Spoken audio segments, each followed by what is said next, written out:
ಅಂಬುರುಗದಳ ನೇತ್ರಿ ಶ್ರೀ ದುರ್ಗಾಂಬಿಕೆಯ ಬಲಗೊಂಡು ಭಕ್ತಿಯುಳ್ಳ ಅಂಬಿಕಾ ಸುತ ವಿಘ್ನರಾಜನ ಪಿರಿದು ಸಂಸ್ತುತಿಸಿ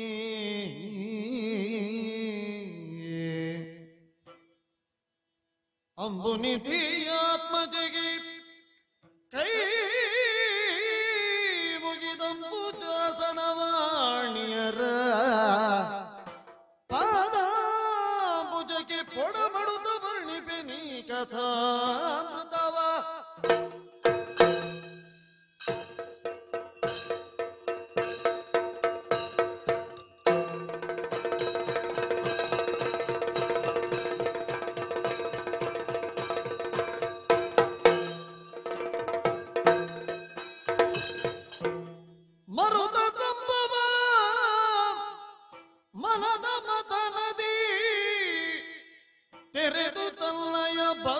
ಬುದ್ಧಿಯ ನಿರತ ಕಠಿಣದ ವರುಷ ಮಿಣಿಸಿದ ವಿಪಿನ ವಾಸದಲ್ಲಿ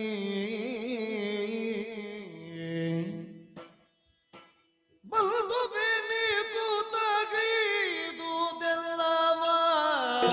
ನೊಂದು ಬಿಡದೆ ತೀರಿಸುವೆ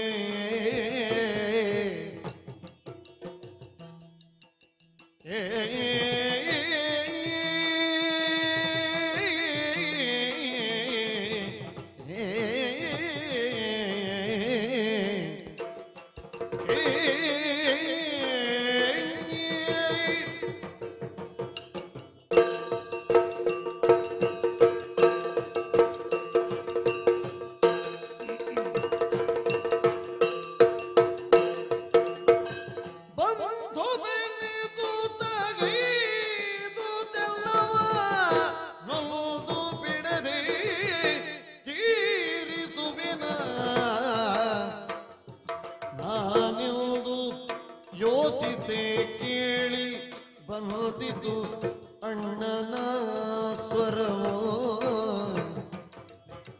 ಎಂದು ಯೋಚಿಸಿ ಕೇಳಿ ಬಂದಿತು ಅಣ್ಣನ ಸ್ವರವೋ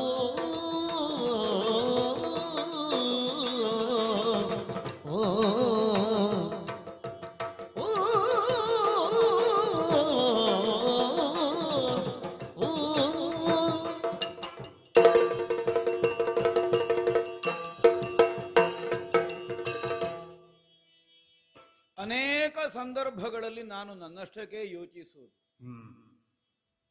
ಯಾಕೆ ಇದು ಹೀಗೆ?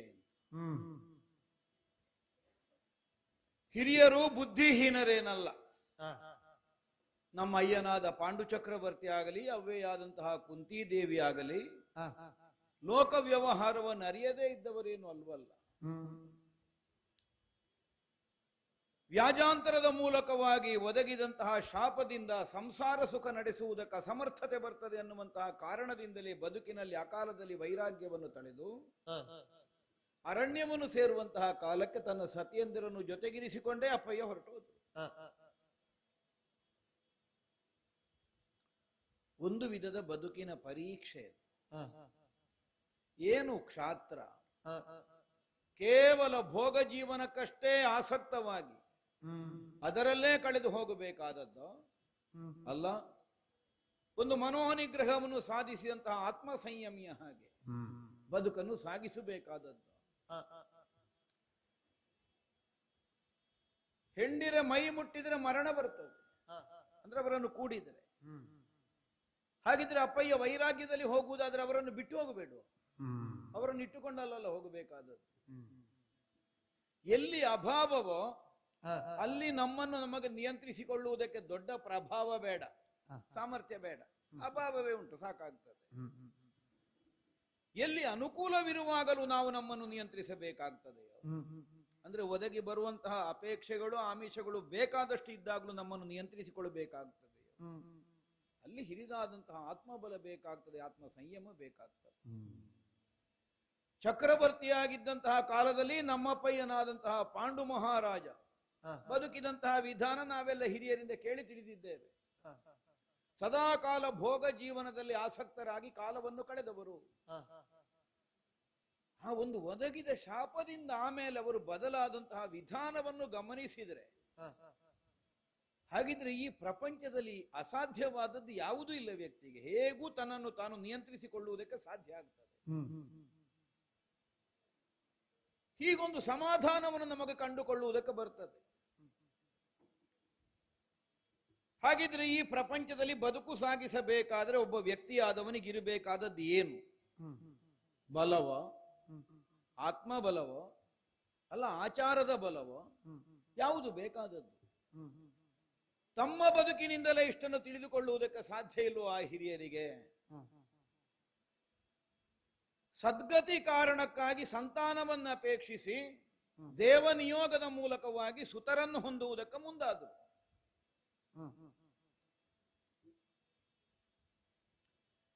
ಯಮಧರ್ಮನ ಅನುಗ್ರಹ ವಿಶೇಷದ ಮೂಲಕವಾಗಿ ಅಣ್ಣನಾದ ಧರ್ಮರಾಜ ಹುಟ್ಟುವ ಹಾಗಾಯಿತು.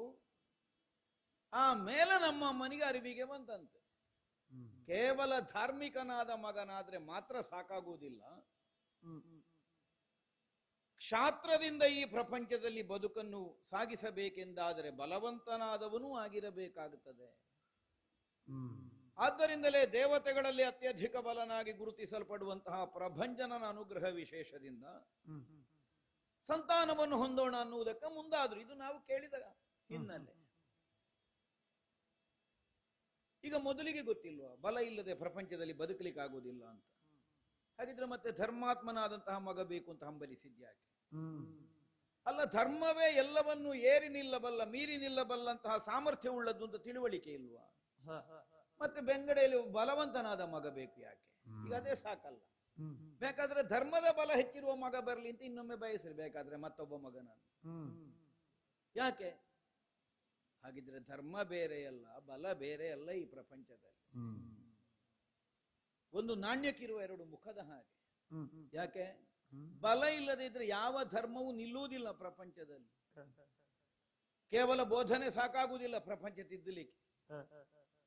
ಪ್ರಪಂಚದಲ್ಲಿ ಒಂದು ಅಸ್ತಿತ್ವವನ್ನು ಉಳಿಸಿಕೊಳ್ಳಬೇಕು ಅಂತಾದ್ರೆ ಬಲ ಪ್ರಯೋಗ ಆಗಬೇಕಾಗ್ತದೆ, ವಿನಿಯೋಗ ಆಗಬೇಕಾಗ್ತದೆ.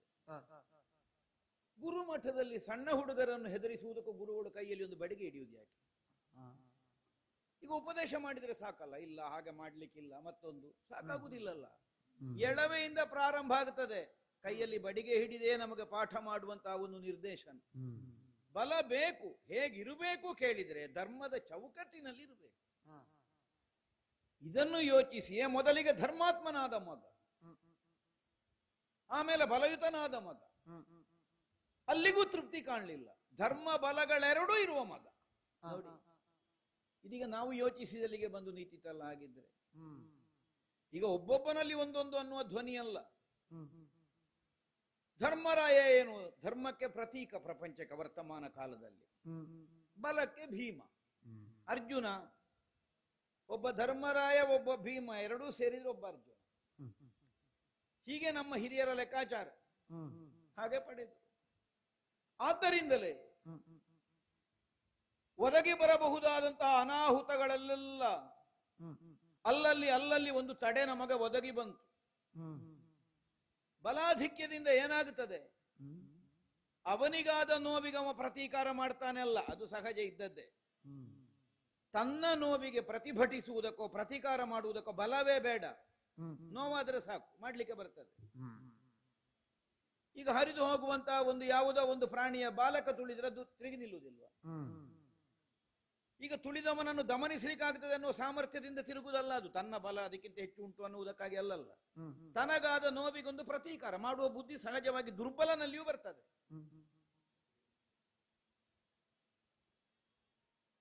ಬಲ ವಿನಿಯೋಗವಾಗುವುದು ಯಾವಾಗ? ಪರರ ಕಷ್ಟವನ್ನು ಕಂಡಾಗ ಬಲ ವಿನಿಯೋಗವಾಗುವಾಗ ವಿವೇಕವನ್ನು ಮೀರಿ ಕೆಲವು ಸಲ ವರ್ತಿಸಿ ಬಿಡುತ್ತದೆ. ಪರರ ಕಷ್ಟಕ್ಕೆ ಎಲ್ಲ ಕಷ್ಟ ಪಡಬಾರದವರು ಬರ್ತಾ ಇದ್ದಾರಲ್ಲ ಅನ್ನುವುದಕ್ಕಾಗಿ ಧರ್ಮವನ್ನು ಮೀರಿದ ಬಲ ವಿನಿಯೋಗವಾಗುವಂತಹ ಒಂದು ಸನ್ನಿವೇಶ ಇದೆ ಈ ಪ್ರಪಂಚದಲ್ಲಿ. ಅದಕ್ಕೆ ಧರ್ಮಾತ್ಮನೂ ಬಲವಂತನೂ ಆದ ಮಗ ಬೇಕು. ಪಾಂಡವರ ಬದುಕೇ ಇದಕ್ಕೆ ಪ್ರಪಂಚಕ್ಕೆ ಉದಾಹರಣೆ ಆಯ್ತಲ್ಲ. ನಾನೇ ಹೇಳಲಿಲ್ಲ, ದ್ಯೂತ ಆಡಿದ ಅಣ್ಣನ ಕೈಯನ್ನೇ ಸುಟ್ಟು ಬಿಡ್ತೇನೆ, ಬೆಂಕಿ ತಕೊಂಡು. ಏನು ಅಣ್ಣ ಅನ್ನುವ ಗೌರವ ಇಲ್ವ ನನಗೆ? ಅಣ್ಣ ಹೇಳಿದ್ದನ್ನು ಮೀರಿ ನಡೆದವನು ಭೀಮ. ಆದ್ರೆ ಸುಡುವುದಕ್ಕಾಯ್ತಾ? ಆಯ್ತು ಅಂದ್ರೆ ವಿಷಾದದಿಂದ ಕೇಳುವುದಲ್ಲ, ಸುಡುವ ಸಂದರ್ಭ ಬಂದಿತ? ಬರ್ಲಿಲ್ಲ. ಯಾಕೆ ಬರ್ಲಿಲ್ಲ? ಧರ್ಮವೂ ಬಲವು ಜೊತೆಯಾಗಿರುವಂತಹ ವಿವೇಕ ಎಚ್ಚರಿಸಿತು ಅರ್ಜುನ ರೂಪದಿಂದ. ಸುಮ್ಮ ಕುಳಿತದ. ಅಣ್ಣನನ್ನು ಆಕ್ಷೇಪಿಸುವುದಕ್ಕಿದ್ದವರಲ್ಲ ನಾವು. ಅವನು ಆಕ್ಷೇಪಿಸಿದ್ದ ಅಣ್ಣನನ್ನೇ. ಈಗ ಅವನಿಗೆ ಅಣ್ಣ ಅಲ್ವಾ ನಾನು? ಈಗ ನಾನು ಮಾಡ್ತೇನೆ ಹೇಳಿದ್ದ ನಾವು ಆಕ್ಷೇಪ ಮಾಡ್ಲಿಲ್ವಾ? ನಾನು ಅಣ್ಣನನ್ನು ಆಕ್ಷೇಪಿಸಿದೆ, ಕೈ ಸುಡ್ತೇನೆ ಹೇಳಿದೆ. ಅದು ಕೂಡುದು. ಅಣ್ಣನನ್ನು ಆಕ್ಷೇಪಿಸಲಿಕ್ಕಿಲ್ಲ, ಕುಳಿತುಗ. ಅವ ಮಾಡಿದ್ದಂಥದ್ದು ಅಣ್ಣನನ್ನೆಲ್ವ ಆಕ್ಷೇಪ ಮಾಡಿದ್ದು. ಆದ್ರೆ ಅದು ಸಾಧು ಅಂತ ಮಾನಿತಾಯ್ತು. ಯಾಕೆ? ಆಚರಿಸಬೇಕಾದದ್ದನ್ನು ನಾವು ಹೇಳಿದ್ದರಿಂದ ಅದು ಸಾಧು. ಆಚರಿಸಬಾರದೇ ಇದ್ದದ್ದನ್ನು ನಾನು ಹೇಳಿದ್ದರಿಂದ ಅದು ಅಸಾಧುತ್ವ. ಹೀಗೆ ಗುರುತಿಸಲ್ಪಟ್ಟಿ. ನಮಗಿದೆಲ್ಲ ಯೋಚನೆ ಬರುವುದು ಯಾಕೆ ಕೇಳಿದ್ರೆ, ಆಗಾಗ ಆಗಾಗ ಒಳಗಿದ್ದ ಭಾವಗಳು ಹೊರಗೆ ಬಂದು ಬಿಡುವುದು. ಮಾನವ ಸಹಜವಾದ ಪ್ರವೃತ್ತಿ ಅದು. ಏನು ಮಾಡ್ಲಿಕ್ಕೂ ಆಗುವುದಿಲ್ಲ. ನನಗೆ ಕಷ್ಟ ಆಗುತ್ತದೆ ಅನ್ನುವುದಕ್ಕಾಗಿ ಅಲ್ಲ. ಯಾಕಲ್ಲ, ಎಳವೆಯಿಂದಲೂ ನಾನು ಸಾಕಷ್ಟು ಅನುಭವಿಸಿದ್ದೇನೆ. ಪಾಂಡವರ ಬದುಕೇ ಹಾಗೆ. ಆಗುವುದಕ್ಕೆ ಚಕ್ರವರ್ತಿಗಳ ಮಕ್ಕಳಾದ್ರು, ದೇವನಿಯೋಗದಿಂದಲೇ ಸಂಜನಿಸುವಂತಹ ಯೋಗ್ಯತೆ ನಮಗಿದ್ರು, ಈ ಪ್ರಪಂಚದಲ್ಲಿ ಸಂಕಟವನ್ನೇ ಬಹಳ ಅನುಭವಿಸಿದ್ದು. ಅಲ್ಲ, ನಮ್ಮ ಅಮ್ಮನಿಗೂ ಅದೇ ಅಪೇಕ್ಷೆ ಇರುವುದು. ಅವಳ ಸಂಕಟಕ್ಕಾಗಿ ಒಂದು ದಿವಸ ಅವಳು ಕಣ್ಣೀರುಗರೆಯಲಿಲ್ಲ. ಸಂಕಟ ಪರಿಹರಿಸುವ ಸಾಮರ್ಥ್ಯ ಕೊಡು ಅಂತ ಮಾತ್ರ ಅವಳು ದೇವರಲ್ಲಿ ಕೇಳುವುದು. ಇದು ಒಂದು ನಮಗೆ ಪಾಠವೇ ಬದುಕಿನಲ್ಲಿ. ಈಗ ಸಾಮಾನ್ಯವಾಗಿ ದೇವರನ್ನು ಒಪ್ಪಿದವರು ಕೇಳುವುದು ಹೇಗೆ? ನಮಗೊಂದು ಕಷ್ಟ ಬಾರದಾಗ ನೋಡಿ, ನಮ್ಮ ಅದು ಕೇಳುವುದಲ್ಲ, ಕಷ್ಟ ಎಷ್ಟು ಕೊಡು, ಕಷ್ಟವನ್ನು ಸಹಿಸುವ ಸಾಮರ್ಥ್ಯವನ್ನು ಒಟ್ಟಿಗೆ ಕೊಡು. ಪಾಂಡವರ ಬದುಕಿನಲ್ಲಿ ಅನೇಕ ಸಂಕಟಗಳೆಲ್ಲ ಎದುರಾಗಿ ಬಂದು, ಆ ಸನ್ನಿವೇಶದಲ್ಲೆಲ್ಲ ನಮ್ಮ ಅಂತರಂಗದಲ್ಲಿದ್ದಂತಹ ಭಾವ ಬೇರೆ ಬೇರೆ ವಿಧಗಳಿಂದ ಪ್ರಕಟವಾದದ್ದು ಉಂಟು. ನಮ್ಮವರ ಮೇಲೆ ಆಗ್ರಹ ಬಂದಾಗ ಆಗಿದೆ, ನಮ್ಮ ಕುರಿತೇ ನಮಗೊಂದು ಅಸಮಾಧಾನ ಮೂಡಿದ ಹಾಗ ಆಗಿದೆ. ಇದಕ್ಕೆಲ್ಲ ಯಾರು ಕಾರಣರು, ಅವರನ್ನು ತಲೆ ಒಡೆಯುತ್ತೇನೆ ಅನ್ನುವಂತಹ ಭಾವದಿಂದ ಪ್ರಕಟ ಆಗಿದೆ. ಬೇರೆ ಬೇರೆ ವಿಧದಿಂದ ಆಗಿದೆ. ಈಗ ಪಕ್ಕನೆ ನೋಡುವಾಗ ಪರಿಣಾಮ ಎಲ್ಲ ಒಂದೇ ಅಲ್ವೋ ಅಂತ ಕಾಣುತ್ತದೆ. ಆದ್ರೆ ಯಥಾರ್ಥಕ್ಕಾದ್ರೆ ಹಾಗಲ್ಲ. ಒಬ್ಬನಿಗೆ ಅಸಹಾಯಕತೆ ಅನ್ನುವುದು ಬರುವುದು ಅಸಾಮರ್ಥ್ಯದಿಂದ ಅಲ್ಲ. ಪ್ರಪಂಚ ಪಕ್ಕನೆ ಹಾಗೆ ಭಾವಿಸ್ತದೆ. ಅಸಹಾಯಕತೆ ಅನ್ನುವುದು ಅಸಾಮರ್ಥ್ಯದ ಲಕ್ಷಣ ಅಂತ. ನಿಜವಾಗಿ ಅಲ್ಲ. ಅಸಾಮರ್ಥ್ಯದಿಂದ ಅಸಹಾಯಕತೆ ಅಲ್ಲ. ಕೆಲವರಿಗೆ ಇರಬಹುದು ಬದುಕಿನಲ್ಲಿ ದಯನೀಯವಾದ ಮಾಡ್ಲಿಕ್ಕೆ ಆಗ್ಲಿಲ್ಲ ಅಲ್ಲ. ಒಬ್ಬ ಬಲವಂತನಿಗೆ ಬರುವುದಕ್ಕೆ ಅಸಹಾಯಕತೆ ಅಂತ ಹೆಸರು. ಯಾಕೆ? ತನಗೊದಗಿದ ಸಂಕಟದಿಂದ ತನ್ನನ್ನು ತಾನು ಉದ್ಧರಿಸಿಕೊಳ್ಳಬಲ್ಲ, ನಿವೃತ್ತನಾಗಬಹುದಾದಂತಹ ಸಾಮರ್ಥ್ಯವಿದ್ದು ಅದನ್ನು ವಿನಿಯೋಗಿಸುವುದಕ್ಕಾಗದೇ ಇರುವುದಕ್ಕೆ ಅಸಹಾಯಕತೆ ಅಂತ ಹೆಸರು. ಇನ್ನೊಬ್ರು ಸಹಾಯಕ ಬರಲಿಲ್ಲ ಅನ್ನುವುದರಿಂದ ಅಲ್ಲ. ಇಲ್ವೋ ನಮ್ಮಲ್ಲಿ ತ್ರಾಣ? ಯಾರು ನಮ್ಮ ಈ ದುರ್ಗತಿಗೆ ಕಾರಣರು? ಪ್ರತ್ಯಕ್ಷವಾಗಿ. ಈಗ ಪರೋಕ್ಷದಿಂದ ನಮ್ಮಣ್ಣ ಹೇಳುದು ಬೇರೆ. ನಮ್ಮ ಹಣೆ ಬರಹ ಹಾಗೆ ನಮಗಾಗಿದೆ ಅಂತ ಪರೋಕ್ಷ ಧ್ಯಾನ. ನಮ್ಮದು ಪ್ರತ್ಯಕ್ಷದ್ದು, ಕಣ್ಣ ಮುಂಭಾಗದಲ್ಲಿ ಉಂಟು. ಅವನೇ ಮಾಡಿದ್ದು ಕೇಡು. ಇಷ್ಟು ಗೊತ್ತಿದ್ದ ಮೇಲೆ ಏನು? ಹಾಗಾಗಿ ಅವನ ತಲೆ ಒಡೆಯುವ ಈ ಭಾವ ನಮ್ಮಲ್ಲಿ ಆಗಾಗ ಆಗಾಗ ಪ್ರಕಟ ಆಗುತ್ತದೆ. ಯಾಕೆ? ನಮ್ಮವರಿಗೊದಗಿದ ಸಂಕಟವನ್ನು ನೋಡಿ, ಕೇವಲ ಭೀಮನೊಬ್ಬನ ಸಂಕಟಕ್ಕಾಗಿ ಅಲ್ಲ. ಒಂದೊಂದ್ಸಲ ನಮಗೆ ನಮ್ಮಲ್ಲೇ ವೈರಾಗ್ಯ ಬಂದು ಹೋಗ್ತದೆ, ಬದುಕಿ ಪ್ರಯೋಜನ ಇಲ್ಲ ಅಂತ. ಯಾಕೆ? ಇಷ್ಟಿದ್ದು ನಮ್ಮವರ ಸಂಕಟವನ್ನು ಪರಿಹರಿಸುವುದಕ್ಕೆ ನನಗೆ ಸಾಧ್ಯವಾಗದೆ ಹೋಗ್ತದಲ್ಲ ಅನ್ನುವುದಕ್ಕಾಗಿ ಬರುವ ಸಂಕಟ. ಆದ್ರೂ ಅವಕಾಶಕ್ಕಾಗಿ ಕಾಯುತ್ತಾ ಕಾಯುತ್ತಾ ಕಾಯುತ್ತಾ ಕುಳಿತದ್ದು. ದ್ಯೂತ ಆಯಿತು, ವನವಾಸ ಆಯಿತು. ವನವಾಸದಲ್ಲಿ ಅವಧಿ 12 ವರ್ಷ ಮುಗೀತಾ ಬಂತು. ಇನ್ನು 1-2 ದಿವಸ ಇರುವುದು. ಈಗ ಸ್ವಲ್ಪ ಉತ್ಸಾಹ ಬರ್ಲಿಕ್ಕೆ ಪ್ರಾರಂಭ ಆಗಿದೆ. ಯಾಕೆ? ಇನ್ನು 1 ವರ್ಷ ಹೇಗೋ ಉತ್ತರಿಸಿದರೆ ಮತ್ತೆ ನಾವು ಉದ್ದೇಶಿಸಿದಂತ ಕೆಲಸ ಮಾಡುವುದಕ್ಕಾಗ್ತದಲ್ಲ. ಅಂದ್ರೆ ಕೌರವಾದಿಗಳನ್ನು ಹೊಡೆಯುವುದೇ ನನ್ನ ಉದ್ದೇಶ ಅಂತ ಅರ್ಥ ಅಲ್ಲ. ಇನ್ನೊಮ್ಮೆ ಅವರು ಮೋಸ ಮಾಡಬಾರದು. ಅವರು ಮೋಸ ಮಾಡಬಾರದು ಅಂತಾದ್ರೆ ಅವರು ಸಾಯಲೇಬೇಕಷ್ಟೆ. ಅವರು ಬದುಕಿದ್ರೆ ಮಾಡುವುದು ಮೋಸವೇ. ಯಾಕೆ ಈಗಲೇ ನಮಗೆ ಅರ್ಥ ಆಗಿದೆ. ಇಲ್ಲದಿದ್ರೆ ಎಂತ ಒಂದು ಮೂರ್ಖತನ ದೌಷ್ಟ್ಯ ಕೇಳಿದ್ರೆ. ಒಮ್ಮೆ ದ್ಯೂತಾಡಿ ಸಕಲವನ್ನು ಕಳಕೊಂಡದ್ದನ್ನು ಧೃತರಾಷ್ಟ್ರನೇ ನಮ್ಮ ದೊಡ್ಡಪ್ಪನೇ ಕೊಟ್ಟದ್ದಲ್ವ ತಕೊಂಡೋಗಿ ಅಂತ. ಎಲ್ಲಿಯ ತನಕದ ಪಾಂಡವ ದ್ವೇಷ ಕೌರವನಿಗೆ ಹೇಳಿದ್ರೆ ತನ್ನ ಅಪ್ಪ ಕೊಟ್ಟದ್ದನ್ನು ಒಪ್ಪುವುದಿಲ್ಲ. ಮತ್ತೆ ದ್ಯೂತಕ್ಕೆ ಕರೆದನಲ್ಲ. ನಾವು ಮರಳಿ ಇಂದ್ರಪ್ರಸ್ಥಕ್ಕೆ ಸೇರುವುದಕ್ಕಿಂತ ಮೊದಲೇ ಜನ ಬಂದಿದೆ. ಹಾಗಿದ್ರೇನು, ಇದೀಗ ಒಂದು 13 ವರ್ಷಗಳ ಅವಧಿ ಇದ್ದ ಕಾರಣ ಮತ್ತೆ ದ್ಯೂತಕ್ಕೆ ಕರೆ ಬರಲಿಲ್ಲ. ಅಲ್ಲ, ಇನ್ನೀಗ ನಾಡುದು ದ್ಯೂತಕ್ಕೆ ಕರೆಯಿತಾನೋ ಅಂತಲ್ಲ, ಅಂತೂ ನಮಗೆ ಕೊಡದೆ ಮುಳುಗಿಸುವುದು ಹೇಗೆ ಅನ್ನುವುದನ್ನೇ ಯೋಚಿಸ್ತಾ ಇರ್ತಾನೆ 12 ವರ್ಷಗಳಲ್ಲಿ. ಮತ್ತೆಂತದ್ದು, ಹೇಗೆ ಮುಳುಗಿಸುವುದು ಪಾಂಡವರಿಗೆ ಕೊಡದೆ, ತಾನು ಅನುಭವಿಸುವುದು ಹೇಗೆ? ಹಾಗಿದ್ರೇನು, ಅವ ಸರಿ ಆಗ್ಲಿಕ್ಕಿಲ್ಲ, ಅವ ಸರಿ ಮಾಡಬೇಕೋ, ಅವನನ್ನು ಮುಗಿಸಬೇಕು, ಅದೇ ಇರುವುದು. ಹಾಗಾಗಿ ನಮ್ಮ ಮನಸ್ಸಿನಲ್ಲಿ ಒಂದು ಒಳಗಿಂದೊಳಗೀಗ ಉತ್ಸಾಹ ಬರ್ತಾ ಇರುವುದು. ನಾವು ನಿತ್ಯ ದೇವರಲ್ಲಿ ಪ್ರಾರ್ಥಿಸುವುದು ಅದನ್ನೇ, ನನಗೆ ಸುಖ ಕೊಡು ಅಂತ ನಾನು ಕೇಳುವುದಿಲ್ಲ. ನಮ್ಮ ನಿತ್ಯ ಸ್ತೋತ್ರ ಒಂದೇ, ಅನಾಯಾಸವಾದ ಮರಣ ಬರಲಿ, ದೈನ್ಯರಹಿತವಾದ ಜೀವನ ಇರಲಿ. ಅನಾಯಾಸೇನ ಮರಣಂ ವಿನಾ ದೈನ್ಯನ ಜೀವನ. ಅದನ್ನು ಬಿಟ್ಟರೆ ಮತ್ತೊಂದು ಅಪೇಕ್ಷೆ ಇಲ್ಲ. ಇಷ್ಟರ ತನಕ ದೀನನಾಗದೆ ಬದುಕಿದ್ದೇನೆ ಅನ್ನುವ ಸಮಾಧಾನ ಉಂಟು. ದೀನನಾಗುವುದು ಅಂದ್ರೆ ಅರ್ಥ ಏನು? ಯಾರಿಗೂ ಕೈ ಮುಗಿಯದೆ ಬದುಕುವುದಕ್ಕೆ ದೀನನಾಗದೇ ಇದ್ದಾನೆ ಅನ್ನೋ ಹೆಸರಲ್ಲ, ಅವನಿಗೆ ಉದ್ದಟ ಅಂತ ಹೆಸರು. ಎಲ್ಲಿ ತಲೆ ಬಾಗಬೇಕು ಅಲ್ಲಿಗೆ ಮಾತ್ರ ತಲೆ ಬಾಗಿ, ಎಲ್ಲಿ ತಲೆ ಬಾಗದೆ ತಲೆ ಎತ್ತಿರಬೇಕು ಅಲ್ಲಿ ತಲೆ ಎತ್ತಿಯೇ ಬದುಕುವವನು ದೀನನಲ್ಲ ಅಂತ ಅರ್ಥ. ನಾವು ಅದನ್ನು ಕೇಳುವುದು. ನಾವು ಯಾರಿಗೂ ಕೈ ಮುಗಿಲಿಕ್ಕಿಲ್ಲ ಅನ್ನುವ ಭಾವದಿಂದಲ್ಲ. ಹಾಗಾಗಿ ಆ ಅವಕಾಶ ಬರ್ತದೆ ಈ ಯೋಚನೆಯಿಂದಲೇ.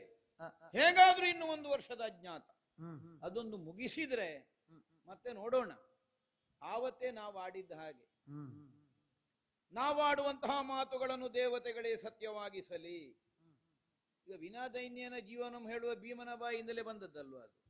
ಹಾಗಿದ್ರೆ ದೇವರನ್ನು ಒಪ್ಪದೆ ಆಡಿದ್ದಲ್ಲ ನಾವು, ನಾಸ್ತಿಕತೆಯಿಂದ ಹೇಳಿದ್ದಲ್ಲ, ಆಸ್ತಿಕ್ಯದಿಂದಲೇ ಆಡಿದ್ದು. ಆ ಸತ್ಯವಾಗುವ ಕಾಲ ಒದಗಿ ಬರಲಿ. ಯಾಕಂದ್ರೆ ಪಕ್ಕನೇ ಪ್ರಪಂಚ ಗುರುತಿಸುವುದು ಈ ಬಲವುಳ್ಳವನಿಗೆ ಇರುವಂತಹ ಅಪಾಯ ಅದು. ಅವ ಕೈ ತುರಿಸುವುದರಿಂದಲೇ ಹೀಗೆ ಮಾಡ್ತಾ ಇದ್ದಾನೆ. ನಮ್ಮ ರಟ್ಟೆ ತುರಿಕೆಗಾಗಿ ಮಾಡುವುದಲ್ಲ, ಮಾಡಬೇಕಾದ ಕರ್ತವ್ಯ ಅನ್ನುವಂತಹ ಕಾರಣಕ್ಕಾಗಿ ನಾವು ಮಾಡ್ತಾ ಇರುವುದು. ಹಾಗಾಗಿ ನಾಳೆಯಾದರೂ ಭೀಮನ ಅಂತರಂಗ ಏನು ಅನ್ನುವುದೊಂದು ಪ್ರಪಂಚಕ್ಕೆ ಪ್ರಕಟವಾಗುವ ಸಮಯ ಬರಲಿ ಅಂತ ಕಾಯ್ತಾ ಇದ್ದೇನೆ. ಅನುಜಾತ ನಿರಕೇಳಿ ವನವಾಸದ ಬದಿಗೆ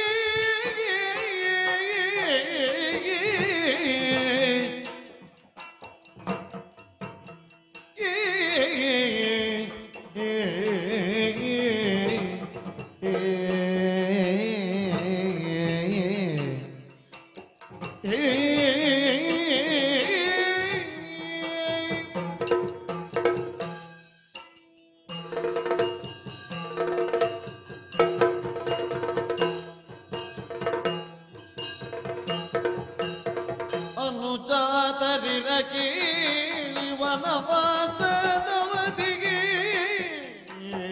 ದಿನ ಸಂದು ದೀನೆಲೆಗಿಲ್ಲು ದಿನ ಸಂದು ದೀನೆಲೆಗಿಲ್ಲು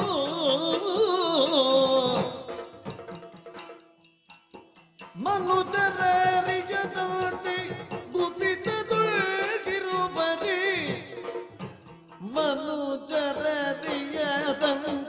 ಗುಪಿತದೊಳಗಿರುವರೆ ಮನೆಯಲ್ಲಿ ದೊರಕುಂಬುದೆಮಗೆ ಮನೆಯಲ್ಲಿ ದೊರಕುಂಬುದೆಮಗೆ ಕೇಳಿ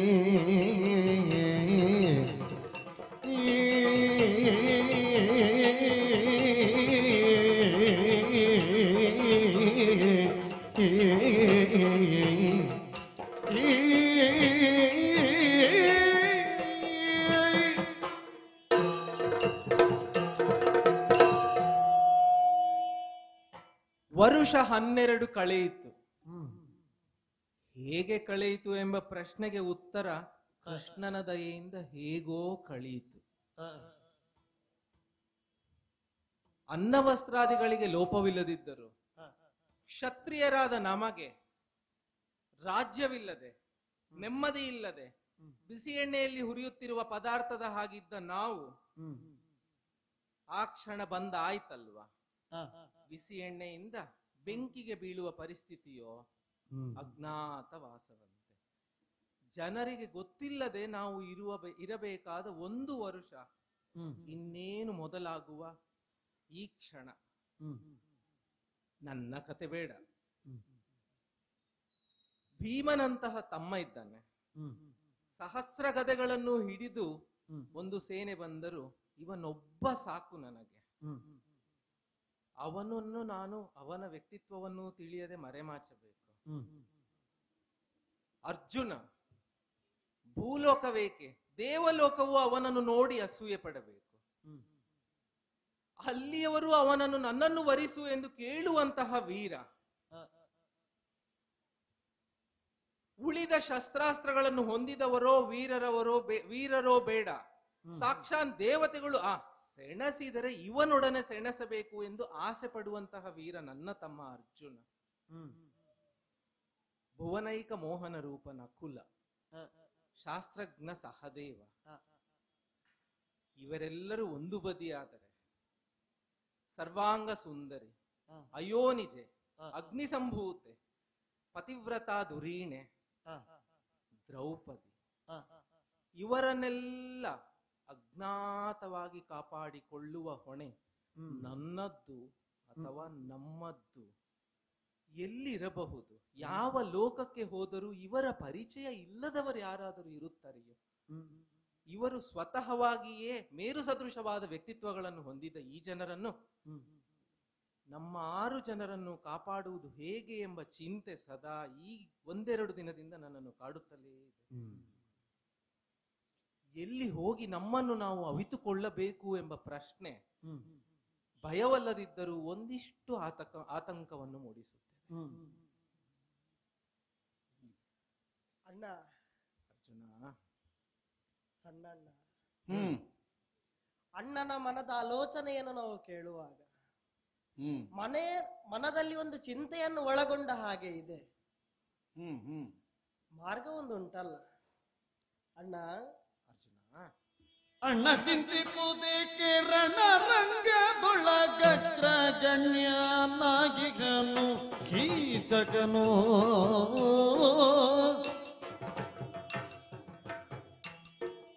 ಓ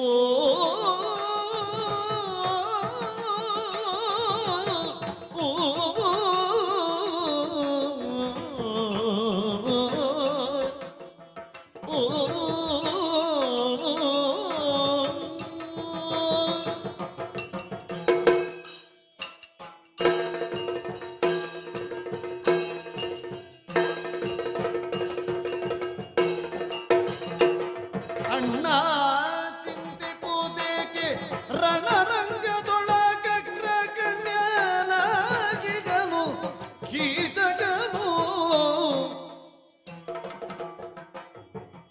ಕಣ್ಣೆತ್ತಿ ನೋಡರ ಕಡೆಯ ಕೌರವರಲ್ಲಿ, ಕಣ್ಣೆತ್ತಿ ನೋಡರ ಕಡೆಯ ಕೌರವರಲ್ಲಿ ಮಿಣ್ಣನಿರುವ ಒಂದು ವರುಷ. ಅಣ್ಣ ಅಣ್ಣ ಚಿಂತಿಪುದೇಕೆ ರಣರಂಗದೊಳಗಗ್ರ ಗಣ್ಯನಾಗಿ ಕನು ಕೀಚಕನು. ಅಣ್ಣ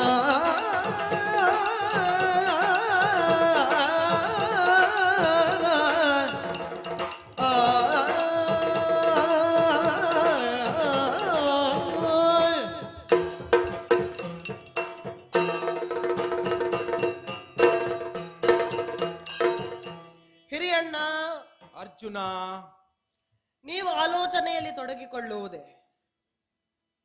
ಮತ್ತಾರು ಆಲೋಚನೆಯಲ್ಲಿ ತೊಡಗಿಕೊಳ್ಳಬೇಕು ಅರ್ಜುನ? ನಾವೆಲ್ಲರೂ ಸೇರಿ ಮುಂದೆ ಸಾಗಬೇಕಾದ ಈ ಸಮಯದಲ್ಲಿ ಇಂತಹದ್ದೊಂದು ಆತಂಕ ಬರುವುದು ಸಹಜವೇ ಅಲ್ಲವೇ?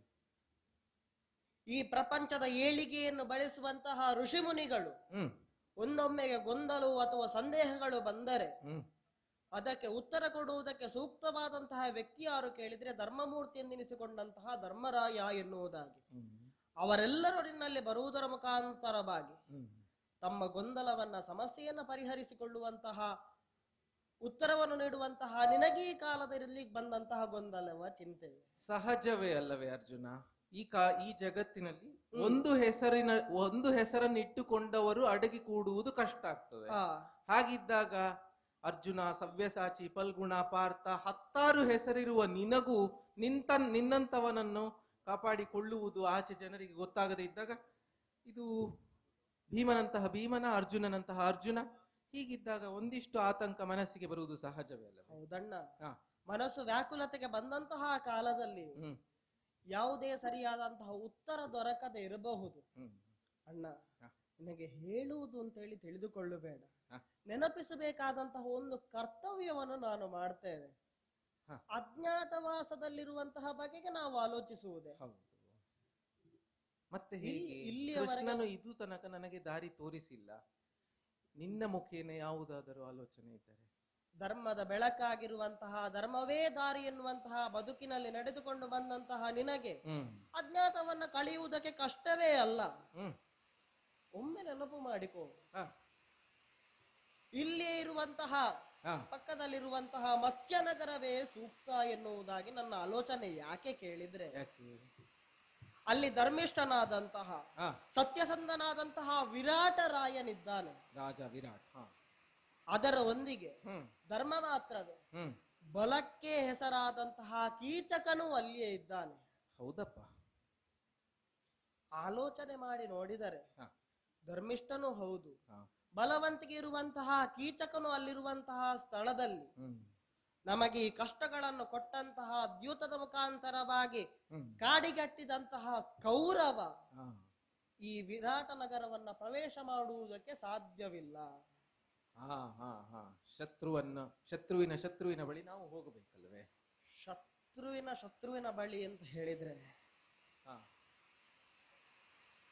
ತ್ರಿಗರ್ತರು ವಿರಾಟರಾಯನಿಗೆ ವಿರೋಧವಾಗಿದ್ದರು. ಈ ಕಾಲದಲ್ಲಿ ತ್ರಿಗರ್ತರು ಮತ್ತು ಕೌರವರು ಮಿತ್ರರಾಗಿದ್ದಾರೆ. ಅವರಿಬ್ಬರು ಮಿತ್ರರಾಗಿರುತ್ತಾ ಈ ಕಾಲದಲ್ಲಿ ಇಲ್ಲಿಗೆ ವಿರಾಟ ನಗರಕ್ಕೆ ಯುದ್ಧವನ್ನ ಅಥವಾ ದಾಳಿಯನ್ನ ಮಾಡ್ತಿಲ್ಲ ಅಂತ ಹೇಳಿ ಆದ್ರೆ ಸಂಭವನೆಯೇ ಇಲ್ಲ. ಅಲ್ಲಿರುವಂತಹ ಬಲ ಯಾರದ್ದು ಅಂತ ಹೇಳಿ ನಾವು ತಿಳಿದುಕೊಳ್ಳಬೇಕು. ಹೌದಪ್ಪ. ಕೀಚಕನ ಬಲವಿರುತ್ತ, ವಿರಾಟರಾಯನ ಧರ್ಮವಿರುತ್ತ, ಅಲ್ಲಿ ಕೌರವನ ಸುಳಿಯುವುದಕ್ಕೂ ಸಾಧ್ಯವಿಲ್ಲ. ಅದಕ್ಕೋಸ್ಕರವಾಗಿ ನಿನಗೆ ನೆನಪಿಸುವಂತಹ ಕರ್ತವ್ಯವನ್ನು ಮಾಡಿದ್ದೇನೆ. ಹೌದಪ್ಪ. ನನಗನಿಸುವುದು ನಮಗೆ ಅಜ್ಞಾತವಾಸಕ್ಕೆ 1 ವರ್ಷವನ್ನ ಕಳೆಯುವುದಕ್ಕೆ ಯೋಗ್ಯವಾದಂತಹ ಸ್ಥಳ ಯಾವುದು ಕೇಳಿದ್ರೆ ಅದು ವಿರಾಟ ನಗರ ಎನ್ನುವುದಾಗಿ. ಸದಾ ಧರ್ಮವನ್ನು ಬಲವನ್ನೇ ನೆಚ್ಚಿಕೊಂಡ ನಮಗೆ ನೀ ಎಂದ ಮಾತನ್ನು ಕೇಳುತ್ತಿದ್ದರೆ ನನಗೂ ಅದೇ ಸರಿ ಎನಿಸುತ್ತಿದೆ. ಎಂದ ಮಾತನ್ನು ಕೇಳು ತಂದು ಮನದಿ ಧರ್ಮ ನಂದನ ದುಗುಡದಿಂದ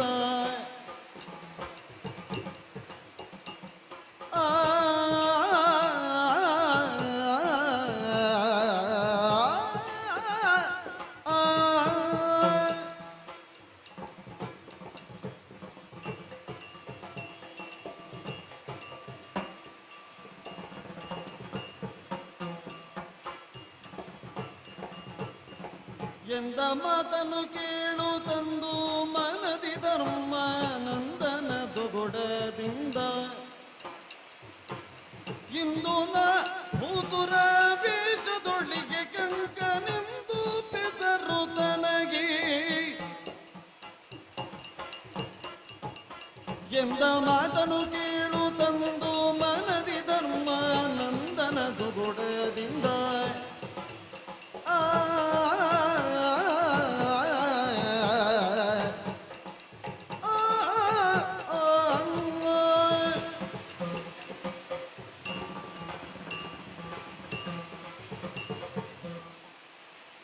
ಅರ್ಜುನ, ಅಣ್ಣ, ನೀ ಹೇಳಿದ್ದು ನನಗೆ ಪೂರ್ತಿ ಸರಿ ಎನಿಸುತ್ತುಂಟು. 2 ಕಾರಣಕ್ಕೆ. ನಾವು ಎಷ್ಟೇ ಬಲವಂತರಾದರೂ ಧರ್ಮದ ನೆಲೆಯಲ್ಲಿದ್ದರೆ ಅದು ನಮ್ಮನ್ನು ಕಾಪಾಡ್ತದೆ ಎನ್ನುವ ಉದ್ದೇಶದಿಂದ ಅಲ್ಲಿ ಬಲ ಎಷ್ಟೇ ಇದ್ದರೂ ಅದನ್ನು ನಾವು ಆಧರಿಸುವುದೋ ಅಥವಾ ನಿಗ್ರಹಿಸುವುದೋ ಎಂಬ ಆಲೋಚನೆ ಬರ್ತದೆ. ಅದು ಅಲ್ಲಿ ಹೋದಾಗ ನೋಡುವ. ಆದರೆ ಅಜ್ಞಾತವಾಗಿ ಹೋಗಬೇಕಾದದ್ದ ನಾವು ಹೇಗೆ ಹೋಗಬೇಕು ಎಂಬ ಪ್ರಶ್ನೆ ಈ ಕ್ಷಣಕ್ಕೆ ನನ್ನ ಮನಸ್ಸಿಗೆ ಉದಿಸಿದ್ದು ಒಂದು ದಾರಿ ಕಾಣಿಸಿದೆ. ಸದ್ಬ್ರಾಹ್ಮಣರನ್ನು ಮಂತ್ರಿವರ್ಗದಲ್ಲಿ ಉಳಿಸಿಕೊಂಡು ರಾಜ್ಯವನ್ನಾಳಬೇಕಾದ ನಾವು ದೈವವಿಧಿಯೋ ಎಂಬಂತೆ ಈ ಕ್ಷಣಕ್ಕೆ ಒಂದು ಬ್ರಾಹ್ಮಣರ ವೇಷವನ್ನು ಧರಿಸಿ ಕಂಕಭಟ್ಟನಾಗಿ ನಾ ಹೋಗುತ್ತೇನೆ. ಮತ್ತೆ ಕೆಲವೊಮ್ಮೆ ಅನಿಸುವುದು, ನಾವು ಯಾವ ಕಾರಣದಿಂದ ಈ ಸ್ಥಿತಿಗೆ ಬಂದಿದ್ದೇವೆ ಎಂಬುದು ನಮಗೆ ಅದು ಸದಾ ನೆನೆಸುತ್ತಾ ಇರಬೇಕೋ ಎಂಬುದು ವಿಧಿಯಾದರೆ ರಾಜರಿಗೆ ಉಳಿದವರಿಗೆ ಕಾಲಹರಣಕ್ಕೆ ಬೇಕಾಗಿ ಅವರೊಡನೆ ಪಗಡೆಯಾಡುವುದು ಇಷ್ಟು ಮಾತ್ರ ಸದ್ಯನಾ ಮಾಡಬಲ್ಲೆ. ಮತ್ತೊಂದು ವೇಷದಲ್ಲಿ ಭೀಮ ಬಲನಾದ ಭೀಮ ಹೇಗಿರಬಲ್ಲ ಎಂಬುದು ಪ್ರಶ್ನೆ ಉಂಟಲ್ಲ ಅಣ್ಣ. ಜನಲ ಮಾತನ್ನು ಕೇಳುತ್ತ ನೀಲ ಸಂಭವ ಬಾಣಸಿನ ಮನೆ ಸ್ಥಿರವಿನಗೆ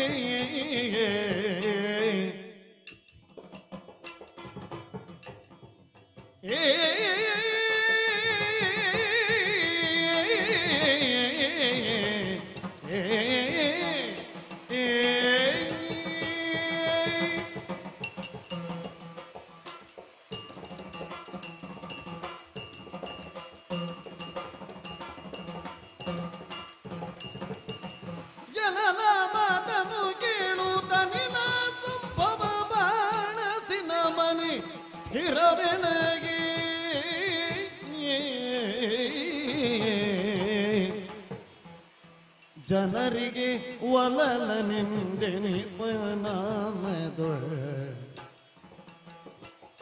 ಜನರಿಗೆ ಒಲಲ ನಿಲ್ದೆನಿಪನಾಮದೊಳಿರ್ಪಿ ಎನೆ ಪಾರ್ಥ ನಿಲ್ತಿಲ್ದನು ಇಲ್ತಿಲ್ದನು ಎನಲ ಮಾತನು ಕೇಳು ತನಿಲ ಸಂಭವ ಬಾಣಸಿನ ಮನಿ ಸ್ಥಿರವೆನಗೆ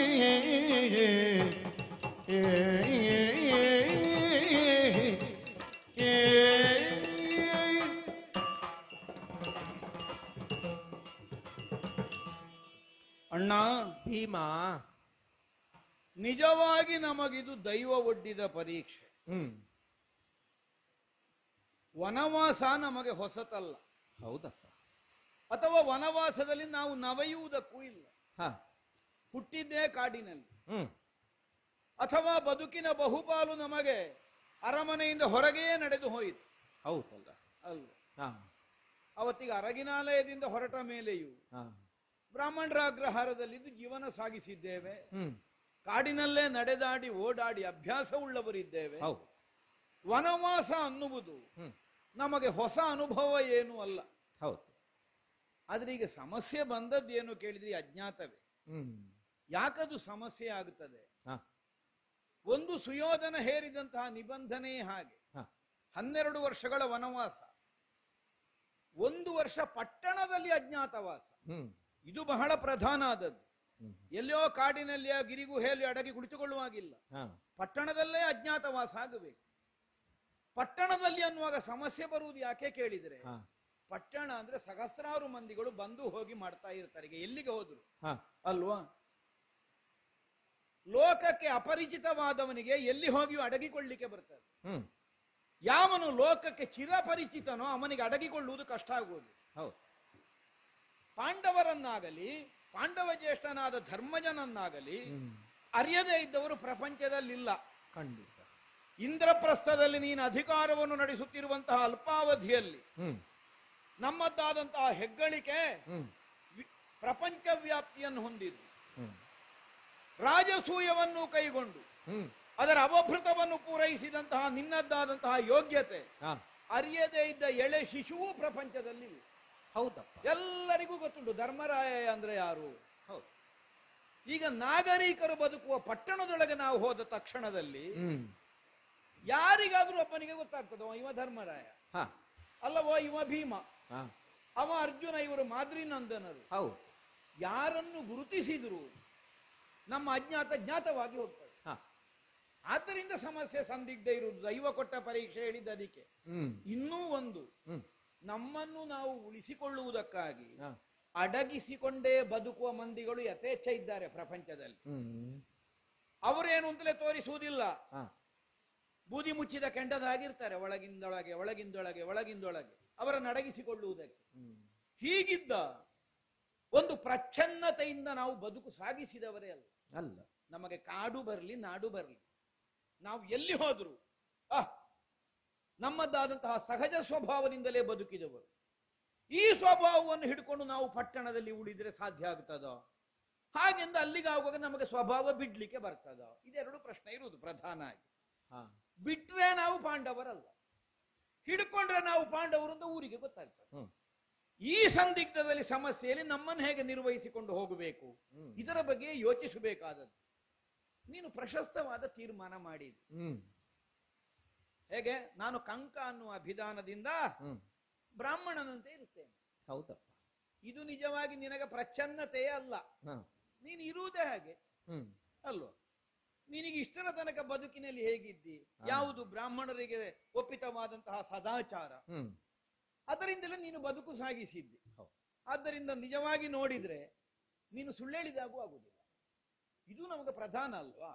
ಈಗ ನಮ್ಮನ್ನು ನಾವು ಅಡಗಿಸಿಕೊಳ್ಳಿಕ್ಕೆ ಅಂತ ನಾವು ಅನೃತ ಭಾಷಿಗಳು ಆಗಕೂಡದು. ಹೌದು ಅಲ್ವಾ? ನಾವು ಸುಳ್ಳು ಹೇಳಲಿಕ್ಕಿಲ್ಲ, ಯಥಾರ್ಥವೇ ಆಗಿರಬೇಕು. ಹಾಗೆಂದು ನಾವು ಹೇಳಿದ್ದು ಯಥಾರ್ಥವಾದ್ರು ಯಾರಿಗೂ ಯಥಾರ್ಥ ಗೊತ್ತಾಗಬಾರದು. ಹೌದು, ಇದು ಮತ್ತೊಂದು. ಈಗ ಹೇಗಾದ್ರೂ ಸುಳ್ಳು ಹೇಳಿ ಬದುಕುವುದು, ವಂಚನೆ ಮಾಡುವುದು, ಆದ್ರೆ ನಮಗೊಂದು ಛದ್ಮವೇಷ ಮಾಡಿ ಎಲ್ಲಿಯೋ ಇರಬಹುದು, ಅದಲ್ಲ ವಿಷಯ. ಹಾಗಿರ್ಲಿಕ್ಕಾಗುವುದಿಲ್ಲ. ಸತ್ಯವ ಮೀರಬಾರದು. ಹಾಗೆಂದು ನಮ್ಮ ಯಾರಿಗೂ ಗೊತ್ತಾಗಕೂಡದು ವರ್ಷ ಕಾಲದಲ್ಲಿ. ಹೀಗಿರುವ ಸ್ಥಿತಿಯಲ್ಲಿ ಹೇಗೆ ನೀನು ಸರಿಯಾದಂತಹ ಒಂದು ನಿರ್ಣಯವನ್ನು ಘೋಷಿಸಿದೆ. ನಾನು ಕಂಕ ಅನ್ನುವಂತಹ ಅಭಿಧಾನದಿಂದ ಇರುತ್ತೇನೆ. ಇದೀಗ ನೋಡಿದ್ರೆ ಒಂದು ದೃಷ್ಟಿಯಿಂದ ನೀನು ಸುಳ್ಳು ಹೇಳಿದಾಗೆ ಆಗ್ಲಿಲ್ಲ. ಯಮನಿಗೂ ಉಂಟಲ್ಲ ಕಂಕ ಅನ್ನುವ ಹೆಸರು, ಯಮ ಜಾತನೇ ಅಲ್ವೋ ನೀನು? ಹೌದು. ಆತ್ಮಾವೈ ಪುತ್ರ ನಾಮಾಸಿ ಅಲ್ವೋ? ಆ ದೃಷ್ಟಿಯಿಂದ ನೀನು ಕಂಕ ಅಂತ ಹೇಳಿದ್ರೆ ನೀನು ಧರ್ಮರಾಯ ಅಂತ ಹೇಳಿದಾಗೆ ಆಗ್ತದೆ ಅಲ್ಲ? ಹೌದಪ್ಪ. ಸತ್ಯಕ್ಕೆ ಸರಿಯಾಗಿಸಿಕೊಳ್ಳುವುದು ಅಂತ ಹೇಳಿದ್ ನಾನು. ಈಗ ನೇರ ಸತ್ಯ ಹೇಳಲಿಕ್ಕೆ ಆಗುದಿಲ್ಲ. ಆಗ ಸತ್ಯವನ್ನು ಸರಿಯಾಗಿಸಿಕೊಳ್ಳುವುದು, ಸುಳ್ಳು ಬರ್ಲಿಕ್ಕಿಲ್ಲ. ಸಂಕಲ್ಪದಲ್ಲಿ ನಮ್ಮೊಳಗಿರುವುದು ನಾವು ಹೇಳಿದ್ದೇನು ಅಂತ ಅದನ್ನೇ ಭಾವಿಸಿಕೊಂಡು ಹೇಳುವುದು. ಭೀಮಸೇನ, ನಮ್ಮ ವಿಷಯ ನಾವು ಎಷ್ಟು ಸರಳವಾಗಿ ಹೇಳಿದರೋ, ನಾನು ಧರ್ಮಜನಾಗಿ ಉಳಿಯಲಿಕ್ಕೆ ಕಾರಣ ನಿನ್ನಂತಹ ತಮ್ಮಂದಿರು. ನಾವು ಹೇಳಿದ ಸರಳ ವಿಷಯವನ್ನು ದೊಡ್ಡದಾಗಿ ತೋರಿಸಬಲ್ಲವರು, ಅದನ್ನು ನಿಲ್ಲಿಸಬಲ್ಲವರು. ಹಾಗಾಗಿ ನಾ ಧರ್ಮಜನಾಗಿ ಉಳಿದದ್ದಷ್ಟೇ. ನಿನ್ನಿಂದ ದೊಡ್ಡದು ನಮ್ಮ ಬದುಕಿನಲ್ಲಿ ಎಂತದುಂಟು? ನಮಗೆ ನೀನೇ ದೊಡ್ಡ, ಅದಕ್ಕಿಂತ ಆಚೆಗೆ ಒಂದು ದೊಡ್ಡದಿಲ್ಲ ನಮಗೆ ನಿನ್ನನ್ನು ಅನುಸರಿಸುವ ಮಂದಿಗಳಿಗೆ. ನಿನಗಿಂತ ನಾವು ಬಹಳ ಸಣ್ಣವರು ಯಾವ ಕಾಲಕ್ಕಿದ್ರು. ಆದ್ದರಿಂದಲೇ ನಿನ್ನದ್ದಾದಂತಹ ಒಂದು ಸಣ್ಣ ನಡೆಯಲು ನಮಗೆ ದೊಡ್ಡ ಗುಣವೇ ಕಾಣ್ತದೆ. ನೀನು ಕಂಕ ಅನ್ನುವಂತಹ ಹೆಸರಿಂದ ಇರುತ್ತೆ. ಯಾಕಂದ್ರೆ ಆಚಾರ ಅನ್ನುವುದು ವ್ಯಕ್ತಿಯಾದವನಿಗೆ ಪ್ರಧಾನ ಆದದ್ದಲ್ವ. ಯಾವುದೋ ಒಂದು ಉದ್ಯೋಗ ಕೇಳಿಕೊಂಡ್ರು ವಿರಾಟ ಕೊಟ್ಟಾನ. ಕೀಚಕ ಅಲ್ಲಿ ಇರುವುದರಿಂದ ಕೌರವ ಆ ಕಡೆಗೆ ತಲೆ ಹಾಕುವುದಿಲ್ಲ. ಯಾಕೆಂದ್ರೆ ಅವನ ಬಲಕ್ಕೆ ಇವ ಹೆದರುತ್ತಾನೆ. ಆದ್ರಿಂದ ನಮಗೆ ನಿರ್ಭಯವಾಗಿ ಇರ್ಲಿಕ್ಕೆ ಬರ್ತದೆ. ಹಾಗೆಂದು ಇರುವುದಕ್ಕೆ ಏನಾದ್ರೂ ಒಂದು ಅವಕಾಶ ಬೇಡುವ. ಕದ್ದು ಮುಚ್ಚಿ ತಿರುಗಲಿಕ್ಕೆ ಆಗುದಿಲ್ಲ. ಒಂದು ಆಶ್ರಯ ಹೊಂದಬೇಕು. ಈಗ ಆಶ್ರಯ ಹೊಂದುವಾಗ ವಿರಾಟನಲ್ಲಿ ಹೋಗಿ ನೀನು ಹೀಗೆ ಕೇಳಬೇಡುವ. ಕ್ಷತ್ರಿಯರಲ್ವಾ? ಹಾಗಲ್ಲ. ಈಗ ನಾವು ಆದ್ರೂ ಕೇಳಬಹುದು, ಕೇಳುತ್ತಿರುವುದೊಬ್ಬ ಕ್ಷತ್ರಿಯನಲ್ಲಿ. ನೀನು ಕೇಳಲಿಕ್ಕಾಗ್ತದ? ಯಾಕಾಗುದಿಲ್ಲ? ರಾಜಸೂಯಾವಭೃತವನ್ನು ಪೂರೈಸಿದ ಪ್ರಭು ನೀನು. ಈಗ ನಿಜವಾಗಿ ನೋಡಿದ್ರೆ ನೀನು ಜನ ಯಾರು ಅಂತ ಗೊತ್ತಾದ್ರೆ ನಮ್ಮ ಪೀಠದಿಂದ ಕೆಳಗೆ ಇಳಿದು ನಿನ್ನನ್ನು ಕೂತುಕೊಳ್ಳಿಸಿ, ಅದು ನೀನು ಕೂತುಕೊಳ್ಬೇಕಾದ ಜಾಗ. ಯಾಕೆಂದ್ರೆ ನೀನು ಬಯಸಲಿಲ್ಲ, ಅದು ನಿನ್ನ ಔದಾರ್ಯ, ದೊಡ್ಡ ಗುಣ. ಅಯ್ಯನ ಸದ್ಗತಿ ಕಾರಣವಾಗಿ ಮಾಡಿದಂತಹ ರಾಜಸೂಯದಿಂದ ನೀನು ಚಕ್ರವರ್ತಿ ಅನ್ನುವ ಹಾಗೆ ಸಿದ್ಧವಾದದ್ದನ್ನೆಲ್ಲ ಗಳಿಲಿಕ್ಕೆ ಬರ್ತದೆ. ಯಾಕೆಂದ್ರೆ ಒಬ್ಬ ರಾಜಸೂಯಾವಭೃತವನ್ನು ಪೂರೈಸಿದ ಅಖಂಡ ಭೂಮಂಡಲದ ಚಕ್ರವರ್ತಿ. ಎಲ್ಲಿಯ ತನಕದ ಯೋಗ್ಯತೆ ಕೇಳಿದರೆ ಬ್ರಾಹ್ಮಣರು ಕೈ ಮುಗಿಬೇಕು. ಈಗ ಉಳಿದ ಕ್ಷತ್ರಿಯರು ಹೇಗೆ ಸಿಂಹಾಸನದಲ್ಲಿ ಕುಳಿತ ಅರಸಾದ್ರೂ ಬ್ರಾಹ್ಮಣ ಬಂದ್ರೆ ಬ್ರಾಹ್ಮಣನಿಗೆ ಕೈ ಮುಗಿಬೇಕು. ರಾಜಸೂಯಾವಭೃತವನ್ನು ಪೂರೈಸಿದಂತಹ ಒಬ್ಬ ಕ್ಷತ್ರಿಯನಿಗೆ ಬ್ರಾಹ್ಮಣನಾದ್ರೂ ಕೈ ಮುಗಿಬೇಕು. ಅಷ್ಟು ಯೋಗ್ಯತೆ ಉಂಟದಕ್ಕೆ. ಅಷ್ಟು ಮಾಡಿದ ನೀನು ಅಲ್ಲ, ವಿರಾಟನನ್ನು ಸಣ್ಣದು ಹೇಳಿದ್ದಲ್ಲ, ಅಲ್ಲಿ ಹೋಗಿ ನಮಗೊಂದು ಉದ್ಯೋಗ ಕೊಡಿ ಹೀಗೆ ಕೇಳಲಿಕ್ಕಾಗ್ತದೆ? ಆಗುವುದಿಲ್ಲ. ಹಾಗಿದ್ರೆ ಆಶ್ರಯವನ್ನು ಹೊಂದುವುದಕ್ಕೆ ಏನು ಮಾಡಬೇಕು? ಆಶ್ರಯವನ್ನು ಕೊಟ್ಟವನಿಗಾದರೂ ಆಶೀರ್ವಾದ ಮಾಡುವ ವೇಷವೇ ನಿನ್ನದ್ದಾಗಬೇಕು. ಪಡೆಯುವುದು ಆಶ್ರಯವೇ. ಆದ್ರೆ ಅವನಿಗೆ ಆಶೀರ್ವಾದವೇ ಮಾಡೋದು, ನೀನು ಅವನಿಂದ ಆಶೀರ್ವಾದ ತಗೊಳ್ಳಿಕ್ಕಿಲ್ಲ. ಅದಕ್ಕಾಗಿ ಕಂಕ ಸನ್ಯಾಸಿ ಅಥವಾ ಕಂಕ ಬ್ರಾಹ್ಮಣನ ನನಗೂ ಅವನಿಗೂ ದೋಷವಿಲ್ಲ. ಯಾಕೆಂದ್ರೆ ಒಬ್ಬ ಚಕ್ರವರ್ತಿಯಿಂದ ನಮಸ್ಕಾರ ಕೈಗೊಂಡ ದೋಷವೂ ಅವನಿಗೆ ಬರುವುದಿಲ್ಲ. ಅಥವಾ ಚಕ್ರವರ್ತಿಯ ಸ್ಥಾನವನ್ನು ಹೊಂದಿದಂತಹ ನೀನು ಇನ್ನೊಬ್ಬರಿಗೆ ತಲೆಬಾಗಿದಂತಹ ಒಂದು ನೀತಿ ವಿರಹಿತವಾದ ಸ್ಥಿತಿಯೂ ಬರುವುದಿಲ್ಲ. ಈ ದೃಷ್ಟಿಯಿಂದ ಅದು ಸರಿ. ಈಗ ನಾವೆಂತದ್ದು ಮಾಡುದು ಅಂತ ಬೇಡ ಅಲ್ವಾ? ಸರಿ, ನನಗೆ ಅದೇ ಸರಿ ಅಂತ ಕಾಣುತ್ತದೆ. ನಾನು ನೇರ ಅಡುಗೆ ಮನೆಗೆ ಹೋದ್ರೆ ಏನು ಭೀಮಾ? ಅಲ್ಲಿ ಯಾರು ರಾಕ್ಷಸರಿಲ್ಲ ಭೀಮಾ. ಅಲ್ಲ, ಹೊಟ್ಟೆಯ ಹಸಿವಿನಿಂದ ಕೇಳಿದ್ದಲ್ಲ ನಾನು. ನೇರ ಅಡುಗೆ ಮನೆಗೆ ಹೋದ್ರೆ ಏನು ಅಂತ ಅಲ್ಲ. ಒಂದು ದೃಷ್ಟಿಯಿಂದ ನನಗದೇ ಒಳ್ಳೇದು. ನಿನಗೆ ಗೊತ್ತುಂಟಲ್ಲ ನನ್ನ ಹೊಟ್ಟೆಯೊಳಗಿರುವ ಬೆಂಕಿ. ಹೌದಪ್ಪ. ಹೇಗೆ? ಹೆಬ್ಬರಿಳಿನಷ್ಟು ನಿನಗೇ ಗೊತ್ತಿರುವುದದು ಭೀಮನ ಹೊಟ್ಟೆಯೊಳಗಿರುವ ಬೆಂಕಿ ಅಂತದ್ದು ಅಲ್ವ? ಈ ಬೆಂಕಿಗೆ ಏನಾದ್ರೂ ಒಂದು ಉಪಶಮನ ಸಿಗಬೇಕು ಅಂತಾದ್ರೆ ನನಗೆ ಅಡುಗೆ ಕೋಣೆಯೇ ಒಳ್ಳೇದು. ಅದು ಒಂದು ದೃಷ್ಟಿಯಿಂದ ಹೌದು. ಇನ್ನೊಂದು ಪ್ರಧಾನ ಉದ್ದೇಶ ಏನು ಕೇಳಿದರೆ, ಚಕ್ರವರ್ತಿ ಸ್ಥಾನದ ಅರ್ಹತೆಯನ್ನು ಗಳಿಸಿಕೊಂಡಂತಹ ನೀನು ಯಾರ್ಯಾರು ಬೇಯಿಸಿದ್ದನ್ನು ಉಳ್ಳಿಕ್ಕಾಗ್ತದ?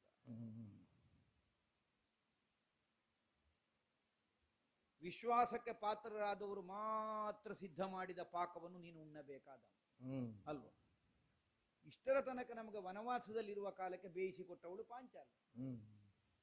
ಈಗ ನೀನು ಕಂಕ ಅನ್ನೋ ಹೆಸರಿಂದ ಹೋಗುವಾಗ ಪಾಂಚಾಲಿಗೆ ಬೇಯಿಸ್ಲಿಕ್ಕಾಗ್ತದೆ? ಆಗೋದಿಲ್ಲ. ಅವಳು ವಿಶ್ವಾಸಕ್ಕೆ ಪಾತ್ರ, ಅವಳು ಬೇಯಿಸಿದ್ದಾಗ್ತದೆ. ಈಗ ವಿರಾಟ ನಗರದಲ್ಲಿರುವಂತಹ ಸೂದರನ್ನು ನಾವೇಗೆ ವಿಶ್ವಾಸ ನಂಬುವುದು? ಆ ಪಾಕಶಾಸ್ತ್ರ ಪ್ರವೀಣರನ್ನು.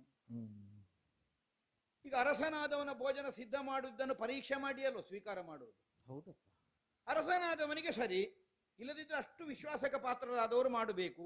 ಈಗ ವಿರಾಟ ನಗರದಲ್ಲಿ ಸಿದ್ಧ ಮಾಡಿದ ಪಾಕವನ್ನು ನಮಗೆ ಪರೀಕ್ಷೆ ಮಾಡ್ಲಿಕ್ಕಾಗ್ತದ? ಪರೀಕ್ಷೆ ಮಾಡಿದ ಪ್ರಶ್ನೆ ಹುಟ್ಟುವುದಿಲ್ಲ. ಎಂತದಕ್ಕೆ ಇದು ಮಾಡಿದ ಪಾಕವನ್ನು ಪರೀಕ್ಷೆ ಮಾಡಿಯೇ ಉಣ್ಣುತ್ತಾರೆ ಅಂತಾದ್ರೆ ಇವರು ಜನ ಕಂಡಾಗಲ್ಲ ಅನ್ನುವುದು ಒಬ್ಬ ಸಾಮಾನ್ಯನಿಗೂ ಗೊತ್ತಾಗೋದಿಲ್ವ? ಹಾಗಿದ್ರೆ ಪರೀಕ್ಷಿಸದೇ ನೀನು ಉಣ್ಣಬೇಕೆಂದಾದರೆ ಒಬ್ಬ ವಿಶ್ವಾಸಕ್ಕೆ ಪಾತ್ರನಾದವನಿಂದಲೇ ಸಿದ್ಧವಾದ ಪಾಕ ಉಣ್ಣಬೇಕು. ನಿನಗೊಬ್ಬನಿಗೆ ಬೇಕಾಗಿ ನನಗೆ ಅಡುಗೆ ಮಾಡ್ಲಿಕ್ಕಾಗ್ತದೆ? ಇಲ್ಲಪ್ಪ. ಅಲ್ಲಿ ಪ್ರಶ್ನೆ ಹುಟ್ಟುವುದಿಲ್ವ? ಇದು ಬ್ರಾಹ್ಮಣರು ಅಡುಗೆ ಭಟ್ರನ್ನೇ ಕರ್ಕೊಂಡು ಯಾಕೆ ಬಂದದ್ದು ಅಂತ. ಹಾಗಾಗಿ ಎಲ್ಲರಿಗೂ ಅಡುಗೆ ಮಾಡುವ ಕೆಲಸ ಅಂತ ನಾನು ಮಾಡ್ತೇನೆ.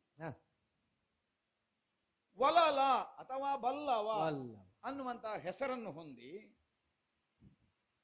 ನಾನು ಅಡುಗೆಯ ಪರಿಚಾರವನ್ನು ಮಾಡುವಂತಹ ಒಬ್ಬಾತ ವೃತ್ತಿಯವನಂತೆ ಅಲ್ಲಿ ಕಾಣಿಸಿಕೊಳ್ಳುತ್ತೇನೆ. ಭೀಮಸೇನ, ಒಬ್ಬ ವ್ಯಕ್ತಿ ಎಷ್ಟು ಎತ್ತರಕ್ಕೆ ಹೋಗಬಹುದು ಎನ್ನುವುದಕ್ಕೆ ಮಿತಿ ಇಲ್ಲದೆ ಇದ್ದರೂ ಎಷ್ಟು ಕೆಳಗೆ ಹೋಗಬಲ್ಲ ಎಂಬುದರ ಮೇಲೆ ಅವನ ನಿಜವಾದ ಅರ್ಹತೆ ಗೊತ್ತಾಗ್ತದೆ. ಸಹಸ್ರಗದ ಶಕ್ತಿಯುಳ್ಳ ನಿನ್ನ ಗದೆಯನ್ನು ಹಿಡಿದವ ನೀನು ಈಗ ಸೌಟು ಹಿಡಿಯುವುದಲ್ಲವೋ? ಅಣ್ಣನಿಗಾಗಿ ನೀ ಇಷ್ಟು ಕೆಳಗೂ ಹೋಗಬಲ್ಲವನ ಅಂತಾದ್ರೆ ನಿನ್ನಂತಹ ತಮ್ಮನನ್ನು ಪಡೆದ ನಾ ಭಾಗ್ಯ ಇದ್ದೇನೆ. ಅಣ್ಣ, ಹಿಡಿಯುವುದೇನು ಅನ್ನೋದು ಮುಖ್ಯ ಅಲ್ಲ, ಹಿಡಿದದ್ದರ ವಿನಿಯೋಗ ಹೇಗೆ ಅನ್ನೋದೇ ಅಲ್ವ ಪ್ರಧಾನ. ಈಗ ಆಯುಧವೇ ಹಿಡಿದು ಹೋರಾಡಬೇಕಾದವ. ಆದ್ರೆ ಏನು ಮಾಡೋಣ? ಆಯುಧ ಅನ್ನೋದು ಹೋರಾಟಕ್ಕಲ್ವ ಇರುವುದು. ಹೋರಾಟ ಯಾವ ಮುಖದಿಂದ ಅಂತ ಇರುವುದು. ಇದು ನಿನ್ನ ತಮ್ಮಂದ್ರಾಗಿ ನಮಗೆಲ್ಲ ಗೊತ್ತಾದದ್ದು. ಎಂಥದ್ದು ಎಳ್ಳಿನ 7 ಭಾಗದಷ್ಟು ನಿನ್ನನ್ನು ಅನುಸರಿಸಿ ನಾವು ಕಂಡುಕೊಂಡು ನೀನು ಬಾಯಿ ಬಿಟ್ಟು ಹೇಳುವುದಿಲ್ಲ ಅಷ್ಟೇ. ನಮಗೆ ಬದುಕೇ ಹೋರಾಟ ಆಗಿದೆ. ಈ 1 ವರ್ಷದ ಅಜ್ಞಾತವನ್ನುವಂತಹ ನಮ್ಮ ಬದುಕಿನ ಹೋರಾಟಕ್ಕೆ ನನ್ನ ಉದ್ಯೋಗ ಯಾವುದೋ? ನಾನು ಹೇಳಿದ್ದ ಅಡುಗೆ ಮಾಡುವ ಕೆಲಸ ಮಾಡ್ತೇನೆ. ಅಡುಗೆ ಮಾಡುವವನಿಗೆ ಆಯುಧ ಯಾವುದು? ಹೌದಪ್ಪ. ಹಾಗೆ ಸೌಟೆ ಹಿಡಿದು ತಿರುಗಿಸಬೇಕು. ಸೌಟೆ ಬರೆಯುವವನಿಗೆ ಲೇಖನಿಯ ಆಯುಧ ಅಲ್ವಾ? ಅವ ಲೇಖನಿಯ ಆಯುಧ. ಮತ್ತೆ ಬರೆಯುವ ಒಂದು ಗದೆಯಲ್ಲಿ ಬರೀಲಿಕ್ಕೆ ಆಗುದಿಲ್ಲ. ಹಾಗಾಗಿ ಕೈಗೊಳ್ಳುವ ಕರ್ತವ್ಯ ಏನು, ವೃತ್ತಿ ಏನು ಅನ್ನುವುದರಿಂದ ಅಲ್ವಾ ಆಯುಧ. ನೋಡೋಣ, ನಾನು ಸೌಟನ್ನಾದ್ರೂ ಗದೆ ಮಾಡಿಯೇನು. ನನ್ನ ಮನಸ್ಸಿನ ತುಮುಲವನ್ನು ಇಷ್ಟಾದರೂ ನಿವಾರಣೆ ಮಾಡಿದ ನಿನ್ನನ್ನು ನೋಡಿದಾಗ ನನಗೆ ಸದಾ ಅನ್ನಿಸುವುದು, ಉಳಿದ ರಾಜರು ಹೇಳುವುದು ನಮಗೆ ಭೀಮ ಬಲದ ಸೇನೆಯುಂಟು ಅಂತ, ನಾವು ಹೇಳುವುದು ನಮಗೆ ಭೀಮಸೇನನ ಬಲವುಂಟು ಅಂತ. ಆಗಲಿ. ಆದರೂ ಇದ್ದಾನಲ್ಲ ಅರ್ಜುನ, ನನಗೀಗ ಅನುಮಾನ ಕಾಣುವುದು ಇವನದ್ದೇ. ಈಗ ಇವನನ್ನು ಅಡಗಿಸುವುದೇ ಯಾವ ಅಮರಾವತಿಗೆ ಮಾರ್ಗವೊಂದುಂಟು. ಜನಕಮರಾವತಿಯೊಳಗಾದ ಕೊರತೆಯುಂಟು,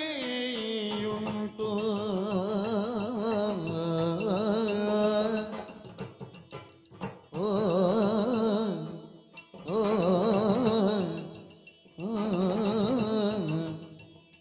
ಓ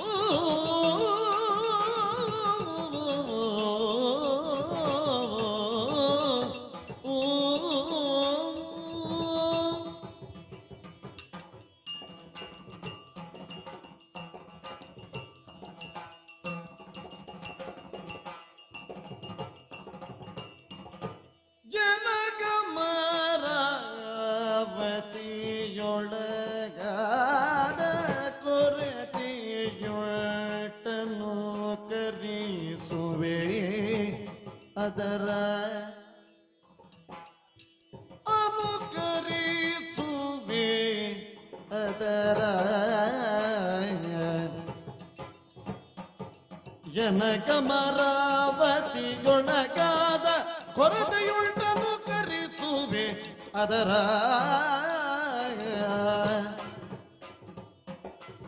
ಜನಪಾಲಾಗ್ರಣಿ ನಿನ್ನ ಸತ್ಯವಿದ್ದರೆ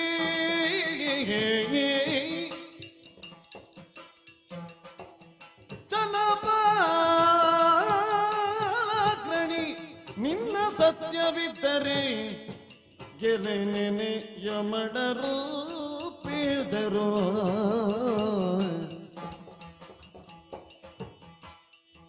ಜನಕಮರಾವತಿಯೊಳಗಾದ ಕೊರತೆಯುಳ್ಳನು ಕರಿಸುವೆ ಅದರ ಆ ಆ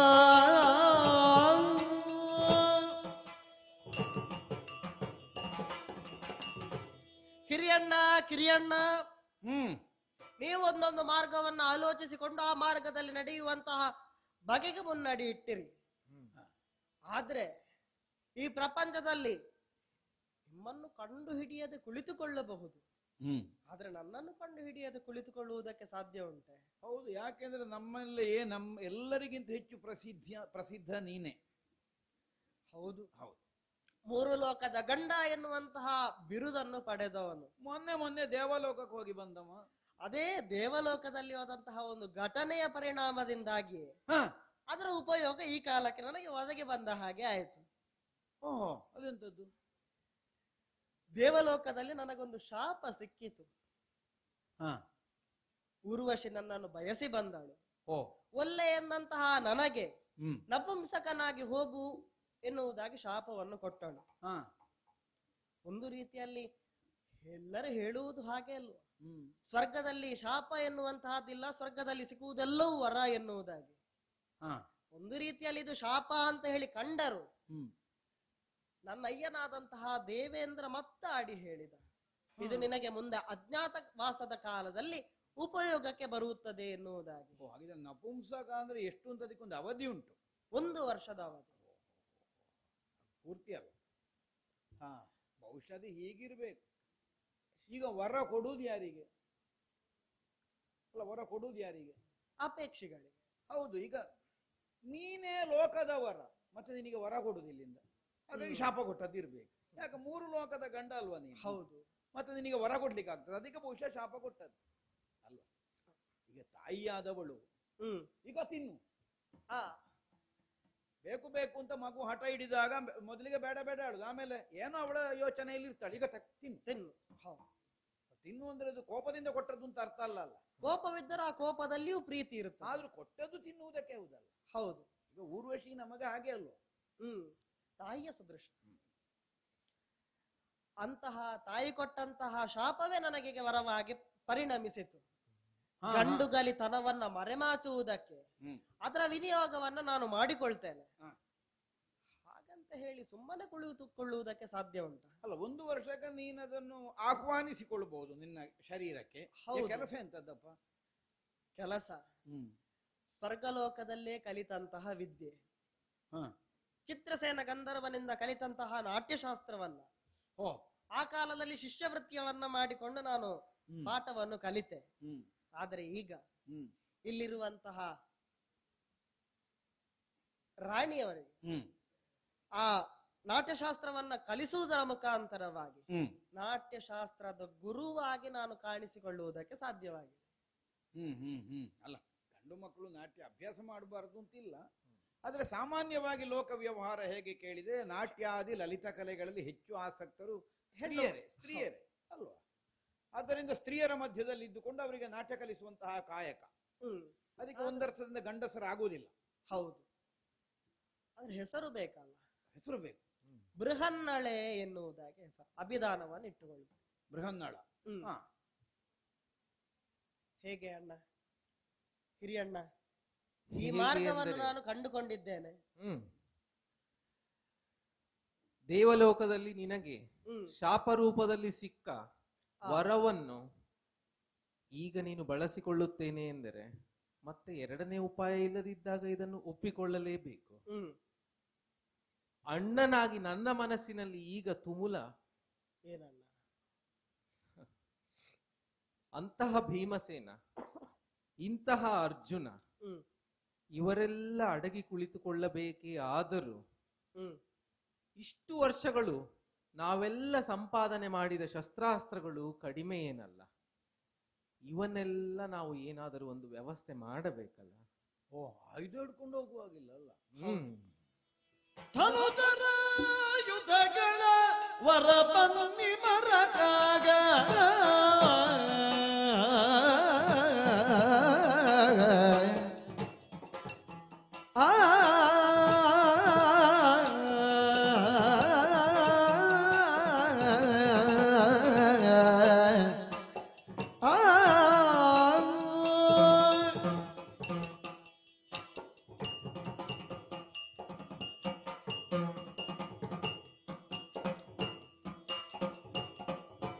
ಧನುಷರ ಯುಧಗಳ ವರ ಬನ್ನಿ ಮರಗಾಗ ಮನುಜರು ತಿಳಿಯದಲ್ದದನಿಯೇ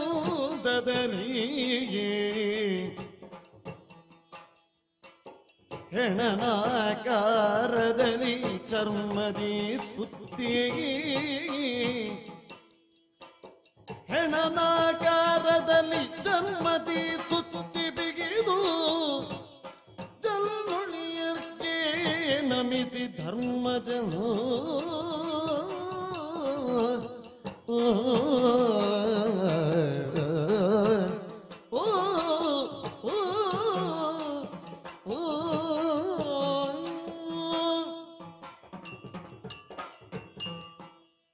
ಈ ಧನುಷರಾಯುಧಗಳಿಗೊಂದು ವ್ಯವಸ್ಥೆ ಮಾಡಬೇಕಲ್ಲ ನಾವೆಲ್ಲ ಸೇರಿ. ಮಹಾಗದೆಯನ್ನು ಹಿಡಿದ ಭೀಮ ಸೌಟು ಹಿಡಿದಾಯಿತು. ತನ್ನ ಗಾಂಡೀವದಿಂದ ಶತ್ರುಕರ್ಷಣನಾಗಿ ವಿರೋಧಿ ಪಾಳೆಯದಲ್ಲಿರುವವರಿಗೆ ನಡು ರಾತ್ರಿಯಾದರೂ ಸಿಂಹಗರ್ಜನೆಯನ್ನು ಹುಟ್ಟಿಸಬೇಕಾದ ಅರ್ಜುನನು ನಟುವಾಂಗವನ್ನು ಹಿಡಿದಾಯಿತು. ಈಗ ನಾವೆಲ್ಲ ಬಿಡುವುದೇ ಇದನ್ನು. ಧನುಷರಾಯುಧಗಳನ್ನು ತಾತ್ಕಾಲಿಕವಾಗಿ ಆದರೂ ರಾಜ್ಯವನ್ನು ಸಾಕ್ಷಾತ್ ದೈವವಾಗಿಯೇ ನಾವು ಭಾವಿಸುವುದಲ್ಲ. ಯಾರೂ ಆಯುಧ ಹಿಡ್ಕೊಂಡು ಹೋಗುವಾಗಿಲ್ಲ. ಪ್ರಚನ್ನ ವೇಷದಿಂದ ನಾವು ಬದುಕುವಂತಹ ಕಾಲದಲ್ಲಿ ಇರಬಹುದಾದಂತಹ ನಮ್ಮದಾದ ವೃತ್ತಿಗೆ ಆಯುಧ ಸಂಬಂಧವೇ ಇಲ್ಲ. ಅಲ್ವಾ? ಒಂದು ವ್ಯವಸ್ಥೆ ಮಾಡಿ. ಅವರು ನಕುಲ ಸಹದೇವರಿಗಾದ್ರೂ ಆಯುಧ ಹಿಡಿಲಿಕ್ಕೆ ಆಗುದಿಲ್ಲ, ಇವಳಿಗೂ ಆಗುದಿಲ್ಲ. ಏನೋ ಒಂದು ಮಾಡಬೇಕಲ್ಲ. ಈಗ ನಾವೆಲ್ಲರೂ ಇರುವುದು ಜೀವಂತ ಶವಗಳಾಗಿ ಅಲ್ವೇ? ಉಸಿರುಂಟು ಅಷ್ಟೇ, ಮತ್ತೇನಿಲ್ಲ. ನೀನಾಗೆ ಹೇಳಿದ್ರೆ ನಮಗೆ ಸಮಾಧಾನ, ನೀನೇ ಒಪ್ಪುದಿಲ್ಲ ಅದನ್ನ, ಅದೇ ಕಷ್ಟ ಆಗುವುದು. ಒಪ್ಪಲಿ ಬಿಡಲಿ, ಈಗ ಬೇರೆ ಉಪಾಯ ಇಲ್ಲ. ನಕುಲ ಸಹದೇವರ ಅಸ್ತ್ರಗಳನ್ನು ಕೈಕಾಲುಗಳಾಗಿ ಮಾಡುವ, ಗಾಂಡೀವವನ್ನು ಬೆನ್ನು ಮೂಳೆಯಾಗಿ ಮಾಡುವ, ನಿನ್ನ ಗದೆಯನ್ನು ತಲೆಯಾಗಿ ಮಾಡುವ, ನಮ್ಮನ್ನು ಧರ್ಮವೇ ಸದಾ ರಕ್ಷಿಸುತ್ತಿರುವುದನ್ನು ನಾವು ಸದಾ ಮನದಲ್ಲಿ ನೆನೆಯಿಟ್ಟು ಅದಕ್ಕೊಂದು ಚರ್ಮದ ಹೊದಿಕೆಯನ್ನು ಹಾಕಿ ಒಂದು ದೇಹದ ರೂಪವನ್ನು ಕೊಟ್ಟು ಶಮೀ ವೃಕ್ಷವನ್ನು ಏರಿಸುವ. ಆಗ್ಬಹುದಲ್ವೋ? ಪಕ್ಕನೆ ನೋಡುವಾಗ ಒಂದು ಭ್ರಾಂತಿ ಹುಟ್ಟಬೇಕು ಅಲ್ವೋ? ಯಾವುದೋ ಒಂದು ಹೆಣ ತೂಗಾಡ್ತಾ ಉಂಟು, ಹೀಗೆ ಭಾಸವಾಗುವ ಹಾಗೆ ಅದಕ್ಕೊಂದು ರೂಪವನ್ನು ಒದಗಿಸಿಕೊಡಬೇಕು. ಸ್ಮಶಾನದಲ್ಲಿರುವಂತಹ ಶಮೀ ವೃಕ್ಷದಲ್ಲಿ ಅದನ್ನು ಬಂಧಿಸಬೇಕು. ಯಾಕೆಂದ್ರೆ ಇಲ್ಲದೇ ಇದ್ರೆ ಜನವಸತಿ ಅಥವಾ ಜನಸಂಚಾರ ಬಹಳ ಇರುವ ಜಾಗದಲ್ಲಿ ನಾವದನ್ನು ಇರಿಸಿದ್ರೂ ಕಷ್ಟ. ಅಂದ್ರೆ ಈ ಮಂದಿಗಳಿಗೆ ಕುತೂಹಲ ಹೆಚ್ಚು, ಅವರವರಲ್ಲಿ ಇರುವುದರ ಬಗ್ಗೆ ಅವರಿಗೆ ಗಮನ ಇಲ್ಲ, ಬೇರೆಯವರದ್ರ ಬಗ್ಗೆ ಕುತೂಹಲ ಹೆಚ್ಚಿರುವುದು. ಅದೆಂತದ್ದಾಗೆ ಇದೆಂತದ್ದು ಹೀಗೆ ಅಂತ ಸಂಶೋಧನೆಗೆ ಹೊರಟ್ರೆ ಅದು ಕಷ್ಟ. ಸ್ಮಶಾನದಲ್ಲಿಯೇ ಇರಿಸುವುದು ಯಾಕೆ ಒಳ್ಳೇದು ಅಂತ ನನಗೆ ಕಾಣೋದು ಕೇಳಿದ್ರೆ, ಸ್ಮಶಾನಕ್ಕೆ ಬಂದವರಿಗೆ ಮೇಲೆ ನೋಡುವ ಯೋಚನೆಯೇ ಬರುವುದಿಲ್ಲ.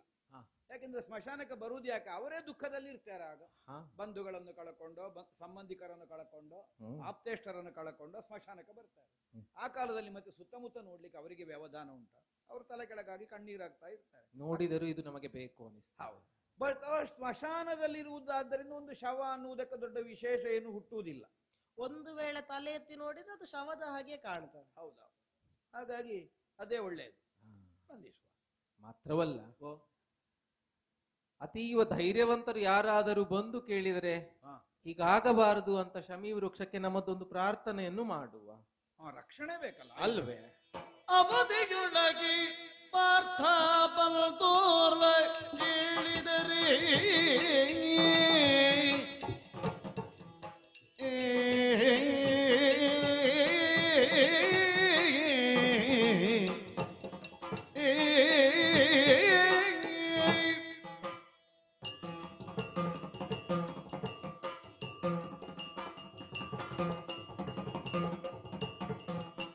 ಅವಧಿಯೊಳಗೆ ಪಾರ್ಥ ಬಂದೋರ್ವ ಕೇಳಿದರೆ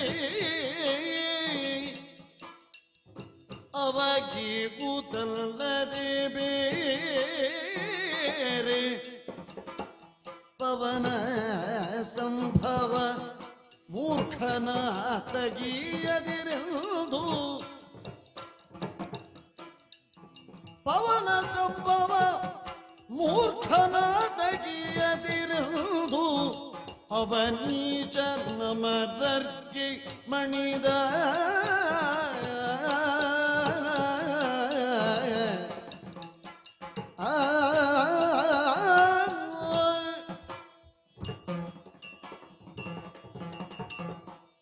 ಶಿವಶಕ್ತ್ಯಾತ್ಮಕವಾದ ಪ್ರಕೃತಿಯನ್ನು, ಅದಕ್ಕೆ ಸಂಕೇತವಾಗಿ ನಮಗೆ ಈ ಕಾಲಕ್ಕೆ ಒದಗಿ ಬಂದ ಶಮಿ ವೃಕ್ಷವನ್ನು ನಾ ಬೇಡುವುದೊಂದೇ. ಅವಧಿಯೊಳಗೆ ಸಕಾಲಕ್ಕೆ ಅರ್ಜುನ ಬಂದು ಬೇಡಿದರೆ ಶಸ್ತ್ರಾಸ್ತ್ರಗಳನ್ನು ಮರಳಿ ದಯಪಾಲಿಸು. ನನ್ನ ಮಗನ ಸಮನನಾದ ಭೀಮ ಒಂದರ್ಥದಲ್ಲಿ ಮೂರ್ಖ ಇದ್ದಾನೆ. ಅವ ಬಂದು ಕೇಳಿದರೆ ಕೊಡಬೇಡ ಪ್ರಕೃತಿ ದೈವ, ಅವ ಬಂದು ಕೇಳಿದರೆ ಕೊಡಬೇಡ. ಎಂತ ಪ್ರಾರ್ಥನೆ ಇದು? ಹಾಗಿದ್ರೆ ನಾವು ಯಾರು? ಸೋದರರೊಳಗ ನನ್ನ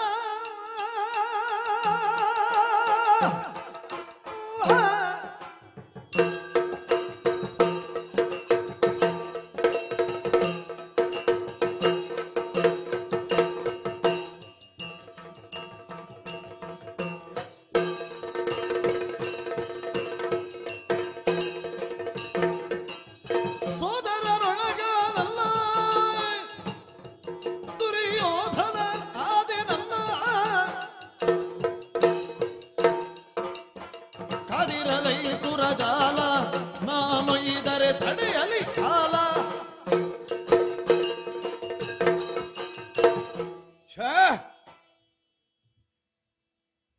ಎಂತಹ ಮಾತುಗಳಿವೆ! ಧನುಷರಗಳನ್ನೆಲ್ಲ ಗುಪಿತವಾಗಿರಿಸುವುದಕ್ಕೊಂದು ಯೋಜನೆಯನ್ನು ನಾವು ಕೈಗೊಂಡು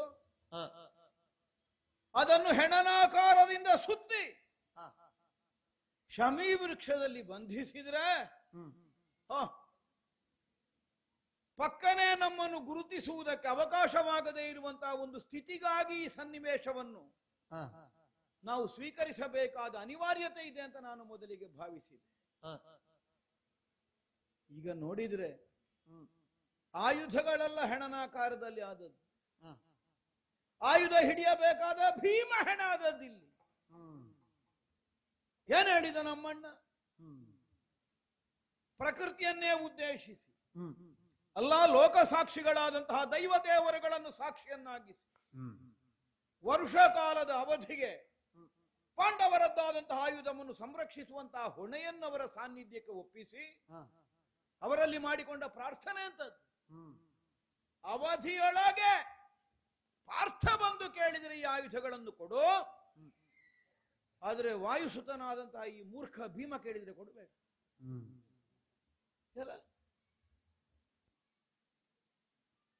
ಹಾಗಿದ್ರೆ ಮತ್ತೆ ಅಣ್ಣನನ್ನು ಅನುಸರಿಸಿಕೊಂಡು ನಾವಿಷ್ಟು ದಿವಸ ಬಂದದ್ದಕ್ಕೇನು ಮೌಲ್ಯ ಉಳಿದಾಗಾಯಿತು? ಏನು ಕೈಯಲ್ಲಿ ಆಯುಧ ಉಂಟು ಅನ್ನುವುದಕ್ಕಾಗಿ ಕಂಡವರ ಮೇಲೆಲ್ಲ ಬಲಪ್ರಯೋಗವನ್ನು ಮಾಡುತ್ತಾ ಬಂದವನ ನಾನು ಇಷ್ಟರವರೆಗೆ? ನಾನು ಈಗ ನಾನು ಮೂರ್ಖ ಆದ್ರೆ ಮತ್ತೆ ಅವ ಎಂತದ್ದು ಕೌರವ? ಈಗ ಅವನಿಗೆ ಯಾವ ಹೆಸರು ಇಡುವುದು? ಅಲ್ಲ, ನಾನು ಕೌರವರಲ್ಲಿ ಒಬ್ಬ ಆಗಿ ಹೋದನ. ಭವಿಷ್ಯತ್ತಿನ ಕುರಿತಾದ ಚಿಂತನೆ ಇಲ್ಲದೆ ಕೇವಲ ತತ್ಕಾಲದಲ್ಲಿ ಒದಗಬಹುದಾದಂತಹ ಒಂದು ಪರಿಣಾಮವನ್ನಷ್ಟೇ ಆಲೋಚಿಸಿ ಯಾವನು ಕಾರ್ಯವನ್ನು ಕೈಗೆತ್ತಿಕೊಳ್ತಾನೆ ಅವ ಅಲ್ವಾ ಮೂರ್ಖ? ಅದು ಸುಯೋಧನ ಅಲ್ವಾ? ಪ್ರತ್ಯಕ್ಷ ಸಾಕ್ಷಿ ಉಂಟು ಕಣ್ಣ ಮುಂಭಾಗದಲ್ಲಿ. ನಾಳೆಗೆ ಏನಾಗುತ್ತದೆ ಅನ್ನುವ ಚಿಂತನೆ ಇಲ್ಲ ಅವನಿಗೆ. ಇವತ್ತಿಗೆ ನಷ್ಟನ್ನು ಮಾತ್ರ ಯೋಚಿಸ್ತಾನೆ. ಅಲ್ಲದೆ ಹೋದ್ರೆ ಬಲವಂತರಾದ ಪಾಂಡವರನ್ನು ಅಡಿಗಡಿಗೆ ಕೆಣಕಿದ್ರೆ, ನೋವುಂಟು ಮಾಡಿದ್ರೆ ನಾಳೆಗೆ ತನಗೆ ಸುಖ ಸಿಗ್ತದೆ ಅನ್ನುವ ನಿರೀಕ್ಷೆಯನ್ನು ಹೊಂದುವುದಕ್ಕೆ ಸಾಧ್ಯ ಆಗುತ್ತದೆ. ಯಾಕೆ ಎರಡೆರಡು ಸಲ ದ್ಯೂತಾಡಿದ? ಶಕುನಿಯದ್ದಾದಂತಹ ಕರಚಮತ್ಕೃತಿಯಲ್ಲಿ ಹೊಂದಿರುವ ವಿಶ್ವಾಸ. ಏನಾಗುತ್ತದೆ ದ್ಯೂತದ ಮೂಲಕವಾಗಿ? ಸೋಲು ಬಂದಿದ್ದು ಒಂದು ಕ್ಷಣಕ್ಕೆ, ಪಾಂಡವರು ಸೋತಾರು. ಆದರೆ ಪಾಂಡವರ ಬಲ ಸೋಲುವುದಿಲ್ಲ. ಇದನ್ನು ಯೋಚಿಸಬೇಡ ಸುಯೋಧನನಾದ್ರು. ಒಬ್ಬ ಬಲವುಳ್ಳವನ ವಿರೋಧವನ್ನು ಕಟ್ಟಿಕೊಂಡರೆ ನಾಳೆಗೆ ತನಗದು ಪ್ರಾಣಾಂತಿಕವಾಗಿ ಒದಗುತ್ತದೆ ಅನ್ನುವಂತಹ ಯೋಚನೆ ಒಬ್ಬ ವಿವೇಕಿಯಾದವ ಮಾಡಬೇಕಾಗುತ್ತದೆ. ಅದನ್ನು ಮಾಡದೆ ಈ ಕಾಲದಲ್ಲಿ ಕೈಗೊಂಡಂತಹ ಒಂದು ಕಾರ್ಯಕ್ಕೆ ಈ ಕಾಲದಲ್ಲೇ ಸಿಗಬಹುದಾದಂತಹ ಪರಿಣಾಮವೇ ಪ್ರಧಾನ ಅನ್ನುವಂತಹ ಭಾವದಿಂದ ವ್ಯವಹರಿಸಿದಂತಹ ಸುಯೋಧನನ ಸಾಲಿಗೆ ನನ್ನನ್ನು ಸೇರಿಸ್ತಾನೆ ಅಂತಾದ್ರೆ ಹಾಗಿದ್ರೇನು? ಕುಂತಿನಂದನನಾದ ಭೀಮ, ಪಾಂಡುನಂದನನಾದ ಭೀಮ ಇಂದಿನ ದಿನ 100 ಮಂದಿ ಕೌರವರಲ್ಲಿ ಸೇರಿಕೊಳ್ಳಬೇಕಾದಂತಹ ಹೆಸರು ಅನ್ನುವುದನ್ನು ನಿರ್ಣಯಿಸಿದನ. ಈಗ ಏನಾಗ್ತದೆ? ನಮ್ಮ ಕೈಗೆ ಆಯುಧ ಬಂದ್ರೆ ನಮಗರ್ಥ ಆಗ್ತದೆ ಅಣ್ಣ ಯಾವ ಉದ್ದೇಶದಿಂದ ಹೇಳಿದ್ದಾನೆ. ನಮ್ಮ ಮನಸ್ಸಿಗೆ ಕಂಡದ್ದನ್ನು ಬಾಯಿ ಬಿಟ್ಟು ಆಗಾಗ ಆಡ್ತಾ ಬಂದೇವಲ್ಲ, ಅದರಿಂದಲೇ ಬಂದ ಸಮಸ್ಯೆ ಇದು. ಒಂದೊಮ್ಮೆಗೆ ವನವಾಸದಲ್ಲಿ ನಮ್ಮವರ ಸಂಕಟ ಕಂಡು ಕಣ್ಣೀರಿಳಿಸುವುದನ್ನು ನೋಡಿದಾಗ ಆಯುಧ ತಿರುಗಿಸಿ ಹೊರಟಿದ್ದೆ, ಹೊಡಿತೇನೆ ಆ ಕೌರವರನ್ನು. ಆಗ ಅಣ್ಣ ತಡೆದ. ಈಗ ಅವ ಯಾಕೆ ಹೇಳ್ತಾ ಇರೋದು? ಅವ ಕಂಕನ ಸ್ವರೂಪದಿಂದ ವಿರಾಟ ನಗರದಲ್ಲಿರ್ತಾನೆ. ನಾನೆಲ್ಲಿಯೋ ಮತ್ತೊಂದು ಕಡೆಯಲ್ಲಿ ಅಡುಗೆ ಭಟ್ಟನಾಗಿ ವ್ಯವಹಾರ ಮಾಡ್ತಾ ಇರ್ತೇನೆ. ಎಲ್ಲಿಯಾದ್ರೂ ಆವೇಶ ಬಂದು ಆಯುಧ ಹಿಡ್ಕೊಂಡೋಗಿ ಕೌರವರ ತಲೆ ಬಡಿದ್ರೆ ತಡಿಲಿಕ್ಕೆ ಒಟ್ಟಿಗೆ ಅಣ್ಣ ಇಲ್ಲಲ್ಲ, ಇಲ್ಲಿಯಾದ್ರೂ ಅವ ಇದ್ದಾನೆ. ನಿಲ್ಲು ನಿಲ್ಲು ನಿಲ್ಲು, ವರ್ಷ ಕಳೀಲಿ, ಅವಧಿ ಮುಗೀಲಿ, 13 ಮುಗೀಲಿ, ಆಮೇಲೆ ನೋಡುವ. 13 ಮುಗಿಯುವುದ? 13 ಅಲ್ಲ, ಇವತ್ತೆ ಅವನ 16 ಮಾಡ್ತಾನೆ.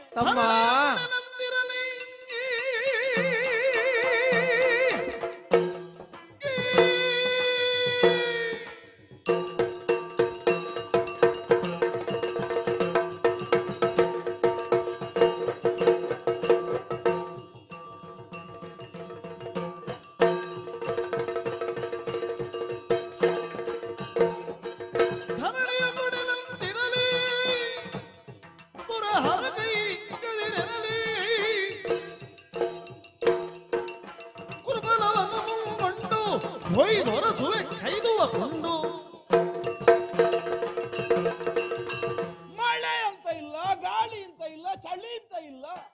ಕಲ್ಲು ಮುಳ್ಳಿನ ಮೇಲೆ ಕಾಲಿಟ್ಟುಕೊಂಡು ಕಾಡಿನಲ್ಲಿ 12 ವರ್ಷ ಜೀವನ ನಡೆಸಿದ ಯಾವ ಪ್ರಾರಬ್ಧಕ್ಕೆ?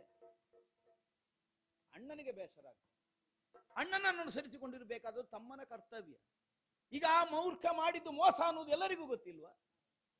ಅದನ್ನು ತಿಳಿಲಿಕ್ಕೆ ಬೃಹಸ್ಪತಿ ಬರುವುದು ಬೇಡ. ಸುಯೋಧನ ದ್ಯೂತ ಮಾಡಿದ್ದು ಕಪಟದ್ದೇ. ಕಪಟದ ದ್ಯೂತದಲ್ಲಿ ನಮ್ಮನ್ನು ಸೋಲಿಸಿ ಕಾಡಿಗಟ್ಟಿದ್ರೆ 12 ವರ್ಷ ಕಲ್ಲು ಮುಳ್ಳಿನಲ್ಲಿ ನಾವು ಕಾಲು ಊರಬೇಕಾಗಿತ್ತ? ಶಟಂ ಪ್ರತಿ ಶಾಟ್ಯಂ, ಹೋಗಿ ಹೊಡೆಯುತ್ತೇನೆ ಹೊರಟಿದ್ದೆ. ಆಗ ತಡೆಯುವಾಗಲ್ಲ ಸುಮ್ಮಗಾದದ್ದು ಯಾಕೆ? ಸತ್ಯ ಮೀರ್ಲಿಕ್ಕಿಲ್ಲ.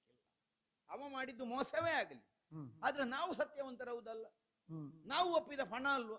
ಆದ್ದರಿಂದ ನಾವು ವನವಾಸವನ್ನು ಪೂರೈಸಿಕೊಳ್ಳೋಣ. 13 ವರ್ಷ ಮುಗಿಯಲಿ, ಆಮೇಲೆ ನೀವು ಬೇಕಾದ್ದು ಮಾಡಿ. ಹೀಗೆ ಹೇಳ್ತಾ ನಮ್ಮನ್ನು ಸಮಾಧಾನ ಮಾಡ್ತಾ ಇದ್ದವು. ಆಗ್ಲಿ, ಅಣ್ಣನನ್ನು ಸೆದ್ದುಕೊಂಡಿರುವ ಅಣ್ಣ ಹೇಳಿದ್ದನ್ನು ಕೇಳುವಂತಹ ಒಬ್ಬ ತಮ್ಮನಾಗಿ, ಅಣ್ಣನಿಗೆ ವಿಧೇಯನಾದಂತಹ ಭೀಮನಾಗಿ ಈ ಪ್ರಪಂಚದಲ್ಲಿ ನನಗೊಂದು ಅಸ್ತಿತ್ವ. ಈ ನಿರ್ಣಯದಿಂದಲೂ ಅದನ್ನು ನಾನು ಬಲವಂತಿಕೆಯಿಂದ ಅದುಮಿಟ್ಟುಕೊಂಡು ಕುಳಿತದ್ದು ಇಷ್ಟರ ದಿವಸ. ಈಗ ಕುಳಿತೇನು ಪ್ರಯೋಜನ? ನಾನು 12 ವರ್ಷ ಕಾದದ್ದೇ ಬಂತು. ಈಗ 13 ವರ್ಷ ಪ್ರಾರಂಭ ಆಗುವಾಗ ನಮಗ ಬಂದ ಹಣೆ ಬರಹ ಎಂತದ್ದು? ಮೂರ್ಖ ಅಂತಲ್ವಾ? ವಿವೇಕ ಇಲ್ಲದೆ ಕರ್ತವ್ಯಕ್ಕೆ ಮುಖವಾಗುವವನ ನಾನು. ಕಾರ್ಯಕಾರಿಗಳ ಯೋಚನೆ ಇಲ್ಲದೆ ಈ ತನಕದ ಉದ್ದೇಶ ಅಲ್ಲ ಭಂಗ ಬರುವಾಗ ಮಾಡುವವನ.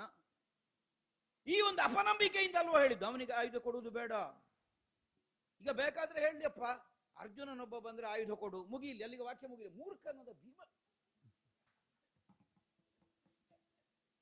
ಹಾಗಿದ್ರೆ ಈ 5 ಮಂದಿಗಳಲ್ಲಿ ನಾನೊಬ್ಬ ಮೂರ್ಖನ? ಈಗ ನನಗೆ ಅರ್ಥ ಆಗ್ತದೆ, ಹೌದು ನನ್ನದು ಮೂರ್ಖತನವೇ. ಯಾಕೆ ಮೂರ್ಖತನ? 13 ವರ್ಷ ಕಳೆದ ಮೇಲಾದ್ರೂ ಕೌರವನ ತಲೆ ಹೊಡೆಯುತ್ತೇನೆ ಅಂತ ಕಾದನಲ್ಲ, ಅದು ಮೂರ್ಖತನ. ಇದು ಯಾವತ್ತೂ ಮಾಡಬೇಕಾಗಿದ್ದದ್ದು. ವನವಾಸಕ್ಕೆ ಹೊರಟ ಮರುದಿವಸವೇ ಹೋಗಿ ಆ ದುಶ್ಯಾಸನನ ಎದೆಯ ಅಳತೆ ತೆಗಿಬೇಕಿತ್ತು, ಎಷ್ಟು ದೊಡ್ಡದು ಅಂತ. ಆಗ ಭೀಮ ಮೂರ್ಖ ಆಗ್ತಿರ್ಲಿಲ್ಲ, ಅವನ ಕರುಳು ಬಗಿಬೇಕಿತ್ತು. ಈಗಲೂ ಮಾಡಿ ಏನು? ಯಾಕೆ ಅಜ್ಞಾತ? ವಿರಾಟ ನಮ್ಮ ಮುಂಭಾಗದಲ್ಲಿ ಕೈ ನೀಡಿ ನಿಲ್ಲಬೇಕಾದಂತಹ ಒಬ್ಬಾತ ಸಾಮಂತ ನೃಪನ ಸ್ಥಾನದಲ್ಲಿರುವವ. ಅಲ್ಲಿ ಹೋಗಿ ನಾನು ಅಡುಗೆ ಮಾಡಬೇಕಾ? ಮಾಡ್ತೇನೆ ಪಾಕ. ನನಗೆ ಗೊತ್ತಿಲ್ಲ ಪಾಕ ಮಾಡುವುದು ಹೇಗೆ ಅಂತ. ಹೋಗುತ್ತೇನೆ ಹಸ್ತಿನಾವತಿಗೆ. ಯಾರವ? ಕೌರವನ ಮತ್ತೊಬ್ಬನ. ಎಲ್ಲರ ತಲೆ ಒಡೆಯುತ್ತೇನೆ. ಕೇವಲ ಹಸ್ತಿನಾವತಿಯಲ್ಲಿರುವವರಲ್ಲ, ಯಾರು ನನ್ನ ಕೈ ತಡೆಯುವುದು ಬೇಡ. ಪ್ರತ್ಯಕ್ಷ ಪರಶಿವನೇ ಬಂದು, ನಿಮಗೆ ಭೂಮಿ ಇಲ್ಲ ಅನ್ನುವ ಹಾಗೆ ಹೇಳಿದ್ರೆ ಪರಶಿವನನ್ನೇ ಎಡಗೈಯಿಂದ ಜಾರಿಸಿ ಆ ಸುಯೋಧನನ ತಲೆ ಒಡೆದಿದ್ರೆ ನಾನು ಭೀಮಸೇನ ಅಲ್ಲ, ಈಗ ನಾಶ ಮಾಡ್ತೇನೆ. ತಮ್ಮ ತಮ್ಮ ತಮ್ಮ ಬಾಬಾ ಕೋಪವಿದೇನು ಒಮ್ಮೆ ಸೈರಿಸಿನ್ನು ತಮ್ಮ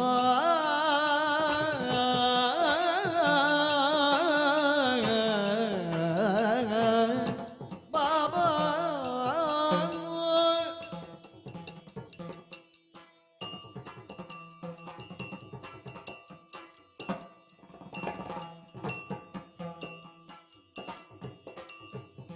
ತಮ್ಮ ಬಾಬಾ ಕೋಪವಿದೇನು ಒಮ್ಮೆ ಸೈರಿಸಿನ್ನು ಏನು ಒಮ್ಮೆ ಸೈರಿಸಿನ್ನು ಧರ್ಮ ಕೆಟ್ಟರೇನು ಸ್ವಾರ್ಥ ನಮ್ಮ ಕಷ್ಟ ವ್ಯರ್ಥ ಧರ್ಮ ಕೆಟ್ಟರೇನು ಸ್ವಾರ್ಥ ನಮ್ಮ ಕಷ್ಟ ವ್ಯರ್ಥ ತಮ್ಮ ಬಾಬಾ ಕೋಪವಿದೇನು ಒಮ್ಮೆ ಸೈರಿಸಿನ್ನು ತಮ್ಮ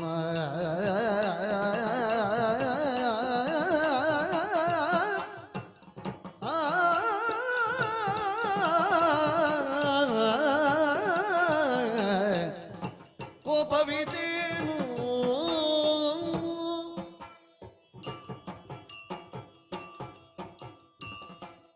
ತಮ್ಮ ವಾಯುನಂದನ, ಹಾಗೆ ನೋಡಬೇಡ, ಕಷ್ಟ ಆಗ್ತದೆ. ಇದು ತನಕ ನೀವು ಉಸಿರಾಡಿದ್ದು ಗಾಳಿಯೋ ಬೆಂಕಿಯೋ ಅರ್ಥ ಆಗುದಿಲ್ಲ. ಈಚೆ ಬಾ, ಒಮ್ಮೆ ನನ್ನ ಕೈ ಹಿಡಿದುಕೋ. ಮೂರ್ಖ ಯಾಕೆ ನಿನಗೆ?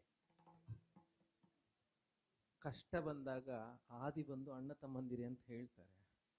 ಅಪ್ಪನ ಸ್ಥಾನದಲ್ಲಿದ್ದು ಕರೆಯುತ್ತಿದ್ದಾರೆ. ಒಮ್ಮೆ ಇಲ್ಲಿ ಬಾ, ಓಡಬೇಡ. ಇಲ್ಲ ಬೇಡ, ಶಿವನ ಹತ್ತಿರ ಹೋಗೋದು ತುಂಬಾ ಉಂಟು. ನನ್ನ ಮಾತೆರಡು ಕೇಳ್ತೀಯ ತಮ್ಮ? ಅಲ್ಲ, ನಾನು ಎಲ್ಲರ ಹತ್ರ ಹೀಗೆ ಬಯಸಿಕೊಳ್ಳಿಕ್ಕಿದ್ದವನ? ಅವರು ಹೇಗೂ ಅದಕ್ಕೆ ಇದ್ದವರು. ಯಾರು? ಕೌರವಾದಿಗಳು. ನನ್ನನ್ನು ನೋಡಿದ್ರೆ ಆಗುದಿಲ್ಲ ಅವರಿಗೆ. ಅವರು ಬೈಲಿ, ಎಷ್ಟು ಬೇಕಾದ್ರೂ ನಿಂದಿಸಲಿ, ನನಗದು ನೋವು. ನೀನು ಅನುಜ, ಹಿರಿಯರು ಬೈದ ಬೈಗಳು ನಮಗೆ ಆಶೀರ್ವಾದವೆಲ್ಲವೂ ಆಗುದು. ಹೌದೌದು, ಅವರು ಆಶೀರ್ವಾದ ಮಾಡ್ಲಿಕ್ಕೆ ಹಿರಿಯರು ಅಂತಾಗುದು ನಮ್ಮನ್ನು ಬೈದೆ. ಕೆಲವೊಮ್ಮೆ ಬೈಯುವುದು ಪ್ರೀತಿಯಿಂದಲೇ ಅಲ್ಲವೋ? ಅದಾದ್ರೆ ಮಾಡ್ಲಿ. ನೀನೇ ಹೇಳಿದ್ದಲ್ವ ಅರ್ಜುನ ಅವರು ಪ್ರೀತಿಯಿಂದಲೇ ಬೈಯುದು, ಅವರ ಹತ್ರವೇ ಅವರಿಗೆ ಪ್ರೀತಿ, ಅದಕ್ಕೆ ನನ್ನನ್ನು ಬೈಯುದು. ಮಗ ಹೆಚ್ಚು ಸಿಹಿಯನ್ನು ಕೇಳಿದರೆ ಸಾಕು ಸಾಕು ಹೇಳುದು. ಅನಿವಾರ್ಯವಾದಾಗ ಮೂರ್ಖ ತಿನ್ನು, ನೀ ಹೇಳಿದ್ದೆ ಅಲ್ವಾ, ಅಷ್ಟೇ. ನಿನ್ನ ಕತೆ ನಿಂಗೆ ಹೇಳುವಷ್ಟು ಶಕ್ತಿ ನನಗಿಲ್ಲ. ಹುಟ್ಟಿದ ಆರಭ್ಯ ಬಂಡೆ ಬಿದ್ದು ಜನ ಉರುಳಿದವರಿದ್ದಾರೆ. ನೀ ಬಿದ್ದು ಬಂಡೆ ಉರುಳಿದ ಕತೆ ಜಗತ್ತು ಕೇಳಿದೆ. ಇನ್ನ ರಾಕ್ಷಸರ ಕತೆ ನಾ ಹೇಳುವುದೇ ಬೇಡ. ಅವನನ್ನು ಸೇರಿಸಿದ್ದು ಜರೆಯೇ ಆದರೂ ಅವನ ಸಂಧಿಬಂಧವನ್ನು ಬಿಡಿಸಿದ್ದು ನೀ ಅಲ್ಲವೋ ಭೀಮ? ಅಷ್ಟೇ. ನಮ್ಮನ್ನೆಲ್ಲರನ್ನು ನೀ ಕಾಪಾಡಿದ್ದಲ್ಲವೋ? ಅಂದರಗಿನ ಮನೆಯಲ್ಲಿ ಜಗತ್ತೆಲ್ಲ ಮಲಗಿದ್ದಾಗ ನಿನ್ನ ಮೈ ಮೇಲೆ ಕುಳಿತು ಕುಳಿತು ನಾವು ಸುಸ್ತಾಗಿ ಮಲಗಿದ್ದಾಗಲೂ ಎಚ್ಚರದಿಂದಿದ್ದು ನೀ ನಮ್ಮನ್ನು ಕಾಪಾಡಿದ್ದಲ್ಲವೋ? ಹೌದು, ಅಲ್ಲಿಯೂ ತಂದ ಮೇಲೆ ಕೊನೆಗೆ ಕಾಡಿನಲ್ಲಿ ನನಗೆ ಕೊಟ್ಟ ಪ್ರಶಸ್ತಿ ಅದೇ ಅಲ್ವೋ? ಉರಿಯ ಮನೆಯಲ್ಲಿ ನಮ್ಮನ್ನು ಸಾಯ್ಲಿಕ್ಕೆ ಬಿಡದೆ ಇಲ್ಲಿಗೆ ಹೊತ್ತುಕೊಂಡು ಬಂದದ್ದೇ, ನಾವು ಅಲ್ಲಿಯಾದ್ರೂ ಸಾಯ್ತಿದ್ದೇವಲ್ಲ ಅಂತ. ಆ ಕ್ಷಣಕ್ಕೇನೋ ಒಂದು ನುಡಿದಿರುತ್ತೇವೆ, ಆದರೆ ಆದ್ಯಂತ ನಮ್ಮನ್ನು ಕಾಪಾಡಿಕೊಂಡು ಬಂದದ್ದಂತೂ ನೀವೇ ಅಲ್ಲವೋ? ಆಳ ಅರ್ಥ ಆದದ್ದರಿಂದಲೂ ಸುಮ್ಮಗೆ ಕುಳಿತದ್ದಲ್ಲಿ. ಇಲ್ಲದಿದ್ರೆ ನಾನು ಮತ್ತೆ ಹೊತ್ತುಕೊಂಡು ಹೋಗ್ತಿರ್ಲಿಲ್ಲ, ಬೆಂಕಿ ಹೊತ್ತು ಹೊರಗಿನ ಮನೆಗೆ ನಿಮ್ಮನ್ನು. ನೀ ಏನು ಹೇಳಿದರೂ ಸಹಜ ಗುಣವೇ. ಸಿಂಹ ಒಂದು ಗರ್ಜಿಸಬಾರದು ಅಂದ್ರೆ ಆಗ್ತದೋ? ಹಾಗೆಯೇ ಯಾವ ಕ್ಷಣಕ್ಕೆ ನಮ್ಮೆಲ್ಲರ ಮೇಲೆ ಇರುವ ಪ್ರೀತಿಯ ದಾಢ್ಯತೆ ನಮಗೆ ಗೊತ್ತಿದೆ, ನಮ್ಮ ಮೇಲೆ ನಿನಗೆ ಎಷ್ಟು ಅಕ್ಕರೆ ಇದೆ ಎಂಬುದೂ ಗೊತ್ತಿದೆ. ಯಾವ ಕ್ಷಣಕ್ಕೆ ನಿನ್ನ ರೋಷ ಮಿತಿಮೀರಿ ಏನು ನಿರ್ಣಯ ನೀನು ತಕೊಳ್ತೀಯ ಎಂಬ ಉದ್ದೇಶದಿಂದ ಮಾತ್ರ ಅರ್ಜುನ ಬಂದಾಗ ಕೊಡು, ಭೀಮ ಬಂದಾಗ ಕೊಡಬೇಡ ಎಂದು ಮಾತ್ರ ಹೇಳಿದ್ದು ಹೊರತು ನೀ ಅರ್ಹನಲ್ಲ ಎಂದು ಮಾತ್ರವಲ್ಲ. ಒಬ್ಬ ಸಾಮರ್ಥ್ಯ ಇಲ್ಲದೆ ಇದ್ದವನಿಗೆ ಸಂಕಟವನ್ನು ಅನುಭವಿಸಬೇಕಾದದ್ದು ಅವನ ವಿಧಿ ಅಲ್ವಾ? ಯಾವನಿಗೆ ತನ್ನ ಸಂಕಟವನ್ನು ಪರಿಹರಿಸಿಕೊಳ್ಳುವ ಸಾಮರ್ಥ್ಯ ಶಕ್ತಿ ಉಂಟು ಅಂತವನು ಸಂಕಟವನ್ನು ಅನುಭವಿಸ್ತಾ ಉಳಿಯುತ್ತಾನೆ ಅಂತ ಆದ್ರೆ ಅದು ಅವನ ವಿಧಿ ಅಲ್ಲ, ಇನ್ಯಾವುದೋ ಒಂದು ಕಾರಣಕ್ಕಾಗಿ ಅವ ಅದನ್ನು ಅನುಭವಿಸ್ತಿದ್ದಾನೆ ಅಂತ ಅರ್ಥ. ಈಗ ವನವಾಸದಲ್ಲಿ 12 ವರ್ಷಗಳ ಕಾಲ ವಿಧೇಯನಾದ ಶಿಷ್ಯನಾಗಿ ನಿನ್ನನ್ನು ಅನುಸರಿಸಲಿಲ್ವ ನಾನು? ನಿನಗೆ ಕೊನೆಗೂ ಈಗ ನನಗೆ ಕೊಟ್ಟ ಪ್ರಶಸ್ತಿ ಮೂರ್ಖ ಅಂತ ಅಲ್ವಾ? ಈಗ ಮೂರ್ಖನಾದ್ರೆ ನಿನ್ನನ್ನೇ ಅನುಸರಿಸಿಕೊಂಡಿರ್ತೇನೆ ನಾನು. ಶಕ್ತಿಯೊಂದೇ ಇದ್ದರೂ ಬದುಕಬಹುದು, ಅಥವಾ ಅತೀವ ಕಷ್ಟದಲ್ಲಿ ಮತ್ತೊಬ್ಬರ ಆಸರೆ ಪಡೆದೂ ಬದುಕಬಹುದು. ಕಷ್ಟವಿದ್ದೂ ಶಕ್ತಿ ಇದ್ದ ನಿನ್ನಂತಹವನನ್ನು ಕಾಪಾಡಿಕೊಳ್ಳುವುದು, ಸರಿದಾರಿಯಲ್ಲಿ ಇಡುವುದು ಕೆಲವೊಮ್ಮೆ ಕಷ್ಟ ಆಗ್ತದೆ. ಯಾಕೆಂದ್ರೆ ಯಾವ ಕ್ಷಣದಲ್ಲಿ ಮಿತಿ ಮೀರಿ ನಾವು ಯಾವ ನಿರ್ಣಯ ತಕೊಳ್ತೇವೆ ಎಂದು ಕೆಲವೊಮ್ಮೆ ಉದ್ದೇಶದಲ್ಲಿ ಇವರಿಗೆ ಅಷ್ಟು ಶಕ್ತಿ ಇದೆ, ಈ ಸದ್ಯಕ್ಕೆ ಅಷ್ಟು ಶಕ್ತಿ ಬೇಡ ಅನ್ನುವ ಉದ್ದೇಶದಿಂದಲೂ ಕೆಲವು ನಾವೊಮ್ಮೆ ಹೇಳಿರಬಹುದಷ್ಟೇ. ಭೀಮ, ಒಪ್ಪುತ್ತೀಯೋ? ನಿನ್ನ ಅಣ್ಣ ನನಗೆ ಆಯುಧ ಕೊಡುದು ಬೇಡ ಹೇಳಿದ್ದೆ ಯಾಕೆ ನೀನು? ನೋಡು, ಕೇಳು. ಈಗ ನಿನ್ನ ಹತ್ರ ಒಂದು ಕೇಳಿದ, ನಾನು ಎಲ್ಲಿಯಾದ್ರೂ ಆಯುಧ ಹಿಡ್ಕೊಂಡು ಹೋದದ್ದು ಉಂಟ? ಎಲ್ಲಿಗೆ ಹೋಗುದಿದ್ರು ನಿನ್ನ ಹತ್ರ ಕೇಳಿ ಅಲ್ವ ಆಯುಧ ಹಿಡ್ಕೊಂಡು ಹೋದದ್ದು? ಹೌದಪ್ಪ. ಅಲ್ಲ, ಈಗ ಮತ್ತೆ ಆಯುಧ ನನಗೆ ಕೈಗೆ ಸಿಕ್ಕಿದ್ರೆ ನಾನು ಅಪಾಯ ಮಾಡ್ತೇನೆ, ಏನು ಕೈ ತುರಿಕೆಯಿಂದ ಕೈಯಲ್ಲಿ ಕತ್ತಿ ಉಂಟು ಅಂತ ಕಂಡದ್ದನ್ನೆಲ್ಲ ಕತ್ತರಿಸುವ ಬುದ್ಧಿಯ ನನಗೆ? ಅದು ಸರಿಯಾದ ಸಮಯದಲ್ಲಿ ಅಪಾಯ ಮಾಡಿದರೆ ಶತ್ರುಗಳಿಗೆ ತೊಂದರೆ ಇಲ್ಲ. 12 ವರ್ಷ ಹೆಣಗಿದ್ದೇವೆ, ಹೌದು. ಕಾಡು ನಮಗೆ ಕಷ್ಟವಲ್ಲದೆ ಇದ್ದರೂ ಕ್ಷತ್ರಿಯರಾದ ನಮಗೆ ಹೀಗಿರುವುದು ಕಷ್ಟವಲ್ಲವೋ? ಎಲ್ಲಿರುವುದು ಅಲ್ಲ, ಹೇಗಿರುವುದು ಎಂಬ ಪ್ರಶ್ನೆ ಇದೆ. 12 ವರ್ಷ ಹೇಗೋ ಕಳೆದಿದ್ದೇವೆ. ಕಳೆಯಬೇಕಾದ ಒಂದು ಅಜ್ಞಾತ ವರುಷದಲ್ಲಿ ಯಾವುದೇ ಒಂದು ಕ್ಷಣದ ಸೂಚನೆ ಅಥವಾ ಒಂದು ಪುಟ್ಟ ಸೂಚನೆ ಸುಯೋಧನೆಗೆ ಹೋದರೂ ನಾವೆಲ್ಲ ಮತ್ತೆ 13 ವರ್ಷ ಕಷ್ಟಪಡಬೇಕಾಗ್ತದೆ. ಇದನ್ನು ನೋಡಿ ನಮ್ಮ ಎತ್ತ ತಾಯಿ ಕುಂತಿಯು ನರಳಬೇಕಾಗ್ತದೆ ಎಂಬ ಉದ್ದೇಶದಿಂದ ಮಾತ್ರ ಹೇಳಿದ್ದು ಭೀಮ. ಅಲ್ಲ, ಈಗ ಅವಧಿಗಿಂತ ಮುನ್ನ ಒಂದು ಆಯುಧ ಕೇಳುವ ನಾನು ಅನ್ನುವ ನಿರ್ಣಯ ನಿನಗೆ ಹೇಗೆ ಬಂತ? ಈಗ ಹಾಗಿದ್ರೆ ಅರ್ಜುನನ ಬಂದಕ್ಕೆ ಕೊಡ್ಬೋದು ಅಂತ ಹೇಳಿದೆಯಲ್ಲ, ಅದ್ಯಾಕೆ? ಒಂದು ಈ ಪ್ರಪಂಚದಲ್ಲಿ ನೀನೇ ಅಲ್ವ ಹೇಳಿದ್ದು, ಹಲವು ಬಾರಿ ಆಗ್ತದೆ ಮಕ್ಕಳು ಕೇಳುವ ಪ್ರಶ್ನೆಗೆ ತಂದೆ ತಾಯಿಯರಿಗೆ ಉತ್ತರ ಇರುವುದಿಲ್ಲ. ನನ್ನ ಪರಿಸ್ಥಿತಿಯು ಹಾಗೆಯೇ ಆಗಿದೆ. ಆದರೆ ಒಂದು ದೃಢವಾಗಿ ಹೇಳಬಲ್ಲೆ, ನೀವು ಒಪ್ತೀಯೋ ಅಲ್ವೋ, ನಾ ಧರ್ಮ ರಾಜ ಅಥವಾ ಧರ್ಮರಾಯ. ಧರ್ಮವನ್ನು ನಾವು ನೆಚ್ಚಿದರೆ ಧರ್ಮ ನಮ್ಮನ್ನು ಕಾಪಾಡ್ತದೆ ಅಂತ ಈ ಕ್ಷಣದಲ್ಲಿ ಬಹುಶವೇ ಧರ್ಮವು ನನ್ನ ಬಾಯೆಲ್ಲ ಮಾತಾಡಿಸಿರಬಹುದಷ್ಟೇ. ಹಾಗಾಗಿ ಆ ಮಾತಾಡಿದ್ದೇನೆ. ಹೌದು, ಹೀಗೆ ಮಾತಾಡುವಾಗ ನಾವೆಂತ ಮಾಡುದು?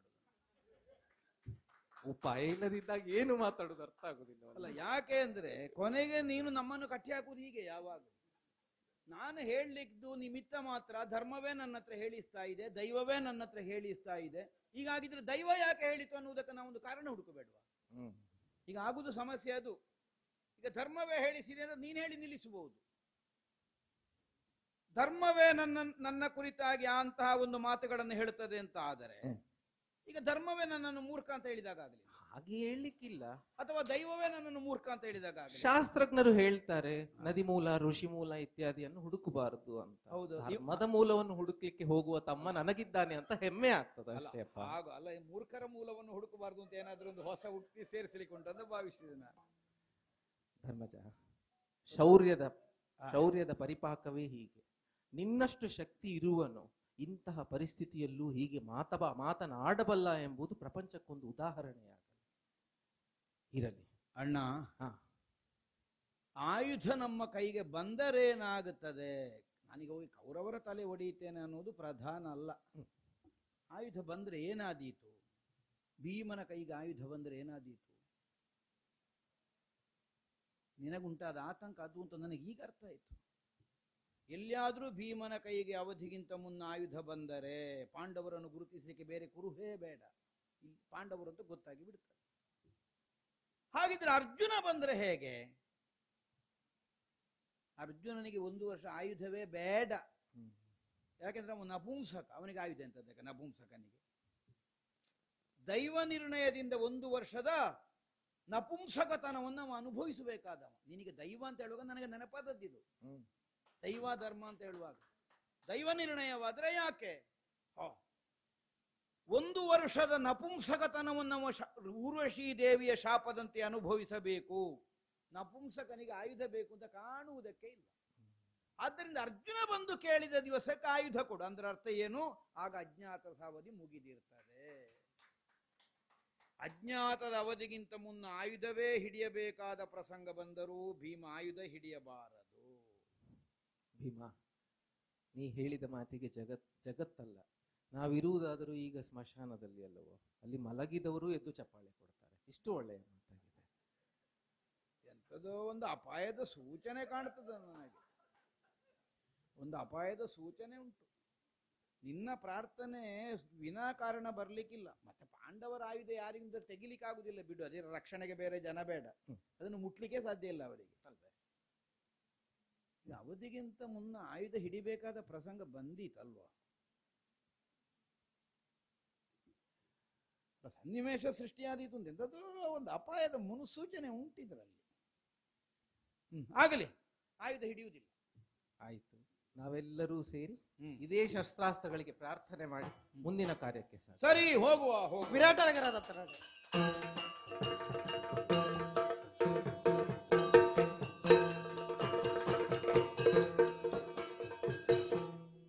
ಅರಸ ಕೀಳ ದ್ರುಪದ ಸುದ್ದಿ ಈ ಪರಿಯ ಶೋಕದೊಳೆಯದ್ದು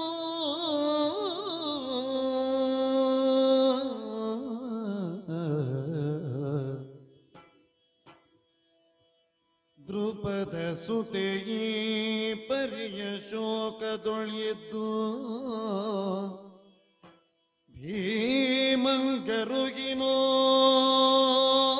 ಭೀಮಂಗರುಗಿನೋಡುವಿನೆನುತ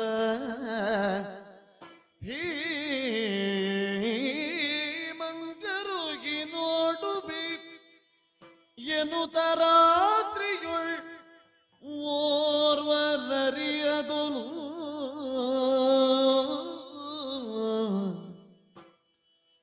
ತರಳೆ ಬಂದಳೋ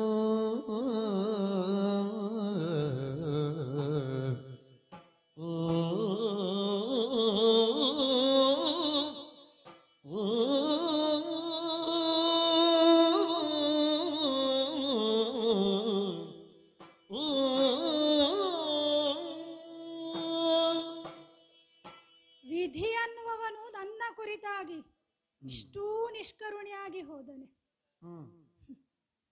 12 ವರ್ಷಗಳ ವನವಾಸವನ್ನು ಅನುಭವಿಸುವ ಕಾಲದಲ್ಲಿ ಅದೆಷ್ಟೋ ಕಷ್ಟಗಳನ್ನು ಅನುಭವಿಸಿ ಅದನ್ನು ಪೂರೈಸಿ ಆಯಿತು.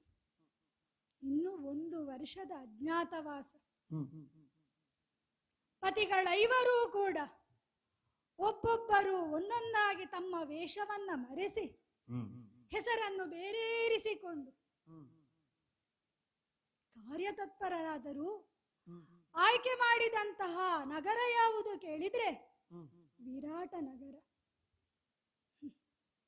ಹಿರಿಯ ಪತಿ ಕಂಕಪಟ್ಟ ಎನ್ನುವ ಹಾಗೆ ವಿರಾಟರಾಯನ ಜೊತೆಯಲ್ಲೇ ಸದಾ ಕುಳಿತು ಧರ್ಮವನ್ನು ಹೇಳುತ್ತಾ ಅವನೊಂದಿಗೆ ಜೂಜಾಟವನ್ನು ಮಾಡುತ್ತಾ ಅವನ ಜೊತೆಗಿರುತ್ತಾರೆ ಭೀಮಸೇನ. ವಲಲ ಎನ್ನುವಂತಹ ಹೆಸರನ್ನಿರಿಸಿಕೊಂಡು ಬಾಣಸಿಗನಾದ ಅರ್ಜುನ ಬೃಹನ್ನಳೆಯಾಗಿ ಅಲ್ಲಿಯ ರಾಣಿಯರಿಗೆ ನಾಟ್ಯವನ್ನು ಕಲಿಸುವ ಉದ್ಯೋಗವನ್ನ ಕೈಗೊಂಡ್ರು.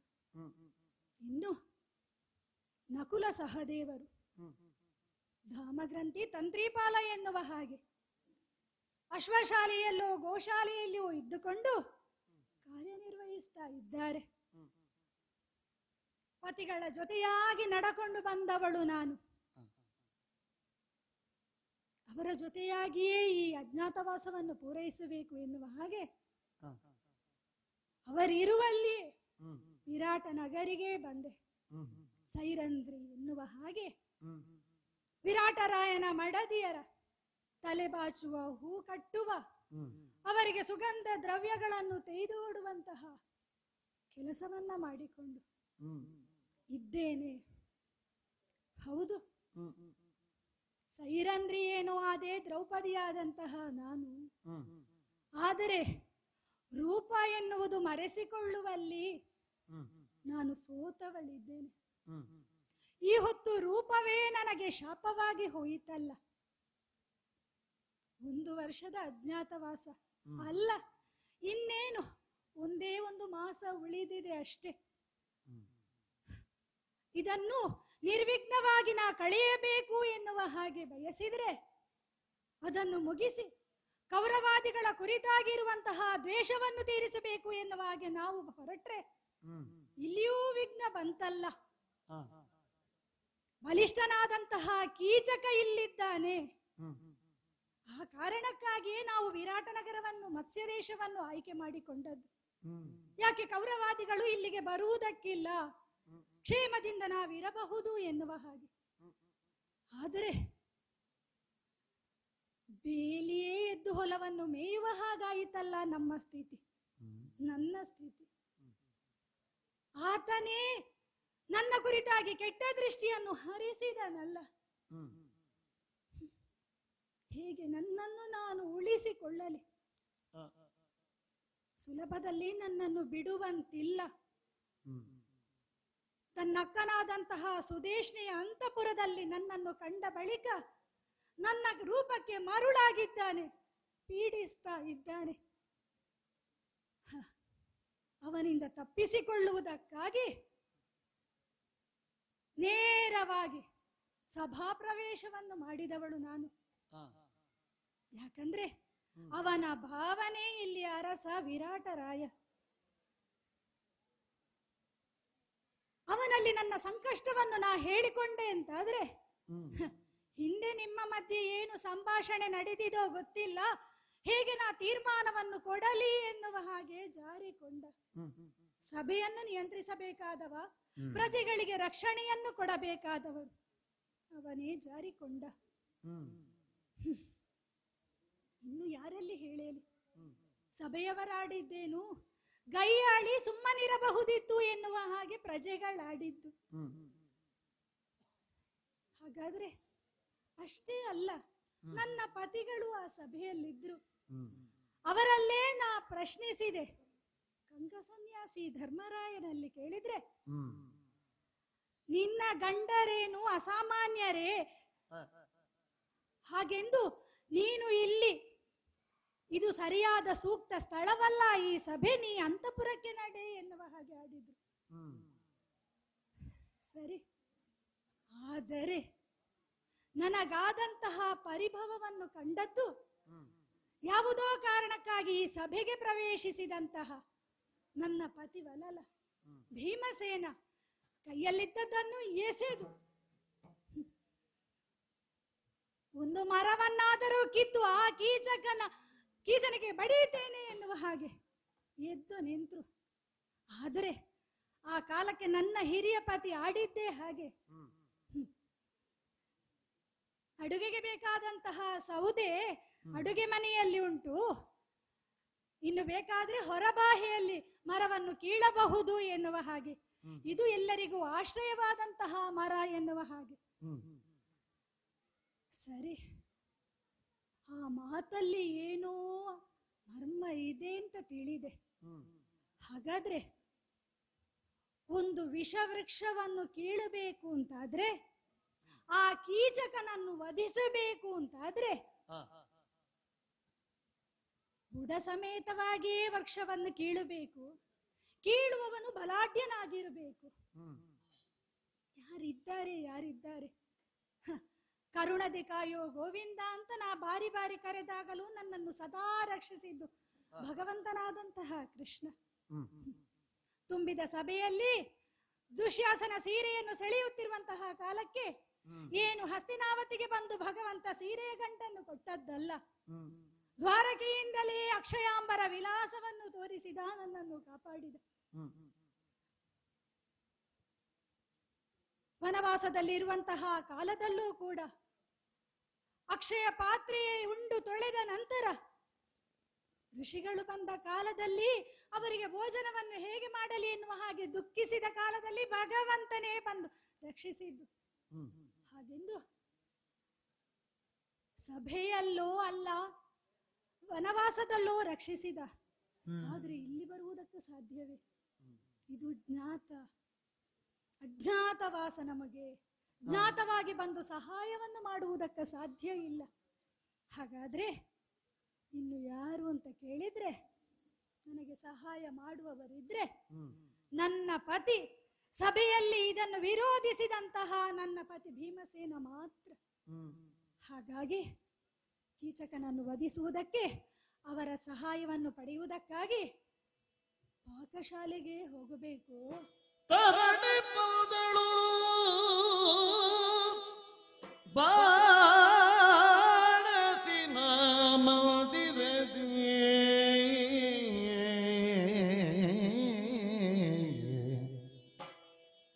ತರಳೆ ಪದಳು ಬಾಣಸಿನ ಮಂದಿರದಿ ಪಾಕಂಗೈದು ಬಳಲಿದು ಭರದ ನಿದ್ರೆಯೊಳಿರ್ಪ ಭೀಮನ ಕಂಡಳ ಕಾಂತಿ ಪಾಕಂಗೈದು ಬಳಲಿದು ಭರದ ನಿದ್ರೆಯೊಳಿರ್ಪ ಭೀಮನ ಕಂಡಳ ಕಾಂತಿ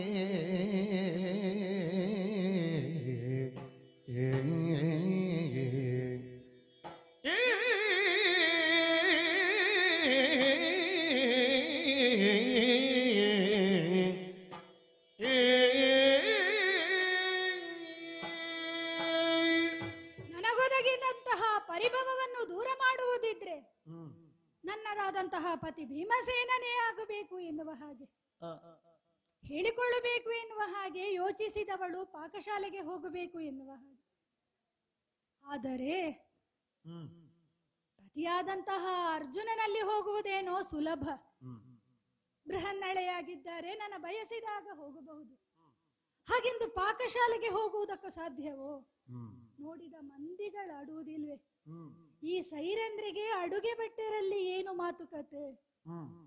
ಹೌದು, ಹಗಲು ಹೊತ್ತಿನಲ್ಲಿ ನಾ ಹೋಗುವುದಕ್ಕ ಸಾಧ್ಯ.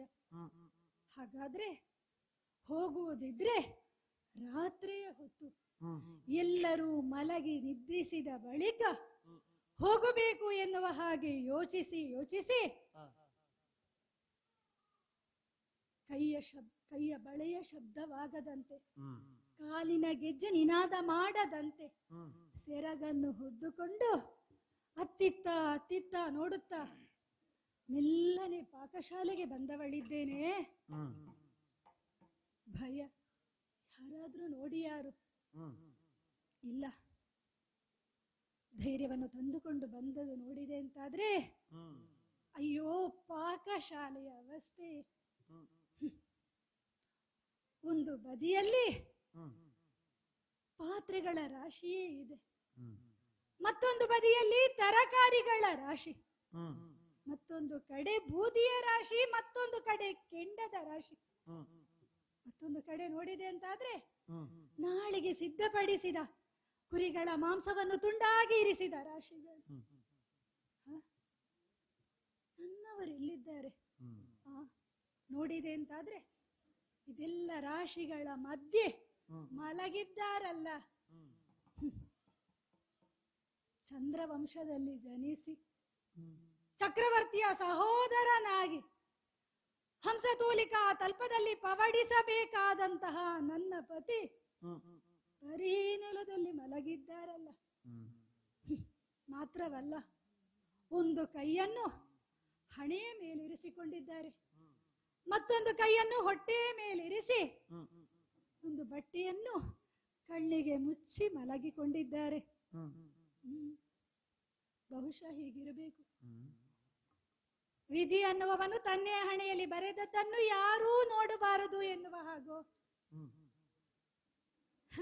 ಹೊಟ್ಟೆಯ ಮೇಲಿರಿಸಿದ ಕೈ, ಅಸಹನೆ, ಕೋಪ, ಅಸಹಾಯಕತೆ, ರೋಷ ಇವೆಲ್ಲವೂ ತನ್ನ ಹೊಟ್ಟೆಯೊಳಗೆ ಇರಲಿ ಎನ್ನುವ ಹಾಗೂ. ಅಲ್ಲ, ಕಣ್ಣಿನ ಮೇಲೆ ವಸ್ತ್ರವನ್ನು ಹಾಕಿದ್ದಾರೆ ಅಂತಾದ್ರೆ ಈ ದೃಶ್ಯವನ್ನು ನಾ ನೋಡಲಾರೆ ಎನ್ನುವ ಸಾಂಕೇತಿಕವು.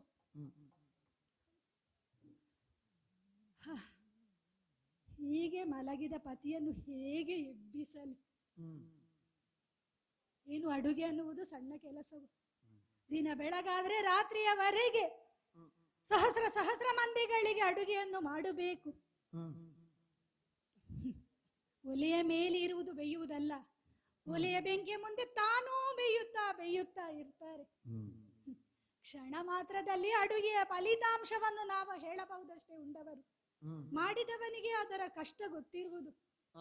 ರುಚಿಕರವಾಗಿಲ್ಲ ಅಂತಾದ್ರೆ ಆಡುವುದು ಸುಲಭ. ಪಾಕದಲ್ಲಿ ಉಪ್ಪಿಲ್ಲ, ಪಾಯಸದಲ್ಲಿ ಹಾಲಿಲ್ಲ ಅಂತ ಹೇಳಬಹುದು. ಮಾಡುವವನಿಗಲ್ಲವೇ ಅದರ ಕಷ್ಟ ಗೊತ್ತಿರುವುದು. ದುಡಿದು ದುಡಿದು ದಣಿದು ಹಾಯಾಗಿ ಮಲಗಿದ್ದಾರೆ. ಸುರತ ಲತಾಂಗಿಯ ನಿದ್ರೆಯನ್ನು ಆವರಿಸಿದೆ ಇವರಿಗೆ. ನಿದ್ದೆಯ ಪರಿಯನ್ನು ನೋಡಿದ್ರೆ ಪಕ್ಕ ಎಚ್ಚರವಾಗ್ಲಿಕ್ಕಿಲ್ಲ. ಗೊರಕೆಯ ಶಬ್ದವೇ ಗೊತ್ತಾಗುತ್ತದೆ. ಬಹಳ ಆಯಾಸಗೊಂಡು ದಣಿದಿದ್ದಾರೆ. ನಿದ್ರಲತಾಂಗಿಯ ಸುರತ ಸುಖ. ಯಾಕೆ ಅಂತ ಕೇಳಿದ್ರೆ, ನಾ ಸನಿಹಕ್ಕೆ ಬಂದ್ರೂ ಇವರಿಗೆ ಎಚ್ಚರವಾಗುತ್ತಾ ಇಲ್ಲ. ಕೈ ಬಳೆ ಶಬ್ದವೂ ಕೇಳುತ್ತಿಲ್ಲ, ಕಾಲಿನ ಗೆಜ್ಜೆಯ ನಿನಾದವೂ ಅವರಿಗೆ ಕೇಳುತ್ತಿಲ್ಲ. ಹೇಗೆ ಎಬ್ಬಿಸಲಿ? ಎಬ್ಬಿಸಿ ನನ್ನ ಕಷ್ಟವನ್ನು ಹೇಳಿಕೊಂಡ್ರೆ ಇವರ ಕಷ್ಟದ ಮುಂದೆ ನನ್ನ ಕಷ್ಟವೇನು? ಬೇಡ, ಹೋಗುವುದೇ ಹೋಗುವುದಾದ್ರೆ ಆ ಕೀಚಕ ನನ್ನನ್ನು ಬಿಡಲಾರ. ಹಾಗೆಂದು ಎಬ್ಬಿಸಿದ್ರೆ ದ್ರವ್ಯ ಕೊಟ್ಟು ಹಾಸಿಗೆಯನ್ನು ಪಡೆಯಬಹುದು, ದ್ರವ್ಯ ಕೊಟ್ಟು ನಿದ್ದೆಯನ್ನು ಪಡೆಯುವುದಕ್ಕೆ ಸಾಧ್ಯ ಉಂಟೆ? ಹಾಗೆಂದು ಎಬ್ಬಿಸದೆ ನಿರ್ವಾಹ ಇಲ್ಲ, ನನಗೆ ಉಪಾಯ ಇಲ್ಲ, ಎಬ್ಬಿಸಲೇಬೇಕು. ಹತ್ತಿರ ಹೋದ್ರೆ ಭಯವಾಗುವುದು. ನನ್ನವರಿಗೆ ಕೋಪ ಹೆಚ್ಚು. ಹೌದು, ಯಾವಾಗ ಹೇಗೆ ಬೈತಾರೆ ಅಂತ ಹೇಳುವುದಕ್ಕೆ ಸಾಧ್ಯ ಇಲ್ಲ. ನಿದ್ದೆ ಮಾಡಿದ್ದೇನೆ, ಅಷ್ಟು ನಿನಗೆ ಗೊತ್ತಾಗುವುದಿಲ್ಲ ಅಂತ ಬೈದಾರು, ಕೋಪಿಸಿಕೊಂಡಾರು. ಅಲ್ಲ, ಹೊಡೆದಾರು. ಇರಲಿ, ಕೋಪಗೊಂಡರೆ ಕೊಳ್ಳಲಿ, ಬೈದರೆ ಬೈಯಲಿ, ಹೊಡೆದರೆ ಹೊಡೆಯಲಿ. ನನ್ನ ಗಂಡನೇ ಅಲ್ವೇ? ಯಾರ್ಯಾರ ಕೈಯಿಂದ ಕಾಲಿನಲ್ಲಿ ತುಳಿಸಿಕೊಳ್ಳುತ್ತಾ ಇದ್ದೇನಂತೆ. ನನ್ನ ಗಂಡ ಬೈದ್ರೆ ಹೊಡೆದ್ರೆ ಏನ್ ಅದರಲ್ಲಿ ತಪ್ಪೇನು? ನನ್ನ ಗಂಡನೇ ಅಲ್ವೇ? ಹಾಗಾಗಿ ಎಬ್ಬಿಸುವುದಕ್ಕಾಗಿ ಪ್ರಯತ್ನವನ್ನು ಮಾಡಬೇಕು. ಹೇಗೆ? ಮೆಲ್ಲನೆ ಅವರ ಸಮೀಪಕ್ಕೆ ಬಂದು ಹೊದ್ದಂತಹ ವಸ್ತ್ರವನ್ನ ಸೆಳೆದು ಅವರ ಗಲ್ಲವನ್ನು ಹಿಡಿದು ಹಣೆಗೆ ಹೂಮುತ್ತನ್ನ ಇಟ್ಟು ಅವರನ್ನು ಅಲುಗಾಡಿಸ್ತಾ ಎಬ್ಬಿಸ್ತೇನಂತೆ. ಸ್ವಾಮಿ ಎದ್ದೇಳಿ, ಇದು ನಾನು ಬಂದಿದ್ದೇನೆ, ಎಚ್ಚರಗೊಳ್ಳಿ ಸ್ವಾಮಿ. ಯಾರಿದು? ನೀನು?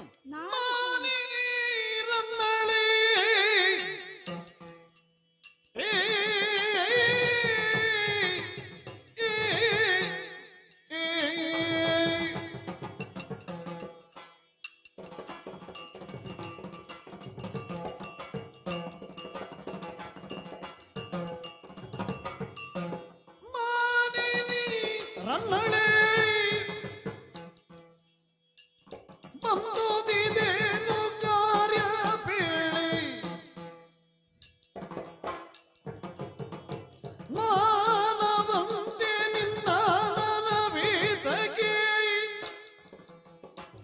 ಮ್ಲಾನವಾಗಿರುವುದಿದೆ ನಿನದಾಗಿ ಮಾನಿನಿ ರನ್ನಳೆ.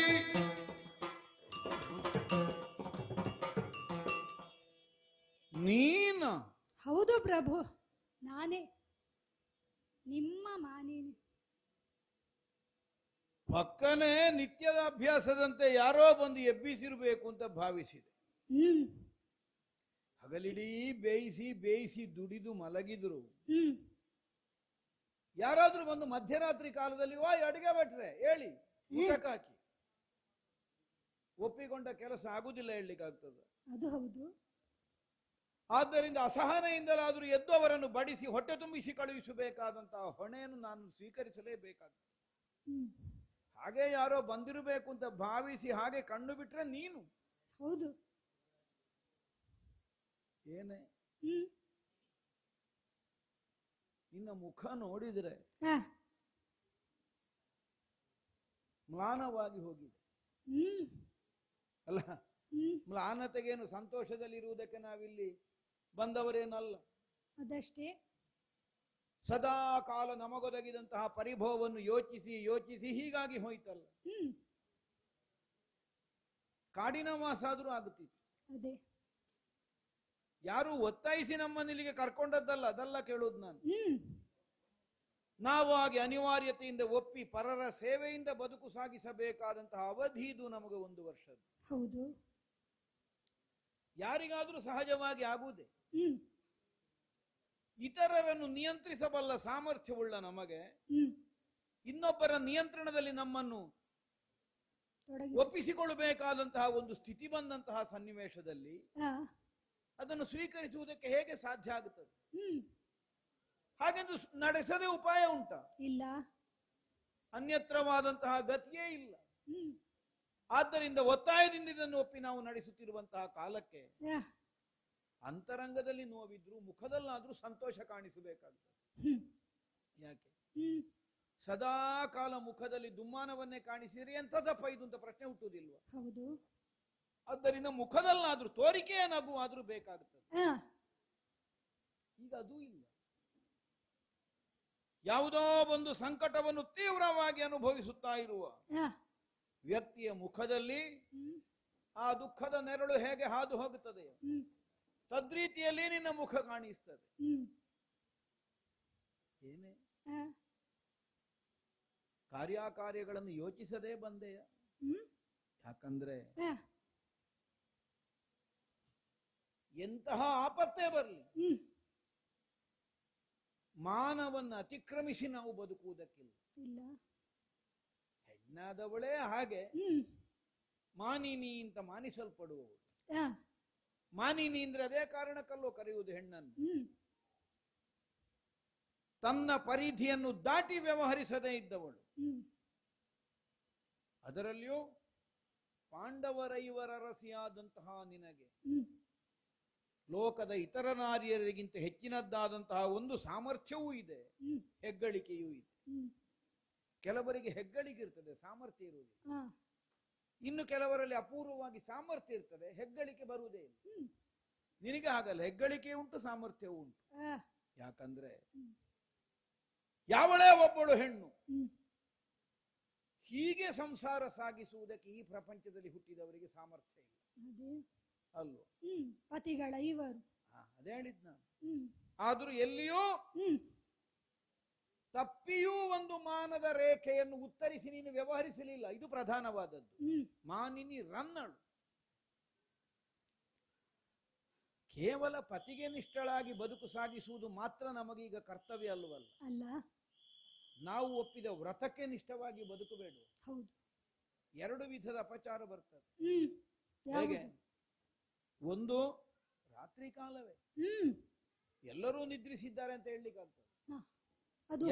ಎಲ್ಲಿಯಾದ್ರೂ ಅವರ ಇವರ ಒಂದಿಬ್ಬರ ಎಚ್ಚರದಲ್ಲಿದ್ರೆ ನೀನಿ ಹೊತ್ತಲ್ಲದ ಹೊತ್ತಿಗೆ ಪಾಕಶಾಲೆಗೆ ನಾನು ನಿದ್ರಿಸುತ್ತಿರುವಂತಹ ಪ್ರದೇಶಕ್ಕೆ ಒಬ್ಬಂಟಿಗಳಾಗಿ ಬಂದೆ ಅಂತಾದ್ರೆ ಏನಾಗ್ತದೆ? ಇಲ್ಲಿದ್ದವರು ನೋಡಿದ್ರೆ ಎಂತದ್ದಪ್ಪ ಅದು ಪ್ರಶ್ನೆ ಹುಟ್ಟುವುದಿಲ್ಲ? ಹುಟ್ಟುತ್ತದೆ. ಹಾಗಿದ್ರೆ ಏನು?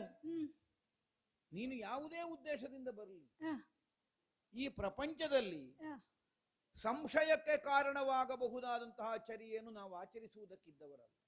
ಸಂಶಯಕ್ಕೆ ಕಾರಣವಾಗುವುದನ್ನು, ಈಗ ಇನ್ನೊಬ್ಬರು ಸಂಶಯದಿಂದ ಕಾಣುವಂತಹ ಸ್ಥಿತಿಯನ್ನು ಮಾಡಬೇಕು ಅಂತ ಇಲ್ಲ, ಅವರ ಸಂಶಯಕ್ಕೆ ಕಾರಣವಾಗಬಹುದಾದಂತಹ ಸ್ಥಿತಿಯಲ್ಲೂ ನಾವು ವ್ಯವಹರಿಸುವ ಹಾಗಿಲ್ಲ. ಆಡುವ ಮಂದಿಗಳು ಇರುತ್ತಾರೆ. ಇಷ್ಟು ಎಚ್ಚರದಿಂದಿರಬೇಕು.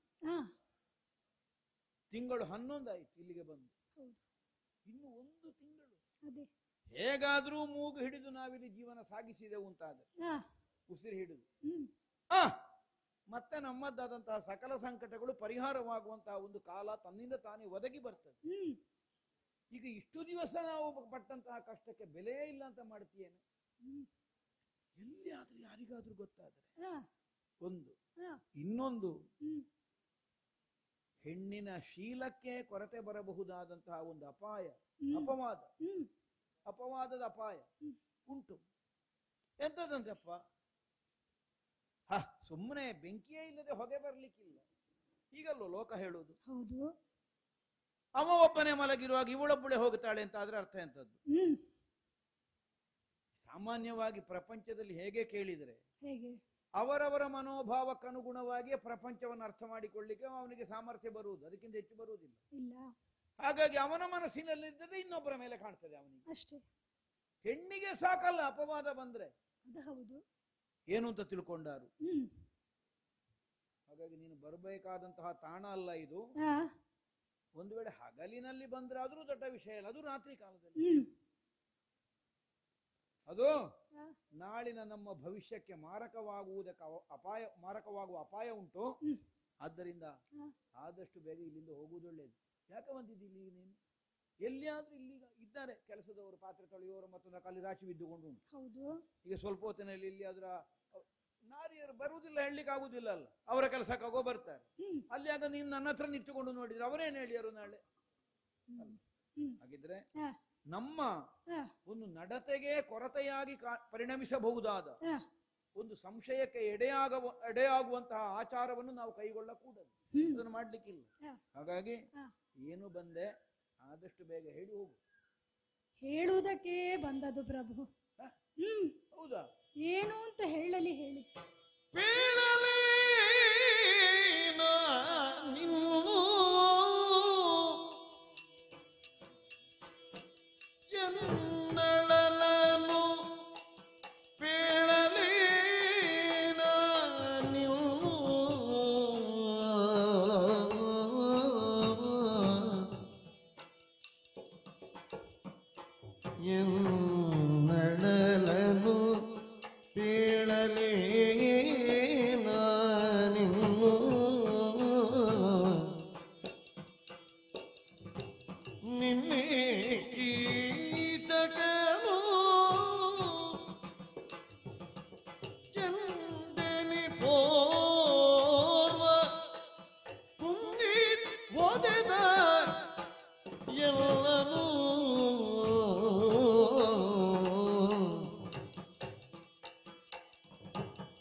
ಪ್ರಭು,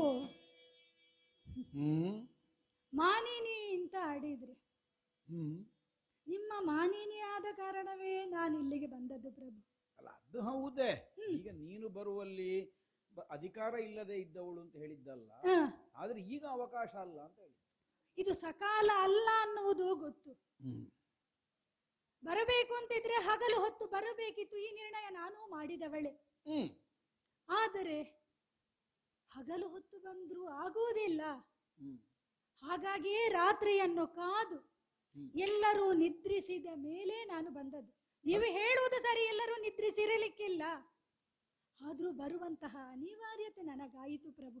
ಹಾಗಿದ್ರೆ ನಮ್ಮಿಬ್ಬರನ್ನು ಹೊರತುಪಡಿಸಿದ್ರೆ ಬೇರೆ ಯಾರಿಗೂ ಗೊತ್ತಾಗದಾಗಿದ್ದದ್ದು ಎಂತದೋ ನಿನಗೆ ಮಾತನಾಡ್ಲಿಕ್ಕೆ ಉಂಟು. ಹೌದು, ನಮ್ಮಿಬ್ಬರಿಗೆ ಹಾಗೆ ಅಂತ ನಾ ಬಂದ ವಿಷಯ ನಿಮಗೆ ಗೊತ್ತಿಲ್ಲದ್ದೇನೂ ಅಲ್ಲ. ಅಲ್ಲ, ಬಂದದ್ದು ಗೊತ್ತಾಗಿದೆ, ಯಾಕೆಂತ ಗೊತ್ತಾಗಲಿಲ್ಲ. ಅಲ್ಲ, ಯಾಕೆಂತ ವಿಷಯವು ನಿಮಗೆ ಅರಿವಿದ್ದದ್ದೇನು? ಹೊಸ ವಿಷಯವೇನೂ ಅಲ್ಲ. ಹೌದಾ? ಏನದು? ಬಂದಂತಹ ನನ್ನಲ್ಲಿ ಕೇಳಿದ್ರಿ, ಮಾನಿನಿ, ಹ್ಮ್. ನಿನ್ನ ಮುಖ ಮ್ಲಾನವದನ ಆದದಕ್ಕೆ ಕಾರಣ ಏನು? ಪ್ರಭು, ಓ. ಈ ರಾತ್ರಿಯ ಹೊತ್ತು ಹ್ಮ್. ಈ ಮಂದ ಬೆಳಕಿನಲ್ಲಿ ಹ್ಮ್. ಅರೆ ನಿದ್ದೆಯಲ್ಲಿ ಇದ್ದಂತಹ ನಿಮಗೆ ಹ್ಮ್. ನನ್ನ ಮುಖ ಕಂದಿ ಹೋಗಿದೆ ಅನ್ನುವುದು ಗೊತ್ತಾಯಿತು ಅಂತಾದ್ರೆ, ಹ್ಮ್. ಅಥವಾ ನಿಮಗೆ ತಿಳಿದು ನೀವು ಪ್ರಶ್ನಿಸ್ತೀರಿ ಅಂತಾದ್ರೆ, ಹ್ಮ್. ಬಂದಂತಹ ಕಾರ್ಯ ಏನುಂಟು ಹ್ಮ್. ಅದು ಸಾರ್ಥಕವಾಯಿತು ಅಂತ ಅರ್ಥ. ನಿನ್ನಲ್ಲಿ ಒಂದು ನನ್ನ ಅಂತರಂಗ ಹೇಳೋ ನಾನು, ಏನು ಪ್ರಭು? ನನ್ನದ್ದಲ್ಲ, ಲೋಕದ ಸಮಸ್ತ ಗಂಡಸರ ಅಂತರಂಗ ಅದು. ಹ, ಹೆಂಡತಿಯ ಮುಖದ ಭಾವ ತಿಳಿಲಿಕ್ಕೆ ಬೆಳಕು ಬೇಡ ಗಂಡನಿಗೆ, ಅದು ಹೌದು. ಅದು ಕತ್ತಲ್ನಲ್ಲಿಯೂ ಕಾಣ್ತದೆ. ಕತ್ತಲಿನಲ್ಲಿಯೂ ಕಾಣುತ್ತದೆ, ಎಲ್ಲರಿಗೂ ಕಾಣುತ್ತದೆ ಅಂತ ಆಡುವುದಕ್ಕಿಲ್ಲ. ಹ್ಮ್. ಅವರ ಕಣ್ಣ ಮುಂಭಾಗದಲ್ಲೇ ನಡೆದ್ರು ಮೌನವಾಗಿರುವ ಗಂಡಂದಿರನ್ನು ನಾನು ಕಂಡವಳೆ. ಗಂಡನಿಗೆ ಅಂದ್ರೆ ಗಂಡ ಅಂತ ಅನ್ನಿಸಿಕೊಂಡವನಿಗೆ ಹೇಳಿದ್ದಲ್ಲ ನಾನು, ಹಾ. ಗಂಡನಾದವನಿಗೆ. ಅಲ್ಲ, ಸರಿಯಾಗಿ ಯಾವನು ಗಂಡ ಆಗಿದ್ದಾನೆ, ಗಂಡ ಆಗಿಯೇ ಇದ್ದಾನೆ, ಹೌದು. ಅವನಿಗೆ ಗೊತ್ತಾಗ್ತದೆ. ಹಾಗೆ ಅಂತ ನಿಮಗೆ ಗೊತ್ತಾಗಿದೆ, ಹ್ಮ್.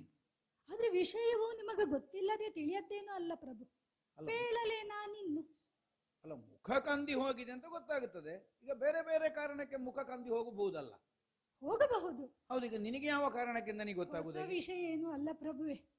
ಸಭೆಯಲ್ಲಿ ನಡೆದಂತಹ ನಿನ್ನೆ ನಡೆದಂತಹ ಘಟನೆ ಹ್ಮ್. ಅಲ್ಲ, ನಾ ಹೇಳಿ ಆಗಬೇಕು ಅಂತಿಲ್ಲ, ಅಷ್ಟು ಹೇಳಿದ್ರೆ ನಿಮಗೆ ಅರ್ಥ ಆಗುತ್ತದೆ. ಹ್ಮ್. ಕೀಚಕ ಹ್ಮ್.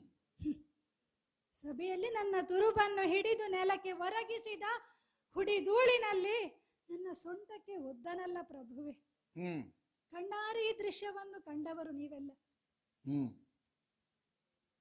ಏನು ನಿನ್ನೆ ದಿನ ಮಾತ್ರ ಅಲ್ಲ ಪ್ರಭುವೆ, ಅದು ಕೆಲ ದಿನಗಳಾಯಿತು ಅವನ ಉಪಟಳ. ಹ್ಮ್. ದಾರಿಯಲ್ಲಿ ನಡೆಯುವುದಕ್ಕೆ ಸಾಧ್ಯವಾಗುತ್ತಾ ಇಲ್ಲ, ಒಬ್ಬಳೇ ಸಂಚರಿಸುವುದಕ್ಕೆ ಅಸಾಧ್ಯವಾಗುತ್ತಾ ಇದೆ. ಹ್ಮ್. ನಡೆಯುವ ಕಾಲಕ್ಕೆ ಅಡ್ಡಗಟ್ಟುತ್ತಾನೆ, ಹ್ಮ್. ಅವಾಚ್ಯ ನುಡಿಗಳನ್ನಾಡ್ತಾನೆ, ಅಶ್ಲೀಲವಾಗಿ ವರ್ತಿಸ್ತಾನೆ ಪ್ರಭು. ಹ್ಮ್. ನನಗವನ ಉಪಟಳವನ್ನು ಸಹಿಸುವುದಕ್ಕೆ ಅಸಾಧ್ಯವಾಗುತ್ತಾ ಉಂಟು. ಏನ್ ಮಾಡೋಣ, ಕೆಲವು ಸಲ ಅಸಹಾಯಕತೆಯನ್ನು ನಮ್ಮ ಜಾಣ್ಮೆಯಿಂದ ನಾವೇ ಪರಿಹರಿಸಿಕೊಳ್ಬೇಕಷ್ಟೇ, ಬೇರೆ ದಾರಿ ಇಲ್ಲ ಅದಕ್ಕೆ. ಯಾಕೆಂದ್ರೆ ಇದನ್ನೀಗ ಒಪ್ಪಿಕೊಳ್ಳುವುದು ನಮಗೆ ಅನಿವಾರ್ಯವಾಗಿ ಹೋಗಿ ಅಲ್ಲ, ನಮ್ಮ ರಕ್ಷಣೆಯನ್ನು ನಾವು ಮಾಡಿಕೊಳ್ಳಬೇಕು ಹೇಳುದು ನಾನು. ಹೌದು. ಈಗ ಒಪ್ಪಿಕೊಳ್ಳದೆ ವಿಧಿ ಉಂಟಾ? ಇಲ್ಲ. ಇಲ್ಲಿಗ ಬರುವಾಗಲೇ ನಮಗೆ ಗೊತ್ತಿಲ್ವ ಇಲ್ಲಿ ಕೀಚಕ ಇದ್ದಾನೆ ಅಂತ? ಇದ್ದಾನೆ. ಅಲ್ಲ, ಹಾ. ಇಲ್ಲಿ ಕೀಚಕ ಇದ್ದಾನೆ ಅಂತಲಲ್ವ ನಾವು ಬಂದದ್ದು. ಹೌದು. ಅದು ಒಂದು ಪ್ರಧಾನ, ಹೌದಲ್ಲ? ಇಲ್ಲಿ ಕೀಚಕ ಇದ್ದಾನೆ ಅನ್ನುವುದಕ್ಕಾಗಿಯೇ ನಾವು ಬಂದದ್ದು, ಹೌದು ಅಲ್ವಾ? ಯಾಕೆಂದ್ರೆ ಕೀಚಕನ ಬಲದಿಂದ ಹಾ. ಇದು ಸುಭದ್ರವಾಗಿ ಉಳಿದಿದೆ. ಹೌದು. ಯಾರೂ ಇಲ್ಲಿಗೆ ತಲೆ ಹಾಕಿ ಕೂಡ ಮಲಗುವುದಿಲ್ಲ, ನಮ್ಮ ದ್ವೇಷಿಗಳಿಗೆ ಬರುವುದಕ್ಕಾಗುವುದಿಲ್ಲ. ಆದ್ದರಿಂದ ಅವರು ಇಲ್ಲಿಗೆ ಬರುವುದಕ್ಕಿಲ್ಲ ಅನ್ನುವಂತಹ ಒಂದು ವಿಶ್ವಾಸವನ್ನು ತಳೆಯುವುದಕ್ಕೆ ನಮಗೆ ಕಾರಣ ಸ್ಥಾನದಲ್ಲಿ ಇರುವವನೇ ಕೀಚಕ. ಹೌದು. ಬರುವಾಗಲೇ ಗೊತ್ತುಂಟು ಕೀಚಕನಿದ್ದಾನೆ ಅಂತಲೇ ನಾವು ಬಂದಿದ್ದೇವೆ. ಹಾಗಿರುವಾಗ ನಮಗೆ ನೆನಪಿರಬೇಕಾದದ್ದು ಹೇಗೆ? ಕೀಚಕ ಇದ್ದಾನೆ ಅನ್ನುವುದನ್ನು ಮರೆಯುವುದಕ್ಕಿಲ್ಲ. ಯಾವಾಗ ನೋಡಿದ್ರು ಆ ನೆನಪಿನಲ್ಲೇ ಬದುಕಿದ್ರಾಯ್ತು, ಮತ್ತೆಂತದ್ದು ಮಾಡುದು? ನಮ್ಮ ಜಾಗ್ರತೆ ನಾವು ಮಾಡುದು. ಹೇಗೆ ಜಾಗ್ರತೆ ಮಾಡಲಿ ಹೇಳಿ? ಅಲ್ಲ, ಅದೆಲ್ಲ ಒಂದು ಹೆಣ್ಣಿಗೆ ಹೇಳಿಕೊಟ್ಟಾಗಬೇಕು. ಈಗ ಎಲ್ಲಿ ಹೋದ್ರೂ ನನ್ನನ್ನು ಅಡ್ಡಗಟ್ಟುತ್ತಾನೆ ಅಂತಾದ್ರೆ, ತಡೀತಾನೆ ಅಂತಾದ್ರೆ, ನನ್ನ ರಕ್ಷಣೆಯನ್ನು ನಾನು ಯಾರಲ್ಲಿ ಹೇಳಿಕೊಳ್ಳಲಿ? ನನ್ನ ರಕ್ಷಣೆ ನನಗೆ ಮಾಡಿಕೊಳ್ಳುವುದು ಆಗದೇ ಇರುವ ಕಾರಣ ಅಲ್ವೇ ನಾನು ನಿಮ್ಮಲ್ಲಿ ಬಂದು ಹೇಳುವುದು? ಅಲ್ಲ, ಹಾಗಲ್ಲ, ಹೇಳಿಕೊಳ್ಳಿ, ರಕ್ಷಕರೇ ಇಲ್ಲ ಅಂತ ಏನಿಲ್ಲಲ್ಲ, ಇದ್ದಾರೆ. ಈಗ ನೀನಿಲ್ಲಿ ಊಳಿಗಕ್ಕೆ ಸೇರಿದ್ಯಾರೊಂದಿಗೆ? ಅವರಲ್ಲಿಯೂ ಆಡಿ ಆಯಿತು. ಸುದೇಶ್ನೆ ಇದ್ದಾಳೆ, ಅವನ ಅಕ್ಕನೇ ಇದ್ದಾಳೆ. ಕೀಚಕನ ಅಕ್ಕನೇ ಅಲ್ವಾ? ಹೌದು. ಸುದೇಶ್ನೆಯಲ್ಲೇ ಕೆಲಸಕ್ಕೆ ಸೇರಿದ್ದೀನಿ. ತನ್ನ ತಮ್ಮನನ್ನು ಅವಳು ನಿಯಂತ್ರಿಸುವುದಕ್ಕೆ ಅಸಮರ್ಥಳಾಗಿ ಉಳಿದಿದ್ದಾಳೆ ಪ್ರಭು. ಅಥವಾ ನೀನು ಊಳಿಗಕ್ಕೆ ಸೇರುವಾಗಲೇ ನಿನ್ನ ನಿಯಮವನ್ನೆಲ್ಲ ಹೇಳಿ ಅಲ್ವಾ ಸೇರಿದ್ದು? ಹೇಳಿದ್ದೇನೆ. ಅಲ್ವಾ? ಪರಶಯ್ಯ ಗಮನ, ಪರೋಚಿಷ್ಟ ಭೋಜನ, ಪರರ ಪಾದ ಪ್ರಕ್ಷಾಳನ ಮಾಡುವುದಿಲ್ಲ. ಅದನ್ನು ಮತ್ತೆ ಮತ್ತೆ ಆಗಾಗ ನೆನಪು ಮಾಡಿದ್ರಾಯ್ತು. ನೆನಪು ಮಾಡಿದ್ರೆ ಅವ ಕೇಳಬೇಕಲ್ಲ. ತನ್ನ ಅಕ್ಕನನ್ನು ಒಪ್ಪಿಸಿ ಮಧುವನ್ನು ತರುವುದಕ್ಕೋಸ್ಕರ ಅವಳ ಮನೆಗೆ ನನ್ನನ್ನು ಕಳುಹಿಸಿದ್ದಾಳೆ. ನೀನು ಮಧುವನ್ನು ನನಗೆ ತರತಕ್ಕದ್ದು ಎನ್ನುವ ಹಾಗೆ ಆಜ್ಞಾಪಿಸಿದ್ಲು ಪ್ರಭು. ಅಲ್ಲ, ಆಗುವುದಿಲ್ಲ ಅಂತ ಅಂದ್ರೆ ಆಗುದಿಲ್ಲ ಅಂದ್ರೆ ಆಗಲ್ಲ. ಒಡತಿ ಹೇಳಿದ್ದಾನೆ, ಆಗುವುದಿಲ್ಲ ಹೇಳಲಿಕ್ಕೆ ಆಗುವುದಿಲ್ಲ. ನೀನು ಹೇಳ್ಬೋದಿತ್ತಲ್ಲ, ನನಗೆ ತೊಂದರೆ ಕೊಡ್ತಾ ಇದ್ದಾನೆ. ಕೆಲವು ಸಲ ಏನಾಗ್ತದೆ ಕೇಳಿದ್ರೆ, ಈ ಹೆಣ್ಮಕ್ಳು ಗಂಡಸರಿಂದ ಆಗುವಂತಹ ತೊಂದರೆಯನ್ನು ಹೇಳುವುದೇ ಇಲ್ಲ. ಹೇಳದೇ ಇದ್ರೆ ಗೊತ್ತಾಗುದೇ ಹೇಗೆ? ಈಗ ಹೇಳಬೇಡುವ ನೀನು ಸುದೇಶ್ನೆ? ಮೊದಲೇ ಆಡಿದ್ದೇನೆ ನಾನು ಯಾವ ಪರಿಸ್ಥಿತಿಯಲ್ಲಿದ್ದೇನೆ ಎನ್ನುವುದು. ಮಾತ್ರವಲ್ಲ, ಹೇಳಿದ್ದೇನೆ ನಾ ತಮ್ಮನಲ್ಲಿಗೆ ಹೋಗುವುದಿಲ್ಲ ಎನ್ನುವ ಹಾಗೆ ನಿರಾಕರಿಸಿದವಳಿದ್ದೇನೆ.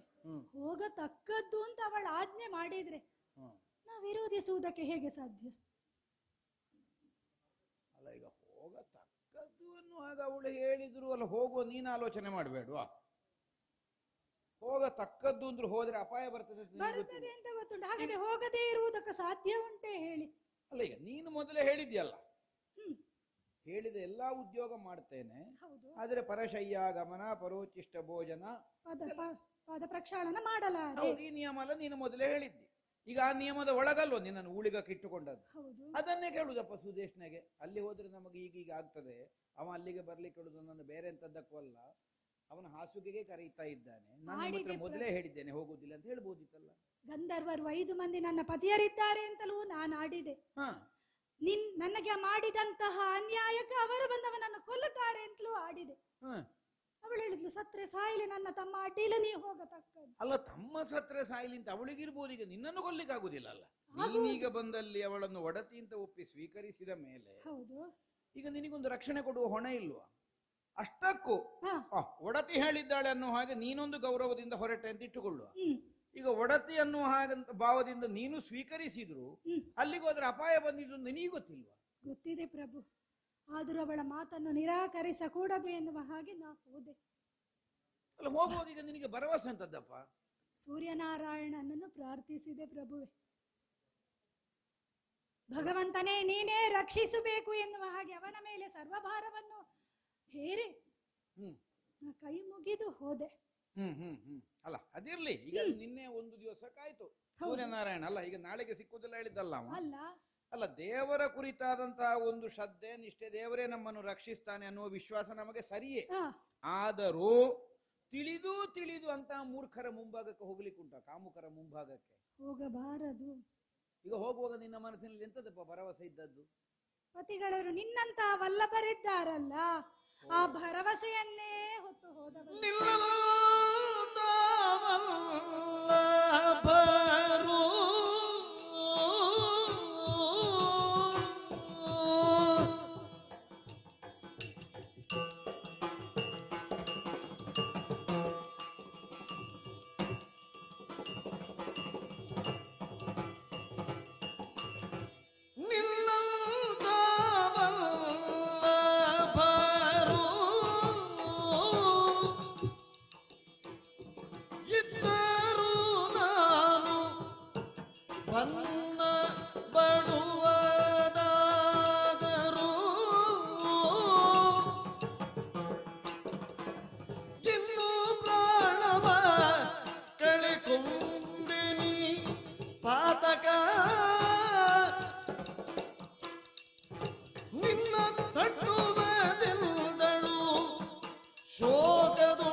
ಪ್ರಭು, ಪಾಂಚಾಲೆ, ನಿಮ್ಮಂತಹ 5 ಪತಿಯನ್ನು ನಾ ಹೊಂದಿದವಳು.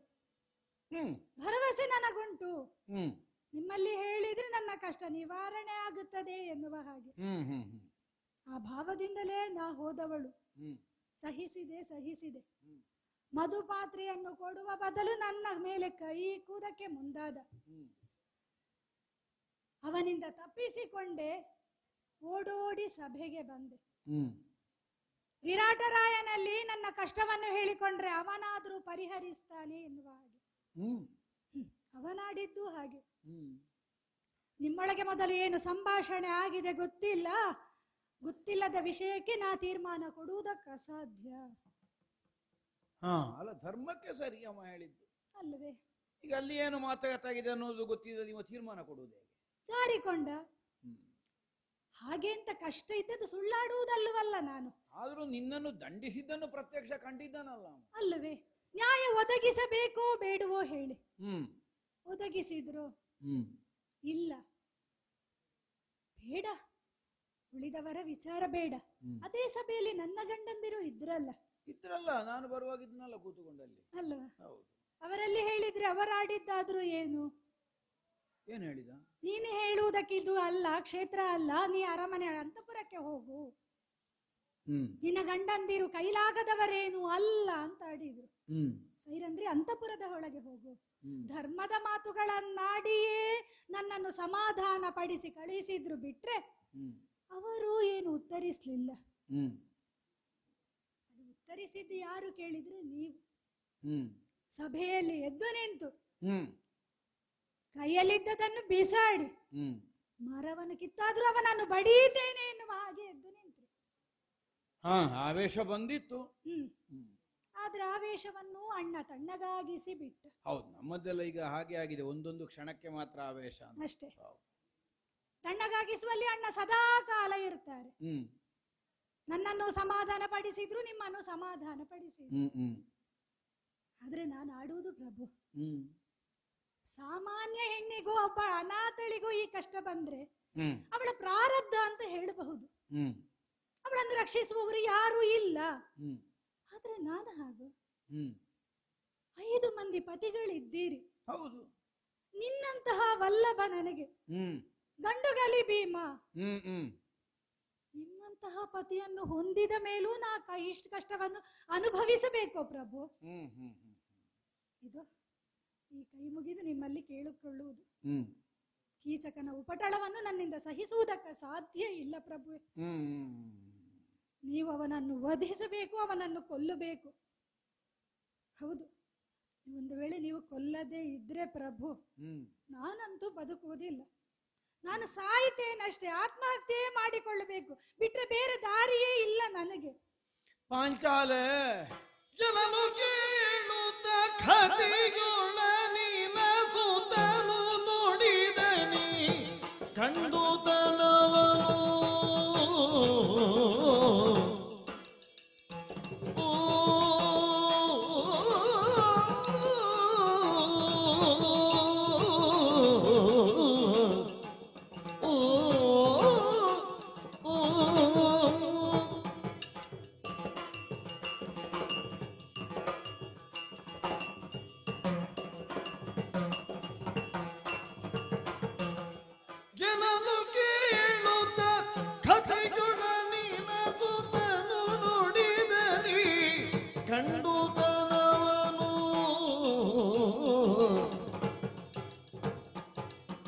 ವನಿತೆ ಸುಡು ಬೀಳದಿರು ತನ್ನೋಳು ಮನೆಗೆ ತೆರಳು.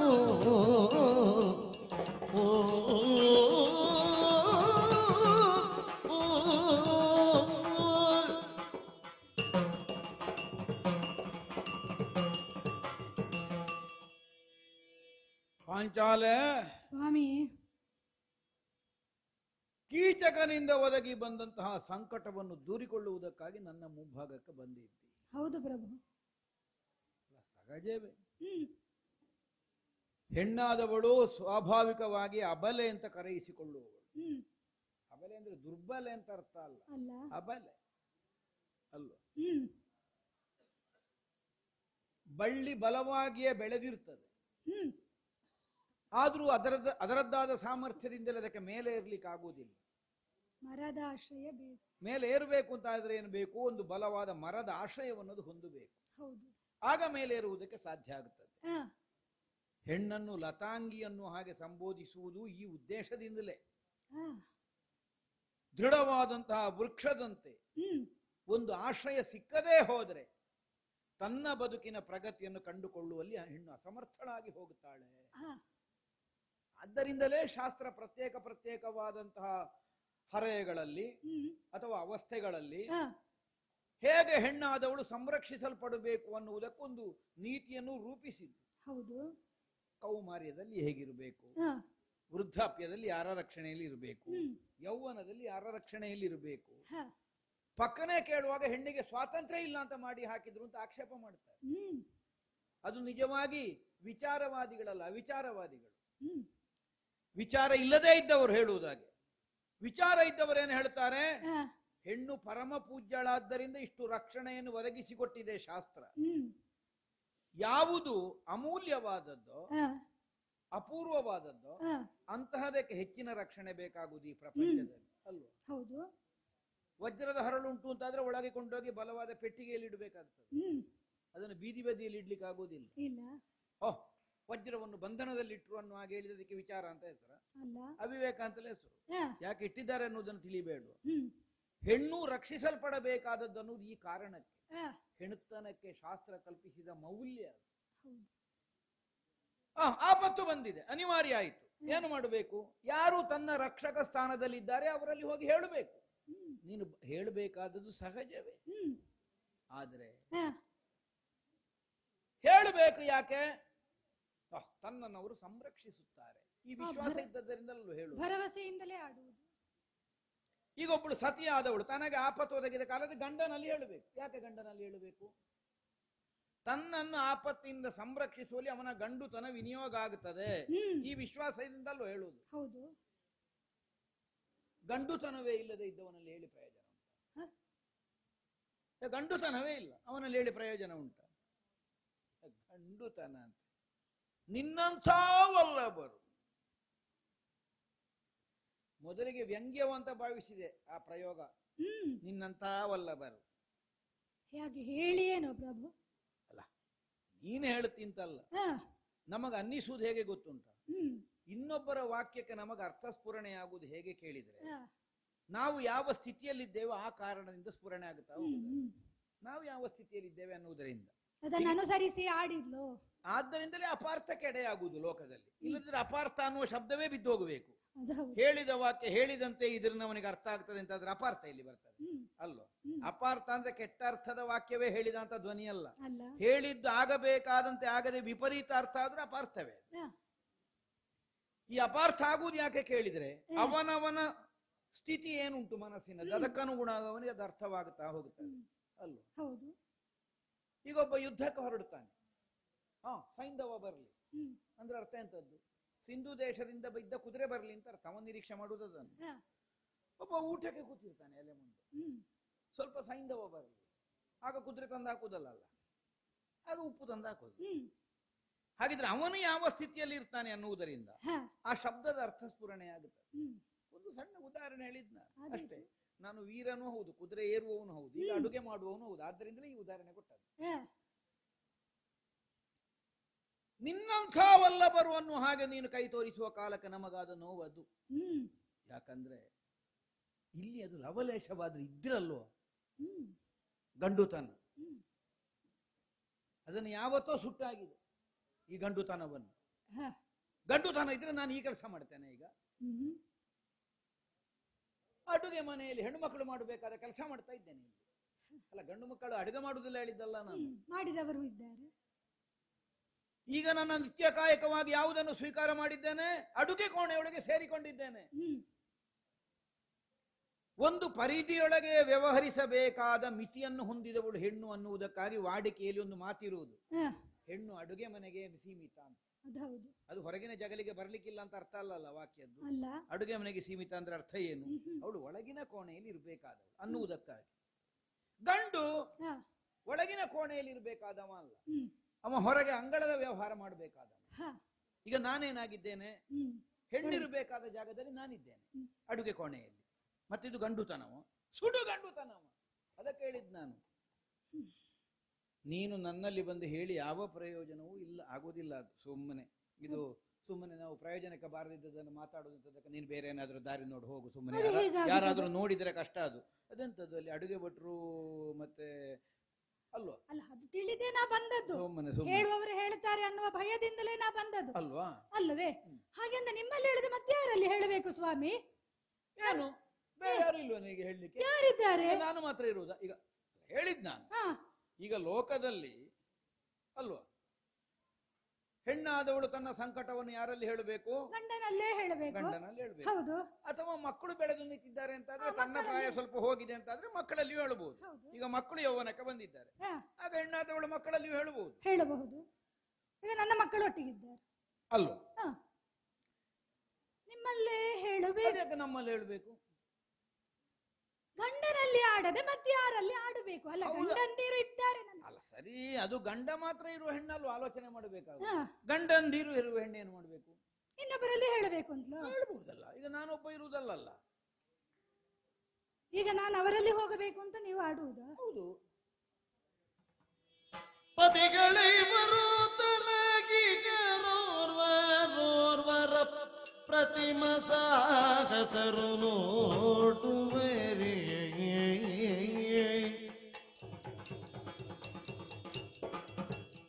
ಸತಿಯನೋರ್ಬಳ ಸಲಗದ ನಾಣಗೀಡಿಗಳು ಚಿತಿಯೊಳಿಂಟಗಿಲ್ತವರು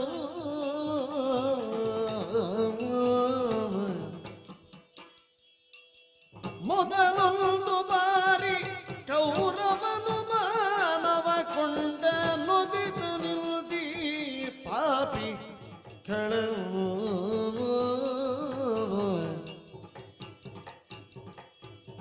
ಬದಲು ಮಾತಿನ್ನೇನು ತುದಿಗಾಲ ಬಂತು ಬದಲು ಮಾತಿನ್ನೇನು ತುದಿಗಾಲ ಬಂತೆನಗಿದು ಸಿದ್ಧ ಕೊಲುವಿರಿ ನೀವು ಶಿವ ಶಿವ ಪೂರ್ವ ಜನ್ಮದೊಳು ನಾನೀನು ಪಾಪವ ಮಾಡಿದೆನೋ ತನಗೆ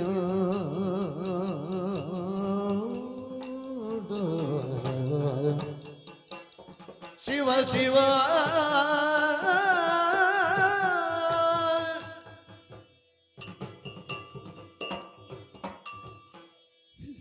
ಪ್ರಭು, ನನ್ನಲ್ಲಿ ಹೇಳುವುದು ಯಾಕೆ? ಉಳಿದ ಗಂಡಂದರಲ್ಲಿ ಹೋಗಿ ಹೇಳು ಅಂತ ಆಡುತ್ತಾ ಇದ್ದೀರಿ. ಈಗ ನನ್ನಲ್ಲೇ ಏನಪ್ಪ ಅಷ್ಟು ವಿಶ್ವಾಸ? ಈಗ ಅವರು ಹೌದಲ್ಲ. ವಿಶ್ವಾಸ ನಿಮ್ಮಲ್ಲಿ ಇರುವುದಕ್ಕೆ ಕಾರಣ ಉಂಟು ಪ್ರಭುವೆ. ಈಗ ಪ್ರತಿಭಟಿಸಿದ್ದು ಯಾರು ಹೇಳಿ ಸಭೆಯಲ್ಲಿ? ಈಗ ನನ್ನ ಮೊದಲ ಗಂಡನಲ್ಲಿಯೂ ನಾನು ಆಡಿದ್ದೇನಲ್ಲ, ನನಗೆ ಕಷ್ಟವಾಗಿದೆ ಉತ್ತರ ಕೊಟ್ಟರು ಅವರು. ಉತ್ತರ ಕೊಟ್ಟರು ಹೇಳಿದೆಯಲ್ಲ ಅಲ್ಲವೇ? ಹಾಗಾದ್ರೆ ನನ್ನದಾದಂತಹ ಪರಿಭವಕ್ಕೆ ನನಗೆ ಸಹಾಯ ಇಲ್ಲ ಅಂತಾಯ್ತು. ಇನ್ನು ಅರ್ಜುನನಲ್ಲಿ ಅವರಲ್ಲಿ ಹೋಗಿ ಹೇಳುವುದಕ್ಕೆ ಸಾಧ್ಯ ಉಂಟ? ಹೆಣ್ಣು ಅಲ್ಲದ ಗಂಡು ಅಲ್ಲದ ಸ್ಥಿತಿಯಲ್ಲಿದ್ದಾರೆ. ಗಂಡಾಗಿ ನನಗೆ ಸಹಾಯ ಮಾಡುವುದಕ್ಕೆ ಅವರಿಂದ ಸಾಧ್ಯ ಇಲ್ಲ. ಹೆಣ್ಣಾಗಿ ನನ್ನ ಅಂತರಂಗವನ್ನು ತಿಳಿಯುವುದಕ್ಕೂ ಸಾಧ್ಯ ಇಲ್ಲ. ಇನ್ಯಾರಿರುವುದು? ಇನ್ನಿಬ್ಬರಿದ್ದಾರೆ, ನಕುಲ ಸಹದೇವರು.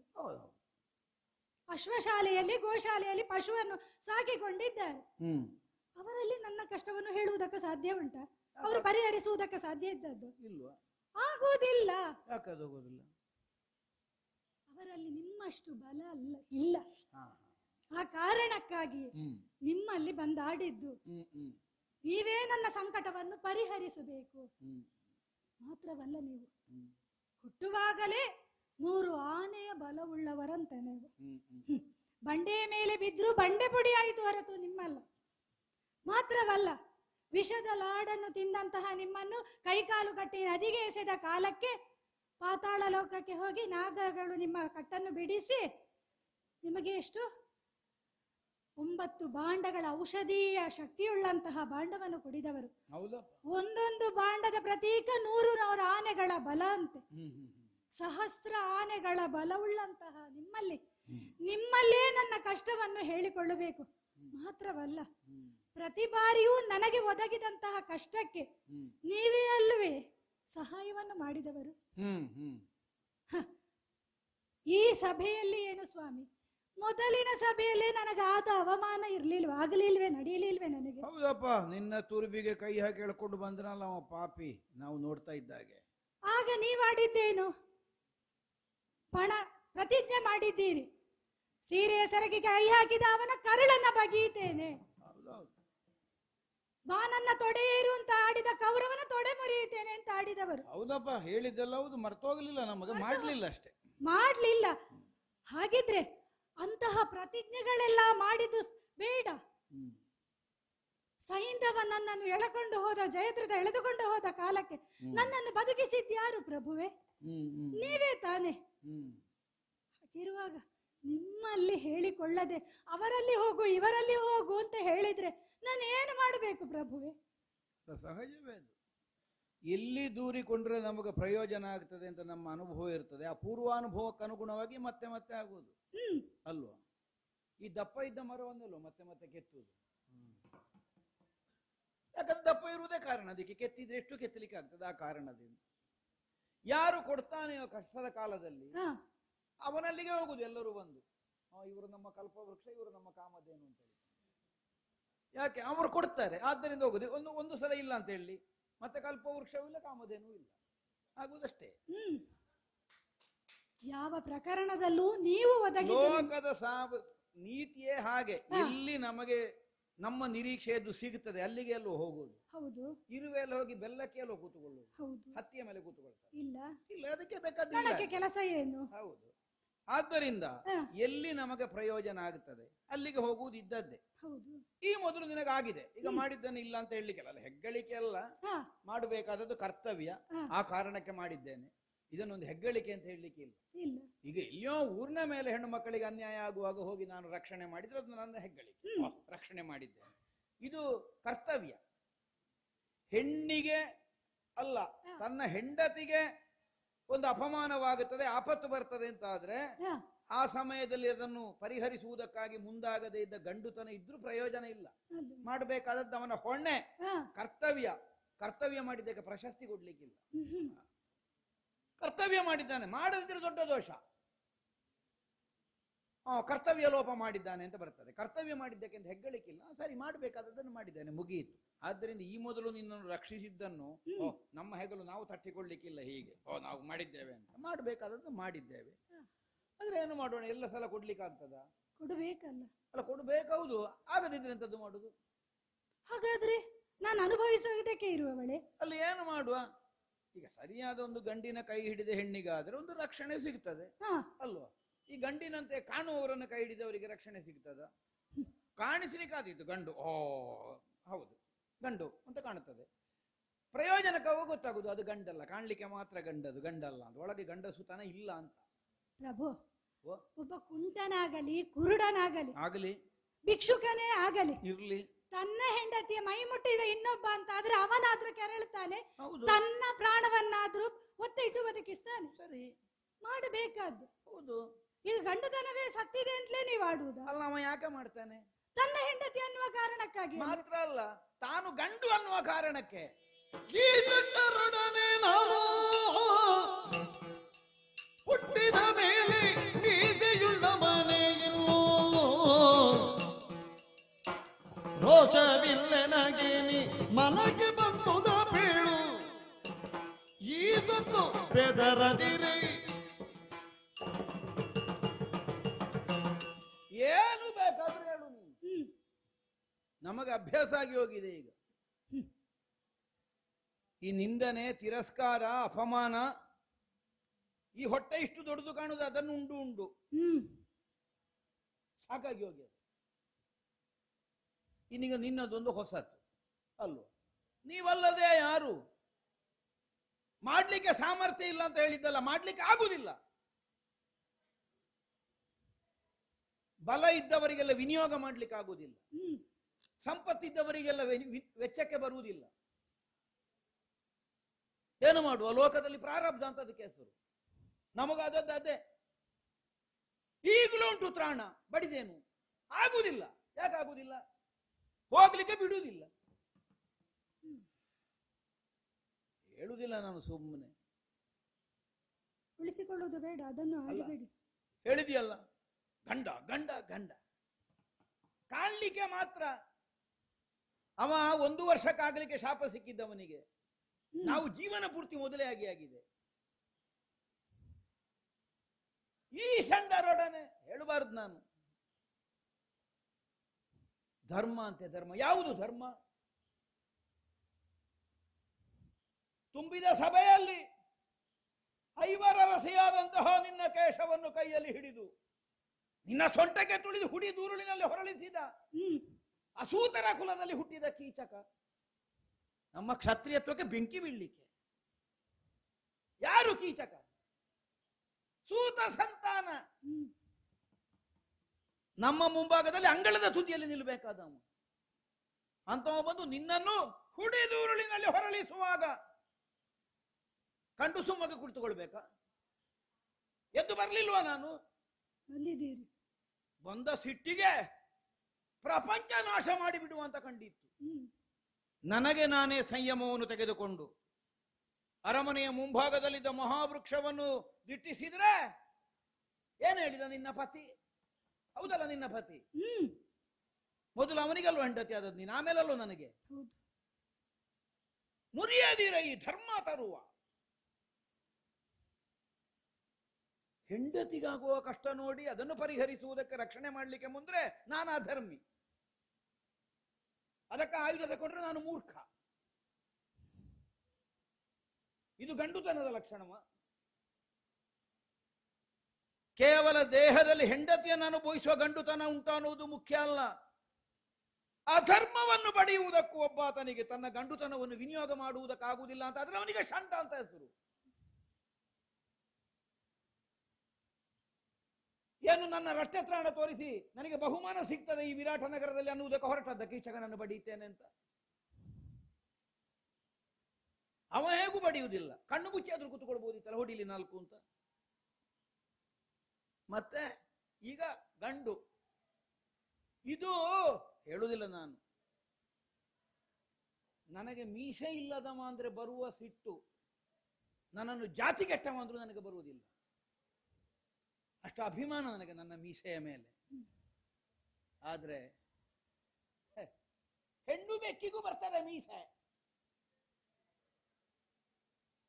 ಮೀಸೆ ಬಂದವರೆಲ್ಲ ಗಂಡುಗಳಲ್ಲ ಏನು? ಗಂಡುತನದ ಸಂಕೇತವಾದ ಮೀಸೆ ಉಂಟು ಅಂತ ಹೇಳಿಕೊಳ್ಳಿಕ್ಕೆ ನಾಚಿಕೆ ಆಗ್ತದೆ ಈಗ ನನಗೆ. ಸುಮ್ಮನೆ ರಗಳೆ ಮಾಡಬೇಡ, ಹೋಗು ಹೋಗು, ನಾನು ಬಹಳ ಹೇಳಿ ಹೋಗ್ತದೆ ಅವನಿಗೆ. ಮತ್ತೆ ಸುಮ್ಮನೆ ನೀವೇ ಸಿಟ್ಟುಗೊಂಡ್ರೆ, ಕೋಪಗೊಂಡ್ರೆ ನಾ ಯಾರಲ್ಲಿ ಪ್ರಭು ಹೇಳಲಿ? ಯಾರಿಗೂ ತಿರುವೆನು ಈ ಶೋಕವ ಆರು ಕೇಳುವೆ,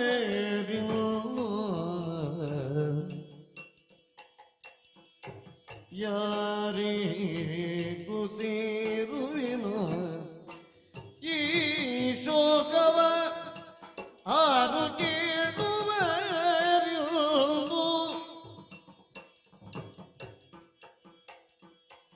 ಯಾರ ನಾನು ಪೂರ್ವ ಜನ್ಮದಿ ಭೂರಿ ಭಂಗವ ಪಡಿಸಿದೇವ,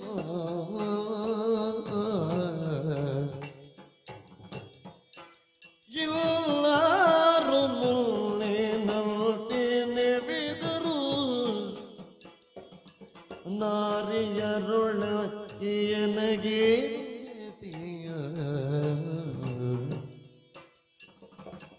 ಯಾರಿಗೂ ಸಿರುವೇನು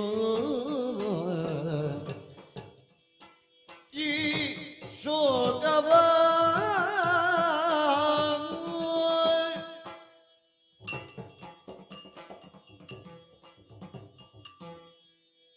ನೀವೇ ನನ್ನ ಕೈ ಬಿಟ್ರಿ ಅಂತಾದ್ರೆ ಪ್ರಭು, ಯಾರಲ್ಲಿ ಹೇಳಬೇಕು ನನ್ನ ಪರಿಭವವನ್ನು, ಕಷ್ಟವನ್ನು ಯಾರಲ್ಲಿ ಹೇಳಿಕೊಳ್ಳಬೇಕು? ಇದ್ದಾರಲ್ಲ ಹೇಳಲಿಕ್ಕೆ ಜನ ನಿನಗೆ. ಆಗ ಹೇಳಿದ್ದಲ್ವ ನಾನು ನಿನ್ನ ಹತ್ರ, ಪತಿಗಳ 5 ಮಂದಿ ನನಗಿದ್ದಾರೆ.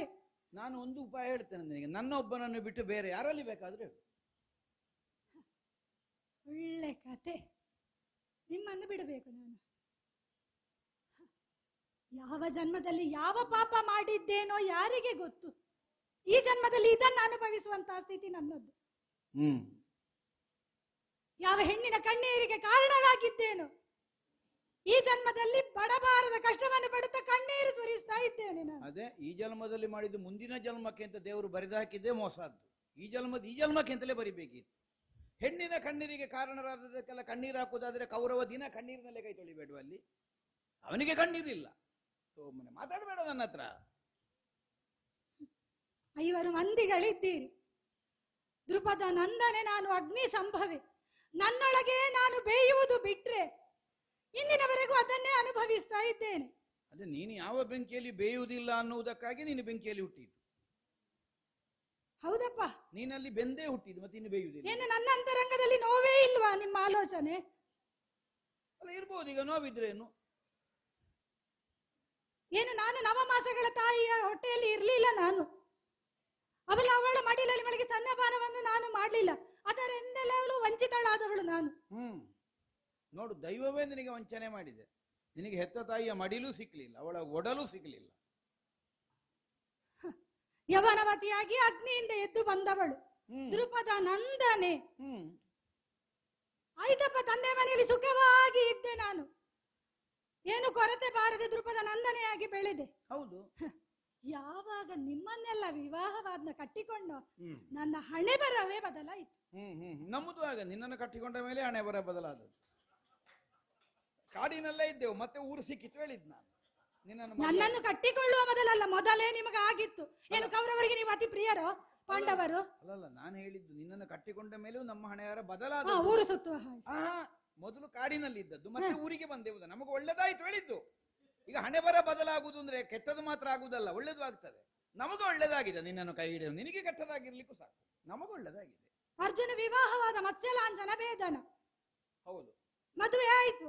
ಬಂದದ್ದೆಲ್ಲಿಗೆ ಕುಂಬಾರನ ಮನೆಗೆ. ಹಾ ಹೌದೌದು, ಕುಂಬಾರನ ಪರಿಯ ನೆಲದಲ್ಲಿ ಮಲಗಿಸಿದ್ರಿ ನನ್ನನ್ನು. ಅದಕ್ಕೇನು ಮಾಡೋ, ಕುಂಬಾರನ ಮನೆಯಲ್ಲಿ ಇದ್ದು ನಿಮ್ಮ ಮತ್ಸ್ಯಲಾಂಛನ ಕಾಲದಲ್ಲಿ ಮಾಡ್ಲಿಕ್ಕಿಲ್ಲ ಅಂತ ನನಗೆ ನಿಯಮ ಮಾಡಬೇಕಿತ್ತು. ಕುಂಬಾರನ ಮನೆಯವರೆಲ್ಲ ಮತ್ಸ್ಯಲಾಂಛನ ಭೇದನ ಮಾಡ್ಲಿಕ್ಕಿಲ್ಲ ಅಂತ ನಿಯಮ ಇತ್ತ ಅಲ್ಲಿ? ಇರ್ಲಿಲ್ಲಲ್ಲ. ಮತ್ಸ್ಯಲಾಂಛನ ಮಾಡಿದವರಿಗೆ ನಿನ್ನನ್ನು ಕೊಡುದು ಅಂತ ಇದ್ದದ್ದು, ಅವ ಮಾಡಿದ. ಕುಂಬಾರನ ಮನೆ ಇದ್ದ ಮತ್ಸ್ಯಲಾಂಛನ ಭೇದನ ಮಾಡಬಾರ್ದ? ಅಲ್ಲ, ಅದು ಮತ್ತೆ ಗೊತ್ತಾದದ್ದಲ್ಲ. ಕುಂಬಾರನ ಮನೆ ಇದ್ದು ಕುಂಭ ಭೇದ ಮಾಡಬಾರ್ದು, ಅವನಿಗೆ ನಷ್ಟ ಆದ. ಮತ್ಸ್ಯಲಾಂಛನ ಭೇದ ಮಾಡಿದ್ರೆ ಆಯ್ತಪ್ಪ, ಅನುಭವಿಸಿದೆ, ಸಹಿಸಿದೆ. ಇಂದ್ರಪ್ರಸ್ಥಕ್ಕೆ ಬಂದೆವು. ಹೌದು, ಸ್ವಲ್ಪ ಕಾಲ ಸುಖವಾಗಿದ್ದೆವು. ಎಷ್ಟು ಕಾಲ ಅಲ್ಲ ಆಯ್ತು, ಇದ್ದೆವು. ಈಗ ಸುಖ ಅನ್ನುವುದು ಎಷ್ಟು ಕಾಲ ಅನ್ನುವುದಕ್ಕಿಂತ ಇದ್ದ ಸುಖ ಹೇಗೆ ಅಂತ ಯೋಚನೆ ಮಾಡಿ. ಇದ್ದೆವು, ಸುಖದ ಅಲೆ ಇದ್ದೆವು ನಾವು. ಮತ್ತೆ ಎಷ್ಟು ದೊಡ್ಡ ಸುಖ ಅದು. ನಮ್ಮ ಮನೆತನದಲ್ಲೇ ಯಾರು ಮಾಡ್ಲಿಲ್ಲ ಇಂತಹ ರಾಜಸೂಯ. ಮತ್ತೆ ಆ ರಾಜಸೂಯ ಎಲ್ಲ ಮಾಡ್ಲಿಲ್ಲ. ಅದೇ ನಾನು ಆಡುವುದು. ಈಗ ರಾಜಸೂಯ ನೆನಪ. ಈಗ ನೀನು 5 ಜನರ ಹೆಂಡತಿ ಆಗದೆ ಹೋದ್ರೆ ಈಗ ರಾಜಸೂಯದಲ್ಲಿ ನಿನಗೆ ಅವಭೃತ ಆಗತ್ತಿತ್ತ? ಅವಭೃತ ಆಗುತ್ತಿತ್ತು. ಮತ್ತೆ ಅದನ್ನೇ ನಾನು ಆಡಿದ್ದು. ಆದ ಲಾಭವು ಹೇಳಬೇಕು, ನೀನು ಸುಮ್ಮನೆ ಕಷ್ಟ ಮಾತ್ರ ಹೇಳಿದ್ರೆ ಸಾಕು. ಚಕ್ರವರ್ತಿನಿ, ಮಹಾರಾಣಿ, ಸಾಮ್ರಾಟನ ಮಡದಿಯಾಗಿ ಅವಭೃತ ಸ್ನಾನ ಆಯ್ತು ನನಗೂ. ಹೌದು, ಅದಕ್ಕೆ ಸಾಮ್ರಾಟನ ಮಡದಿ ನಮ್ಮನ್ನು ಮದುವೆ ಆದ ಕಾರಣ ಅಲ್ಲ, ಸಾಮ್ರಾಟನ ಮಡದಿ ಆಗ್ತದೆ. ಆಯ್ತು, ನಿಮ್ಮನ್ನು ಮದುವೆ ಆದ ಕಾರಣವೇ ಆದದ್ದು. ಆಯ್ತಲ್ಲ, ಅದಕ್ಕಿಂತ ದೊಡ್ಡದೆಂತದ್ದು? ನನ್ನ ಸೊಂಟಕ್ಕೆ ಒದಿಯುವಾಗ ನಿಮಗೆ ಗೊತ್ತಾಗ್ಲಿಲ್ಲ ನನ್ನ. ಅದು ಸಾಮ್ರಾಟನ ಹೆಂಡತಿ ಆದತ್ತಂತಲೇ ಬಂದದ್ದು. ನಿನಗೆ ಸಾಮ್ರಾಟನ ಹೆಂಡತಿಯಾಗಿ ರಾಜಸೂಯ ಸಿಕ್ಕುವಾಗ ಆಗುತ್ತದೆ, ಓದತ್ತದಿಂದ್ರೆ ಆಗುದಿಲ್ಲ. ಸಾಮ್ರಾಟನ ಹೆಂಡತಿ ಅಲ್ವಾಗ? ಅಲ್ಲ, ವಿರೋಧಿಸ್ಲಿಕ್ಕೆ ನಿಮ್ಮಿಂದ ಆಗ್ಲಿಲ್ಲ ಅಂತ ನಾ ಸಹಿಸಿದೆ ಅಂತ. ನಾ ಸಹಿಸಿದೆ ಅಂತ ಆಡಿದ್ದು. ಇನ್ನೆಷ್ಟು ಸಹಿಸಬೇಕು? ಸಹಿಸುವುದಕ್ಕೊಂದು ಮಿತಿ ಇಲ್ವೇ? ಕ್ಷಮೆಗೂ ಒಂದು ಇತಿಮಿತಿ ಅಂತ ಇಲ್ವೇ? ಅಲ್ಲ, ಇದಕ್ಕೆ ನಾನೆಂತ ಉತ್ತರ ಕೊಡುದ? ಇನ್ನೆಷ್ಟು ಸಹಿಸಬೇಕು ಅಂದ್ರೆ ಈಗ ನೀನ್ ಇಷ್ಟು ಸಹಿಸಬೇಕು ಅಂತ ನಾನ್ ನಿರ್ಣಯ ಮಾಡಿದ್ದ ಅಲ್ಲ, ಸಹಿಸಿದವಳಲ್ಲ. ಅದಾದ್ರೂ ನೀನ್ ನನ್ನ ಹತ್ರ ಕೇಳಬಹುದು ಇನ್ನೆಷ್ಟು ಸಹಿಸಬೇಕು. ನನ್ನ ನಿರ್ಣಯ ಅಲ್ಲ ಅದು. ಸಹಿಸಿ ಸಹಿಸಿ ಸಾಕಾಯಿತು ಪ್ರಭು. ಹೌದು, ಮತ್ತೀಗ ನನಗೆ ಹಿತ ಆಗಿದೆ ಅಂತ ನಿನ್ನ ಭಾವ, ನನಗೂ ಸಾಕಾಗಿದೆ. ಅಲ್ಲ, ನೀವೇನು ಸಾಮಾನ್ಯರಾದ್ರೆ ಆದೀತು, ಒಪ್ಪಿಕೊಳ್ಳೋಣ. ನಾನು ಅನಾಡಿದ್ದು ಸಾಮಾನ್ಯನ ಮಡದಿ ಆಗಿದ್ರೆ ನಾ ಸಹಿಸಿಕೊಳ್ಳುವುದಕ್ಕೆ ಅರ್ಥ ಇತ್ತು. ನೀವು ಅಸಾಮಾನ್ಯರು. ಈಗ ನಿನಗೆ ಸಹಿಸಲಿಕ್ಕೆ ಆಗದೆ ಇದ್ದದ್ದು ನಾನು ಗಂಡ ಆಗಿದ್ದೇನೆ ಅಂತ ಅಲ್ವಾ? ಅಲ್ವಾ? ಅದಲ್ವಾ? ನನ್ನ ಗಂಡನೇ ಅಲ್ವಾ? ಇಂದಿನಿಂದ ಇಂದಿನ ರಭ್ಯವಿನ್ನು ಕತ್ತರು ನಾಲ್ವರೆಂದು ಭಾವಿಸಿಕೋ ನೀನು. ಮಂದಗಮನೆ ನಿನ್ನದಂದು ಗಮನ ಬಿಟ್ಟೆ, ಮಂದಗಮನೆ ನಿನ್ನದಂದು ಗಮನ ಬಿಟ್ಟೆ. ಎಂದಿಗೂ ಮುಂದೆ ನಾನು ಮಾನಿನಿ ಅಳಲದಿರಿ. ಪಾಂಚಾಲ ಸ್ವಾಮಿ, ನಿಮ್ಮಲ್ಲಲ್ಲದೆ ಮತ್ತಾರಲ್ಲಿ? ಈಗ ಒಂದೊಂದ್ಸಲ ಒಬ್ಬೊಬ್ಬರಲ್ಲಿಯೂ ನೀನು 5 ಮಂದಿಗಳಲ್ಲಿ ಹೋಗಿ ಹೀಗೆ ಹೇಳುತ್ತಿದ್ರೆ ಪ್ರಶ್ನೆ ಹುಟ್ಟುತ್ತಿರ್ಲಿಲ್ಲ. ಆ ಕಷ್ಟ ಬಂದಿರುವಾಗ ಧರ್ಮರಾಯ, ಈ ಸಂಕಟ ಬಂದಿರುವಾಗ ಭೀಮ, ಮತ್ತೊಂದು ಸಮಸ್ಯೆ ಬಂದಿರುವಾಗ ಅರ್ಜುನ, ಇನ್ನು ಅದಕ್ಕಿಂತ ಸಣ್ಣ ಸಣ್ಣ ಸಮಸ್ಯೆಗಳಿಗೆ ನಕುಲ ಸಹದೇವರು. ಅಲ್ಲ, ನೀನು ಹೀಗೆ ಮಾಡ್ತಿದ್ರೆ ಆಗುತ್ತಿತ್ತು. ಇದು ಎಲ್ಲ ಸಲವೂ ಬಂದು ಹೇಳುವುದು ನೀನು ನನ್ನ ಹತ್ರವೇ. ಹೌದು. ನಮ್ಮವರಿಗೇನೋ ಸಂಕಟ ಬರ್ತದೆ, ಅದನ್ನು ಪರಿಹಾರ ಮಾಡೋಣ ಅಂತ ನಾನು ಎಲ್ಲಿಯಾದ್ರೂ ಒಂದು ಹೆಜ್ಜೆ ಮುಂದಿಡ್ತೇನೆ ಅಂತ ಕಾಲೆತ್ತಿದ್ರೆ ಮೂರ್ಖ ಅಂತ ಹೇಳುದು ನನ್ನನ್ನು ಅಲ್ವಾ? ಅಣ್ಣನ ಆಜ್ಞೆ ಕಟ್ಟು ಬೀಳುತ್ತದೆ. ಅವರೆಲ್ಲ ಸುಭಗರು, ಬುದ್ಧಿವಂತರು. ಮೂರ್ಖರಾಗುವುದಕ್ಕೆ ಹೊರಡುವುದಿಲ್ಲ, ಬುದ್ಧಿವಂತರವರು. ಯಾಕೆ? ಅವರು ಹೆಂಡತಿಯ ಗೊಡವೆಗೆ ಇಲ್ಲ. ನೀನು ಸಂಕಟ ಹೇಳುವುದಿಲ್ಲ ಅವರ ಹತ್ರ. ಈಗ ಹೇಳಿದ್ರಲ್ಲ ಅವರು ಪರಿಹಾರ ಮಾಡಬೇಕಾಗುದು, ಅದು ಹೇಳುವುದಿಲ್ಲ ನೀನು. ನೀನು ನನ್ನಲ್ಲಿಗೆ ಓಡಿಕೊಂಡು ಬರುವುದು. ಸಂಕಟ ಅರ್ಥ ಆಗುವುದಿದ್ರೆ ಅದು ನಿಮಗೆ ಮಾತ್ರ. ಇದು ಲೋಕರೂಢಿಯಲ್ಲಿ ಒಂದು ಮಾತುಂಟು, ತಾಗಿದ ಬೆರಳಿಗೆ ಮತ್ತೆ ಮತ್ತೆ ತಾಗುವುದು. ಹೋಗುವಾಗ ಅದೇ ಬೆರಳಿಗೆ ತಾಗುವುದು. ಇದು ಪ್ರತಿ ಸಲವೂ ನನಗೇ ಬಂದು ತಾಗುವುದು. ಯಾಕೆ? ಏನಿದ್ರು ಎಲ್ಲವನ್ನು ಮೀರಿ ಆದರೂ ಇವರೊಂದು ನನಗ ಸಹಾಯಕ ಒದಗಿ ಬರ್ತಾರೆ. ಈ ಕಾರಣ ಅಲ್ವಾ? ಅದು ಮಾತ್ರವಲ್ಲ, ನನ್ನ ಕುರಿತಾಗಿ ಅತೀವ ಪ್ರೀತಿ ಇರುವುದು ನಿಮಗೇ ಅಲ್ಲವೇ? ಪ್ರೀತಿ ಈಗ ಮತ್ತೆ ಅವರಿಗೆ ನಿನ್ನ ಹತ್ರ ಸಿಟ್ಟು ಉಂಟು? ಸಿಟ್ಟಿಲ್ಲ. ಎಲ್ಲರೂ ಪ್ರೀತಿಯಿಂದಲೇ ಇರುವುದು.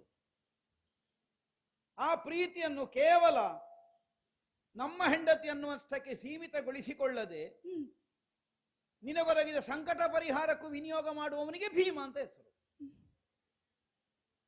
ಮಿಕ್ಕುಳಿದವರಲ್ಲಿ ಪ್ರೀತಿ ಇಲ್ಲ ಅಂತ ಅರ್ಥ ಅಲ್ಲ. ನೀನೇ ಹೋಗಿ ಹೇಳುವುದಿಲ್ಲ ಅವರ ಹತ್ರ. ಹೇಳಿದ್ಯಾ ಒಂದು ಸಲ ಆದ್ರೂ ನನಗೆ ಸಂಕಟ ಬಂತು ಅಂತ ಯಾರ ಹತ್ರ ಆದ್ರೂ? ಯಾಕೆ ನನ್ನಲ್ಲಿಗೆ ಬಂದು ಹೇಳುತ್ತಿ? ಅಲ್ಲ, ಲೋಕದವರು ಕಾವ್ಯಾತ್ಮಕವಾಗಿ ಬೇರೆ ಉತ್ತರ ಹೇಳಿಯಾರು. ನಾಳೆ ಹೇಳಿದರೆ ಅವಳು ಬೆಂಕಿಯಲ್ಲಿ ಹುಟ್ಟಿದವಳು, ಇವ ವಾಯುವಿನ ಸುಕುಮಾರ, ಆದ್ದರಿಂದ ಒಳ್ಳೆ ಸಂಬಂಧ ಉಂಟು ಅಂತ. ಆ ಬೆಂಕಿ ಉರಿಬೇಕಿದ್ರೆ ಗಾಳಿ ಬೀಸಬೇಕಾಗ್ತದೆ ಅಂತ, ಬೆಂಕಿ ಹೆಚ್ಚಿ ಉರಿಯುತ್ತದೆ ಅಂತ. ಅದು ಮತ್ತೆ ಅವರು ಕಂಡುಕೊಳ್ಳುವುದು, ಅದು ಅವರ ಚಮತ್ಕೃತಿ. ನೀನು ಪ್ರತಿ ಸಲವೂ ನನ್ನಲ್ಲಿಗೆಲ್ಲೋ ಬರುವುದು. ನೋಡುವ, ನಾನು ಹೇಳಬಾರ್ದು ಅಶುಭದ ವಾಕ್ಯ. 5 ಅಂತಲ್ವ ಇದ್ದದ್ದು? 5 ಅಲ್ವಾ? 4 ಅಂತ ಮಾಡು. ಎಂತದ್ದನ್ನು ಅಲ್ಲ ಮಾಡುವುದೆಂತದ್ದನ್ನು ಅಂತ ಇಂದಿನಿಂದ ಹೊಸ ಲೆಕ್ಕ. 4 ಸಾಕು. ನಿಜವಾಗಿ 5 ಅಂದ್ರೆ ಅದು ಲೆಕ್ಕಕ್ಕೆ ಸಿಕ್ಕುವುದಿಲ್ಲ. ಒಂದು ಹೆಚ್ಚೇ ಅದು, ಹೊರಗೆ ಅದು ತಪ್ಪಿದೆ. ಅದು ಕೆಲವು ಸಲ ನಮಗೆ ಗೊತ್ತಿಲ್ಲದೆ ಪ್ರಮಾದ ಆಗಿ ಹೋಗ್ತದೆ. ಮತ್ತೆ ಗೊತ್ತಾದ ಮೇಲೆ ಆದ್ರೂ ತಿದ್ದಿಕೊಳ್ಬೇಕು. ಅದು 5 ಮಂದಿ ಗಂಡಂದಿರುತ್ತ ಪ್ರಮಾದ. ಅದು ನಿನಗೆ ಅಪರಾಧ ಅಲ್ಲ, ಪ್ರಮಾದ. ಇನ್ನದನ್ನು ಬದಲಿಸುವ. 4 ಸಾಕು. ಎಲ್ಲೂ 4 ನೋಡಿ ಈ ಲೋಕದಲ್ಲಿ. ಧರ್ಮ, ಅರ್ಥ, ಕಾಮ, ಮೋಕ್ಷ. 5ನೇದಿಲ್ಲ, 4 ಇರೋದು ಅಲ್ವಾ? ಹಾಗಾಗಿ 4 ಆಗಬೇಕಾದದ್ದು, ಅದಕ್ಕಿಂತ ಹೆಚ್ಚು ಬೇಡ. ಇಂದಿನಾರಭ್ಯ ಪತಿಗಳು 4 ಭಾವಿಸು ನೀನು. ಈಗ ನಾನು ಗಂಡ ಆದ್ರಲ್ಲೋ ಕಷ್ಟ ನಿನ್ನನ್ನು ಪರಿಹಾರ ಮಾಡಬೇಕಾಗುವುದು. ನಾನು ಗಂಡ ಆಗಿರುವುದಕ್ಕಲ್ಲೋ ನೀನು ನನ್ನಲ್ಲಿ ಬಂದು ಕಷ್ಟವನ್ನು ಹೇಳಿಕೊಳ್ಳುತ್ತಿರುವುದು. ನಿನ್ನ ಕಷ್ಟವನ್ನು ಪರಿಹಾರ ಮಾಡಲಿಕ್ಕೆ ನನಗಾಗುವುದಿಲ್ಲ. ಯಾಕಾಗುವುದಿಲ್ಲ? ನನಗೊಂದು ಪ್ರತಿಬಂಧಕ ಉಂಟು, ನನಗೊಂದು ತಡೆ ಉಂಟು. ಮುಂದೆ ಹೋಗ್ಲಿಕ್ಕೆ ಆಗುವುದಿಲ್ಲ. ಆಗದೆಯೂ ನಿನ್ನ ಗಂಡ ಅಂತ ಕರೆಯಿಸಿಕೊಳ್ಳುವುದಕ್ಕಿಂತ ನಾನು ಗಂಡ ಅಲ್ಲ ಅಂತ ಹೊರಗೆ ನಿಲ್ಲುವುದೆಲ್ಲ ಒಳ್ಳೆಯದು. ಅದು ನನ್ನ ಬದುಕಿನ ಸೋಲು, ವೈಫಲ್ಯ, ದೌರ್ಬಲ್ಯ. ಒಪ್ಪಿಕೊಳ್ತೇನೆ ನಾನು. ಗಂಡನಂತೆಯೇ ಹೆಂಡತಿಯಾದ ನಿನ್ನನ್ನು ಸದಾಕಾಲ ಬಾಳಿಸುವುದಕ್ಕೆ ನನಗಾಗಲಿಲ್ಲ. ನನ್ನಿಂದ ಇನ್ನು ಆಗುವುದಿಲ್ಲ ಅಂದರೆ ಮತ್ತೆ ಕೇವಲ ಹೆಸರಿಗೆ ಮಾತ್ರ ದ್ರೌಪದಿಯ ಗಂಡ ನಾನು ಅಂತ ಹಾಕಿಸಿಕೊಳ್ಳುವುದಕ್ಕೆ ನನಗೆ ಇಷ್ಟ ಇಲ್ಲ. ಆದ್ದರಿಂದ ಇಂದಿನಾರಭ್ಯ 4 ಮಂದಿಗಳು ಮಾತ್ರ ನಿನಗೆ ಗಂಡನಿರುತ್ತ ಭಾವಿಸು. ನಿನ್ನ ಸಂಕಟವೋ ಸುಖವೋ ಏನಿದ್ರು ಅವರ ಹತ್ರ ಹೋಗಿ ಹೇಳು. ಯಾಕಂದ್ರೆ ಯಾವ ಸಂಬಂಧವೂ ಇಲ್ಲ ನನಗೆ. ನಾನು ಎಲ್ಲ ಬಿಟ್ಟೆ. ನಾನು ಯಾವುದು ಬೇಡ ಕಾಣ್ತದೆ ನನಗೆ. ಸುಮ್ಮನೆ ನಾವು ನಮ್ಮವರು ಅಂತ ಮನಸ್ಸಿನಲ್ಲಿ ಭಾವಿಸುವುದು. ನಮ್ಮವರಿಗೆ ಬೇಕಾದಾಗ ನಮ್ಗೆ ಒದಗಲಿಕ್ಕೆ ಆಗುವುದಿಲ್ಲ ಅಂತಾದ್ರೆ ಮತ್ತೆಂಥದ್ದು ಮಾಡಬೇಕು? ಬಿಟ್ಟಿರುವುದೇ ಒಳ್ಳೆಯದು. ಆದ್ದರಿಂದ ಇದು ನಿನ್ನ ಕಷ್ಟಕ್ಕೆ ನಾನಿಲ್ಲ. ಏನಾಡಿದ್ರಿ ಪ್ರಭು? ಎಂತಹ ನುಡಿಗಳನ್ನಾಡಿದ್ ನೀವು? ಎರೆಯ ಕೇಳಿ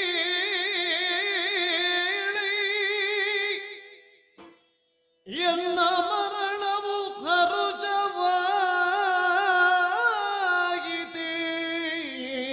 ನಿನಗೆ. ಎರೆಯ ಕೇಳಿ ಎನ್ನ ಮರಣವು ಹರುಷವಾಯಿತೆ ನಿನಗೆ.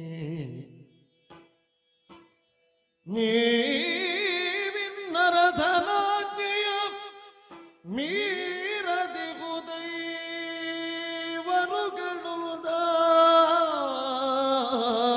ಮೀರದಿಗುದೈವರುಗಳುದಾಗಿ.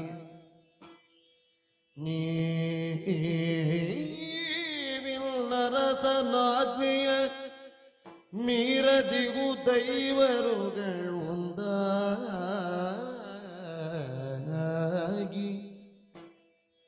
ಹರ ಹರ ತಾನೇಕಿ ನಿಮ್ಮಯ ತರುಣಿಯಾದೆನು.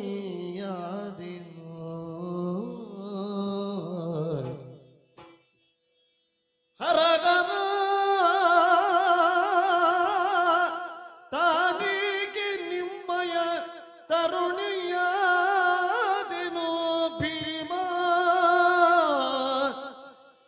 ಭೀಮ ಕೊಡಿಸಿ ಮರಣ ಕಪ್ಪಣಿ. ಭೀಮ ಕೊಡಿಸಿ ಮರಣ ಕಪ್ಪಣಿ ಎನ್ನುತ್ತ ನೆರಗಿದಳ. ತೆರಗಿದಳಾಗ ಕಮಲಾಕ್ಷಿ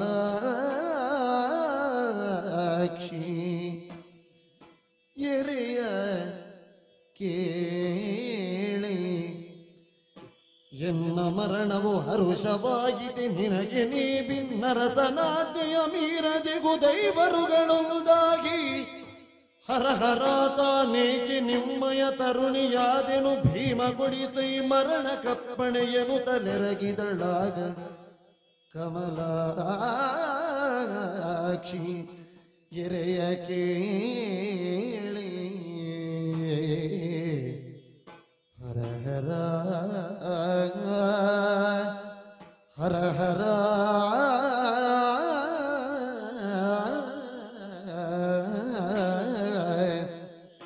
ಹರ ಹರ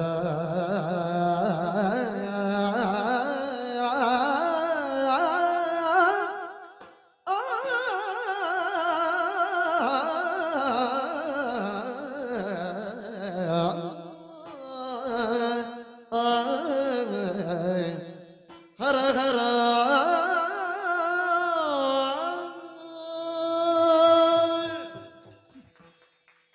ಇಂತಹ ನುಡಿಗಳನ್ನಾಡಿದ್ರಿ ಪ್ರಭು. ಇಂದಿನಾರಭ್ಯ ನಾನು ನಿನ್ನ ಗಂಡನಲ್ಲ. ಪ್ರಭು, ಯಾರ ಕುರಿತಾಗಿ ಅತೀವವಾದ ಪ್ರೀತಿಯನ್ನಿರಿಸಿಕೊಂಡಿರ್ತೇವೋ ಅವ ಹರಿತವಾದ ಕತ್ತಿಯಿಂದ ಅವಳನ್ನು ಕೊಲ್ಲಬೇಕು ಅಂತಿಲ್ಲ. ಇಲ್ಲ ನೀ ನನ್ನ ಗಂಡ, ನೀ ನನಗೆ ಸಂಬಂಧವೇ ಇಲ್ಲ, ನಾನು ನಿನ್ನನ್ನು ಮರೆತಿದ್ದೇನೆ ಅಂತ ಒಂದು ನುಡಿ ಸಾಕು ಅವರು ಸಾಯುವುದಕ್ಕೆ. ಏನೋ ಉದ್ವೇಗದಿಂದ 4 ಮಾತುಗಳನ್ನು ಆಡಿದೆ, ನಿಮಗೆ ಕೋಪ ಭರಿಸಿದೆ, ಅದಕ್ಕೆ ನೀವು ನನ್ನ ಗಂಡನೇ ಅಲ್ಲ ಅಂತ ಆಡುವುದೇ ಪ್ರಭು? ನಿನ್ನ ಹತ್ರ ನನಗೆ ಎಂತದ್ದಕ್ಕೆ ಕೋಪ? ನನಗೆ ನನ್ನಲ್ಲೇ ಕೋಪ ಬರು. ನಾನು ಏನು ಕೇಳಿದೆ? ಉಣ್ಣುವುದಕ್ಕೆ ಮೃಷ್ಟಾನ್ನ ಭೋಜನ ಬೇಕು ಹೇಳಿದ್ನ? ಅದಾದ್ರೂ ಕೊಡ್ತಿದ್ದೆ, ನಾನು ಬೇಯಿಸ್ತೇನೆ ಅಲ್ಲ ಇಲ್ಲಿ ದಿನ. ಉಡುವುದಕ್ಕೆ ಪಟ್ಟೆ ಸೀರೆ ಬೇಕು ಕೇಳಿದ್ನ? ಅದಾದ್ರೂ ಯಾರಲ್ಲಿ ಆದ್ರೂ ಬೇಡಿ ಆದ್ರೂ ತಂದು ಕೊಡ್ತಿದ್ದೆ. ಅಲ್ಲ, ತೊಡುವುದಕ್ಕೆ ಆಭರಣ ಬೇಕು ಅಂತ ಕೇಳಿದ್ನ? ಅದನ್ನಾದ್ರೂ ಏನಾದ್ರೂ ಮಾಡಬಹುದಿತ್ತು. ಕೇಳಿದ್ದು ನನ್ನ ಮಾನವನ್ನು ಉಳಿಸಿಕೊಡಿ ಅಂತ ನಿಮ್ಮಲ್ಲಿ ಕೇಳಿದ್ದು. ಹೌದೇ, ಅದು ಮಾನ ಇದ್ದವರಲ್ಲಿ ಅಲ್ವಾ ಕೇಳಬೇಕಾಗುದು. ಮಾನವೇ ಇಲ್ಲದೆ ಇದ್ದವರಲ್ಲಿ ಮಾನ ಕೇಳಿದ್ರೆ ಮಾನ ಇಲ್ಲದೆ ಕೊಡುದು. ಪ್ರಭು, ಹೆಣ್ಣಾದವಳಿಗೆ ಒಮ್ಮೆ ಕಳೆದುಕೊಂಡರೆ ಮತ್ತೆ ಗಳಿಸುವುದಕ್ಕೆ ಅಸಾಧ್ಯವಾದದ್ದು. ಬದುಕಿನಲ್ಲಿ ಮತ್ತೆ ಸಂಪಾದಿಸುವುದಕ್ಕೆ ಸಾಧ್ಯ ಇಲ್ಲದ್ದು. ಪ್ರಾಣಕ್ಕಿಂತಲೂ ಮಿಗಿಲಾಗಿ ಶ್ರೇಷ್ಠವುಳ್ಳದಂತಹ ನನ್ನ ಶೀಲವನ್ನು ನೀವು ಕಾಯಬೇಕು ಅಂತ ನಿಮ್ಮಲ್ಲಿ ಕೇಳಿಕೊಂಡ್ರೆ ಯಾವ ಕಷ್ಟವನ್ನು ಹೇಳಿಕೊಂಡೆ? ಅದೇ ಲೋಕದಲ್ಲಿ ಒಂದು ಮಾತು ಉಂಟು. ಈಗ ಬಂದು ಯಾವನೋ ಅವನ ಅನಿವಾರ್ಯಕ್ಕೊಂದು ಕೇಳ್ತಾನೆ, ನನಗಿಂತದ್ದು ಬೇಕು. ಅವನಲ್ಲಿ ಕೊಡ್ಲಿಕ್ಕೆಲ್ಲ ಏನು ಮಾಡ್ಬೇಕು? ಅವನು ಇಲ್ಲದೆ ಇದ್ರೆ ಕೊಡುವವರನ್ನಾದ್ರೂ ತೋರಿಸ್ಬೇಕು. ನಿನಗೆ ಅಂತ ಬಡತನವಲ್ಲ, 4 ಜನ ಇದ್ದಾರೆ, ಅಲ್ಲಿಗೆ ಹೋಗ್ಬೋದಲ್ಲ. ಪ್ರಭು, ಕಷ್ಟ ಆಯಿತು ಅಂತ ಯಾವ ಕಾಲಕ್ಕೂ ನಿಮ್ಮಲ್ಲಿ ನಾನು ಹೇಳಲಿಲ್ಲ. ಇಲ್ಲ. ನಿಮ್ಮ ಪಾದ ಸೇವೆಯನ್ನು ಮಾಡಬೇಕಾದ್ದು, ಕುಂತಿದೇವಿಯ ಪಾದ ಸೇವೆಯನ್ನು ಮಾಡಬೇಕಾದಂತಹ ನಾನು ಇಲ್ಲಿ ಸುದೇಶ್ನೆಯ ತಲೆಯನ್ನು ಬಾಚುತ್ತಾ ಇದ್ದೇನೆ. ನನ್ನ ತಲೆ ಬಾಚದೆ ವರ್ಷವಾಯಿತು, ಅವರ ತಲೆಯನ್ನು ಬಾಚುತ್ತಾ ಇದ್ದೇನೆ, ಹೂ ಮುಡಿಸ್ತಾ ಇದ್ದೇನೆ, ಅವರಿಗೆ ಸುಗಂಧ ದ್ರವ್ಯಗಳನ್ನು ಅರೆದು ಕೊಡುತ್ತಾ ಇದ್ದೇನೆ. ಕೈಗಳಿಗೆ ಗುಳ್ಳೆ ಆಯ್ತು ಅಂತ ನಿಮ್ಮಲ್ಲಿ ಯಾವತ್ತಾದ್ರೂ ನೋವಾಯ್ತು ಅಂತ ಹೇಳಿಕೊಂಡನ? ಇಲ್ಲಪ್ಪ, ಇಲ್ಲ. ಅಲ್ಲ, ನಾವು ಕೇಳಲೂ ಇಲ್ಲ ನಿನಗೆ ಎಷ್ಟು ನೋವಾಗ್ತದೆ ಅಂತ. ಯಾವುದನ್ನು ಕೇಳಲಿಲ್ಲ. ಅಕ್ಷಯ ಪಾತ್ರೆಯನ್ನು, ಚಿನ್ನದ ಪಾತ್ರೆಯನ್ನು ಹಿಡಿದಂತಹ ಕೈಗಳಿವು. ಹೌದೌದು. ಇನ್ನು ಮದುವೆಗಾಗಿ ಚಿನ್ನದ ಪಾತ್ರೆ ಇರಬಹುದು, ಅದು ಹೆಂಡದ ಮಡಕೆ, ಅದನ್ನು ಹಿಡಿದಿದ್ದೇನೆ. ಅಂತರಂಗಕ್ಕೆ ನೋವಾದ್ರೂ ಅದನ್ನು ನಾನು ನಿಮ್ಮಲ್ಲಿ ತೋಡಿಕೊಳ್ಳಿಲ್ಲ. ಕೇಳಿಕೊಂಡದ್ದು ನನ್ನ ಮಾನವನ್ನು ಉಳಿಸಿಕೊಡಿ ಅಂತ. ಅದಕ್ಕೆ ನಿಮಗೆ ಅಡ್ಡಿ ಬರುವುದು ಯಾವುದು? ಅಣ್ಣನ ಆಜ್ಞೆ ಮೀರಲಾರೆ. ಸರಿ, ಬೇಡ ಪ್ರಭುವೆ. ಈಗ ನಮ್ಮೊಳಗ ಒಡಕು ತರುವುದ ನೀನಲ್ಲ ಹೇಳಿದ್ ನಾನು. ಅದೇ ಈಗ ಅಣ್ಣ ಹೇಳ್ತಾನೆ ಧರ್ಮ ಮೀರಿ ಹೋಗಬಾರದು ಅಂತ. ಅದೇತು. ಈಗ ನಿನ್ನ ಮಾತು ಕೇಳಿ ನಾನು ಮುಂದೆ ಅದನ್ನ ಧರ್ಮ ಮೀರಿದಾಗ ಆಗ್ತದೆ, ಅಣ್ಣನ ಮಾತು ಮೀರಿದಾಗ ಆಗ್ತದೆ. ಈಗ ನನಗೊಂದು ಅಪವಾದವೂ ಅಲ್ವಾ ಅದು? ಹೆಂಡತಿ ಮಾತು ಕೇಳಿ ಅಣ್ಣನ ಮಾತು ಮೀರಿದ ಅಂತ. ಅದೇ, ಅಣ್ಣನ ಮಾತು ಮೀರಿದ ಪಂಚವಲ್ಲಭೆ ಆದಂತ ನಾನು ಚತುರ್ವಲ್ಲಭೆ ಆಗಬೇಕು ಅಂತಲ್ವೇ ನೀವು ಆಡುವುದೀಗ? ಹೌದು. ಮತ್ತೆ ನಾನು ಈಗ ಗಂಡನಾಗಿ ನನ್ನ ಕರ್ತವ್ಯ ನನಗೆ ಮಾಡ್ಲಿಕ್ಕೆ ಆಗುದಿಲ್ಲ ಅಂತ ಆದ್ರೆ ಸುಮ್ಮನೆ ಹೆಸರಿಗೆ ಒಂದು ಗಂಡ ಯಾಕೆ? ಆಯ್ತು ಪ್ರಭುವೆ, ನಿಮ್ಮ ಅಣ್ಣ ತಮ್ಮಂದಿರಲ್ಲಿ ನಾನು ಯಾಕೆ ಒಡಕು ಸೂಕ್ಷ್ಮ ಉಂಟು ನನ್ನ ವಾಕ್ಯದಲ್ಲಿ, ನೀನು ಗಮನಿಸಿದ್ರೆ. ಇಂದಿನಾರಭ್ಯವಿನ್ನು ಗಂಡರು 4 ಭಾವಿಸು ನೀನಾಗೆ ತಿಳ್ಕೊಂಡ್ರಾಯ್ತು ಅಂತ ಅರ್ಥ. ಅಂದ್ರೆ ಹೆಸರಿಗೆ ನಾನು ಇರ್ತೇನೆ ಬದಿಯಲ್ಲಿ ಅಂತ ಮತ್ತೊಂದು ಧ್ವನಿ. ನೀನು ಗಂಡನಿಂದ ಆಗುವ ಪ್ರಯೋಜನಕ್ಕೆ ನನ್ನ ಹತ್ರಕ್ಕೆ ಬರಬೇಡ. ಅವರು ಹೆಸರಿಗೆ ಮಾತ್ರ ಒಂದು ಗಂಡ, ನಿನ್ನ ಪ್ರಯೋಜನಕ್ಕೆಲ್ಲ ಅಲ್ಲಿಗೆ ಹೋಗುದು. ಆದೀತು ಪ್ರಭುವೆ, ಸರಿ. ನಿನಗೆ ಯಾರಲ್ಲೂ ಕಷ್ಟ ಹೇಳಿಕೊಳ್ಳುವುದಿಲ್ಲ. 5 ಮಂದಿ ಗಂಡಂದಿರು ಅನ್ನುವಂತಹ ನಿನ್ನದ್ದಾದ ಹೆಗ್ಗಳಿಕೆ ಉಂಟು, ಅದಕ್ಕೆ ಕೊರತೆ ಆಗುವುದಿಲ್ಲ. ಅಲ್ಲ, ಅಹಂಕಾರ ಇತ್ತು ನನಗೆ. ಗಂಡಂದಿರ 5 ಮಂದಿ ಇದ್ದಾರೆ. ಅದು ನೀನು ಭಾವಿಸಬೇಕಾದ್ರೂ 4 ಭಾವಿಸು, ಒಂದು ಭೀಮನನ್ನು ಹೊರತುಪಡಿಸಿ. ಬೇಡ ಪ್ರಭುವೆ, ನಾನೇ ಒಂದು ಉಪಾಯ ಹೇಳುತ್ತೇನೆ. ಹೌದು, ಯಾಕೆ 4 ಅಂತ ನಾನು ಯಾಕೆ ನಿಮ್ಮ ಮಧ್ಯೆ ಬಿರುಕನ್ನು ತರುವುದು, ಒಡಕನ್ನು ತರುವುದು? ಕುಂತಿದೇವಿ ಆಡಿದ್ದಾಳೆ ಹೊರಡುವ ಕಾಲಕ್ಕೆ, ಮದುವೆಯಾದ ಕಾಲಕ್ಕೆ ಆಡಿದು. ಅವರಲ್ಲಿ ಭೇದ ಎಣಿಸದಿರು, ಐಕಮತ್ಯವನ್ನು ಸದಾ ಕಾಲ ಕಾಪಾಡು ಎನ್ನುವ ಹಾಗೆ ಆಡಿ ಕಳಿಸಿದ್ದಾರೆ. ಈಗ ನನ್ನ ಕಾರಣದಿಂದಾಗಿ ಅಲ್ವೇ ನಿಮ್ಮಲ್ಲಿ ಒಡಕ ಬರುವುದಂತಾದ್ರೆ ಅವರು 4 ಮಂದಿ ಬೇರೆ, ನಾನೊಬ್ಬ ಬೇರೆ ಎನ್ನುವ ಹಾಗೆ ಬೇಡ. ಅಲ್ಲ, ಒಡಕು ಅಂತಲ್ಲ, ಈಗ ಒಡಕು ನೀನು ತಂದಿದ್ದಿಂತಲ್ಲ, ಈಗ ನಿನ್ನ ಮಾತು ಕೇಳಿ ಹೊರಟ್ರೆ ಒಡಕಾಗ್ತದೆ ಹೇಳುದು ನಾನು. ನೀವು ಹೊರಡದಿದ್ರೆ ನಾನು ಸಾಯಲೇಬೇಕಷ್ಟೇ, ಬೇರೆ ದಾರಿ ನನಗೂ ಇಲ್ಲ. ನೀವು ಅವನನ್ನು ಕೊಲ್ಲುವುದಿಲ್ಲ, ಅವ ಉಳಿದ್ರಂತಾದ್ರೆ ನಾನು ಸಾಯಲೇಬೇಕಷ್ಟೇ. ಹಾಗಾಗಿ ಇದು ಅವನ ಕೈಯಿಂದ ಸಾಯುವುದು ಯಾಕೆ? ನಾನು ನಿಮ್ಮಲ್ಲೇ ಹೇಳ್ತೇನೆ, ಒಂದು ಉಪಕಾರವನ್ನು ಮಾಡಿ ನೀವೇ. ಯಾವ ಕೈಗಳಿಂದ ಕೊರಳಿಗೆ ಮಂಗಲ ಸೂತ್ರವನ್ನು ಬಂಧಿಸಿದ್ದೀರು, ಅದೇ ಕೈಯಿಂದ ಮಾನವತೆಯಾಗಿ ಸಾಯು ಎನ್ನುವ ಹಾಗೆ ಒಂದು ದೊಡ್ಡ ವಿಷವನ್ನು ಕೊಡಿ, ನಾನು ಕುಡಿದು ಸಾಯ್ತೇನೆ. ಬೇಡ, ಬದುಕುವುದೇ ಇಲ್ಲ ನಾನು. ಮರಣ ಕಪ್ಪಣೆ ಕೊಡಿ ಅಪ್ಪಣೆ. ಕೀಚಕನಿಂದ ನಿನಗೆ ಬರುವಂತಹ ಉಪಟಳ ಏನುಂಟು ಅದನ್ನು ಪರಿಹರಿಸುವುದಕ್ಕಾಗಿ ನಾನು ಮುಂದಾಗದೆ ಹೋದರೆ ನಾಳಿನ ನಿನ್ನ ನಿರ್ಣಯ ಯಾವುದು? ಸಾಯುವುದೇ ಗತಿ ನನಗೆ. ಸಾಯ್ತೇನೆ, ನೀವು ಅಪ್ಪಣೆ ಕೊಡಬೇಕು ಅಷ್ಟೇ. ಇದು ನಾನು ಕೆಲಸ ಮಾಡ್ಲಿಕ್ಕೆ ಬೇಕಾಗಿ ಹೇಳುದಲ್ಲ. ಖಂಡಿತ ಅಲ್ಲ, ಸಾಯುವುದೇ. ನೀವು ಅಪ್ಪಣೆ ಕೊಡಬೇಕು, ಪತಿಯಾಗಿ ನೀವು ಗಂಡನಾಗಿ ಆಡಬೇಕು. ಈ ಕ್ಷಣವೇ ನಿಮ್ಮ ಗಂಡ ಮುಂಭಾಗದಲ್ಲಿ ನಾನು ಸಾಯ್ತೇನೆ. ಇದೇ ನಿರ್ಣಯ? ಸತ್ಯವೇ, ನಿರ್ಣಯವೇ, ಇದೇ ನಿರ್ಧಾರ. ಹೌದು. ನಾನೀಗ ಕೀಚಕನನ್ನು ದಂಡಿಸುವುದಕ್ಕಾಗಿ ಮುಂದಾಗದೆ ಹೋದರೆ ಪಾಂಚಾಲೆಯ ಸಿದ್ಧತೆ ಸಾವೇ, ಬೇರೆ ಇಲ್ಲಲ್ಲ? ಇಲ್ಲಲ್ಲ, ಬೇಡ. ತರಣಿ ಬಿಡು ಶೋಕಮ, ತರುಣಿ ಬಿಡು ಶೋಕಮ, ಮೃಗರಾಜ ವನಿತೆಯಂ ನರ ಕೆಣಕಿ ಬದುಕುವುದೇ ನೋಡೆನ್ನ ಸಾಹಸ. ಮರುಗದಿ ಮುಳಿದೇನಾದರೆ ಬಗೆಯ ನಕ್ರಜನ ಧರ್ಮಗಿರ್ಮಗಳಿಗನ್ನು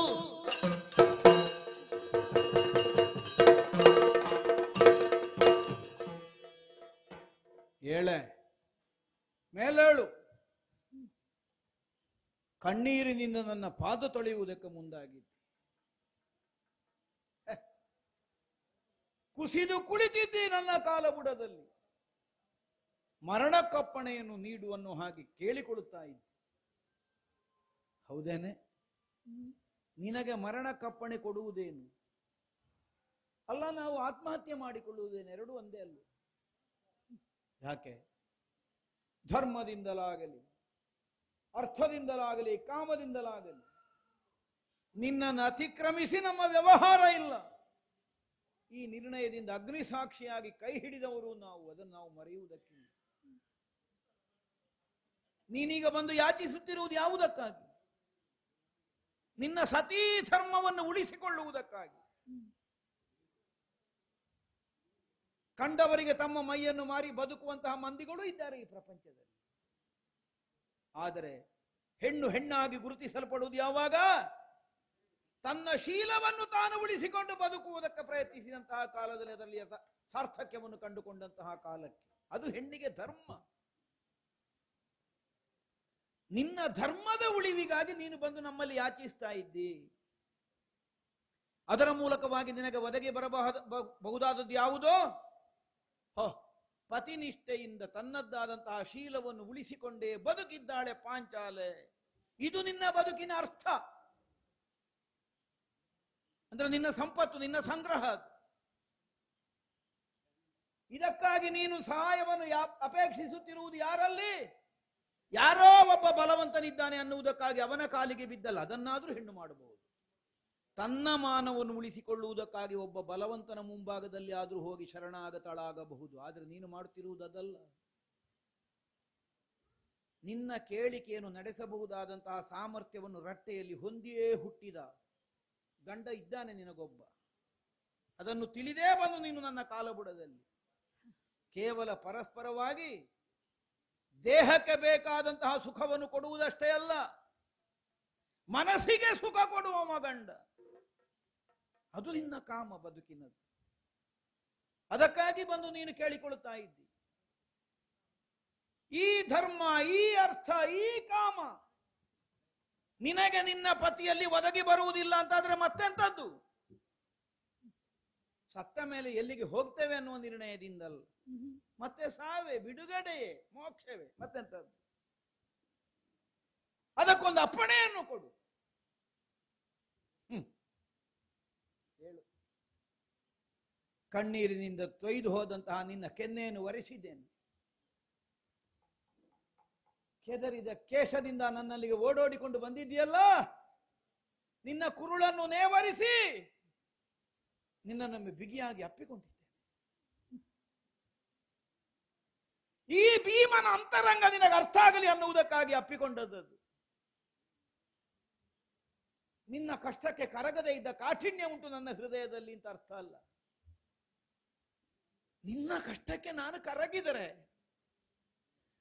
ನಿನ್ನ ಕಣ್ಣೀರನ್ನು ಪರಿಹರಿಸುವುದಕ್ಕಾಗಿ ನಾನು ಕೀಚಕನ ವಧೆಗೆ ಮುಂದಾದರೆ, ಕೀಚಕ ಸತ್ತಾನು, ಅವನನ್ನು ಕೊಲ್ಲುವುದು ನನಗೆ ದೊಡ್ಡ ಕೆಲಸವೇ ಅಲ್ಲ, ಕೊಂದು ಕಳೆದೇನು.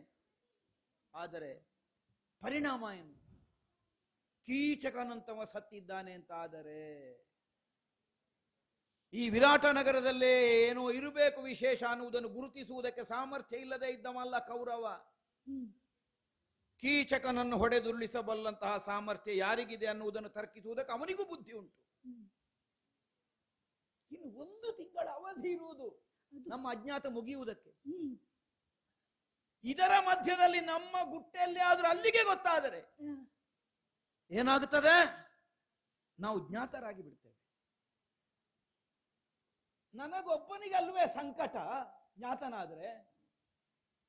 ಮರಳಿ ಕೃಷ್ಣ ಸಹಿತವಾಗಿ ಪಂಚಪಾಂಡವರು 12 ವರ್ಷಗಳ ವನವಾಸ ಅನುಭವಿಸಬೇಕು, ಮತ್ತೊಂದು ವರ್ಷ ಅಜ್ಞಾತ ಅನುಭವಿಸಬೇಕು. ಈ 12 ಉತ್ತರಿಸಲಿಕ್ಕೆ ನಮಗೆ ಸಾಕಾಗಿ ಹೋಗಿದೆ. ಮತ್ತೆ ನಿನ್ನನ್ನು ವನವಾಸಕ್ಕೆ ತರಬೇಕು ಹೇಳ್ಕೊಂಡು, ಮತ್ತೆ ಪಾಂಡವರು ಕಾಡಿನಲ್ಲಿ ಬದುಕಬೇಕಾ? ಆದ್ದರಿಂದ ಬೇಡ, ಅತಿಕ್ರಮಿಸ ಕೂಡದು. 1 ತಿಂಗಳು ಹೇಗಾದ್ರೂ ಸಹಿಸಿಕೊಳ್ಳೋಣ. ಹೀಗೆ ಹೇಳಿದ್ರೆ ಮರಣ ಕಪ್ಪಣೆ ಕೊಡು. ನನ್ನ ಮುಂಭಾಗದಲ್ಲಿ ಯಾಚಿಸ್ತಾ ಇದ್ದ. ಇಂದು ಕೀಚಕನ ವಧೆಗಾಗಿ ನಾನು ಮನಸ್ಸು ಮಾಡದೆ ಹೋದರೆ ನೀನು ನಾಳೆಗೆ ಸಾಯಿತಿ. ಕೀಚಕನ ವಧೆಗೆ ನಾನು ಮನಸ್ಸು ಮಾಡಿದರೆ ವನವಾಸ ಬಂದೀತು, ಮತ್ತೆ ಅಜ್ಞಾತ ಬಂದೀತು. ಆದ್ರೂ ನಿನ್ನ ಸಾವಲ್ಲ, ಸಾವಿನಂತಹ ಬದುಕು ಮಾತ್ರ. ಒಳ್ಳೆಯದು, ಹೆದರಬೇಡ, ಕಣ್ಣೀರಿಳಿಸಬೇಡ. ಎಷ್ಟು ಕಣ್ಣೀರು ಹಾಕುತ್ತೀಯೇ? ಎಷ್ಟಾಗುತ್ತೆ ಕಣ್ಣೀರು? ನಿನ್ನ ಹೃದಯವನ್ನು ಅರ್ಥ ಮಾಡಬೇಕಾದ್ರೆ ಕಣ್ಣೀರು ಬೇಡ ಭೀಮನಿಗೆ. ನೀನು ಮಾತಿನಿಂದ ಪ್ರಕಟಿಸಬೇಕಾದದ್ದಿಲ್ಲ ನಿನ್ನ ನೋವನ್ನು. ತಾಯ ಗರ್ಭದಿಂದ ಹೊರಗೆ ಬಂದ ಮಗುವಿಗೂ ಸೌಭಾಗ್ಯ ಇರ್ತದೆ ಈ ಪ್ರಪಂಚದಲ್ಲಿ. ಶುಕ್ಲ ಶೋಣಿತದ ಸಂಬಂಧವೇ ಇಲ್ಲದೆ ಕೇವಲ ವೇದ ಮಂತ್ರದ ಹಿನ್ನೆಲೆಯಲ್ಲಿ ಅಗ್ನಿ ಸಂಭವೆಯಾಗಿ ಪ್ರಪಂಚದಲ್ಲಿ ಕಾಣಿಸಿಕೊಂಡ ಸೌಭಾಗ್ಯವತಿ ಕೃಷ್ಣೆ ಪಾಂಚಾಲೆ. ಅಂತಹ ನಿನಗೆ ಏನಿರಬೇಡ ಅರ್ಹತೆ. ಆದ್ರೆ ಬದುಕಿನಲ್ಲಿ ಸಿಕ್ಕಿದ್ದು ಕಣ್ಣೀರು ಹಾಕುತ್ತಿ, ಕಣ್ಣೀರು ಹಾಕುತ್ತಿ. ನಿಲ್ಲಿಸದನ್ನು. ಯಾವ ಆಪತ್ತು ಬಂದೀತು, ಏನಾದೀತು, ತಾನು ಮಾಡಿದ್ದು ನಡೆಯುತ್ತದೆ ಅನ್ನುವಂತಹ ಮನೋಭಾವದಿಂದ ನಿನ್ನನ್ನು ಕೆಣಕುವುದಕ್ಕೆ ಮುಂದಾದನಲ್ಲ ಕೀಚಕ. ವನಿತೆ ಮೃಗರಾಜ ವನಿತೆಯಂ ನರಿ ಕೆಣಕಿ ಬದುಕುವುದೇ ಸಾಧ್ಯವೋ ಈ ಪ್ರಪಂಚದಲ್ಲಿ? ಸಿಂಹದ ಪತ್ನಿಯಾದಂತಹ ಸಿಂಹಿಣಿಯನ್ನು ಕೆಣಕಿ ತಾನು ಬದುಕಿ ಉಳಿಯುತ್ತೇನೆ ಅನ್ನುವಂತಹ ಭಾವದಿಂದ ಒಂದು ಜಂಬೂಕಕ್ಕೆ ಸಾಧ್ಯವಾಗ್ತದೆ, ಸಾಮರ್ಥ್ಯ ಇರ್ತದೆ. ಹೇಳು, ಏನು ಕೀಚಕ ಬಿಡ. ಅಣ್ಣನಾಜ್ಞೆ ಅನ್ನುವ ಒಂದು ಕಾರಣಕ್ಕಾಗಿ ಸಹಿಸಿದನೇ ಹೊರತು, ಇಲ್ಲದಿದ್ರೆ ಅವನ ಹೆಣ ಬಿದ್ದು ಅರ್ಧ ದಿವಸ ಆಗುತ್ತಿತ್ತು. ಈಗ ಕೀಚಕನದ್ದು ಆ ಸ್ಥಾನದಲ್ಲೇ ಮುಗಿಸಿ ಬಿಡ್ತಿದ್ದೆ ಅವನನ್ನು.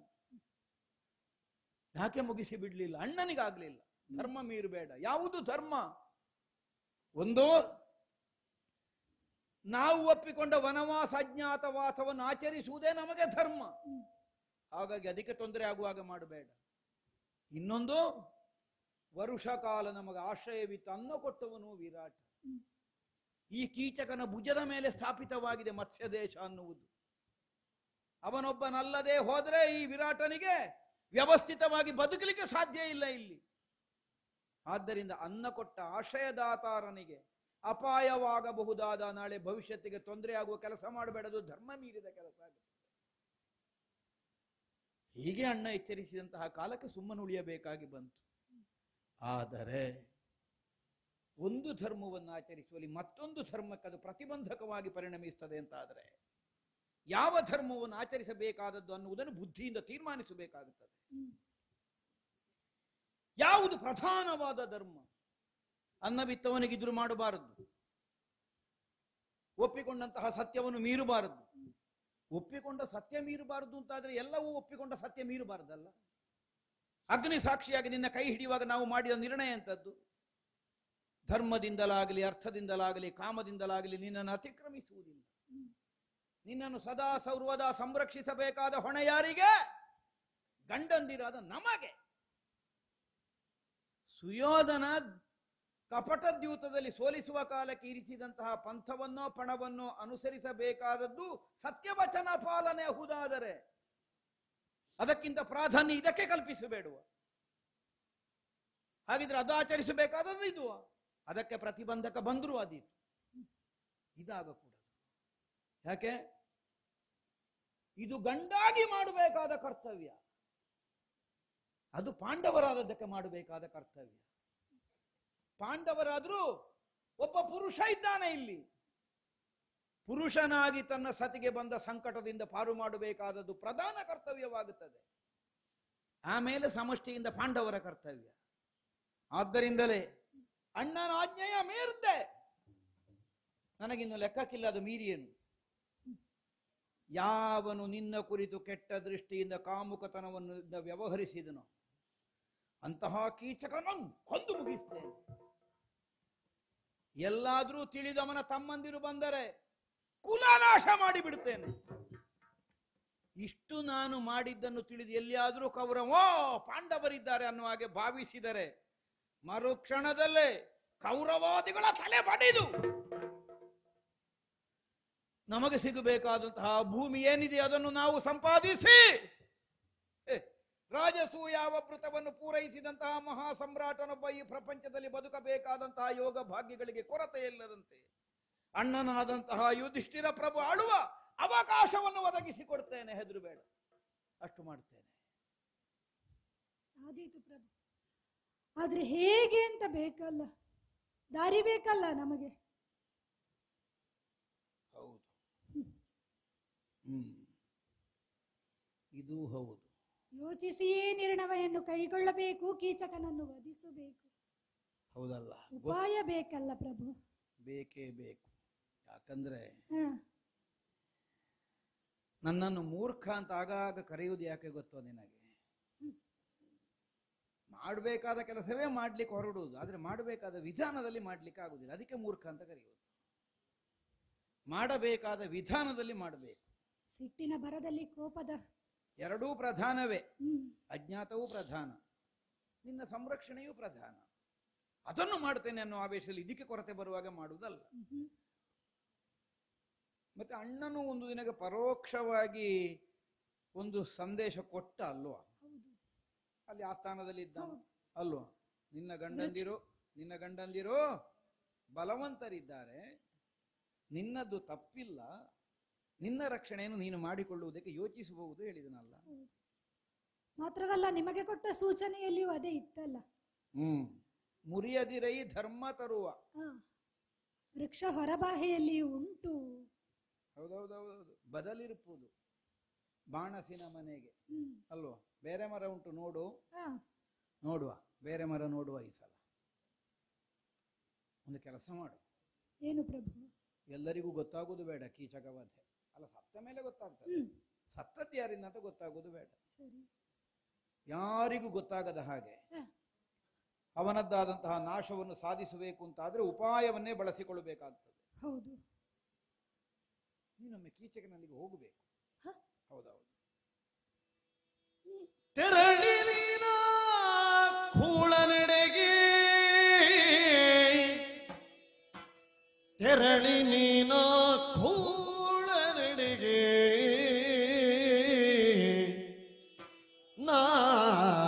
ನಾಟಕದ ಮಂದಿರಕ್ಕೆ ಬಾರೆಂದು ಸೂಚನೆಯ ಪೇದಡೆ.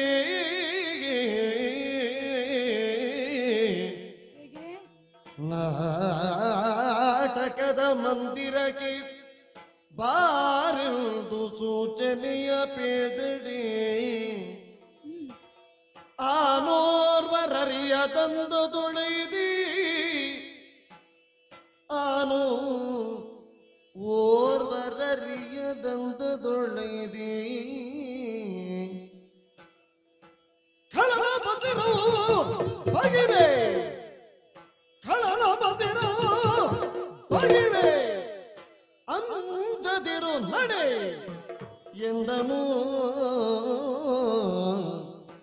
ತೆರಳಿ ನೀನ ಕೂಳ ನಡೆಗೆ, ನಾಟಕದ ಮಂದಿರಕ್ಕೆ ಬಾರೆಂದು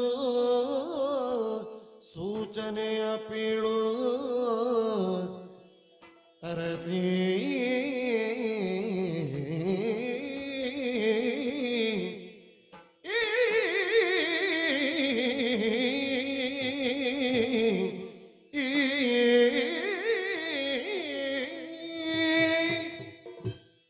ಅರಸಿ, ಅರಸ. ಉಪಾಯದಿಂದಲೇ ಕೆಲಸವನ್ನು ಸಂಪಾದಿಸಿಕೊಳ್ಳಬೇಕು, ಸಾಧಿಸಬೇಕು. ಹೌದು. ಒಮ್ಮೆ ಕೀಚಕನಲ್ಲಿಗೆ ಹೋಗು. ಹ? ಹೌದೌದು, ಆತಂಕಿತಲಾಗಬೇಡ. ನಿನ್ನ ಮೈಯ ಎಚ್ಚರದಲ್ಲಿ ಹೋಗಷ್ಟೇ ಇರು. ಹೋಗಿ ಯಾಕೆ ಅಂತ ಬೇಕಲ್ಲ. ಅವನನ್ನು ಹೌದಲ್ಲ, ಇವತ್ತೇಗೂ ಚತುರ್ದಶಿ, ನಾಳೆ ಅಮಾವಾಸ್ಯೆ. ಹ್ಮ್. ಅದೇ ಒಳ್ಳೆಯದು. ಈ ಅಮಾವಾಸ್ಯೆಗೆ ಕ್ಷುದ್ರ ಪೀಡೆಯನ್ನು ತೊಲಗಿಸಿ ಬಿಡುವ ಅತ್ಲಾಗಿ. ಆ ಅಮಾವಾಸ್ಯೆಯ ಕಾರ್ಗತ್ತಲಲ್ಲಿ ಹ. ಊರ ಹೊರಗಿರುವಂತಹ ಸ್ಮಶಾನದ ಬಳಿಯಲ್ಲಿರುವ ನಾಟ್ಯ ಮಂದಿರಕ್ಕೆ ಬರ್ಲಿಕ್ಕೆ ಹೇಳು. ಯಾಕೋ ನಾಟ್ಯ ಮಂದಿರಕ್ಕೆ? ಅದು ಸ್ಮಶಾನದ ಬಳಿ. ಯಾಕಂದ್ರೆ ಅದು ಸ್ಮಶಾನ ಆದ್ದರಿಂದ ರಾತ್ರಿ ಜನಸಂಚಾರ ಇರುವುದಿಲ್ಲ, ಅಲ್ಲಿ ಬೇರೆ ಯಾರು ಬರುವುದಿಲ್ಲ. ಹ. ಹೆದರಿಕೆ ಇರ್ತದೆ ಜನರಿಗೆ ಹ್ಮ್. ಸ್ಮಶಾನದ ಬಳಿಗೆ ರಾತ್ರಿ ಹೋಗ್ಲಿಕ್ಕೆ. ಸಾಲದ್ದಕ್ಕೆ ಅಮಾವಾಸ್ಯೆ. ಆದ್ದರಿಂದ ಹ. ಎಂಟದೇ ಇದ್ದವರು ಮಾತ್ರ ಹೋಗುತ್ತಾರೆ. ಹ್ಮ್. ಅವ ಬಂದಾನು, ಯಾಕ ಬಂದಾನು? ಧೈರ್ಯ ಉಂಟು ಅಂತ ಮಾತ್ರ ಅಲ್ಲ, ಹ್ಮ್. ನೀನು ಸಿಗುತ್ತಿ ಅಂತಾದ್ರೆ ಸ್ಮಶಾನದಲ್ಲಿ ಮಲಗು ಅಂದ್ರು ಮಲಗ್ಯ ಅಂತ ಪಾಪಿ, ಅಷ್ಟು ಕಾಮುಕ. ಹ್ಮ್. ಆದ್ದರಿಂದ ನಾಟ್ಯ ಮಂದಿರಕ್ಕೆ ಬಾ ಅಂದ್ರೆ ಅಲ್ಲಿಗೆ ಬಂದೇ ಬರ್ತಾನೆ. ನಾನು ಹೋಗಿ ಹೇಳಬೇಕು. ಹ್ಮ್.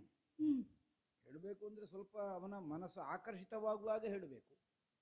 ಅದೆಲ್ಲ ಆಗ್ಲಿಕ್ಕಿಲ್ಲ ಸ್ವಾಮಿ. ಅವನನ್ನು ಕಂಡ್ರೆ ನನಗೆ ಭಯವಾಗುತ್ತದೆ. ಅಯ್ಯೋ, ನೀನು ಬಹಳ ಮಾಡಬೇಕಾಗಿಲ್ಲ.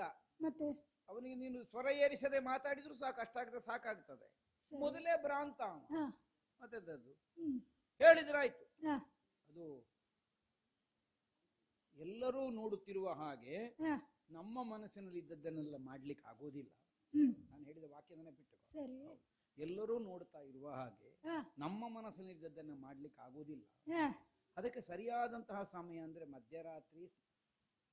ಹೌದು, ವೇಳೆ. ಆದ್ದರಿಂದ ಯಾರಿಗೂ ಗೊತ್ತಾಗದ ಹಾಗೆ ಹ. ಒಬ್ಬನೇ ಸ್ಮಶಾನದ ಬಳಿಯಲ್ಲಿರುವ ನಾಟ್ಯ ಮಂದಿರಕ್ಕೆ ನೀನು ಬಂದ್ರೆ ಬಂದ್ರೆ ನಿನ್ನ ಇಷ್ಟ ಪೂರ್ತಿ ಮುಗಿಯುತ್ತದೆ. ಅಲ್ಲ, ಅದು ಹೇಳುವ. ಹ. ಆದೀತು, ಹೇಳುತ್ತೇನೆ. ಅಷ್ಟು ಹೇಳಿ ಬಂದ್ರೆ ಆಯ್ತು. ಬಂದ ಮೇಲೆ ಆಗ ನಾವು ಸುಳ್ಳು ಹೇಳಿದಾಗೂ ಆಗೋದಿಲ್ಲ ಅಲ್ವಾ? ಹೌದು, ನಾಟ್ಯ ಮಂದಿರಕ್ಕೆ ಬರುವುದು ಅವನು. ಅಲ್ಲ, ಅವ ಏನು ಭಾವಿಸ್ತಾನೆ? ನಾನೇ ನಿನ್ನ ಕರೆದು. ಕುರಿತಾಗಿ ಈ ಅಪೇಕ್ಷೆಯನ್ನು ಅತಿಲಾಲಸೆಯನ್ನು ತಳೆದ ಅವ ಇವಳನ್ನು ಅನುಭವಿಸ್ಲಿಕ್ಕೆ ಆಗ್ತದೆ ಅಂತ ಅವ ತಿಳಿಯುತ್ತಾನೆ. ಹೌದು. ನಾವಿಲ್ಲಿ ಏನು ಹೇಳ್ತಾ ಇದ್ದೇವೆ? ಹ. ನಮ್ಮ ಇಷ್ಟದಂತೆ ಎಲ್ಲವನ್ನೂ ಎಲ್ಲರೂ ಕಾಣುವಂತೆ ಮಾಡ್ಲಿಕ್ಕೆ ಆಗುದಿಲ್ಲ. ನಮ್ಮ ಇಷ್ಟಕೀಚಕನ ವಧೆ ಅಲ್ವಾ? ಹೌದು. ಅದನ್ನು ಗುಟ್ಟಿನಲ್ಲಿ ಮಾಡ್ತೇವೆ, ನೀನು ಅಲ್ಲಿಗೆ ಬಾ ಅಂತ ನಾವು ಹೇಳಿದಾಗ ನಾವು ಸತ್ಯ ಮೀರಬಾರದು ಅಲ್ವಾ, ಸುಳ್ಳು ಹೇಳ್ಬಾರದು. ಅದಕ್ಕೆ ಬೇಕಾಗಿ ಹಾಗೆ ಹೇಳು, ಅವನನ್ನು ಬರುವಾಗ ಮಾಡಿದ್ರೆ ಆಯ್ತು. ಮಾಡಿದ್ರೆ ಆಮೇಲೆ ನಾನೇ ಹೋಗ್ತೇನೆ ಅಲ್ಲಿಗೆ. ನೀವು ಹೋಗ್ತೀರಿ? ಹೋಗಿ ಹೋಗಿಕೊಳ್ಳುವುದು ಮತ್ತೆಂತದ್ದು. ಹೌದು, ಹೋಗುವುದು ಹೌದು. ನೀವು ಹೀಗೆ ಹೋಗುದು? ಈಗಲ್ಲದು ಮತ್ತೆ ಹೇಗೆ ಹೋಗುದು? ಈಗ ನಾಟ್ಯ ಮಂದಿರಕ್ಕೆ ಬರುವಾಗ ನಾನಿರುವುದು ಅಂತ ಅವ ತಿಳ್ಕೊಳ್ಳುತ್ತಾನೆ. ನೀವು ಈ ವೇಷದಲ್ಲಿ ಅದೊಂದು ಹೌದಲ್ವಾ? ಮತ್ತೆ ಅದನ್ನೇ ಹೇಳಿದ್ದು ನಾವು, ಬಹಳ ಸೂಕ್ಷ್ಮವಾಗಿ ಉಪಾಯವನ್ನು ಯೋಚಿಸಬೇಕು. ಹೇಗೆ ಹಾಗಂತ ಈಗ ನೀವು ಈ ವೇಷದಲ್ಲೇ ಹೋಗುದು? ಅಲ್ಲ, ಸಾಮಾನ್ಯವಾಗಿ ಈಗ ಹೇಗೆ ಕೇಳಿದ್ರೆ, ಒಂದು ಮೀನು ಹಿಡಿಯುವ ಗಾಳದ ಕೊಕ್ಕೆಗೊಂದು ಹುಳ ಸಿಕ್ಕಿಸ್ತಾನೆ. ಯಾಕೆ? ಅದರ ಆಸೆಯಿಂದ ಮೀನು ಬಂದು ಹಿಡಿಯುವಾಗ ಅದು ಕುತ್ತಿಗೆ ಕೊಕ್ಕೆ ಸಿಗ್ತದೆ, ಮೀನು ಸಾಯ್ತದೆ. ಹೌದು. ಈಗ ನಿನ್ನನ್ನು ನನ್ನನ್ನು ಗಾಳವಾಗಿ ಬೆಳೆಸಿ. ಯಾಕೆಂದ್ರೆ ಅದು ಹುಳವೂ ಸಾಯ್ತದೆ, ಅಥವಾ ಸತ್ತ ಹುಳವನ್ನು ಹಿಡಿಯುವುದು. ಸತ್ತ ಹುಳ. ಈಗ ನಿನ್ನನ್ನು ನಾನು ಗಾಳದ ಕೊಕ್ಕೆಗೆ ಸಿಕ್ಕಿಸ್ಲಿಕ್ಕೆ ಆಗುದಿಲ್ಲ. ಈಗೆಂತ ಮಾಡುದಾಗಿದ್ರೆ? ಈಗ ನನ್ನ ಹಾಗೆ ಆಗಬೇಕಲ್ಲ, ಕರೆದವಳು ನಾನೇ ಅಂತಾದ್ರೆ. ಈಗ ನಾನು ನಿನ್ನಾಗ ಆಗಬಾರದು ಅನ್ನುವುದಕ್ಕಲ್ಲೂ ಕೊಲ್ತೇನೆ ಹೇಳಿದವ ನಾನು. ಹಾಗಲ್ಲ, ಅವನಿಗೊಮ್ಮೆ ಕಾಣುವ ಹಾಗಿದ್ರೆ. ಯಾರು? ನಾನು ಅಂದ್ರೆ ವೇಷ? ನೀವು ಹೇಳಿದ್ರೆ ಆಗುದಿಲ್ಲ, ಆಗಲೇಬೇಕಲ್ಲ. ಸ್ತ್ರೀ ವೇಷ ಒಂದು ಆಗ್ಲಿಕ್ಕೆ ಇಲ್ಲ ನನ್ನಿಂದ, ಅದು ಮಾಡ್ಲಿಕ್ಕಿಲ್ಲ ನಾನು. ಮತ್ತೆ ಈಗ ನೀವೇ ಯೋಚಿಸಿ, ಹೋಗಿ ಕರೀತೇನೆ, ಅವ ಬಂದ ಅಂತ ಇಟ್ಟುಕೊಳ್ಳಿ. ಬಂದ ಕಾಲದಲ್ಲಿ ನಾನಿಲ್ಲ, ನೀವು ಅಂತಾದ್ರೆ ನಾನು ಒಂದೇ ಹೇಳ, ನಾನು ಸ್ತ್ರೀ ವೇಷ ಅಂದ್ರೆ ಹೇಸುತ್ತೇನೆ.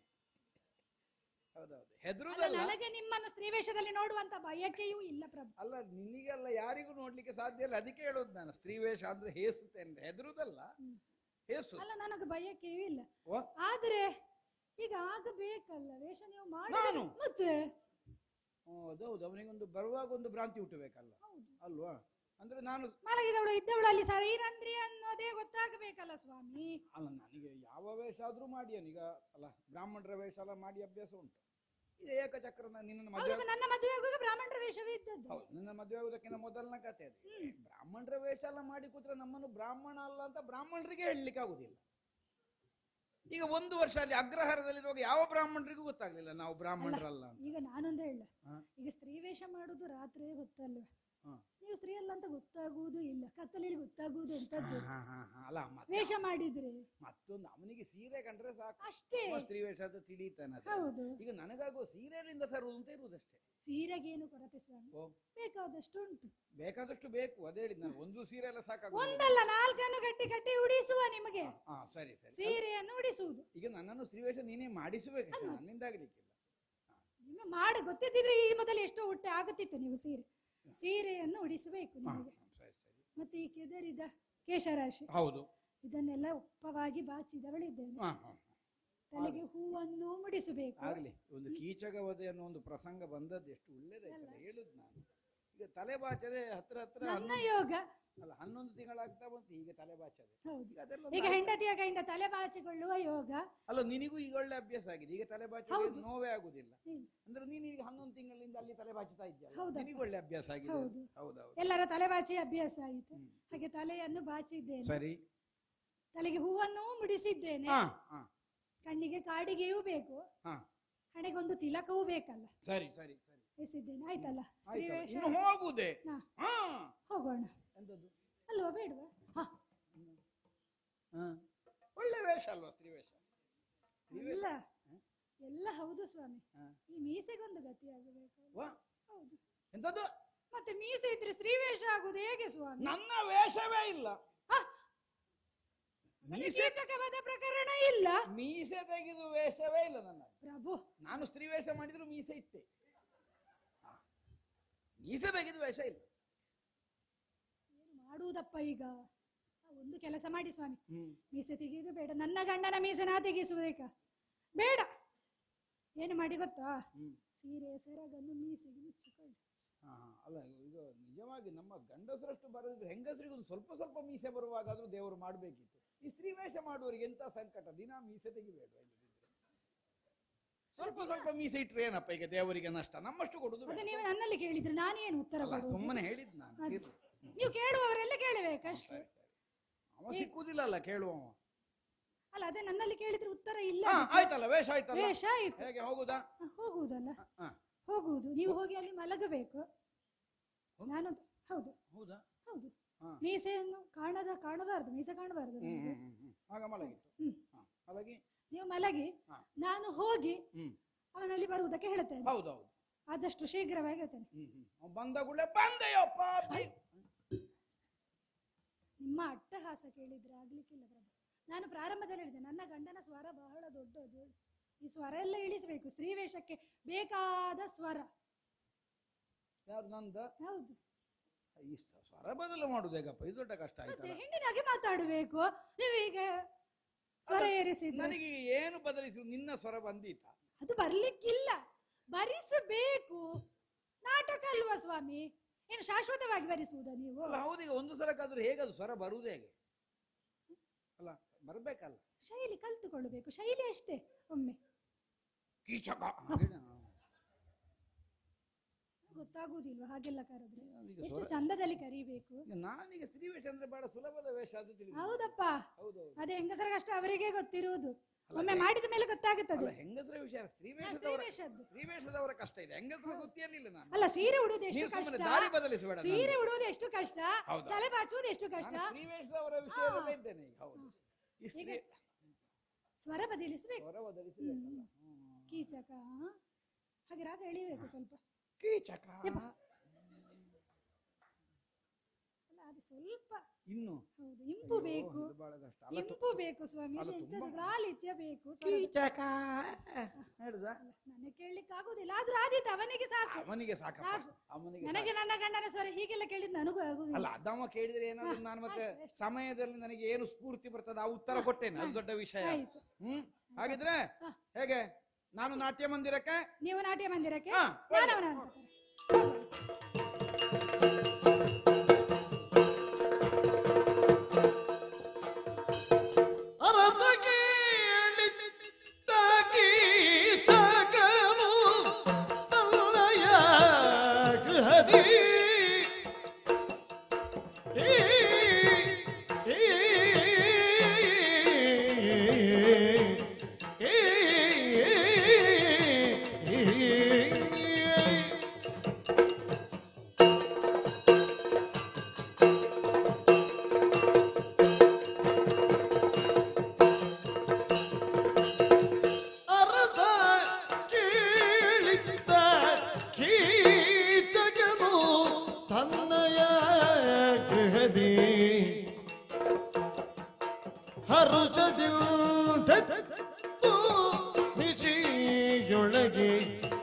ಅರಸ ಕೇಳಿದ್ದ ಕೀಚಕನು ತನ್ನಯ ಗೃಹದಿ ಹರುಷದಿಲ್ದಿದ್ದು ನಿಚಿಯೊಳಗೆ ಪರಿಪರಿ ಅಲಂಕಾರದಿಯು ರಾಜಿಸುತ್ತ ಬಂದ ಪರಿಪರಿ ಅಲಂಕಾರದು ರಾಜಿಸುತ್ತ ಬಂದ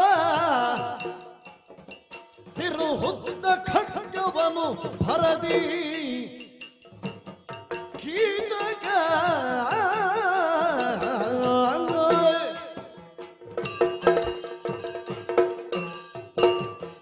ಸ್ವಾಮಿ ರಾವಣೇಶ್ವರ ಕಾಪಾಡು ತಂದೆ ಕಾಪಾಡು. ಅಲ್ಲ, ನೀವು ಆಶ್ಚರ್ಯಚಕಿತರಾಗಬೇಕಾದದ್ದಿಲ್ಲ. 3 ವರ್ಷದ ಹಿಂದೆ ನಮ್ಮ ಒಡ್ಡೋಲಗದಲ್ಲಿ ವಿಶ್ವೇಶ್ವರನೇ ಕಾಪಾಡು ಎನ್ನುವುದಾಗಿ ನಾವು ಹೇಳುತ್ತಿದ್ದದ್ದು. ಮತ್ತೆ ನಮ್ಮ ಜೀವನದ ಅನುಭವ, ನಮ್ಮ ಬಗ್ಗೆ ನಾವು ಅರಿತುಕೊಂಡ ಮೇಲೆ ನಿಜಾರ್ಥದಲ್ಲಿ ನಾವು ಹೃದಯ ಕಮಲದಲ್ಲಿ ಇಟ್ಟು ಪೂಜಿಸಬೇಕಾದದ್ದು ಯಾರನ್ನು ಎನ್ನುವುದಾಗಿ ಯೋಚಿಸಿದಾಗ ನಮಗೆ ಆದರ್ಶವಾಗಿ ಕಂಡದ್ದು ರಾವಣೇಶ್ವರ. ಯಾಕೆ ಬಲ್ಲಿರ? ಗುರುಗಳು ಹೇಳಿದ್ದು ನನಗೆ ಈಗಲೂ ಒಂದು ಸ್ಪಷ್ಟವಾಗಿ ಒಂದು ನೆನಪುಂಟು. ಪ್ರಪಂಚದಲ್ಲಿ ನಮ್ಮನ್ನು ನಾವು ತೋರಿಸಬೇಕು ಅಂತ ಹೇಳಿದ್ರೆ ಏನು ಬೇಕು? ಒಂದು ಧನ ಬೇಕು, ಇನ್ನೊಂದು ಬಲ ಬೇಕು. ಧನ ಇದ್ದವನು ಬಲವಂತನೆಂದೆನಿಸಿಕೊಳ್ಳುತ್ತಾನೆ, ಬಲವಿದ್ದವನು ಧನವಂತನೆನಿಸಿಕೊಳ್ಳುತ್ತಾನೆ. ಹಾಗಿದ್ರೆ ಪ್ರಪಂಚದಲ್ಲಿ ನಾವು ಪ್ರಾಪ್ತಿ ಮಾಡಿಕೊಳ್ಳಬೇಕಾದದ್ದು ಯಾವುದು ಗುರುಗಳೇ ಎನ್ನುವಂತಹ ಪ್ರಶ್ನೆಗೆ ನನ್ನ ಗುರುಗಳಾದಂತಹ ಶಂಭು ಶರ್ಮರು ಹೇಳಿದಂತಹ ಒಂದು ಮಾತು, ಕಾಂಚನ ಕಾಮಿನಿ ಕಾಶ್ಯಪಿ, ಇಷ್ಟು ನಿನ್ನಲ್ಲಿ ಉಂಟ ಮಗನೇ, ಮತ್ತೆ ಮತ್ತೆ ನೀನು ಹುಟ್ಟಿದ ಕುಲ ಯಾವುದು ಅಂತ ಹೇಳಿ ನೋಡುವುದಿಲ್ಲ, ಮತ್ತೆ ನಿನ್ನ ಜಾತಿಯನ್ನೂ ಕೇಳುವುದಿಲ್ಲ ಎನ್ನುವಂತಹ ಮಾತನ್ನು ಅವರು ಆಡಿದ್ರು.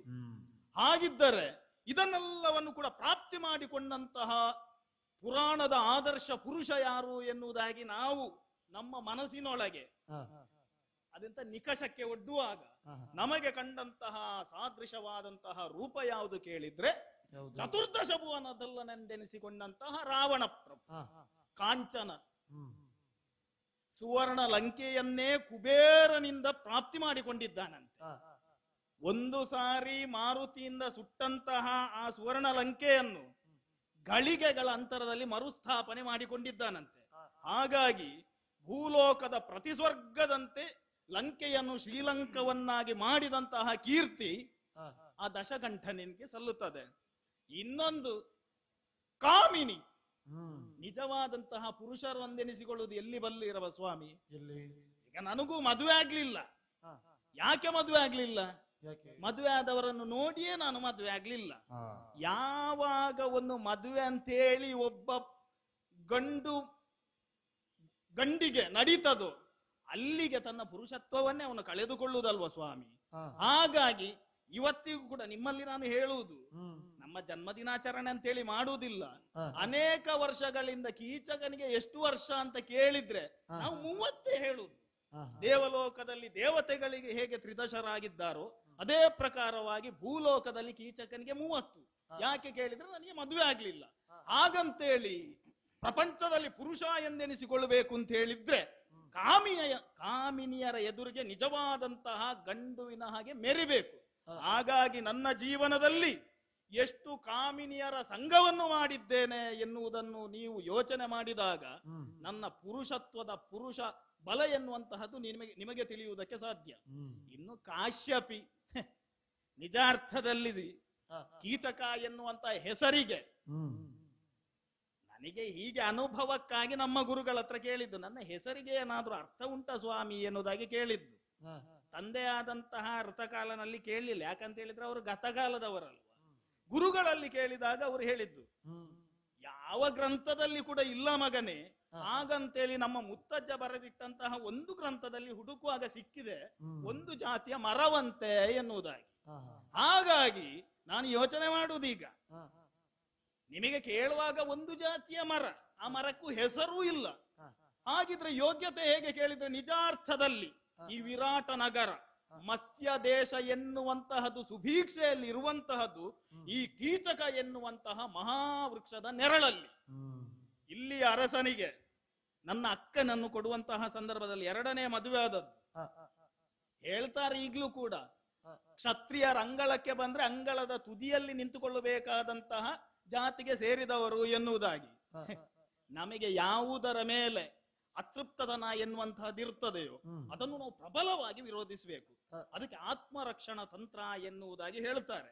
ಹಾಗಾಗಿ ನಾನು ಕೂಡ ಯೋಚನೆ ಮಾಡಿದ್ದು, ಕೊಡುವುದಕ್ಕೆ ನಮ್ಮ ಅಕ್ಕನನ್ನು ನಾವು ಕೊಡ್ತೇವೆ. ಆದರೆ ಕೊಡುವಂತಹ ಸಂದರ್ಭದಲ್ಲಿ ಕೀಚಕರು ಉಪಕೀಚಕರೆಂದೆನಿಸಿಕೊಂಡಂತಹ ನಾವು 105 ಕೂಡ ಜತೆಯಾಗಿ ಬರುತ್ತೇವೆ ಎನ್ನುವುದಾಗಿ ಹೇಳಿದೆವು. ಅಲ್ಲ, ಅವನು ಬಯಸಿದ್ದು ಅದನ್ನೇ ಕಾಣಬೇಕು. ಧರ್ಮದಲ್ಲಿ ಆಸಕ್ತಿ ಇರಬಹುದು, ಹಾಗಂತೇಳಿ ಬಲದಲ್ಲಿ ವಿಶೇಷವಾದಂತಹ ಪ್ರಾವೀಣ್ಯತೆಯನ್ನು ಪಡೆದವನೇನಲ್ಲ. ಹಾಗಾಗಿ ವಿರಾಟರಾಯನಿಗೆ ಕೂಡ ನನ್ನಂತಹ ಒಬ್ಬ ಭಾವನ ಬಲ ಬೇಕಾಗಿತ್ತು. ಯಾವ ಕಾಲಕ್ಕೆ ಒಂದು ದೊಡ್ಡ ಮನೆಯ ಹೆಣ್ಣಿನ ಸಂಬಂಧ ನಮಗೆ ಬಂತ, ಮತ್ತೆ ಎಲ್ಲವೂ ಬಂತಲ್ಲ ನಮಗೀಗ.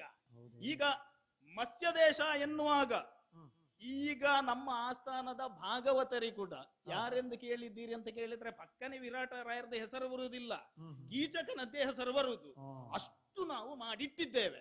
ಹೀಗೆ ನಮ್ಮ ಭುಜದಂಡೆಯಲ್ಲಿ ನಿಕ್ಷೇಪವಾಗಿರುವಂತಹ ಕ್ಷಾತ್ರ ತೇಜಸ್ಸನ್ನು ಲೋಕಕ್ಕೆ ತೋರಿಸಬೇಕು ಎನ್ನುವಂತಹ ಉದ್ದೇಶದಿಂದ ಆಗಾಗ ನಾವು ಚೈತ್ರಯಾತ್ರೆಯನ್ನು ಕೈಗೊಳ್ಳುವಂತಹದ್ದುಂಟು. ಹಾಗೆಲ್ಲ ದಂಡಯಾತ್ರೆಯನ್ನು ಮುಗಿಸಿ ನನ್ನ ಅಕ್ಕನ ಬಳಿಯಲ್ಲಿ ಬಂದು ಸಂತೋಷವನ್ನು ಹಂಚಿಕೊಳ್ಳುವ ಎನ್ನುವುದಾಗಿ ಅವಳು ತೋರಿದಂತಹ ಎತ್ತರದ ಪೀಠದಲ್ಲಿ ನಾನು ಆಸೀನನಾಗಿದ್ದಾಗ ಏನು ಹೇಳ್ತೀರಿ ಸ್ವಾಮಿ, ಅನೇಕ ನಕ್ಷತ್ರಗಳ ನಡುವೆ ಹೊಳೆಯುವಂತಹ ಚಂದಿರನಂತೆ, ನವರತ್ನಗಳ ಮಧ್ಯದಲ್ಲಿ ರಾರಾಜಿಸುವಂತಹ ವಜ್ರದಂತೆ ಒಬ್ಬಳು ಸುಂದರಿಯನ್ನು ನಾನು ಕಂಡೆ. ಸುಂದರಿಯನ್ನು ಕಾಣುವಂತಹ ಸಂದರ್ಭದಲ್ಲಿ ನಮ್ಮೊಬ್ಬ ಸಖ ಇದ್ದ, ಚಿಕ್ಕ ಎನ್ನುವುದಾಗಿ ಹೆಸರು. ಅವನ ಹತ್ರ ಮಾತಾಡುವಂತಹ ಸಂದರ್ಭದಲ್ಲಿ ನಾವು ಯಾಕೆ ಅದರ ಬಗ್ಗೆ ಚಿಂತಿಸುವುದು? ಅಕ್ಕನ ಬಳಿಯಲ್ಲಿ ಕೇಳುವಾಗ ಅವಳ ಆಡಿದಂತಹ ಒಂದು ಮಾತು, ಯಾರ ಸುದ್ದಿಗೆ ಹೋದ್ರೂ ಕೂಡ ಅವಳ ಸುದ್ದಿಗೆ ಹೋಗ್ಬೇಡ ಎನ್ನುವಂತಹ ಕಿವಿ ಮಾತನ್ನು ಅವಳು ಹೇಳಿದ್ಲು. ಯಾರ ಸುದ್ದಿಗೆ ಹೋಗಬೇಡ ಎನ್ನುವಂತಹ ಮಾತು ಬರ್ತದೋ ಅದೇ ಸುದ್ದಿಗೆ ನಾವು ಹೋಗುವವರು. ಹಾಗಾಗಿ ಒಂದು ಬಾರಿ ನಾನು ಪ್ರಯತ್ನವನ್ನು ಮಾಡಿದೆ, ಪ್ರಯತ್ನದಲ್ಲಿ ವಿಫಲನೂ ಕೂಡ ಆದೆ. ನಂತರ ನಾವು ಆರಾಧಿಸುವಂತಹ ರಾವಣೇಶ್ವರರ ಒಂದು ಪ್ರಸಂಗ ನನಗೆ ನೆನಪು ಬಂತು. ಅವರು ಸುಂದರ ರಾವಣನಾಗಿ ಸೀತೆಯ ಬಳಿಗೆ ಹೋದದ್ದು. ಹಾಗಾಗಿ ನಾನು ಕೂಡ ಅವಳ ಬಳಿಯಲ್ಲಿ ಹೋಗಿ ನನ್ನ ಮನದ ವಾಂಛೆಯನ್ನು ತಿಳಿಸುತ್ತಾ, ಸುಲಲಿತಾಂಗಿ ಎನ್ನೊಳಿಂತು ಸ್ವಲ್ಪವೂ ಕೂಡ ಕರುಣ ಬಾರದೇನೆ, ಲಲನೆ ನಿನ್ನ ಬಳೆಯೊಳಗೆ ಸಿಕ್ಕಿ ಮರಳಿ ಪೋಪುದೆಂತು ಮನೆಗೆ ಎನ್ನುವಂತಹ ಮಾತುಗಳನ್ನಾಡಿದೆ. ಇಷ್ಟು ಆಡಿದ್ದೇ ತಡ, ಕೀಚಕ ಇಷ್ಟರವರೆಗೆ ಗಳಿಸಿದಂತಹ ಸ್ವಾಭಿಮಾನದ ಶಿಖರದ ಬುಡಕ್ಕೆ ಕೊಡಲಿ ಏಟು ಬೀಳುವ ಹಾಗೆ ಅವಳೊಂದು ಮಾತನಾಡಿಬಿಟ್ಟಳಲ್ಲ, ನಾನು ಈ ಕಾಲಕ್ಕೆ ನಿನ್ನ ಅಕ್ಕನ ದಾಸಿಯಾಗಿರಬಹುದು, ಹಾಗಂತೇಳಿ ನನಗೆ ಗಂಧರ್ವ ಲೋಕದ ಸಂಬಂಧ ಉಂಟು, ಎಲ್ಲಿಯಾದರೂ ಕೂಡ ನನ್ನ ಮೇಲೆ ಕೆಟ್ಟ ದೃಷ್ಟಿಯನ್ನು ಇಟ್ಟೆ ಅಂತ ಹೇಳಿ ಆದ್ರೆ ಅವರು ಬಂದು ನಿನ್ನ ಜೀವಕ್ಕೆ ಕುತ್ತು ತಂದಾರು ಎನ್ನುವುದಾಗಿ ಮಾತನಾಡಿದ್ಲು. ಬಂತು ನೋಡಿ ಕೋಪ. ನನ್ನ ಸ್ವಾಭಿಮಾನಕ್ಕೆ ಎದುರಾದಂತಹ ಪ್ರಶ್ನೆ ಅದು, ನನ್ನ ಗಂಡಸುತನಕ್ಕೆ ಎದುರಾದಂತಹ ಪ್ರಶ್ನೆ ಅದು. ಹಾಗಾಗಿ ಮತ್ತು ಅವಳನ್ನು ಪಡೆಯಬೇಕು ಎನ್ನುವಂತಹ ಆಸೆಯಿಂದ ಕೀಚಕನಾಗಿ ಯಾವುದೆಲ್ಲ ಕಾರ್ಯಗಳನ್ನು ಮಾಡಬೇಕು ಅದೆಲ್ಲವನ್ನು ಕೂಡ ಮಾಡಿ ಕಡೆಗೆ ಒಪ್ಪಿದ್ಲು ನೋಡಿ. ಕೆಲವೆಲ್ಲ ನಾವು ಹೆಣ್ಣು ಮಕ್ಕಳನ್ನು ಅರಿಯುವುದರಲ್ಲಿ ನಾವು ತಪ್ಪಾಗುವಂತದ್ದು. ಬೇಡ ಬೇಡ ಅಂತೇಳಿ ಹೇಳ್ತಾರೆ, ನಿಜಾರ್ಥದಲ್ಲಿ ಬೇಕು ಬೇಕು ಅಂತೇಳಿ ಇರ್ತಾರೆ. ಯಾಕೆ ಬಲ್ಲಿರ, ನನ್ನಂತಹ ಮಾರನಂತಹ ರೂಪವನ್ನು ಕಂಡು ಕೂಡ ಒಬ್ಬಳು ಹೆಣ್ಣು ಮಗಳು ಬೇಡ ಅಂತ ಹೇಳಿ ಹೇಳ್ತಾಳೆ ಅಂತ ಹೇಳಿ ಆದ್ರೆ ಒಂದವಳು ಸ್ತ್ರೀಯೇ ಅಲ್ಲ. ಕಡೆಗೂ ಕೂಡ ಒಪ್ಪಿದ್ಲು. ಕೆಲವರೆಲ್ಲ ಹೆಣ್ಣು ಮಕ್ಕಳು ಹಾಗೆ ಹೇಳುದು, ನನ್ನ ಸುದ್ದಿಗೆ ಬರಬೇಡ, ನನಗೆ 3 ಜನ ಗಟ್ಟಿಮುಟ್ಟಾದ ಅಣ್ಣಂದಿರಿದ್ದಾರೆ. ಅದು ಒಂದು ರೀತಿಯಲ್ಲಿ ನಮಗೆ ಅವರು ಎಚ್ಚರದಿಂದಿರು 3 ಅಣ್ಣಂದಿರಿದ್ದಾರೆ ಎನ್ನುವ ಹಾಗೆ ಪರೋಕ್ಷವಾಗಿ ನಮಗೆ ಸೂಚಿಸುವಂತದ್ದು. ಹಾಗಾಗಿ ಇಷ್ಟು ಹೇಳಿದ ಮೇಲೂ ಕೂಡ ನನ್ನ ಮೇಲಿನ ಆಸೆಯಿಂದ ಅವನು ಹಿಂದೆ ಸರಿಲಿಲ್ಲಲ್ವಾ, ಹಾಗಾದ್ರೆ ನನ್ನನ್ನು ಬಯಸುವಂತಹ ಒಂದು ದೃಢತೆ ಅವನಲ್ಲಿ ಉಂಟು ಎನ್ನುವಂತಹ ಸತ್ಯವನ್ನು ತಿಳಿದೋ ಏನು. ಅಮಾವಾಸ್ಯೆಯ ದಿವಸ ನಾಟ್ಯಾಲಯಕ್ಕೆ ನೀನು ಬರಬೇಕು ಎನ್ನುವುದಾಗಿ ಹೇಳಿದ್ದಾಳೆ. ನಾನು ಯೋಚನೆ ಮಾಡುವುದು, ಅಮಾವಾಸ್ಯೆ ದಿವಸ ಯಾಕಪ್ಪ ಬರ್ಲಿಕ್ಕೆ ಹೇಳಿದ್ಲು? ಅರ್ಥ ಆಯ್ತು ನನಗೆ, ಕೀಚಕನಿಗೆ ಅಮಾವಾಸ್ಯೆಯನ್ನು ಕೂಡ ಹುಣ್ಣಿಮೆ ಮಾಡುವಂತಹ ಒಂದು ಚಾಕಚಕ್ಯತೆ ಉಂಟು ಎನ್ನುವುದಾಗಿ ತಿಳಿದಿದ್ದಾಳೋ ಏನು. ಇನ್ನು ಸ್ಮಶಾನಕ್ಕೆ ಒಂದರ್ಥದಲ್ಲಿ ಲಯಾಧಿಕಾರಿಯಾದಂತಹ ಪರಶಿವನ ಆವಾಸ ಸ್ಮಶಾನವೇ ಅಲ್ವಾ. ಆ ಕಾಲದಲ್ಲಿ ಮದನನನ್ನು ಸುಟ್ಟಂತಹ ಶಿವ ನಮ್ಮ ಮದನ ಕೇಳಿ ಆಗುವಾಗ ಇವರನ್ನು ಸುಡುವುದಕ್ಕೆ ಆಗುವುದಿಲ್ಲ ಎನ್ನುವುದಾಗಿ ನಾಚಿಕೊಳ್ಳಬೇಕು. ಅದಕ್ಕಾಗಿ ಸ್ಮಶಾನಕ್ಕೆ ಕರೆದಿದ್ದಾಳೆ. ಹಾಗಾಗಿ ಯಾವಾಗೊಮ್ಮೆ ಮಧ್ಯರಾತ್ರಿ ಆಗುತ್ತದೋ ಎನ್ನುವುದಾಗಿ ನಾನು ಯೋಚನೆ ಮಾಡುತ್ತಾ ಮಲಗಿದ್ದು. ಎಷ್ಟು ಸೈರಂಧ್ರಿಯ ಮೇಲೆ ನನಗೆ ಮೋಹ ಅಂತ ಹೇಳಿದ್ರೆ, ಎಷ್ಟು ಅವಳನ್ನು ನಾನು ಆವರಿಸಿದ್ದೇನೆ ಕೇಳಿದ್ರೆ, ನಿದ್ರಾದೇವಿಯು ಕೂಡ ತಾನೊಬ್ಬಳು ಹೆಣ್ಣಿನೊಂದಿಗೆ ಇದ್ದೇನೆ ಎನ್ನುವಂತಹ ಭಾವವನ್ನು ತಳೆದೋ ಏನು, ನನ್ನ ಹತ್ತಿರಕ್ಕೂ ಕೂಡ ಸುಳಿಯುತ್ತಿಲ್ಲ. ಹಾಗಾಗಿ ನಿಶಿಯ ಕಾಲದಲ್ಲಿ ಎದ್ದು ಕುಳಿತಿದ್ದೇನೆ. ಯಾಕೆ ಬಲ್ಲಿರ, ತಲೆಗೆ ಸೈರಂಧ್ರಿಯ ನಶೆ ಎನ್ನುವಂತಹದ್ದು ಏರಿದೆ. ಹಾಗಾಗಿ ಕೈಯಲ್ಲಿ ಖಡ್ಗವನ್ನು ಹಿಡಿದು ಸೈರಂಧ್ರಿಯನ್ನು ಕಾಣುವಂತಹ ಬಯಕೆಯೊಂದಿಗೆ ನಾವು ಹೊರಡುವ ಪರಿ ಹೇಗೆ? ಜನರ ನುಡಿದೋರ್ವನೈದೆಂದು ಬಯಸಿದು ಕೃತಾತನ ಬಾಯ ಹೋಗುವಂತೆ ಮುದದಿ ಅನುಮಾನಿಸದೆ ಪೊಕ್ಕನ ನಾಟ್ಯ ನಿಲಯವನು ಕನಮದಾಂಧತೆಯಿಂದಲಾಗ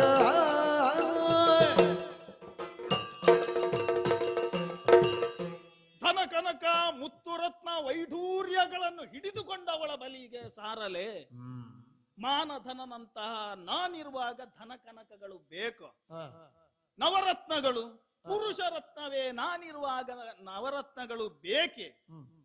ಹಾಗಂತೇಳಿ ಅಮಾವಾಸ್ಯೆ ಎನ್ನುವಂತಹದ್ದು ಮಧ್ಯರಾತ್ರಿಯ ವೇಳೆಯಲ್ಲಿ ಬರಬೇಕು ಎನ್ನುವುದಾಗಿ ಅವಳ ಕಡೆಯಿಂದ ಬಂದಿದೆ. ಮತ್ತೆ ಈ ಅಮಾವಾಸ್ಯೆಗೆ ಅವಳ ತಲೆಯಲ್ಲಿ ಆದ್ರೂ ತಿರುಗಿ ಮತ್ತೆ ಮನಸ್ಸನ್ನು ಬದಲಾಯಿಸಿಕೊಂಡ್ರೆ ನಮಗೆ ಕಷ್ಟವಾಗುವುದಲ್ವ. ಹಾಗಾಗಿ ಅಪರಿಮಿತವಾದಂತಹ ಉತ್ಸಾಹದಿಂದ. ಎಲ್ಲಿಗೂ ಕೂಡ ನಾನು ಒಬ್ಬನೇ ಹೋಗುವಂತಹ ಕೈಂಕರ್ಯ ಇಲ್ಲಿವರೆಗೆ ನಡಿಲಿಲ್ಲ. ನಮ್ಮೊಂದಿಗೆ ನಮ್ಮ ಕೂಟದ ಜನಗಳೇ ಇರುವಂತಹದ್ದು. ಹಾಗಾಗಿ ಇವತ್ತು ನಾನು ಸೈರಂಧ್ರಿಯನ್ನು ಸೇರಬೇಕಾದದ್ದು ಏಕಾಂತವಾಗಿ. ಹಾಗಾಗಿ ಮತ್ತೊಮ್ಮೆ ಕೈಯಲ್ಲಿರುವಂತಹ ಕತ್ತಿಯನ್ನು ಝಳಪಳಿಸುತ್ತಾ, ಮೈಗೆ ಸುಗಂಧ ದ್ರವ್ಯಗಳನ್ನು ಲೇಪಿಸುತ್ತಾ, ಅದ್ಭುತವಾದಂತಹ ಕೇಶಾಲಂಕಾರದೊಂದಿಗೆ ಮೇಲಿರುವಂತಹ ದೇವತೆಗಳು ಕೂಡ ನಾಚಬೇಕು. ಸೈರಂಧ್ರಿಯನ್ನು ಕಾಣುವಂತಹ ಸಂದರ್ಭದಲ್ಲಿ ಕೀಚಕನು ಹೇಗೆ ಹೊರಟ ಅಂತ ಕೇಳಿದ್ರೆ, ಜಯಂತನೋ ಮನ್ಮಥನು ಕೂಡ ನಾಚಿ ನೀರಾಗುವಂತಹ ರೀತಿಯಲ್ಲಿ ಹೊರಟ.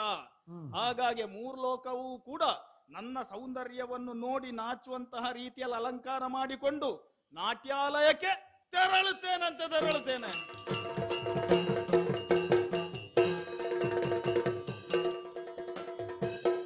ನೋಡಿ ಹೇಗೆ ಬಂದೆ ಅಂತ ಹೇಳಿಲ್ಲ. ಬರುವಂತಹ ಸಂದರ್ಭದಲ್ಲಿ ಅಪಶಕುನಗಳೆಲ್ಲ ಕೆಲವೆಲ್ಲ ಗೋಚರಿಸಿದೆ. ಅದೆಲ್ಲ ನಮ್ಮ ಕೀಚಕನಿಗೆ ಅಪಶಕುನಗಳೇ ಶುಭ ಶಕುನ. ಹಾಗಾಗಿ ಅದರ ಬಗ್ಗೆ ಹೆಚ್ಚೆಲ್ಲ ತಲೆ ಕೆಡಿಸಿಕೊಳ್ಳದೆ ನಾಟ್ಯಾಲಯಕ್ಕೆ ಎಡಗಾಲನ್ನಿಟ್ಟು ಒಳ ಹೊಕ್ಕಿದ್ದೇನೆ. ಓಹೋ, ಇವಳು ಹೆಣ್ಣೆ ಯಾಕೆ ಬಲ್ಲಿರ? ನಾನು ಎನಿಸಿದ್ದು ನನಗೆ ಮಾತ್ರ ನಿದ್ರೆ ಬರಲಿಲ್ಲ ಎನ್ನುವುದಾಗಿ. ಇವಳಿಗೆ ಕೂಡ ನನ್ನ ನೆನೆಸಿ ನಿದ್ರೆ ಬರಲಿಲ್ಲ. ಬಹುಶಃ ನನಗಿಂತ ಮೊದಲೇ ಇಲ್ಲಿಗೆ ತಲುಪಿರಬೇಕು. ಪಾಪ ಕಾದು ಕಾದು ಕುಳಿತು ಬಸವಳಿದು ನಿದ್ರಿಸಿದ್ದಾಳೆ. ಅಲ್ಲ, ಯೋಚನೆ ಮಾಡುವುದು, ಅವಳನ್ನು ಆ ಕಾಲದಲ್ಲಿ ಕಾಣುವಂತಹ ಸಂದರ್ಭದಲ್ಲಿ ನಾನೇ ಒಂದು ಸಾರಿ ದಿಗ್ಭ್ರಮೆಗೆ ಒಳಗಾಗಿದ್ದೆ. ಮಹಾಲಕ್ಷ್ಮಿಯೋ ರತಿಯೋ ಅಥವಾ ನಾನು ಸ್ವಯಂವರ ಮಂಟಪದಲ್ಲಿ ಕಂಡಂತಹ ದ್ರೌಪದಿಯೋ ಎನ್ನುವಂತಹ ಭ್ರಮೆಗೆ ಕೂಡ ನಾನು ಒಳಗಾಗಿದ್ದೆ. ಯಾಕಂತ ಹೇಳಿದ್ರೆ ದ್ರೌಪದಿಯ ಸ್ವಯಂವರಕ್ಕೆ ನಾನು ಕೂಡ ಹೋದವನೇ. ನಾನು ಭಾಗವಹಿಸ್ಲಿಕ್ಕೆ ಆಗ್ಲಿಲ್ಲ. ಯಾಕೆ? ನಾನು ಹೇಳುವುದಕ್ಕಿಂತ ಮುಂಚೆ ಅವನೊಬ್ಬ ಎದ್ದಿದ್ದಾನಲ್ಲ, ಆ ಕ್ಷಣದಲ್ಲಿ ಅವಳ ಮುಖದಿಂದ ಹೊರಟಂತಹ ವಾಣಿ ನಾಹಂ ವರಯಾಮಿ ಸೂತಂ ಎನ್ನುವುದಾಗಿ. ಮತ್ತೆ ನಮ್ಮ ಜಾತಿಯನ್ನು ಅಷ್ಟು ದೊಡ್ಡ ಸಭೆಯಲ್ಲಿ ಯಾಕೆ ಹೇಳಬೇಕು? ಮತ್ತೊಮ್ಮೆ ನನ್ನ ಆಸನದಲ್ಲಿ ನಾನೇ ಮತ್ತೆ ಕುಳಿತದ್ದು. ಇಲ್ಲದಿದ್ದರೆ ಅರ್ಜುನ ಮೀನನ್ನು ಎಣ್ಣೆಗೆ ಹಾಕುವುದಕ್ಕಿಂತ ಮೊದಲಾಗಿ ನಾನು ಎಣ್ಣೆಗೆ ಹಾಕಿ ಆಗ್ತಿತ್ತು. ಹಾಗಾಗಿ ದ್ರೌಪದಿಯೋ ಎನ್ನುವಂತಹ ಭ್ರಮೆಗೆ ನಾನು ಆ ಕಾಲದಲ್ಲಿ ಇವಳನ್ನು ಕಂಡಾಗ ಭ್ರಮೆಗೆ ಒಳಗಾಗಿದ್ದೆ. ಮತ್ತೆ ನಮಗೆ ಕೂಡ ಸುದ್ದಿ ಬಂತು, ಐವರನ್ನು ಅವಳು ಮದುವೆ ಆದ್ಲಂತೆ. ಮತ್ತೆ ಐವರನ್ನು ಮದುವೆ ಆದ ಮೇಲೆ ಅವಳ ಹತ್ರ ಮತ್ತೆ ಆ ಸೌಂದರ್ಯ ಉಳಿಲಿಕ್ಕಿಲ್ಲ ಎನ್ನುವಂತಹ ವಿಶ್ವಾಸದಿಂದಲೇ ಸೈರಂಧ್ರಿಯ ಬಳಿಗೆ ಹೋಗಿ ನನ್ನ ಆಸೆಯನ್ನು ಹೇಳಿದ್ದು. ಈಗ ಏನೇ ಆಗ್ಲಿ, ನಮ್ಮ ಮುಂದಿನ ಕೆಲಸ ನೋಡ್ಬೇಕಲ್ವಾ. ಮಲಗಿದ್ದಾಳೆ ಪಾಪ. ಕನಸಲ್ಲಿ ನಾನೇ ಇರಬೇಕು ಬಹುಶಃ. ಕನಸಲ್ಲಿ ಎಷ್ಟು ನನ್ನೊಂದಿಗೆ ಸುಖಿಸಿ ಆನಂದದಲ್ಲಿದ್ದಾಳೋ ಏನು. ಹಾಗಂತೇಳಿ ಇವಳಿಗೂ ಕೂಡ ಗೊತ್ತಿಲ್ಲ ನನ್ನ ಕನಸು ನನಸಾಗುವಂತಹ ವೇಳೆ ಬಂದಿದೆ ಎನ್ನುವುದಾಗಿ. ಹಾಗಾಗಿ ವೇಳೆಗಳೇ ಬರದು. ಹಾಗಾಗಿ ಒಮ್ಮೆ ಕರೆದು ಬಿಡುವ. ಸೈರಂಧ್ರಿ, ಸೈರು ಎಂತದ್ದು? ಅಲ್ಲ, ಆಶ್ಚರ್ಯ. ಮಲಗುವಂತಹ ಸಂದರ್ಭದಲ್ಲಿ ಒಂದು ಬೃಹದಾಕಾರದ ಹೆಂಗಸು ಮಲಗಿದಾಗೆ ಕಾಣ್ತದೆ. ನಾನು ಆ ಕ್ಷಣ ಅಕ್ಕನ ಅಂತಃಪುರದಲ್ಲಿ ಆ ಕೇಳಿದಂತಹ ಕುಯ್ ಕುಯ್ ಸ್ವರ ಈಗ ಕೇಳ್ತಾ ಇಲ್ಲವಲ್ಲ. ಅವಳ ಮಾತನ್ನು ಆಡುವುದನ್ನು ನನಗೆ ಇವತ್ತಿಗೂ ನೆನಪುಂಟು. ನನ್ನ ಹತ್ತಿರ ಬರಬೇಡ, ನನ್ನನ್ನು ಐವರು ಗಂಧರ್ವರು ಕಾಯ್ತಾರೆ, ನನ್ನ ಮೇಲೆ ಕೈ ಇಟ್ಟರೆ ಸಾಯ್ತಿ ಎನ್ನುವುದಾಗಿ. ಈಗ ನೋಡಿದ್ರೆ ಒಂದು ಗಂಡಸಿನ ಸ್ವರ ಮಿಸ್ ಆದಾಗೆ ಕಾಣ್ತದೆ. ಏನಪ್ಪ ನಾನು ತಿಳಿಯದೇ ಇರುವಂತಹ ವಿಶೇಷ. ಬಹುಶಃ ನನ್ನನ್ನು ಕಾಣಬೇಕು ಎನ್ನುವಂತಹ ಉದ್ದೇಶದಿಂದಲಾಗಿ ಇದು ನಿದ್ದೆಗೆಟ್ಟ ಕೆಲವೊಮ್ಮೆ ಸ್ವರ ಬೀಳುವುದು ಅಂತೇಳಿ ಉಂಟಂತಲ್ವಾ, ನಿಮಗೆ ಅದು ಗೊತ್ತಿರ್ಬೇಕು. ಹಾಗಾಗಿ ಸ್ವರ ಬಿದ್ದು ಎಲ್ಲಿಯೋ ಹೀಗೆ ಕೇಳ್ತದೆ ಕಾಣ್ತದೆ. ಇದು ಈಗ ಸೈರಂಧ್ರಿ, ಮತ್ತೆ ಹೇಗೆ ಪ್ರಯಾಣ ಎಲ್ಲ ಹೇಗಾಯ್ತು ಇಲ್ಲಿಗೆ? ಅಯ್ಯೋ, ಪ್ರಯಾಣ ಹಾಗೆ. ಸತ್ಯ ಹೇಳ್ತೇನೆ, ಈ ಸ್ವರವನ್ನು ಕೇಳಿದ್ರೆ ಇವಳ ಹತ್ರ ಮಾತನ್ನು ಮುಂದುವರಿಸಬೇಕು ಅಂತೇಳಿ ನನಗೆ ಅನಿಸುವುದೇ ಇಲ್ಲ. ಈಗ ನಿದ್ದೆಯ ಅಮಲನಿನಲ್ಲೆಲ್ಲ ನೀನು ಮಾತಾಡುವುದು ಬೇಡ. ಒಮ್ಮೆ ಎದ್ದು ನಿಂತು ನನ್ನ ಬಳಿಯಲ್ಲಿ ಒಂದೆರಡು ಮಾತುಗಳನ್ನ ಆಡಂತೆ. ನನಗೆ ನಾಚಿಕೆ ಆಗ್ತದೆ. ನಾಚಿಕೆಲ್ಲ ಊರಿನ ಆಚೆಗಲ್ವ ಸೈರಂಧ್ರಿ, ಎರಡು ಮಾತು. ಕೆಲವು ಗೀತೆಗೆ ಕೇಳು ಚೆಲುವ ನೀನಗುದೆಂದು ಒಲಿದು ಬಂದೆನು ನಾನು ಬಲು ಧೀರನೆಂದು. ಉಳಿದ ನಾರಿಯರಂದವಲ್ಲೆಲ್ಲ ಬಗೆ ಬೀರಿ ಇಳಿಜೋಳೆನಗೆ ಸೋಲದವರಿಲ್ಲ ನರರು ಜಲಬೋಗಿ ಜಗ ಕೀಳು ಕೆಲವೋ ಕೀಚಕ ಮಾತಾಡ್ಲಿಕ್ಕೆ ಆಗುದಿಲ್ಲ. ಹೌದಾ? ಅಲ್ಲ, ಮಾತಾಡುವ ಸಮಯವಲ್ಲ ಇದು. ನಾಚಿಕೆ ಆಗ್ತದೆ. ಹೌದಾ? ಹ್ಮ್. ಅಲ್ಲ, ನಾಚಿಕೆ ಬೇಕು, ಹೆಣ್ಣಿಗೆ ಅದಲ್ವಾ ಭೂಷಣ. ಅಲ್ಲ, ಹೆಣ್ಣಿಗೆ ಅದೇ ಭೂಷಣ, ನನಗೆ ನೀನೇ ಭೂಷಣ. ಹೌದಪ್ಪ. ಹೇಗೆ ಹೇಳುವುದು ಅಂತಲೇ ಗೊತ್ತಾಗುದಿಲ್ಲ. ಹೇಗೆ ಹೇಳುದು? ಮಾತನಾಡಬಾರದೇನೆ ಸುಜಾಣೆ. ಅಯ್ಯಯ್ಯೋ, ಆ? ಈ ವಾಕ್ಯ ಎಲ್ಲ ಬೇರೆ ಎಲ್ಲಿಯೋ ಕೇಳಿದಾಗ ಆಗ್ತದೆ. ಹೌದಪ್ಪ. ನನ್ನವರು ಎಲ್ಲ ಹಾಗೆ ಮಾತಾಡ್ತಾ ಇದ್ರು. 5 ಜನ ಇದ್ದಾರಲ್ಲ. ಓಹೋ ಹೋ ಹೋ ಹೋ ಹೋ. ಆದ್ರೆ ಅವರಿಗಿಂತ ಮೀರಿದವ ನೀನು. ಹೌದಪ್ಪ. ಮಾತ್ರ ಅಲ್ಲ, ಅವರಿಗಿಂತ ಬೇರೆ ನೀನು. ಹೌದು. 6 ನೀನು. ಹೌದಪ್ಪ. ಇಂದಿನಿಂದ ನಿನಗೆ 6 ಮೇಳಗಳ ಹೊಣೆಗಾರಿಕೆ. ಅದೇ ಅದೇ ಅದೇ ನನಗೆ ಹಾಗೆ ಅನ್ನಿಸ್ತಾ ಇತ್ತು. ನೀನಾರು ನೀನಾರು ನೀನಾರು ನೀನಾರು ಅಂತ. ನನಗೆ ನಿನ್ನ ಬಗ್ಗೆ ಅನಿಸ್ಲೇ ಇಲ್ಲ. ನೀನು ನನಗೆ, ನಾನು ನಿನಗೆ. ಆದ್ರೆ ನಿನಗೇನು ಬುದ್ಧಿ ಇಲ್ಲ. ಏನು ಬುದ್ಧಿ ಇಲ್ಲ. ಬುದ್ಧಿ ಬುದ್ಧಿಯಲ್ಲಿ ಆಗ್ಲಿ, ಧೈರ್ಯದಲ್ಲಿ ಆಗ್ಲಿ, ಶೌರ್ಯದಲ್ಲಿ ಆಗ್ಲಿ, ಪರಾಕ್ರಮದಲ್ಲಿ ಆಗ್ಲಿ, ಇಳೆಯೊಳಗೆ ಯಾರು ಎನ್ನುವಂತಹ ಪ್ರಶ್ನೆಗೆ ಉತ್ತರ ಕೀಚಕ. ಅಲ್ಲ, ಅದು ಉತ್ತರ ಆಗಿರ್ಬಹುದು, ನಿನ್ನಲ್ಲಿಲ್ಲ. ಹೌದಾ? ಯಾಕ? ಅಲ್ಲ, ಬುದ್ಧಿ ಇದ್ದ ಒಂದು ಗಂಟು ಹೀಗೆ ಮಾಡ್ತಾರ? ಹೀಗೆ ಬರ್ತಾರಂತ ಹೇಳಿದ್ರೆ ನಿನ್ನ ಸೂಚನೆ ಮೇರೆಗೆ ಅಲ್ವಾ ನಾನು ಬಂದದ್ದು. ಅದು ಇಲ್ಲಿಗೆ ಬಂದದ್ದು. ಹೌದು, ಇಲ್ಲಿಗೆ ಬರ್ಲಿಕ್ಕೆ ನನ್ನದೇ ಸೂಚನೆ. ಹೌದೌದು, ನಿನ್ನದೇ ಸೂಚನೆ. ಇಲ್ಲಿಗೆ ನೀನು ಬರ್ಲಿಕ್ಕೆ ನನ್ನದೇ ಸೂಚನೆ. ಹೌದಪ್ಪ. ಆದರೆ ಹಗಲು ಸಾರ್ವಜನಿಕರ ಮುಂದೆ ನೀನು ಹಾಗೆ ಮಾಡಬಹುದಾ? ನೀನು ನಿನ್ನೊಂದಿಗೆ ನಾನು ವರ್ತಿಸಿದಂತ ವರ್ತನೆಯನ್ನು ಹೇಳುವುದು, ಅದೊಂದು ಬುದ್ಧಿ ಇದ್ದವರು ಮಾಡುವ ಕೆಲಸವ. ತಪ್ಪಿದ್ನೋ ನಾನು? ಮತ್ತೆಂತದ್ದು? ಮತ್ತೀಗ ಆಗಿ ಓದೋದಕ್ಕಿಲ್ಲ. ಈಗ ನಾವು ಬೇಸರ ಮಾಡಿದ್ರೆ ಆಗುತ್ತದ? 10 ಜನರು ಕಾಣುವಲ್ಲಿ ನನಗೆ ಬರ್ತೀಯ ಕೇಳುವುದಾ? ಹೌದಲ್ವಾ? ಹಾಗೆ ಕೇಳಬಾರ್ದಿತ್ತಲ್ವಾ? ಅಂದ್ರೆ ಹಿಂದೆಲ್ಲ ನಾನು ಹಾಗೆ ಕೇಳಿದ್ದು.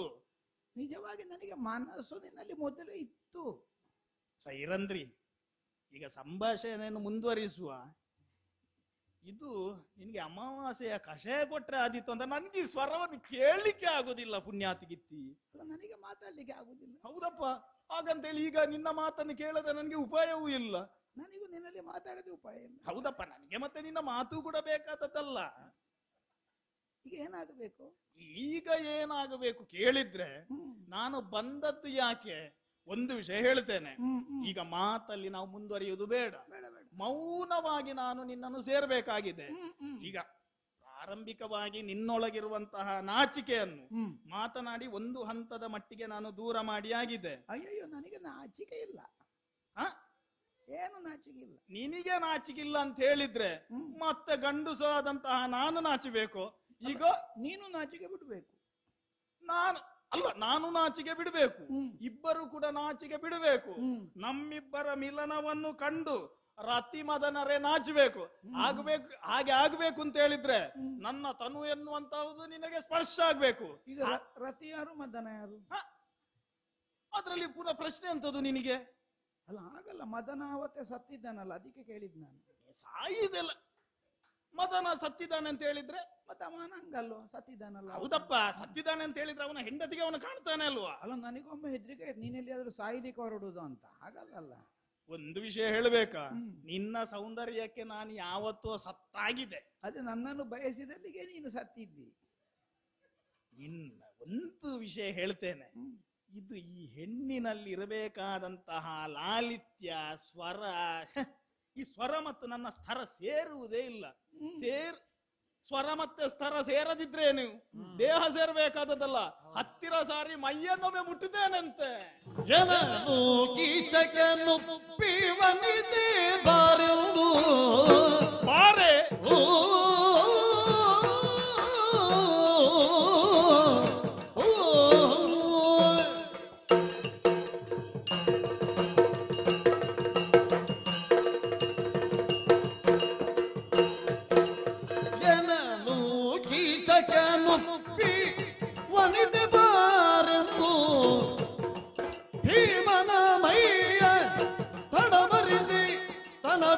ಮನದಿರಲು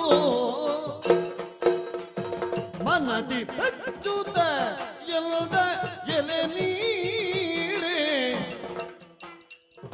ಕೋಮಲ ತನುವಿಗೆ ಕಲ್ಲಲ್ದಾಯ್ತೆ ನಲಿಲ್ದ ನಗುದಾಯ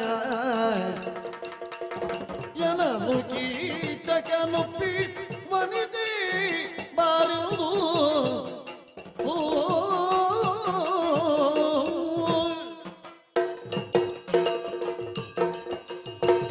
ವನಿತೆಯ ಮೋಹಕ ಮಾತುಗಳನ್ನು ಆಲಿಸುವಾಗ ಇವಳ ಮೇಲಿರುವಂತಹ ಆಸೆ ಮತ್ತು ಹೆಚ್ಚಾಗುತ್ತಾ ಉಂಟು. ನನ್ನನ್ನು ಕಂಡ ಮೇಲೆ ನೀನು ಯಾವತ್ತೋ ಸತ್ತಿದ್ದಿ ಎನ್ನುವಂತಹ ಮಾತುಗಳನ್ನು ಹೇಳಿದ್ಲು. ತಪ್ಪಿ ಆಡಿದ್ದಲ್ಲ, ನಿಜವಾಗಿ ಕೂಡ ಅದು ಸತ್ತದ್ದೇ.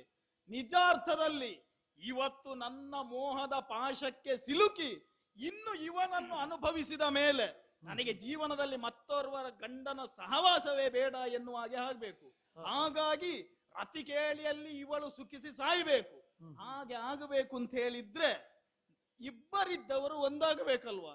ಹಾಗಾಗಿ ಹತ್ತಿರ ಹೋಗಿ ಇವಳ ಕೋಮಲವಾದಂತಹ ಶರೀರವನ್ನು ನೇವರಿಸ್ತೇನಂತೆ. ಓ ಇಂಪು ಸೊಂಪಿನ ಚಂದ್ರಬಿಂಬೆ, ಕೆಂಪು ತುಟಿರ್ ನಾಸಿಗದ ರಂಬೆ, ಮದನನ ಪಟ್ಟದ ರಾಣಿ, ಮೊದಲೇ ವಿರಾಟ ನಗರಕ್ಕೆ ಬಂದುದಿಲ್ಲವೇಕೆ? ಅನ್ಯಾಯವಾಗಿ ನನ್ನ ಇಷ್ಟು ವರ್ಷಗಳನ್ನು ನಾನು ಕಳೆದುಕೊಂಡೆನಲ್ಲ, ಇನ್ನು ತಡೆಯುವುದಿಲ್ಲ.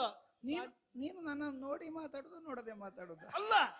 ನಿನ್ನನ್ನು ಅಮಾವಾಸ್ಯೆಯ ಕತ್ತಲಲ್ಲಿ ಎಂತದು ನೋಡುದೆ?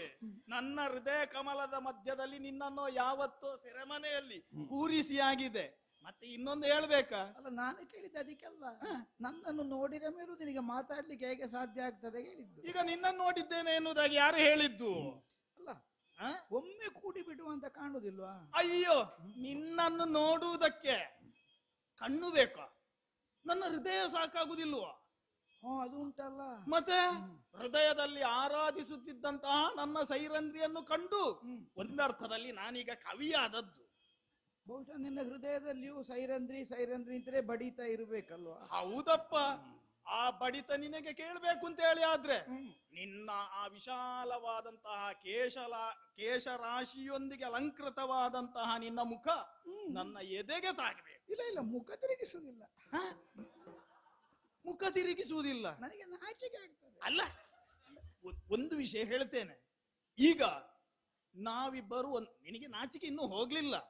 ನಾಚಿಕೆ ಎನ್ನುವಂಥದ್ದು ಹೆಣ್ಣಿಗೆ ಭೂಷಣ ಆದ್ರೂ ಕೂಡ ಕೀಚಕನ ಎದುರು ಭಗವಂತನನ್ನು ಕಂಡ ಮೇಲೆ ಭಕ್ತನಾದವನು ಸಂಪೂರ್ಣವಾಗಿ ಶರಣಾಗುತ್ತಾನೋ ಅದೇ ರೀತಿಯಾಗಿ ನಿನ್ನೆದುರು ಬಂದಂತಹ ನಿನ್ನ ಪಾಲಿನ ದೇವರು ಎನ್ನುವುದಾಗಿ ನನ್ನನ್ನು ತಿಳಿಬೇಕು ನೀನು. ಹೌದಪ್ಪ.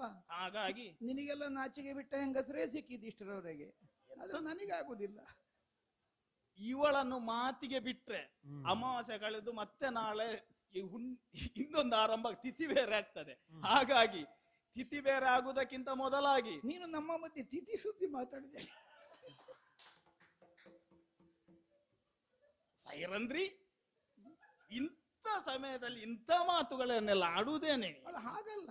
ನೀನು ಅತಿಥಿ, ತಿಥಿ ಅಲ್ಲ. ಹೌದಪ್ಪ. ಹಾಗಂತೇಳಿ ಆಹ್ವಾನವಿಲ್ಲದೆ ಬಂದು ಹೋಗುವಂತಹ ಅತಿಥಿ ಎನ್ನುವುದಾಗಿ ನೀನು ತಿಳಿಯಬೇಕಾದದ್ದಿಲ್ಲ. ಅಲ್ಲ, ಬಂದ್ರೆ ಗೊತ್ತಿಲ್ಲಿದ್ದ ಹೋಗ್ಲಿಕ್ಕಿಲ್ಲ. ಹೌದಪ್ಪ. ನಾನು ಶಾಶ್ವತವಾಗಿ ನಿನ್ನಲ್ಲೇ ಇರುವವನು. ನನ್ನ ಬಳಿಗೆ ಬಂದ್ರೆ ಮತ್ತೆ ಹೋಗುದಿಲ್ಲ ಅವರು. ಹೌದು, ನೀನು ಕಳಿಸಿದ್ರು ನಾನು ಹೋಗುವುದಿಲ್ಲ. ಹೋಗದೆ ನಾನು ಕಳಿಸುವುದಿಲ್ಲ. ಈಗ ಮಾತೆಲ್ಲ ಸಾಕು.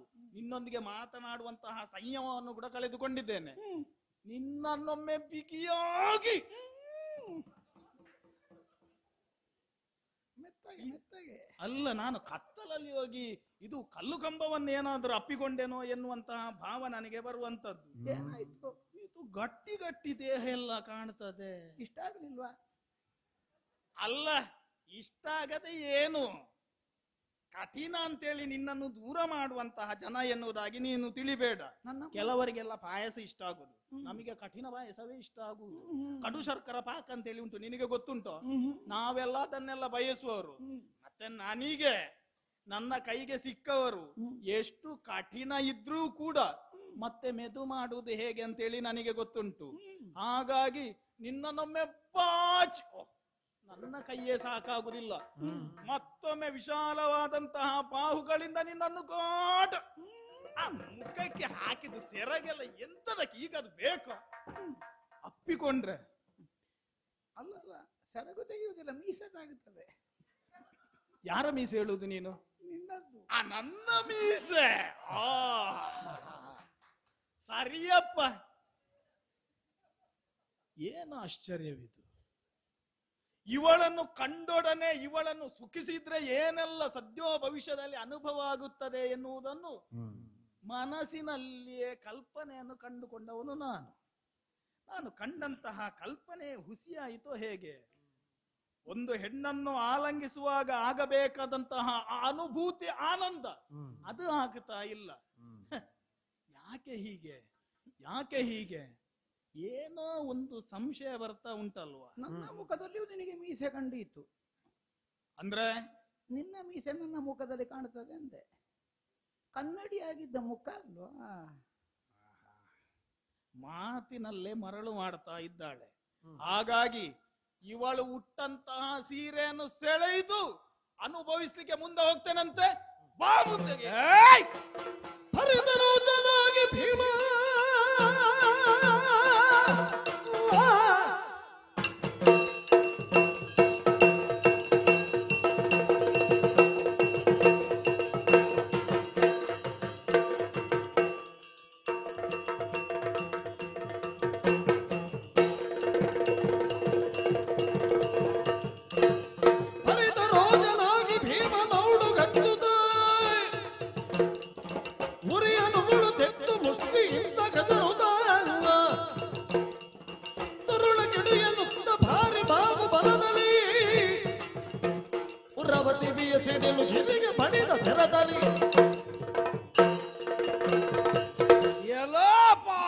ನಿನ್ನ ಮೈಯಲ್ಲಿ ಬಂದದ್ದು ಯಾರು ಅಂತ ಹೇಳಿ ಆಗ್ಬೇಕು. ಈ ಅಮಾವಾಸ್ಯೆಗೆಲ್ಲ ಸಿಕ್ಕ ಹೆಣ್ಣು ಮಕ್ಕಳ ಮೈಯಲ್ಲಿ ಬರುವುದು, ಅದು ಕೂಡ ಸ್ಮಶಾನದಲ್ಲಿ ಯಾವುದೋ ಒಂದು ಅತೃಪ್ತ ಆತ್ಮವೇ ಇರಬೇಕು. ಬಹುಶಃ ಗಂಡಿನ ಸುಖವನ್ನು ಸಿಗದೆ ಆತ್ಮಹತ್ಯೆ ಮಾಡಿಕೊಂಡ ಸ್ತ್ರೀ ಪ್ರೇತವಿರಬೇಕು. ಈಗ ಕೀಚಕನಿದ್ದೇನೆ, ಮೈಯಲ್ಲಿ ಬಂದದ್ದು ಯಾರು ಅಂತ ಹೇಳ್ಬೇಕು. 3 ಗಳಿಗೆ ಇವಳ ದೇಹವನ್ನು ಬಿಟ್ಟು ಹೋಗ್ಬೇಕು ನೀನು. 3 ಬೆಲೆಯೂ ಇಲ್ಲ. ಮಾತಾಡ್ತಾನಮ್ಮ. ಪಾಪಿ ಇದು ಸೈರಂದ್ರಿ ಅಲ್ಲ ನೀನು. ಸೈರಂದ್ರಿ. ಇದು ಸ್ಮಶಾನದಲ್ಲಿ ಅಂತ ಅಡಗಿತ್ತ ನಿಮಗೆ? ಅಲ್ಲ, ನಾವು ಪಾಕ ಎಲ್ಲಿಯೂ ಮಾಡ್ತೇವೆ, ಪಾಕಶಾಲೆಯಲ್ಲಿ ಮಾತ್ರ ಅಲ್ಲ. ಎಲ್ಲಿ ಪಾಕ ಆಗಬೇಕು ಅಲ್ಲೆಲ್ಲ ಪಾಕವೇ ಮಾಡುದು. ಪಾಪಿ ಮಗನೇ, ನಮ್ಮ ರಸಪಾಕಕ್ಕೆ ಉಪ್ಪು ಹಾಕಿದ್ ಯಾಕೆ ಅಂತ ಕೇಳುದು ನಾನು. ರಸ ಇದ್ರಲ್ವಾ ಪಾಕದಲ್ಲಿ? ಅದು ಭವಿಷ್ಯದಲ್ಲಿ ಗೊತ್ತಾಗಬೇಕಲ್ವಾ? ನೀನು ಮಧ್ಯದಲ್ಲೇ ಬಂದಿಯಲ್ಲ ನೀನು. ನಿನಗೆ ಕಂಡ ಹೆಣ್ಣು ಮಕ್ಕಳು ಬೇಕಾ ನಿನಗೆ? ಪಾಪಿ, ಕಂಡ ಹೆಣ್ಣು ಮಕ್ಕಳು ಬೇಕಂತಿಲ್ಲ, ಚಂದದ ಹೆಣ್ಣು ಮಕ್ಕಳು ಬೇಕು ನನಗೆ. ಚಂದದ ಹೆಣ್ಣು ಮಕ್ಕಳೆಲ್ಲ ನಿನಗೆ ಅನುಭವಿಸುವುದಕ್ಕಿದ್ದದ್ದ? ಇಷ್ಟರವರೆಗೆ ಹಾಗೆ ಭಾವಿಸಿದಿ? ಏನು ಅಂತ ಭಾವಿಸಿದಿ? ಏನೋ ನಮಗೆ ಕೇವಲ ಪಾಕಶಾಲೆಯಲ್ಲಿ ಪಾಕ ಮಾಡುವುದಕ್ಕೆ ಮಾತ್ರ ಗೊತ್ತಿರುವುದಲ್ಲ, ಜೀವನ ಪಾಕವೂ ಗೊತ್ತುಂಟು. ಯಾರು ಹೇಗಿರಬೇಕು ಅನ್ನುವುದನ್ನು ನಿರ್ಣಯಿಸುವುದಕ್ಕೂ ಸಾಮರ್ಥ್ಯ ಉಂಟು. ವಿರಾಟ ನಗರದಲ್ಲಿ ವರ್ತಮಾನ ಕಾಲದಲ್ಲಿ ಪಾಕಶಾಸನ ನಾನೇ. ಸುಮ್ಮಗಿರ. ಯಾಕೆ ಪಾಕಶಾಸನ? ಪಾಕಶಾಸನ ಅಲ್ಲ ನೀನು, ಪಾಕದವನಿಂದ ಶಾಸನಕ್ಕೆ ಒಳಗಾಗಬೇಕಾದ ಪಾಕಶಾಸನ ಅಂತ. ಪಾಕಶಾಸನ ಮೂರ್ಖ ಹೆಣ್ಣುಗಳನ್ನು ಪಿತ್ತ ತಲೆಗಡರಿ ಹೋಗಿದ್ದಲ್ವಾ? ಅಲ್ಲ, ಸ್ವಲ್ಪ ತಲೆಯಲ್ಲಿ ಏನಾದ್ರೂ ಬುದ್ಧಿ ಅನ್ನುವುದು ಇರ್ತಿದ್ರೆ ಯಾವ ಹೆಣ್ಣಾದರೂ ಅಮಾವಾಸ್ಯೆಯ ದಿವಸ ನಿನ್ನನ್ನು ತನ್ನನ್ನ ಮದನ ಕೇಳಿಗಾಗಿ ಆಹ್ವಾನಿಸ್ತಾಳ? ಅಲ್ಲಿಗೆ ನೀನು ಅರ್ಥ ಮಾಡಿಕೊಳ್ಳಬೇಕಿತ್ತು, ಕರೆಯುತ್ತಿರುವುದು ಇದು ಮೃತ್ಯು ದೇವತೆ ಅಂತ. ನಿನಗೆ ಅರ್ಥ ಆಗಲಿಲ್ಲ. ಸ್ಮಶಾನದ ಬಳಿಗೆ ನಿನ್ನನ್ನು ಬರ್ಲಿಕ್ಕೆ ಹೇಳಿದ್ಯಾಕೆ? ಅಲ್ಲದಿದ್ರೆ ನಿನ್ನನ್ನು ನಾಳೆ ಇಲ್ಲಿಗೆ ಹೊತ್ತುಕೊಂಡು ಬರುದು ಯಾರು?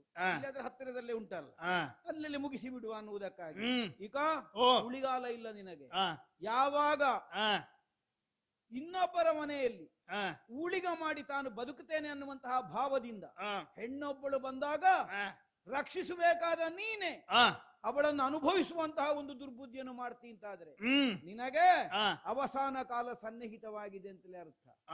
ಶರೀರದಲ್ಲಿರುವ ಬಲ ಪರರ ಪೀಡೆಗೆ ವಿನಿಯೋಗವಾಗಬೇಕಾದದ್ದಲ್ಲ. ಭಂಡಾಗಾರದಲ್ಲಿರುವಂತಹ ಸಂಪತ್ತು ದುರ್ಬುದ್ಧಿಗಾಗಿ ವಿನಿಯೋಗವಾಗಬೇಕಾದದ್ದಲ್ಲ. ವಿದ್ಯೆ ವಿವಾದಕ್ಕಾಗಿ ವಿನಿಯೋಗ ಮಾಡಬೇಕಾದದ್ದಲ್ಲ. ಅದಕ್ಕೆ ಮೌಲ್ಯ ಸಿದ್ಧವಾಗುವುದು ಯಾವಾಗ ಕೇಳಿದ್ರೆ ಸದ್ವಿನಿಯೋಗ ಆದಾಗ. ಏನು ಬಲವನ್ನು ಹೊಂದಿದ್ರೇನು ಆ, ಅಬಲ ಎಂದು ಕರೆಯಿಸಿಕೊಳ್ಳಬಲ್ಲಂತಹ ಹೆಣ್ಣೊಬ್ಬಳ ಆ, ಮಾನ ಪ್ರಾಣ ಸಂರಕ್ಷಣೆಗಾಗಿ ವಿನಿಯೋಗವಾದಾಗ ಮಾತ್ರ ಅದು ಬಲ. ಹ್ಮ್ ಅಲ್ಲದೆ ಹೋದ್ರೆ ಹ್ಮ್ ಅದು ಬಲ ಅಲ್ಲ, ಆ, ಅದಕ್ಕೆ ಬಲೆ ಅಂತ ಹೆಸರು. ಓಹೋ ನಿನ್ನನ್ನೇ ನೀನು ಕಟ್ಟಿಕೊಳ್ಳುವುದಕ್ಕಾಗಿ ಅದನ್ನು ವಿನಿಯೋಗ ಮಾಡಿದ್ದಿ ಅಂತ ಅರ್ಥ. ಆ, ನಿನ್ನ ಸರ್ವನಾಶ ಮಾಡಿ ಬಿಡ್ತೇನೆ ಕೆಟ್ಟವ. ಇಕ್ಕೋ ಕರೆದದ್ದು ಮೃತ್ಯು ದೇವತೆಯೋ ಮಂತ್ರ ದೇವತೆಯೋ ಸತ್ಯ ದೇವತೆ ಎನ್ನುವುದಾಗಿ ಮತ್ತೆ ನಿರ್ಧಾರ ಮಾಡುವ. ಅವಳು ಕರೆದವಳೇನು ಅಬಲೆಯಲ್ಲ. ಹೇಳುವಂತಹ ಸಂದರ್ಭದಲ್ಲಿ ನನ್ನನ್ನು ಕೂಡು ಎನ್ನುವಂತಹ ಸಂದರ್ಭದಲ್ಲಿ ಅವಳು ಆಡಿದ್ದೇನು ಏನು? ಒಂದು ವೇಳೆ ನನ್ನನ್ನು ಮುಟ್ಟಿದರೆ ಗಂಧರ್ವರ ಸಂಪರ್ಕ ಉಂಟು ನನಗೆ, ನನ್ನ ಜೀವಹಾನಿಯನ್ನು ಮಾಡುತ್ತಾರೆ ಎನ್ನುವುದಾಗಿ ಅವಳು ಆಡಿದ್ದು. ಬಂದದ್ದು ನಮ್ಮ ಮನೆ ಅಡಿಗೆ ಭಟ್ರಲ್ವ. ನಿಮ್ಮ ರುಚಿಯನ್ನು ನಾನು ಇಲ್ಲಿವರೆಗೆ ಕಂಡದ್ದು, ನೀವು ಅಡುಗೆ ಮಾಡಿದಂತಹ ರುಚಿಯನ್ನು ಕಂಡದ್ದು. ಅಡುಗೆ ಭಟ್ರಿಗೆ ಕೀಚಕನ ಮುಷ್ಟಿಯ ರುಚಿಯನ್ನು ಕಾಣುವಂತಹ ದಿವಸ ಬಂದಿದೆ ಎನ್ನುವುದಾಗಿ ನಾನು ಯೋಚನೆ ಮಾಡ್ತದೆ. ನನ್ನನ್ನು ಕರೆದದ್ದು ಮೃತ್ಯು ದೇವತೆ ಅಲ್ಲ, ನೀನು ಮೃತ್ಯು ದೇವತೆಯ ಬಳಿಗೆ ಸಾರಿದ್ದು. ಈ ಕಾಲದಲ್ಲಿ ಮೃತ್ಯು ದೇವತೆಯಾಗಿ ನಾಳೆ ನಿಮ್ಮ ವಿಳಾಸ ಇಲ್ಲದಾಗೆ ಮಾಡಿಬಿಡ್ತೇನೆ ನಾನು. ಎಲ್ಲ ಪಾಪಿ, ಈ ತನಕ ಬಾಣಲೆಯಲ್ಲಿ ದವಸ ಧಾನ್ಯಗಳನ್ನು ಹುರಿಯುತ್ತಾ ಇದ್ದೆ, ಇವತ್ತು ಬಾಣಲೆಯ ಬೇಡ, ನಿನ್ನನ್ನು ಪೂರ್ತಿ ಹುರಿಯುತ್ತೇನೆ. ನೋಡೋಣ.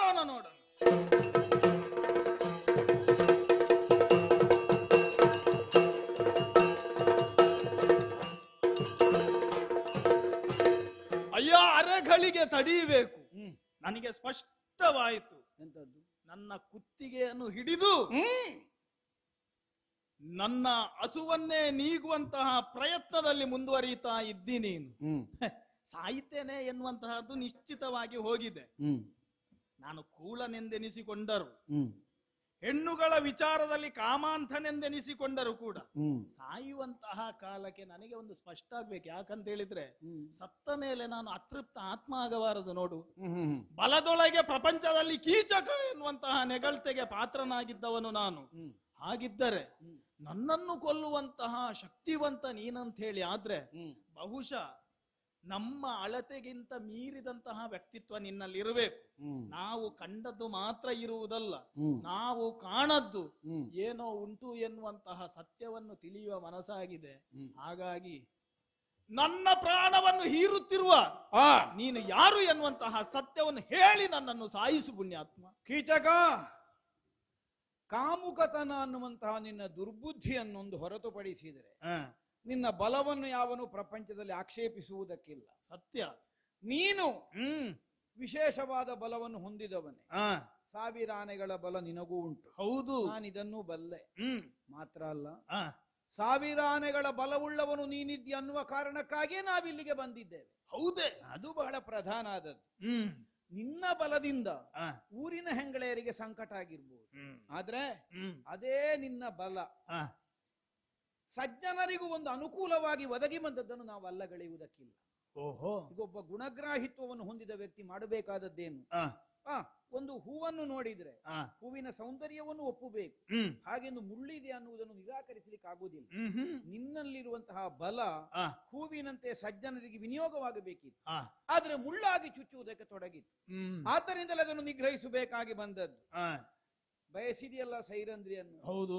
ಅವಳನ್ನು ಯಾರು ಅಂತ ತಿಳಿದೆ? ಯಾರು? ಅಂತಿಂತವಳಲ್ಲ. ಓಹೋ, ಅಗ್ನಿ ಸಂಭವೆಯಾಗಿ ಪ್ರಪಂಚದಲ್ಲಿ ಸಂಚರಿಸಿದ ದ್ರುಪದ ಪುತ್ರಿ, ಪಾಂಡವರ ಇವರ ಅರಸಿ ಪಾಂಚಾಲೆಯೇ ಹೌದು. ದ್ರೌಪದಿಯೇ? ನೀನು ದ್ರೌಪದಿಯ ಸಂಕಟವನ್ನು ಪರಿಹರಿಸುವುದಕ್ಕಾಗಿ ಅವಳ ಕೈ ಹಿಡಿದ ಗಂಡ ಬಂದದ್ದು ಭೀಮಸೇನ ನೀನು. ಹಾಗಿದ್ದರೆ ಸಾಯುತ್ತಿದ್ದರೂ ಕೂಡ ಆನೆಯ ಅಡಿಗೆ ಬಿದ್ದು ಸಾಯುತ್ತಿದ್ದೇನೆ ಎನ್ನುವಂತಹ ತೃಪ್ತಿ ಭಾವದೊಂದಿಗೆ ನೀನು ಹೇಳಿದ ಹಾಗೆ ಮುಂದುವರಿಯುವಷ್ಟು ಮುಂದುವರಿದಾಗಿದೆ ಕೆಟ್ಟ ದಾರಿಯಲ್ಲಿ. ಮತ್ತೆ ಹಿಂದೆ ಬರುವಂತಹ ಯೋಚನೆಯೂ ನನಗೂ ಇಲ್ಲ. ಬಹುಶಃ ನಾನು ಮಾಡಿದಂತಹ ತಪ್ಪಿಗೆ ಕ್ಷಮೆಯನ್ನು ನೀಡುವಂತಹ ಬಯಕೆ ನಿನ್ನಲ್ಲೂ ಇರ್ಲಿಕ್ಕೂ ಇಲ್ಲ. ಹಾಗಾಗಿ ಸಾಯುವಂತಹ ಕಾಲದಲ್ಲಿಯೂ ಕೂಡ ಸಹಸ್ರ ಗಜ ತ್ರಾಣಿಯಾದಂತಹ ನಾನು ಭೀಮನ ಎದುರಿಗೆ ಸೆಣಸಿ ಸತ್ತಿದ್ದೇನೆ ಎನ್ನುವಂತಹ ತೃಪ್ತ ಭಾವದಿಂದ ಎದೆಯೊಡ್ಡಿ ನಿಂತಿದ್ದೇನೆ. ಒಬ್ಬ ವೀರನಾದವನ ಹೊಣೆ ಕರ್ತವ್ಯ ಅದು. ಮಾಡಿದ್ದು ಎಷ್ಟು ದೊಡ್ಡ ಅಪರಾಧ ಅಂತ ನಿನಗೂ ಮನವರಿಕೆಯಾಗಿದೆ. ಸರಿ. ಆ ಅಪರಾಧಕ್ಕೇನು ದಂಡನೆ ಅನ್ನುವುದನ್ನು ನೀನೇ ನಿರ್ಣಯಿಸಬೇಕು. ಯಾಕೆಂದ್ರೆ ನೀನು ಬಲವಂತ. ಈಗ ಕಾಲಿಗೆ ಬಿದ್ದು ಕ್ಷಮೆ ಕೇಳಿದ್ರೆ ನಿನ್ನನ್ನು ಬದುಕಿಕೋ ಅಂತ ಬಿಡಬಹುದು. ಆದ್ರೆ ಒಂದೇ ಸಮಸ್ಯೆ ಅದ, ನಮ್ಮ ಗುಟ್ಟು ಕೇಳಿದ್ದು. ಎಲ್ಲಿಯಾದ್ರೂ ನಿನ್ನನ್ನು ಬಿಟ್ರೆ ನಮ್ಮ ಗುಟ್ಟು ನಾಳೆ ಹೊರಗೆ ಬೀಳ್ತಾರೆ. ಅದು ಒಂದು ಅಪಾಯ ಉಂಟು. ಕೇಳದೇ ಇದ್ರೆ ಆದ್ರೂ ನಿನ್ನನ್ನು ಬಿಡಬಹುದಿತ್ತು. ಯಾವನೊಬ್ಬ ಬಲವಂತ ಬಂದಿದ್ದಾನೆ ಅಂತ ಭಾವಿಸಿ ಉಳಿಯುವುದಕ್ಕಾಗ್ತದೆ. ಸರಿ. ಅಥವಾ ನೀನು ನಮ್ಮಿಂದ ಒಂದು ಕ್ಷಮಾದಾನದ ಮೂಲಕವಾಗಿ ಬದುಕುವಂತಹ ಬದುಕನ್ನು ಅಪೇಕ್ಷಿಸುವುದಿಲ್ಲ. ನಿನ್ನ ವೀರತ್ವದ ಕೊರತೆಯಾಗಿ ಪರಿಣಮಿಸ್ತದೆ. ಈ ತನಕ ಬಲದಲ್ಲಿ ಇನ್ನೊಬ್ಬರ ಮುಂಭಾಗದಲ್ಲಿ ದುರ್ಬಲನಾಗದೇ ಇದ್ದ ನೀನು ನಿನಗಿಂತ ಪ್ರಬಲನಾದವನೊಬ್ಬನಿದ್ದಾನೆ ಎನ್ನುವಂತಹ ಸತ್ಯವನ್ನು ಒಪ್ಪಿಕೊಂಡು ನಾಳೆಗೆ ಬದುಕುವುದಕ್ಕೆ ವೀರನಾದ್ರೆ ನಿನ್ನಿಂದ ಸಾಧ್ಯ ಆಗುವುದಿಲ್ಲ. ಆದ್ದರಿಂದ ನಿನಗೆ ತಕ್ಕುದಾದದ್ದು ಮರಣವೇ. ಪತಿವ್ರತೆಯೊಬ್ಬಳ ಕಣ್ಣೀರಿಗೆ ಕಾರಣವಾಗುವ ಹಾಗೆ ಅವಳನ್ನು ದಂಡಿಸಿದಂತಹ ಅಪರಾಧಕ್ಕೆ ನಿನಗೆ ಮರಣದಂಡನೆಯೇ ಶಿಕ್ಷೆ ಅನ್ನುವುದನ್ನು ನೀನೇ ನಿರ್ಣಯಿಸುವುದಾದರೆ ಸಂತೋಷದಿಂದ ಕೊಡ್ತೇನೆ. ಯಾಕೆ ಮನಸ್ಸಿನಲ್ಲಿ ಒಂದು ಪರಿತಾಪ ಉಂಟು. ನೀನು ಮಾಡಿದ್ದು ಬೇಡದಿದ್ದದ್ದೇ ಆದ್ರೂ ವರ್ಷ ಕಾಲ ನಾವು ಅನ್ನ ಉಂಡದ್ದು ಹೌದಲ್ಲ ಈ ಊರಿನಲ್ಲಿ. ಸತ್ಯ.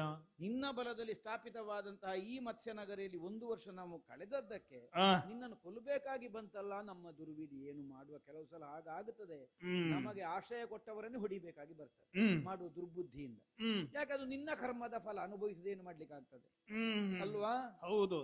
ಹಾಗಾಗಿ ಕೊಲ್ಲುತ್ತಿರುವವನು ಭೀಮ ಎನ್ನುವಂತಹ ಭಾವದಿಂದ ನಾನು ಸಾಯುವುದಲ್ಲ, ನಾನು ಆರಾಧಿಸುವಂತಹ ವಿಶ್ವೇಶ್ವರನೇ ನನ್ನನ್ನು ಲಯ ಮಾಡಿದ್ದೇನೆ ಎನ್ನುವಂತಹ ತೃಪ್ತ ಭಾವದಿಂದ ಎದೆಯೊಡ್ಡಿದ್ದೇನೆ. ಕೊಡುವಂತಹ ಶಿಕ್ಷೆಯನ್ನು ಕೊಡು, ನನ್ನ ಪ್ರಸಂಗವನ್ನು ಇಲ್ಲಿಗೆ ಮುಗಿಸು. ಹೊಡೆಯುತ್ತಾನೆ ನಿನಗೆ.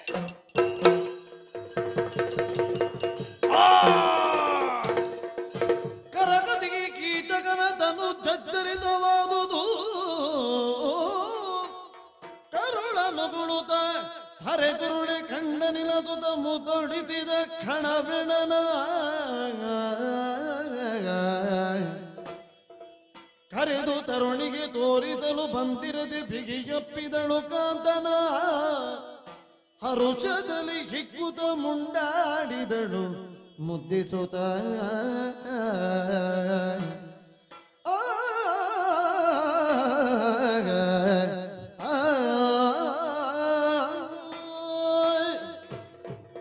ಕಾಲಕ್ಕೆ ಪ್ರತಿಯೊಬ್ಬನೂ ಅಧೀನನೇ ಈ ಪ್ರಪಂಚದಲ್ಲಿ. ಅಲ್ಲದೆ ಇದ್ರೆ ಏನು?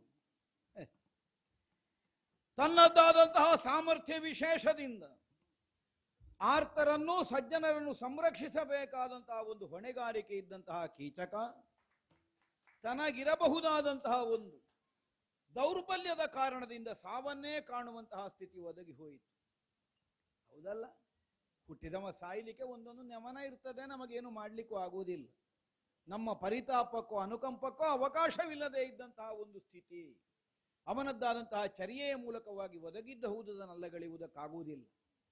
ಆದ್ದರಿಂದ ನಮ್ಮ ಕರಹತಿಗೆ ಹಸು ಕಳೆದು ಧರೆಗೊರಗಿದಂತಹ ಕೀಚಕನನ್ನು ಕರೆದು ನಮ್ಮ ಸತಿಯಾದಂತಹ ಸೈರಂದ್ರಿಗೆ ತೋರಿಸಿದ್ದೇನೆ. ದ್ರೌಪದಿಗೆ, ನೋಡು ನಿನ್ನನ್ನು ಕೆಣಕಿದವನ ಗತಿ ಏನಾಗಿದೆ ಅನ್ನುವುದನ್ನು ಪ್ರತ್ಯಕ್ಷವಾಗಿ ನೀನು ಕಾಣ್ತಾ ಇದ್ದಿ.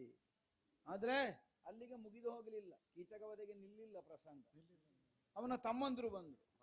ಇಷ್ಟೆಲ್ಲ ಅನರ್ಥಕ್ಕೆ ಕಾರಣವಾದವಳು ಈ ಸೈರಂದ್ರಿ ಅನ್ನುವಂತಹ ಕಾರಣದಿಂದಲೇ ಅವನೊಂದಿಗೆ ಇವಳನ್ನೂ ಸುಡುತ್ತೇವೆ ಚಿತೆಯಲ್ಲಿ ಅನ್ನುವ ಹಾಗೆ ಒಂದಾಗಿ ಸುಡುವುದಕ್ಕೆ ಸಿದ್ಧರಾಗುವ ಕಾಲದಲ್ಲಿ ಅವರೆಲ್ಲರನ್ನೂ ತರಿದು ಮುಗಿಸಬೇಕಾಗಿ ಬಂತು. ಪ್ರಕರಣ ಸ್ವಲ್ಪ ದೊಡ್ಡದೇ ಆಯ್ತು ಇದೀಗ. ಆದ್ರೆ ದುಷ್ಟಮರ್ದನಾಗಿದೆ ಅನ್ನುವಂತಹ ಸಮಾಧಾನ ಉಂಟು. ಎಲ್ಲಾದರೂ ಹಸ್ತಿನಾವತಿಯವರೆಗೆ ಸುದ್ದಿ ತಲುಪಿದ್ರೆ ಒಂದು ಅಪಾಯ ಉಂಟು. ಬಲವಂತನಾದಂತಹ ಕೀಚಕನನ್ನು ಉಪಕೀಚಕರನ್ನು ಇಲ್ಲಿ ಕೊಂದಿದ್ದಾರೆ ಅಂತ ಆದರೆ, ಐರಂದ್ರಿಯಲ್ಲಿ ಒಂದು ಮಾತು ಹೇಳಿದ್ದೇನೆ, ಹೋಗಿ ಸುದೇಶ್ನೆಯಲ್ಲಿ ಏನು ಹೇಳಬೇಕು ಅಂತ. ಅದು ನಿಮ್ಮ ತಮ್ಮ ನನ್ನನ್ನು ಕೆಣಕುವುದಕ್ಕೆ ಬಂದ, ಆಗ ನನ್ನ ಪತಿಯಂದಿರು ವೀರರಾದಂತಹ ಗಂಧರ್ವರು ಬಂದ್ರು, ಎಲ್ಲರನ್ನು ಕೊಂದು ಮುಗಿಸಿದ್ದಾರೆ ಅಂತ ಒಂದು ಹೇಳು ಅನ್ನುವ ಹಾಗೆ ಆಡಬೇಕು. ಹೌದಲ್ಲ?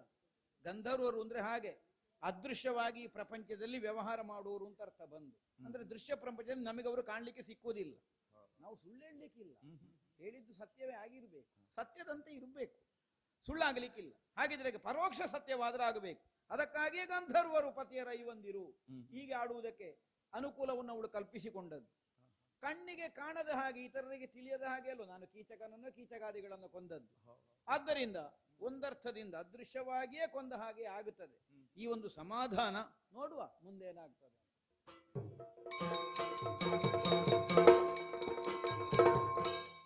ಕಣ್ಣುಗಳಿಲ್ಲದ ದ್ರೌಪದಿ ಕೇಳೈ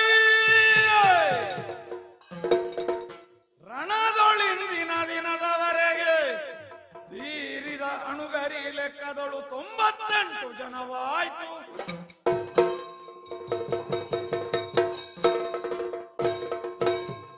ಸತ್ಯ ರಕ್ಷಿಸ್ತೇವೆ, ಧರ್ಮ ಪಾಲನೆ ಮಾಡ್ತೇವೆ. ಹೀಗೆ ನಾವೆಷ್ಟು ಹಂಬಲಿಸಿ ಮುಂದಕ್ಕೆ ಸಾಗಿದ್ರೂ ಬರಬಹುದಾದಂತಹ ಮಹಾ ಒಂದು ದುರಂತವನ್ನು ತಪ್ಪಿಸುವುದಕ್ಕಾಗಲಿಲ್ಲ. ರಾಜಸೂಯಾವಭೃತವನ್ನು ಪೂರೈಸಿದ ಮೇಲೆ ಭಗವಾನ್ ಬಾದರಾಯಣರಲ್ಲಿ ನಮ್ಮ ಅಣ್ಣನಾದಂತಹ ಧರ್ಮಜ ಒಂದು ಪ್ರಶ್ನೆ ಮುಂದಿಟ್ಟ. ಈ ಪೃಥ್ವಿಯಲ್ಲಿ ಒಂದು ರಾಜಸೂಯಾವಭೃತವಾದರೆ, ಅಂದ್ರೆ ರಾಜಸೂಯ ಮಾಡಿ ಪೂರ್ಣ ಆಹುತಿಯಾಗಿ ಅವಭೃತವಾದರೆ, ದಿವಕ್ಕೆ ಸಂಬಂಧಿಸಿದ, ಅಂತರಿಕ್ಷಕ್ಕೆ ಸಂಬಂಧಿಸಿದ, ಭೂಮಿಗೆ ಸಂಬಂಧಿಸಿದ 3 ಮಹಾ ಉತ್ಪಾತಗಳನ್ನು ಕಾಣಬೇಕಾಗುತ್ತದೆ. ಇದು ದೇವಮುನಿಗಳಾದಂತಹ ನಾರದರು ಮೊದಲೇ ಸೂಚಿಸಿದ್ರು. ಆದರೂ ಅಯ್ಯನ ಸದ್ಗತಿ ಕಾರಣವಾಗಿ ರಾಜಸೂಯವನ್ನು ಸಂಕಲ್ಪಿಸಿದೆವು, ಮಾಡಿ ಪೂರೈಸಿದೆವು.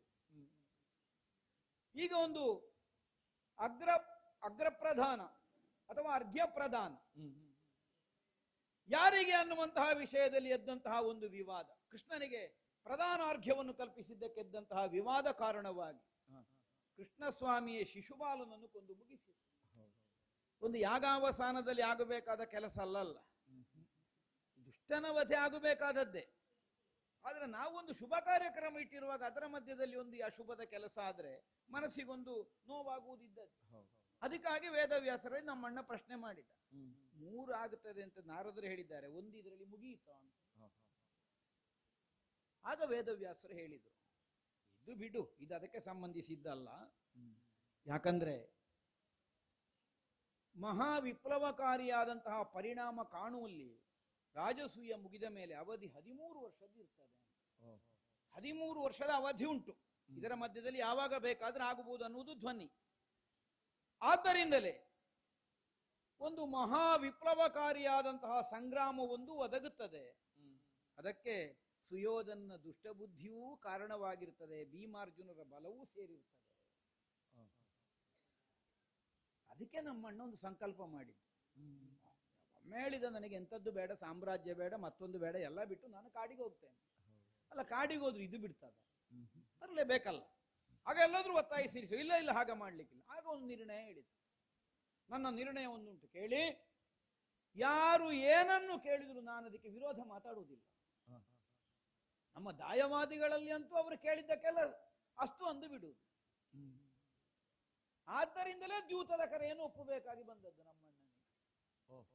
ಮೊದಲೇ ಮಾಡಿಕೊಂಡಿದ್ದಾನೆ ನಿರ್ಣಯ, ಅವರು ಕೇಳಿದ್ದಕ್ಕೆ ಇಲ್ಲ ಹೇಳುವುದಿಲ್ಲ ಅಂತ. ಇಲ್ಲದಿರಿಗೆ ಒಂದು ಸಲ ಸೋತಾಗ ಗೊತ್ತಾಗುದಿಲ್ಲ ಮತ್ತೊಮ್ಮೆ ದ್ಯೂತಕ್ಕೆ ಹೋಗಬಾರದು ಅಂತ. ಮೊದಲು ಸುದ್ಯೋತ ಅಲ್ಲ, ಅದು ವಿಪರೀತಕ್ಕೆ ಮುಟ್ಟಿತು. ಮತ್ತಿನ ದ್ಯೂತಕ್ಕೆ ಬರುವಾಗ ಅದೇ ಕಾರಣ ಸಾಕಲ್ಲ, ನೀವು ಹೇಳಿದಾಗಿಲ್ಲ ಜನ, ಹಾಗಾಗಿ ನಾವು ಬರುವುದಿಲ್ಲ ಹೇಳ್ಬೋದಿತ್ತಲ್ಲ. ಯಾಕೆ ಹೇಳಲಿಲ್ಲ ಕೇಳಿದ್ರೆ? ಒಂದು ಈ ಕಾರಣ.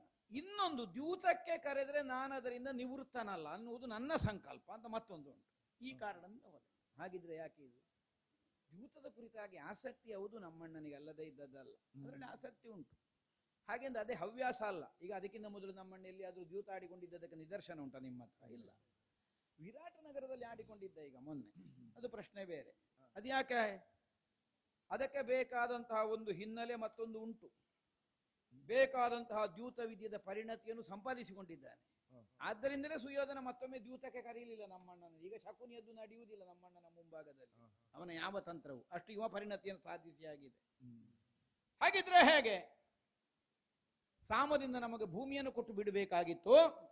ಆದರೆ ಪ್ರತ್ಯಕ್ಷವಾಗಿ ತನ್ನ ಮುಂದಿರಬಹುದಾದಂತಹ ಅಪಾಯ ಏನು ಅನ್ನುವುದನ್ನು ತನ್ನ ಕಣ್ಣುಗಳಿಂದ ಕಾಣುವ ಸಾಮರ್ಥ್ಯವಿದ್ದರೂ ಕಣ್ಣುಗಳಿಲ್ಲದೆ ಇದ್ದವನ ಹಾಗೆ ಮಾಡಿದ. ಕಣ್ಣುಗಳಿಲ್ಲದ ನೃಪತಿ ಹಾಗೆ. ಯಾರು? ಸುಯೋಧನ. ನಾವು ದೊಡ್ಡಪ್ಪ ಹೇಳಿದಂತೆ, ಬೇಡಪ್ಪ ಪಾಂಡವ ವಿರೋಧ ಮಾಡಬೇಡ. ಸಂಧಾನಕಾರನಾಗಿ ಹೋದವ ಕೃಷ್ಣ. ಒಟ್ಟಿಗಿದ್ದವರು ಭಗವಾನ್ ಪರಶುರಾಮರು, ಮಾತ್ರವಲ್ಲ ಮಹರ್ಷಿಗಳಾದ ಕಣ್ವರು, ನಾರದಾದಿ ದೇವರ್ಷಿಗಳು, ಇವರೆಲ್ಲ ಕೃಷ್ಣನ ಜೊತೆಯಲ್ಲಿ ಹೋಗಿದ್ದಾರೆ ಸಂಧಾನ ಕಾರಣಕ್ಕಾಗಿ. ಎಲ್ಲರೂ ಬಗೆ ಬಗೆಯಾಗಿ ವಿವರಿಸಿ ಹೇಳಿದ್ರು. ಇಲ್ಲ, ಆಯುಧದ ಮನೆಯಲ್ಲಿ ಭೂಮಿ, ಕಣ್ಣಿದ್ದು ಕುರುಡ. ಭೀಮಾರ್ಜುನರ ಬಲವನ್ನು ನೆಚ್ಚಿ ಏನಾಗಬಹುದು ಪ್ರಪಂಚದಲ್ಲಿ ಅನ್ನುವುದರ ಪ್ರತ್ಯಕ್ಷ ಅನುಭವವನ್ನು ಆಗಾಗ ಅನುಭವಿಸಿದ ಸುಯೋಧನ ಅಳಿದು ಹೋಗಬಹುದಾದ ಅಲ್ಪವಾದಂತಹ ಸೈನಿಕ ಬೆಂಬಲವನ್ನು ನಂಬಿ ಯುದ್ಧಕ್ಕೆ ಕರೆ ಕೊಡ್ತಾನೆ. ಅದು ಕೃಷ್ಣನಿಗೆ ವಿರೋಧವಾಗಿ ಅಂತಾದರೆ ಅವ ಕಣ್ಣಿದ್ದವನ, ಕಣ್ಣುಗಳಿಲ್ಲದ ನೃಪತಿ.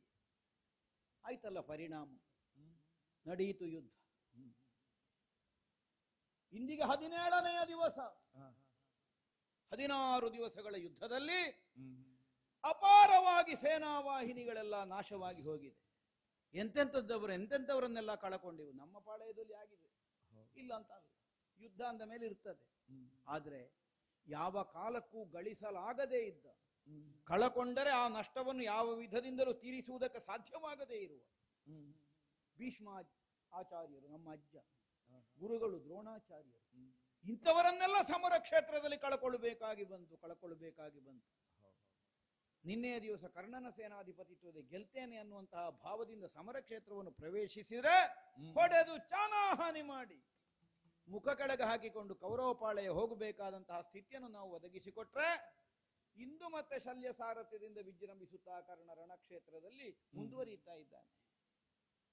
ಅಲ್ಲ, ವಿಜೃಂಭಿಸುವುದೆಂತ ನಮ್ಮ ಎದುರಿಗೆ ಬಂದಾಗ ಹೊಡೆದೇ ಹಾಕಿದ್ದು, ಎತ್ತಿದ್ದೆ ಆಯುಧ, ಹೊಡೆದು ಬಿಡ್ತಾನೆ ಕರ್ಣನನ್ನು. ಆಗ ಮತ್ತೆ ಮಾದ್ರ ಭೂಪತಿಗಳೇ ಹೇಳಿದ್ರು, ಬಿಡು ಬಿದ್ದವಲ್ವ. ಮತ್ತೆ ಮಾವ ಹೇಳುವಾಗ ಅಂತ ಬಿಟ್ಟೆ. ಮತ್ತೆ ನೆನಪಾಯ್ತು, ತಮ್ಮನದೊಂದು ಪ್ರತಿಜ್ಞೆ ಉಂಟು, ನಾನೇ ಹೇಳಿದ್ದದು ಅವ ಕೊಲ್ತಾನೆ ಅಂತ. ಮತ್ತೀಗ ನಾನೇ ಮೀರಿದ್ರೆ ಹೇಗೆ? ಹಾಗಿದ್ರೆ ನಾನು ಯಾರನ್ನು ಕೊಲ್ಲುವುದು ಬೇಕಲ್ಲ. ಆಗ ಯಾರನ್ನು ಕೊಲ್ಲುವ ಅಂತ ನೆನಪ ಯೋಚನೆ ಆಯ್ತು. ಕೌರವಾನುಜರು ಯುದ್ಧ ಆರಂಭ ಆದಂದಿನಿಂದ ತಲೆ ಹೊಡಿಲಿಕ್ಕೆ ಶುರು ಮಾಡಿದ್ದೇನೆ. ನಡೀತಾ ಉಂಟು. ಈಗ ಲೆಕ್ಕ ಹಾಕಿದರೆ 98 ಜನವಾಯಿತು. ಕೌರವನ ತಮ್ಮಿಂದಲೇ 98 ಜನರನ್ನು ಕೊಂದು ಮುಗಿಸಿ ಆಗಿದೆ. ಪಾಪ ಅವನಿಗೆ ಕಣ್ಣೇ ಇಲ್ಲ, ಧೃತರಾಷ್ಟ್ರನಿಗೆ, ನಮ್ಮ ದೊಡ್ಡಪ್ಪನಿಗೆ. ಬೇಡ, ಎಲ್ಲರಿಗೂ ಕಣ್ಣೇ ಬೇಕು ಅಂತಿಲ್ಲ. ಕಣ್ಣಿನಿಂದಲ್ಲ ಲೋಕ ನೋಡುದು, ಒಳಗಣ್ಣಿನಿಂದ ನೋಡುದು. ಒಳಗಣ್ಣಾದ್ರೂ ಬೇಡ, ಅದು ಇಲ್ಲ. ಯುದ್ಧವೇ ಬೇಡ ಅನ್ನೋ ಹಾಗೆ ತಡೆಯಬೇಕಾದವ ಯುದ್ಧವನ್ನು ನಿರ್ಣಯಿಸಿದಂತಹ ಕಾಲದಲ್ಲಿ ಭಗವಾನ್ ವೇದವ್ಯಾಸರಲ್ಲಿ ಕೇಳಿಕೊಂಡನು,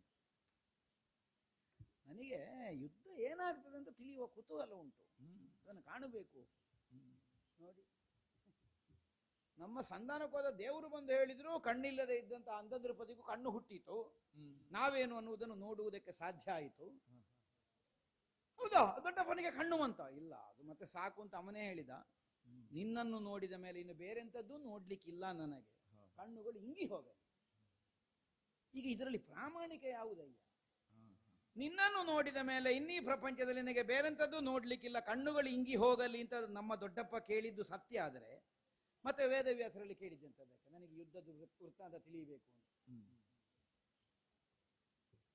ಸರಿ ಇಲ್ಲ, ಮನಸ್ಸು ಸರಿ ಇಲ್ಲ. ಅದು ಮುಂದಿನಿಂದೊಂದು ಹಿಂದಿನಿಂದೊಂದು.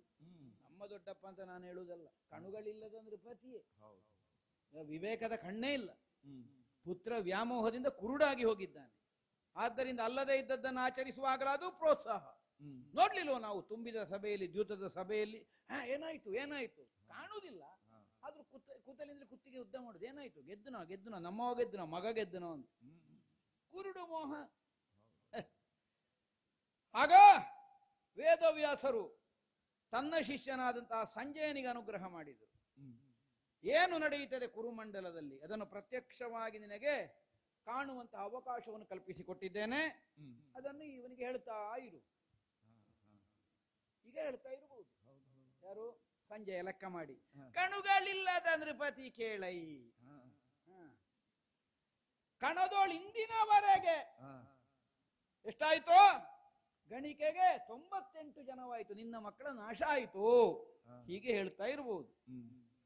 ಈಗ ಆದದ್ದು ಹೇಳುವುದು ಹೌದು, ಮುಂದೆಂತದ್ದು ಅಂತ ಹೇಳ್ಬೇಕು. ಯಾರನ್ನು ಹೇಳುದು ಇನ್ನು ನೋಡುವ. ಗಣಿತವಿದು ನೀ ನೋಡಿಗೂ ನನಗಿಸುತ್ತ ಕಲಿ ಭೀಮ ಪಕ್ಕನು ಕಣನ ಮಧ್ಯದಿ ಕಂಡು ದುಶ್ಯಾಸನ ಉರೆ ಕರೆದ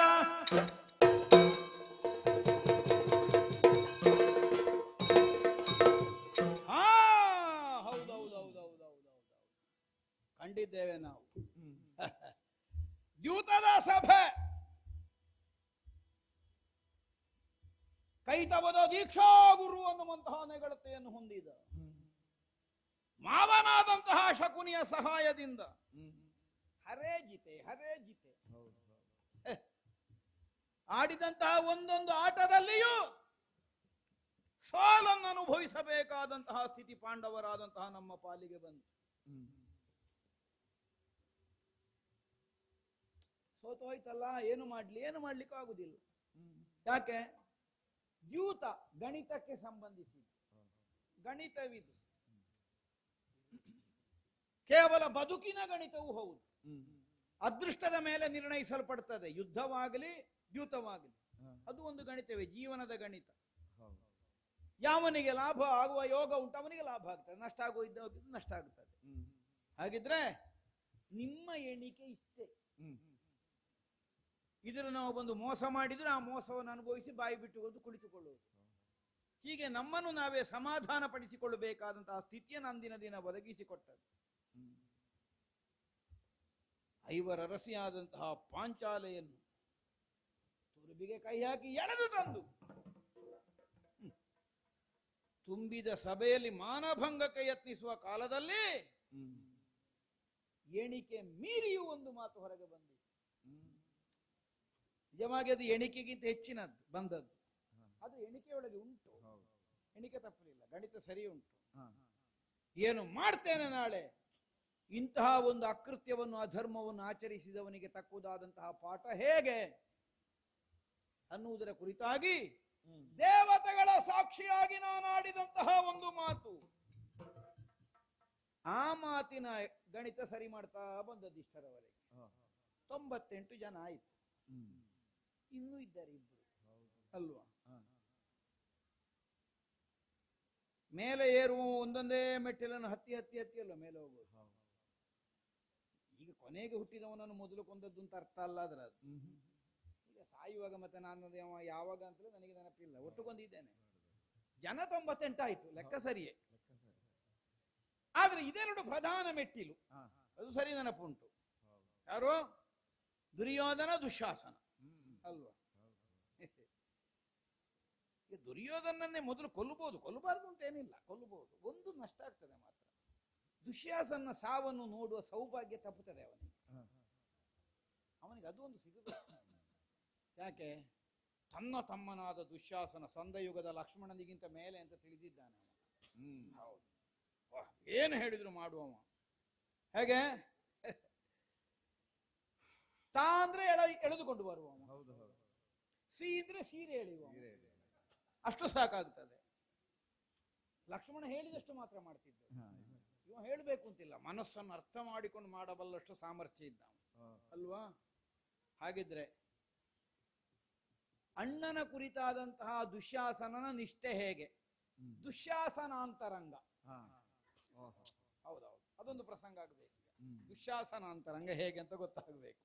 ಅದಕ್ಕಾಗಿ ಈ ಕಣನ ಮಧ್ಯದಲ್ಲಿ ಅವ ಎಲ್ಲಿದ್ದಾನೆ ಅವನನ್ನೇ ಹುಡುಕಿಕೊಂಡು ಎಲ್ಲಿ ದುಶ್ಯಾಸನ?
ದುಶ್ಯಾಸನ ರಣಕಣದ ಮಧ್ಯದಲ್ಲಿ ಉನ್ನತವಾದಂತಹ ಸ್ವರದಿಂದ ಯುದ್ಧಕ್ಕೆ ಬಾ ದುಶ್ಯಾಸನ ಅನ್ನೋ ಹಾಗೆ ನಾನು ಕರೆದರೆ ನನ್ನ ಮುಂಭಾಗದಲ್ಲೇ ಬಂದು ನಿಂತಿದ್ಯಲ್ಲ ವೀರ. ಇಲ್ಲದೆ ಇದ್ರೆ ಕೆರಳಿ ನಿತ್ತು ಭೀಮ ಕರೆಯುವ ಕಾಲಕ್ಕೆ ಯಾವನು ನನ್ನ ಮುಂಭಾಗಕ್ಕೆ ಮೃತ್ಯುವಿಗೆ ತನ್ನನ್ನು ಒಪ್ಪಿಸಿಕೊಂಡ ಹಾಗೆ ಬಂದು ನಿಲ್ಲುವ ಧೈರ್ಯ ಮಾಡ್ತಿರ್ಲಿಲ್ಲ. ಓಹೋ, ಯಾವನು ಎಂತಹ ಆಪತ್ತಿನ ಸನ್ನಿವೇಶದಲ್ಲಾದರೂ ತನ್ನತನವನ್ನು ಮರೆಯದೆ ತನ್ನನ್ನು ಸ್ಥಾಪಿಸಿ ಉಳಿಸಿಕೊಳ್ಳಬಲ್ಲನು ಅವನು ವೀರ.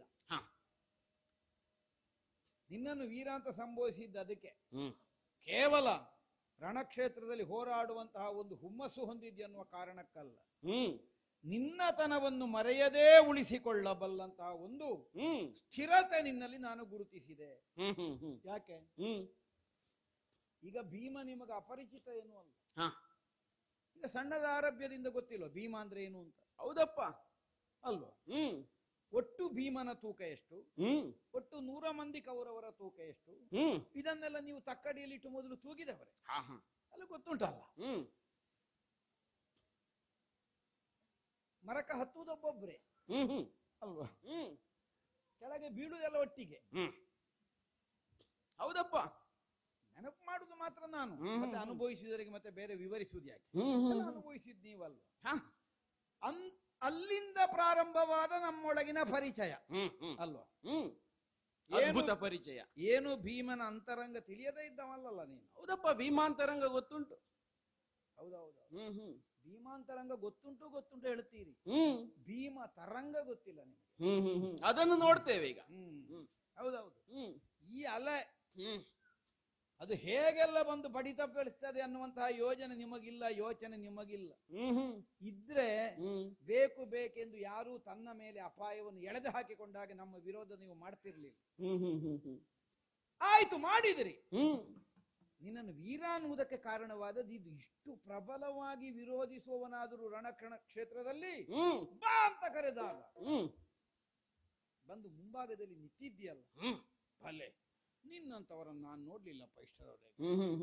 ಯಾಕಂದ್ರೆ ಸುರನರೋರಗರಲ್ಲಿ ಆದರೂ ನಿನ್ನಂತಹ ಒಂದು ಮಹಾಪರಾಕ್ರಮಿ ಇರುವುದಕ್ಕೆ ಸಾಧ್ಯವೇ ಇಲ್ಲ. ಯಾಕೆ ಅವರೆಲ್ಲರಿಗಿಂತ ಅಧಿಕ ಅಂತ ನಿನ್ನನ್ನು ಗುರುತಿಸುವುದು ಯಾಕೆ? ಎಂತಹ ವಿಕ್ರಮ ಉಳ್ಳವನಾದರೂ ಸ್ವಲ್ಪ ಮತ್ತಿನದ್ದನ್ನು ಆಲೋಚನೆ ಮಾಡ್ತಾನೆ. ಅವನ ಮುಂಭಾಗಕ್ಕೆ ಹೋದ್ರೆ ಏನಾಗಪ್ಪ, ಮರಳಿ ಮನೆಗೆ ಸೇರ್ಲಿಕ್ಕೆ ಸಾಧ್ಯ ಆದೀತ. ಅದ್ರ ಯಾವ ಯೋಚನೆಯೂ ಇಲ್ಲಲ್ಲ ನಿನಗೆ. ಏನು ಬೇಕಾದ್ರೂ ಆಗಲಿ ಅನ್ನುವಂತಹ ನಿರ್ಣಯದಿಂದ ನನ್ನ ಮುಂಭಾಗದಲ್ಲಿ ಕಾಣಿಸಿಕೊಡುತ್ತೀಂತಾದ್ರೆ ನಿನಗೆ ಒಂದು ಸಾದೃಶ್ಯ ಉಳ್ಳವರನ್ನು 3 ಲೋಕಕ್ಕೆಲ್ಲ ಹೋಗ್ಲಿಕ್ಕೆ ನನಗೆ ಆಗಲಿಲ್ಲ ಹೇಳಿದ್ ನಾನು. ಅಲ್ಲ, ಮತ್ತೊಂದು ಲೋಕಕ್ಕೆ ಈಗ ಕಳಿಸುವ ಆದಿತಪ್ಪ, ನಾವು ಅದನ್ನೇ ಕಾಯ್ತಾ ಇದ್ದೇವೆ. ಈಗ ಕಳಿಸೋರು ಅಲ್ಲಿದ್ದಾರೆ, ಕಳಿಸೋರು ಇಲ್ಲಿದ್ದಾರೆ ಅಂತ ಅಲ್ವಾ? ಕೆಲವು ಸಲ ಹಾಗಾಗ್ತದೆ. ಕಳಿಸುವವರೇ ಇಲ್ಲದಿದ್ರೆ ಮತ್ತೆ ಹೋಗುದು ಹೇಗೆ? ಒಂದೋ ಕಳಿಸುವವರು ಬೇಕು, ಇಲ್ಲದ್ರೆ ಕರೆದೊಯ್ಯುವವರಾದ್ರೂ ಬೇಕು. ಈಗ ಮೇಲುಲೋಕಕ್ಕೆಲ್ಲ ಹೋಗಬೇಕಾದ್ರೆ ಕ್ರಮ ಹಾಗೆ, ಒಂದೋ ಕಳಿಸುವುದು ಇಲ್ಲದ್ರೆ ಕರೆದೊಯ್ಯುವುದು. ಈಗ ನನ್ನ ತಮ್ಮನಿಗಾದ್ರೆಲ್ಲ ಆ ಸೌಭಾಗ್ಯ ಬಂದಿದೆ. ಮೇಲು ಲೋಕಕ್ಕೆ ಹೋಗಿದ್ದಾನೆ ಅವ, ಕೆಳಲೋಕಕ್ಕೆ ಹೋಗಿದ್ದಾನೆ. ಹೌದಪ್ಪ, ಹೋಗಿದ್ದಾನೆ ಅಂದ್ರೆ ಅವನೇ ಹೋಗಿದ್ದಾನೆ ಅಂತ ಅರ್ಥ ಅಲ್ಲ, ಅವನನ್ನು ಕರ್ಕೊಂಡೋದ. ನಾನು ಕೆಳಲೋಕಕ್ಕೆಲ್ಲ ಹೋಗಿದ್ದೇನೆ ತಮ್ಮ ಕೃಪಾ ವಿಶೇಷದಿಂದ. ಈಗ ಮೇಲೆ ಕಳಿಸುವ ಬೇಕಪ್ಪ ಇದು. ಹಾಗೆ ನನ್ನನ್ನು ನೀವು ಕಳುಹಿಸಿಕೊಟ್ಟದ್ದು ಅಲ್ಲ, ಅದು ಮೇಲೆ ಅಂತಲೇ ಕಳಿಸಿದ್ದು, ಓದದು ಕೆಳಗೆ ಆಯ್ತು ಅಷ್ಟೇ. ಅದು ನಿಮ್ಗೆ ಮೇಲೆ ಕೆಳಗೆ ಸರಿ ಗೊತ್ತಿಲ್ಲ, ಅದರಿಂದ ಕಷ್ಟ ಆಗುದದು, ಯಾವುದು ಮೇಲೆ ಯಾವುದು ಕೆಳಗೆ ಅಂತ. ಹಾಗೆ ಕೆಳಗೆ ನೀವು ನನ್ನನ್ನು ಕಳುಹಿಸಿಕೊಟ್ಟದ್ದು, ತಮ್ಮನನ್ನು ಕರ್ಕೊಂಡು ಹೋದದ್ದು, ಅಷ್ಟೇ ಇರುದು ವ್ಯತ್ಯಾಸ, ಕೆಳಗು ಮೇಲೂ. ಈಗ ಅಂತಹ ನೀನು ನನ್ನ ಮುಂಭಾಗದಲ್ಲಿ ನಿಂತಾಗ ನನ್ನ ಅನುಭವದ ಸೀಮೆಯಲ್ಲಿ ನಾನು ಹೇಳುದು, 3 ಲೋಕದಲ್ಲಿಯೋ ನಿನ್ನಂತಹ ಒಬ್ಬ ವೀರರನ್ನು ನಾನು ನೋಡ್ಲಿಲ್ಲ. ಅಂತಹ ವಿಕ್ರಮದಿಂದ ನನ್ನ ಮುಂಭಾಗದಲ್ಲಿ ಬಂದು ನಿಂತಿದ್ಯಲ್ವಾ ಹೋರಾಟಕ್ಕೆ. ಹೌದು, ಧೈರ್ಯವಾ ಮಾಡ್ತೀಯ ಯುದ್ಧ? ಒಂದು ಧೈರ್ಯಕ್ಕೆ ಒಂದು ಕಾರಣ ಉಂಟು. ಎದುರಲ್ಲಿ ನಿಂತವ ಹುಟ್ಟಿದ್ದೆ ಎಲ್ಲಿ ಅಂತ ಗೊತ್ತುಂಟು ನನಗೆ. ಹೌದಾ? ಹುಟ್ಟಿದ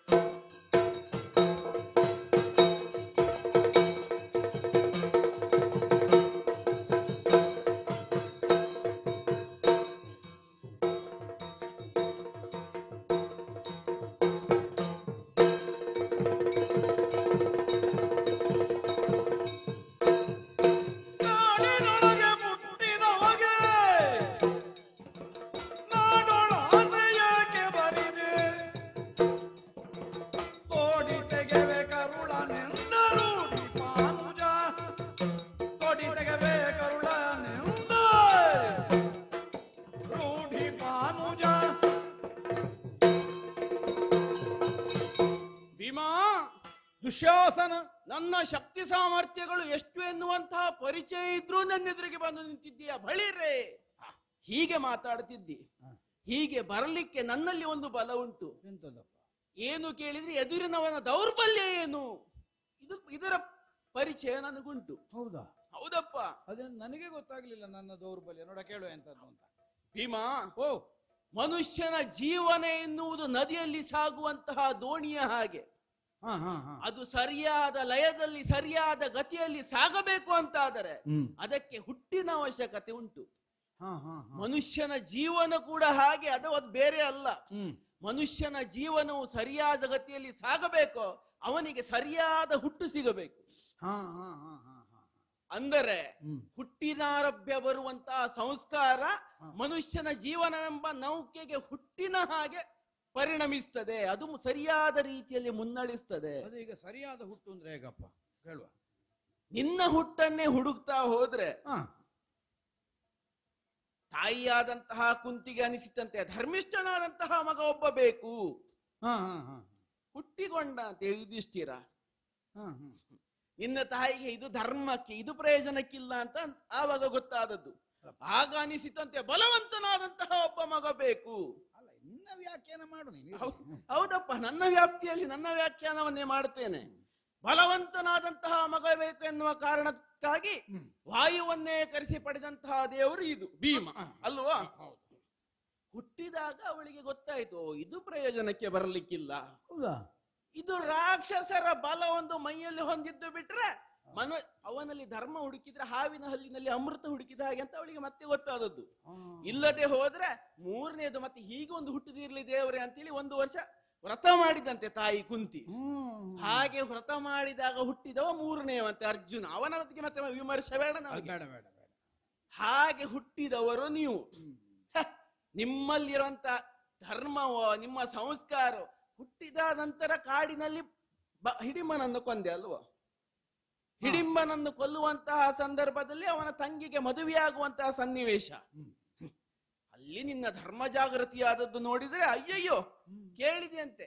ಅಮ್ಮ, ಅಣ್ಣ ಮದುವೆ ಆಗುವ ಮೊದಲು ತಮ್ಮ ಮದುವೆ ಆಗುವಂತದ್ದು ಇಲ್ಲಿ ಆದ್ರೂ ಧರ್ಮ ಉಂಟು? ಅಲ್ಲ ಪಾಪಿ, ನಿನಗೆ ಅಣ್ಣ ಮದುವೆ ಆಗ್ಲಿ ತಮ್ಮ ಮದುವೆ ಆಗ್ಲಿ ರಾಕ್ಷಸಿಗೆ ಮದುವೆ ಆಗಬೇಕು ಅದು ಅಧರ್ಮ ಅಂತ ಅನ್ನಿಸ್ಲಿಲ್ವೋ? ಆದ ಪರಿಣಾಮ ಏನು ಅಂತ ಕೇಳಿದ್ರೆ ಕಾಡಿನಲ್ಲಿರುವಂತಹ ರಾಕ್ಷಸ ಪಿಳ್ಳೆಗಳೆಲ್ಲ ಈಗ ನಾವು ಚಂದ್ರವಂಶದರು ಅಂತ ಹೇಳಿಕೊಂಡು ತಿರುಗುವಂತಹ ಪರಿಸ್ಥಿತಿ ಈಗ. ಹೌದಾ? ಅಂತಹ ಸನ್ನಿವೇಶಕ್ಕೆ ಚಂದ್ರವಂಶ ಬಂದು ತಲುಪಿದೆ. ಊಟ ಆಹಾರ ವಿಹಾರದ ವಿಷಯಕ್ಕೆ ಬಂದು ಅದನ್ನು ಮತ್ತೆ ಪ್ರಶ್ನೆ ಮಾಡುವ ಹಾಗೆ ಇಲ್ಲ.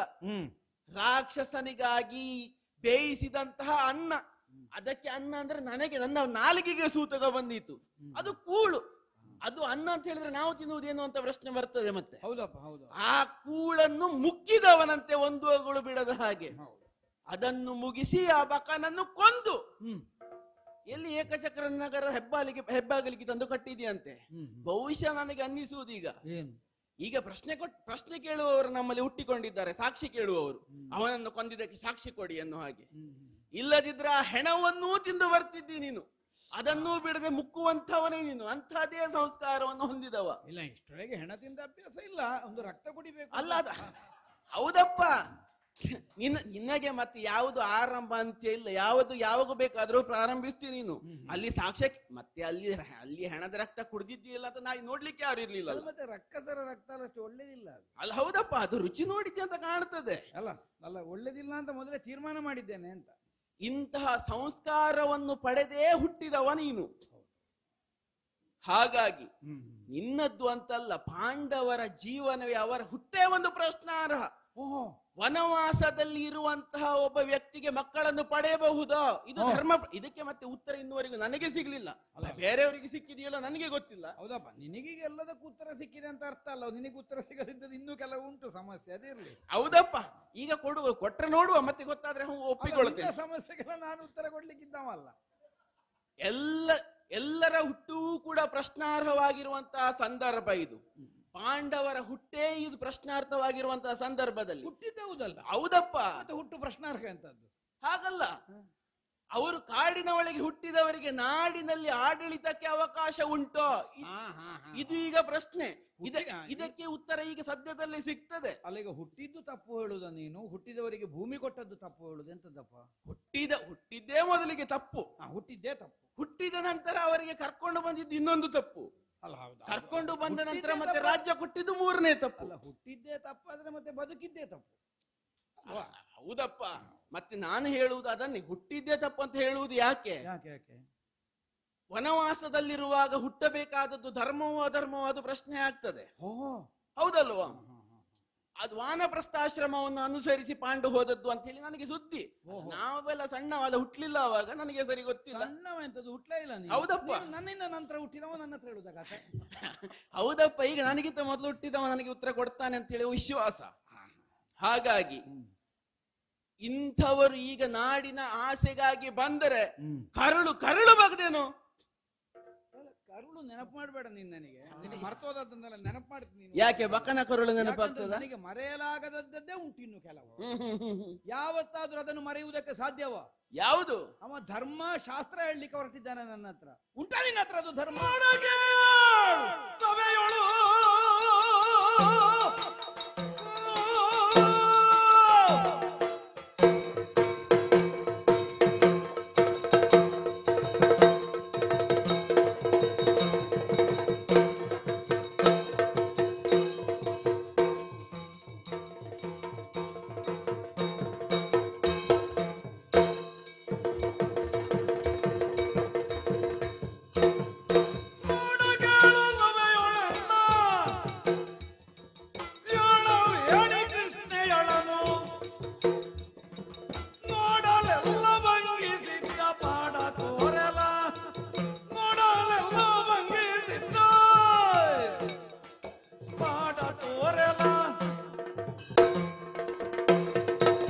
ದುಶಾಸನ, ತಾಯ ಗರ್ಭ ಸಾಕಾಗಿದೆ ನಮಗೆ ಬೆಳೆಯುವುದಕ್ಕೇನು? ಓಹೋ, ಅಲ್ಲಿಂದಲೇ ಹುಟ್ಟಿದ್ದು ಭೂಮಿ.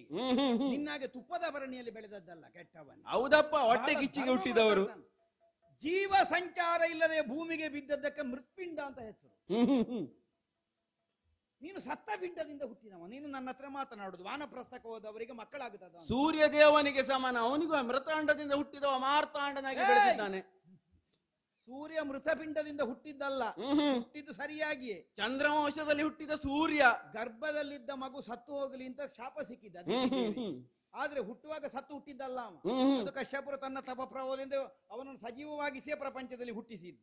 ಅದು ತಿಳಿಯದೆ ನೀನು ಸೂರ್ಯನಲ್ಲಿಗೆಲ್ಲ ಹೋಗುದು ಬೇಡ. ಆಗ ಸೂರ್ಯನ್ ಬದುಕಿಡಿ ಕತ್ತಲೆ ಮಾಡಿಕೊಂಡವ. ಉದಾಹರಣೆಗೆ ಸೂರ್ಯನನ್ನು ತಕೊಳ್ಳು. ನಿನ್ನ ಜೀವನವೇ ಕತ್ತಲೆಯಲ್ಲಿ ಮುಳುಗಿ ಹೋಗಿದೆ. ಹಾ ಮಗು ಭೂಮಿಗೆ ಬಿದ್ದಾಗ ಅಳದೇ ಇದ್ದರೆ ಅದು ಹುಟ್ಲಿಲ್ಲ ಅಂತ ಅರ್ಥ.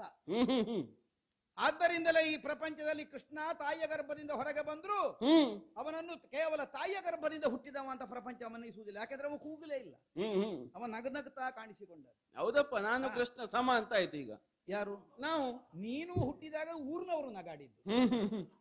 ಹೌದಪ್ಪ, ಚಂದ್ರವಂಶ ಈ ರೀತಿ ಚಂದ್ರವಂಶದ ಪಲ್ಲವಿಸಿತ್ತು ಎನ್ನುವ ಕಾರಣಕ್ಕಾಗಿ ನಗಾಡಿದ್ದು. ಹೌದೌದೌದು, ಚಂದ್ರವಂಶ ಹೀಗೂ ಪಲ್ಲವಿಸಿತಲ್ಲ ಅಂತ ನಗಾಡಿದ್ದು. ಚಂದ್ರವಂಶಕ್ಕೆ ಒಂದು ಗತಿ ಸಿಕ್ಕಿತ್ತು ಅಂತ ಕಾರಣಕ್ಕೆ.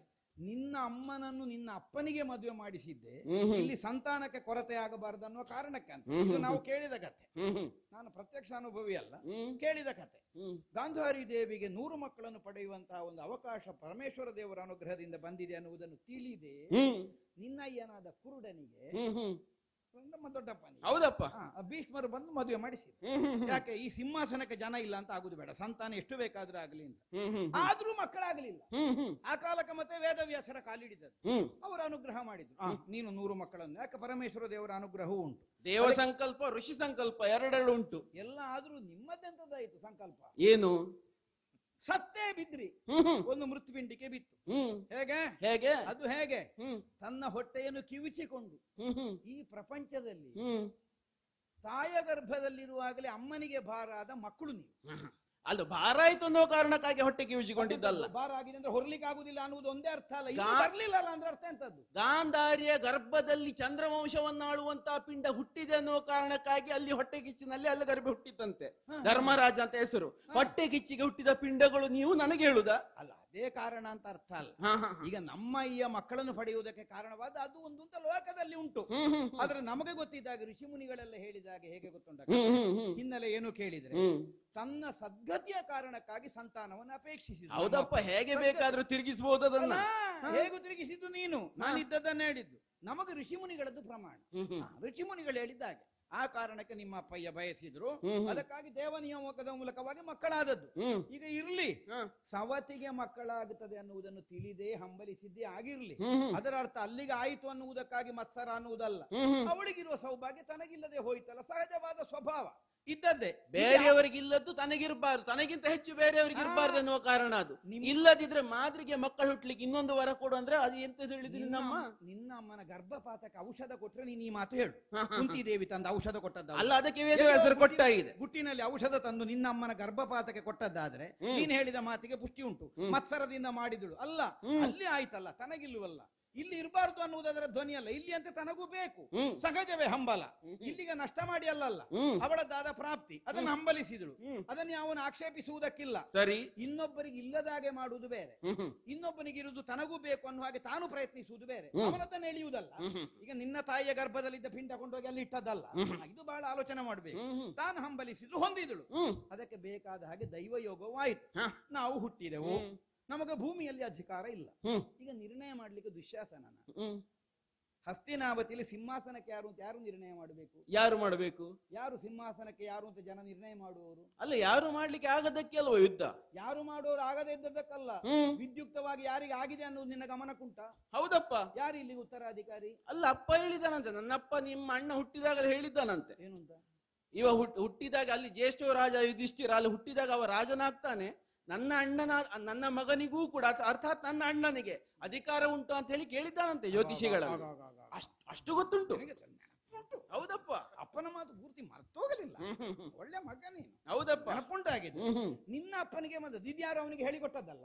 ಇನ್ನು ಇದರಲ್ಲಿ ನಿನ್ನದೇನಾದ್ರೂ ಉಂಟು? ಅದು ಪಾಂಡು ಹೇಳಿ ಕಳಿಸಿದ್ದ ಅವನಿಗೆ? ಇಲ್ಲಪ್ಪ, ಆಗಿಲ್ಲ. ಇಲ್ಲಪ್ಪ. ಅಲ್ಲಿ ಧರ್ಮರಾಯ ಹುಟ್ಟಿದ ಕೂಡಲೇ ನನಗೆ ಮಗ ಹುಟ್ಟಿದ್ದಾನೆ, ಸಿಂಹಾಸನ ಅವನಿಗೆ ಅಂತ ಏನಾದ್ರು ಹೇಳಿ ಕಳಿಸಿದ್ದಕ್ಕೆ ಅಪ್ಪ ಹೇಳಿದ್ದು ಅಂತ ದಾಕ್ಷೇಪ ಇಲ್ಲ. ಇಲ್ಲಪ್ಪ, ಅಲ್ಲಿ ಮಗು ಹುಟ್ಟಿದ ವರ್ತಮಾನ ಕೇಳಿ ಧೃತರಾಷ್ಟ್ರನೇ ಹೇಳಿದ, ಜನ್ಮದ ಪ್ರಮಾಣದ ಮೂಲಕವಾಗಿ ಯುಧಿಷ್ಠಿರನೇ ಇಲ್ಲಿಗೆ ಅರಸನಾಗಬೇಕಾದವ. ಸರಿ, ಆದರೆ ನನ್ನ ಮಗನಿಗೂ ಏನಾದ್ರೂ ಸಿಗುತ್ತದ ಅಂದ್ರೆ ಅರ್ಥ ಯಾರು? ಪೂರ್ಣ ಅಧಿಕಾರಿ ಯಾರು ಇಲ್ಲಿಗೆ? ನಿನ್ನ ಅಪ್ಪ ಹೇಳಿದ ವಾಕ್ಯ. ಹೌದಪ್ಪ, ಹೇಳಿದ ವಾಕ್ಯ ಅಲ್ಲ, ನಿನ್ನ ಅಪ್ಪ ಹೇಳಿದ ವಾಕ್ಯದಂತೆ ಪೂರ್ಣ ಅಧಿಕಾರಿ ಯಾರು ಹಸ್ತಿನಾವತಿಗೆ? ಈಗ ಧರ್ಮರಾಯ. ವಾಕ್ಯದಿಂದ ಬೇಡ, ವಾಕ್ಯ ಹೋಗಲಿ. ಯವರಾಜ್ಯಾಭಿಷೇಕ ಅದ್ಯಾರಿಗೆ? ಯುವರಾಜ ನಿಮ್ಮ ಅಣ್ಣನಿಗೆ. ಯವರಾಜ್ಯಾಭಿಷೇಕ ಕೆಲಸ ಇಲ್ಲದಕ್ಕೆ ಮಾಡುದಾ? ಯವರಾಜ್ಯಾಭಿಷೇಕ ಮಾಡಿದರೆ ಅರ್ಥ ಎಂತದ್ದು? ಹೌದಪ್ಪ, ಈಗ ಯವರಾಜ್ಯಾಭಿಷೇಕ ಆದ ನಂತರ ವಾರಣಾವತಕ್ಕೆ ಕಳಿಸಿದ್ದು ಯಾಕೆ ಅಂತ ಪ್ರಶ್ನೆ ಬರುದಿಲ್ವಾ? ಮತ್ತೆ ಇಲ್ಲಿ ಬೇಡ ಅನ್ನೋ ಕಾರಣಕ್ಕೆ ಕಳಿಸಿದ್ದು ಅಂತ ಆಗುದಿಲ್ವಾ? ಅಲ್ಲ, ಕಳಿಸಿದ್ರೆ ಯವರಾಜ್ಯಾಭಿಷೇಕ ಸುಳ್ಳ? ಹೌದಪ್ಪ, ಈಗ ಕಳಿಸಿದ್ದು ಹೌದಪ್ಪ. ಈಗ ಯವರಾಜ್ಯಾಭಿಷೇಕ ಅನ್ನುವುದು ವೇದೋಕ್ತವಾದ ಮಂತ್ರೋಕ್ತವಾದ ಒಂದು ಸಂಸ್ಕಾರ, ಹೌದಾ? ಹೌದಪ್ಪ. ಅದನ್ನು ಮಾಡುವುದರ ಉದ್ದೇಶ ಎಂತದ್ದು? ಏನು ಯವರಾಜ್ಯಾಭಿಷೇಕ ಅಂದ್ರೆ ಅರ್ಥ ಎಂತ? ಮುಂದೆ ರಾಜ ಆಗಬೇಕೆನ್ನುವ ಕಾರಣಕ್ಕಾಗಿ. ಮುಂದಿನ ರಾಜ ಅನ್ನುವುದೇ ಅರ್ಥ. ಯವರಾಜ್ಯ ಸುಮ್ಮನೆ ಮಾಡುವುದಲ್ಲ, ಅದು ಯಾವನ ಅರ್ಹತೆ ಇದ್ದಾನೆ ಅವನಿಗೆ ಮಾಡಿಸಿದ್ದು. ವಾರಣಾವತಕ್ಕೆ ಕಳಿಸಲಿ. ಕಳಿಸುವುದಕ್ಕೆ ನಿಮ್ಮ ಅಪ್ಪ ಹೇಳಿದ ಕಾರಣ ಎಂತದ್ದು? ನಮ್ಮ ದೇಶದ ಗಡಿ ಪ್ರದೇಶ ಅದು. ಅಲ್ಲಿದ್ದ ಪ್ರಜೆಗಳ ಅನುರಾಗವನ್ನು ಅರಸರಾದವರು ಸದಾಕಾಲ ಹೊಂದಿಯೇ ಇರಬೇಕು. ಅಲ್ಲದೆ ಹೋದ್ರೆ ವಿರೋಧಿಗಳವರನ್ನು ತಮ್ಮ ಕೈವಶಕ್ಕೆ ತೆಕ್ಕೊಂಡು ಆಕ್ರಮಣಿಸುವಂತಹ ಅವಕಾಶ ಬರ್ತದೆ. ಆದ್ದರಿಂದ ಅರಸನಾದ ನಾನೇ ಹೋಗಬೇಕಾಗಿತ್ತು, ನನಗದಕ್ಕೆ ಅವಕಾಶ ಇಲ್ಲ, ಕಣ್ಣುಗಳಿಲ್ಲ. ಆದ್ದರಿಂದ ಯುವರಾಜನಾದ ನೀನು ಹೋಗಿ ಪ್ರಜೆಗಳ ಪ್ರೀತಿಯನ್ನು ಸಂಪಾದಿಸಬೇಕು. ಹೀಗೆ ಅವನ ತಲೆಗೆ ಬೆಣ್ಣೆ ಸವರಿಯಲ್ಲೋ ತುಪ್ಪದಲ್ಲಿ ಹುಟ್ಟಿದ ನೀವು ಕಳಿಸಿದ್ದು ಪಾಪಿಗಳು. ಈಗ ಮತ್ತೆ ವಾರಣಾವತಕ್ಕೆ ಹೋದ್ಯಾಕೆ ಕೇಳ್ತಾನೆ. ಹಾಗೆ ಕಳಿಸಿದ್ರು. ವಾರಣಾವತಕ್ಕೆ ಹೋದೆವು. ಈಗ ಎಲ್ಲಿಗೆ ಹೋದ್ರು? ಈಗ ಸಿಂಹಾಸನ ಬಿಟ್ಟು ಕಾಡಿಗೆ ಹೋದ್ರು, ಅರಸ ಅಲ್ಲ ಅಂತ ಆಗ್ತದ? ಇಲ್ಲಪ್ಪ.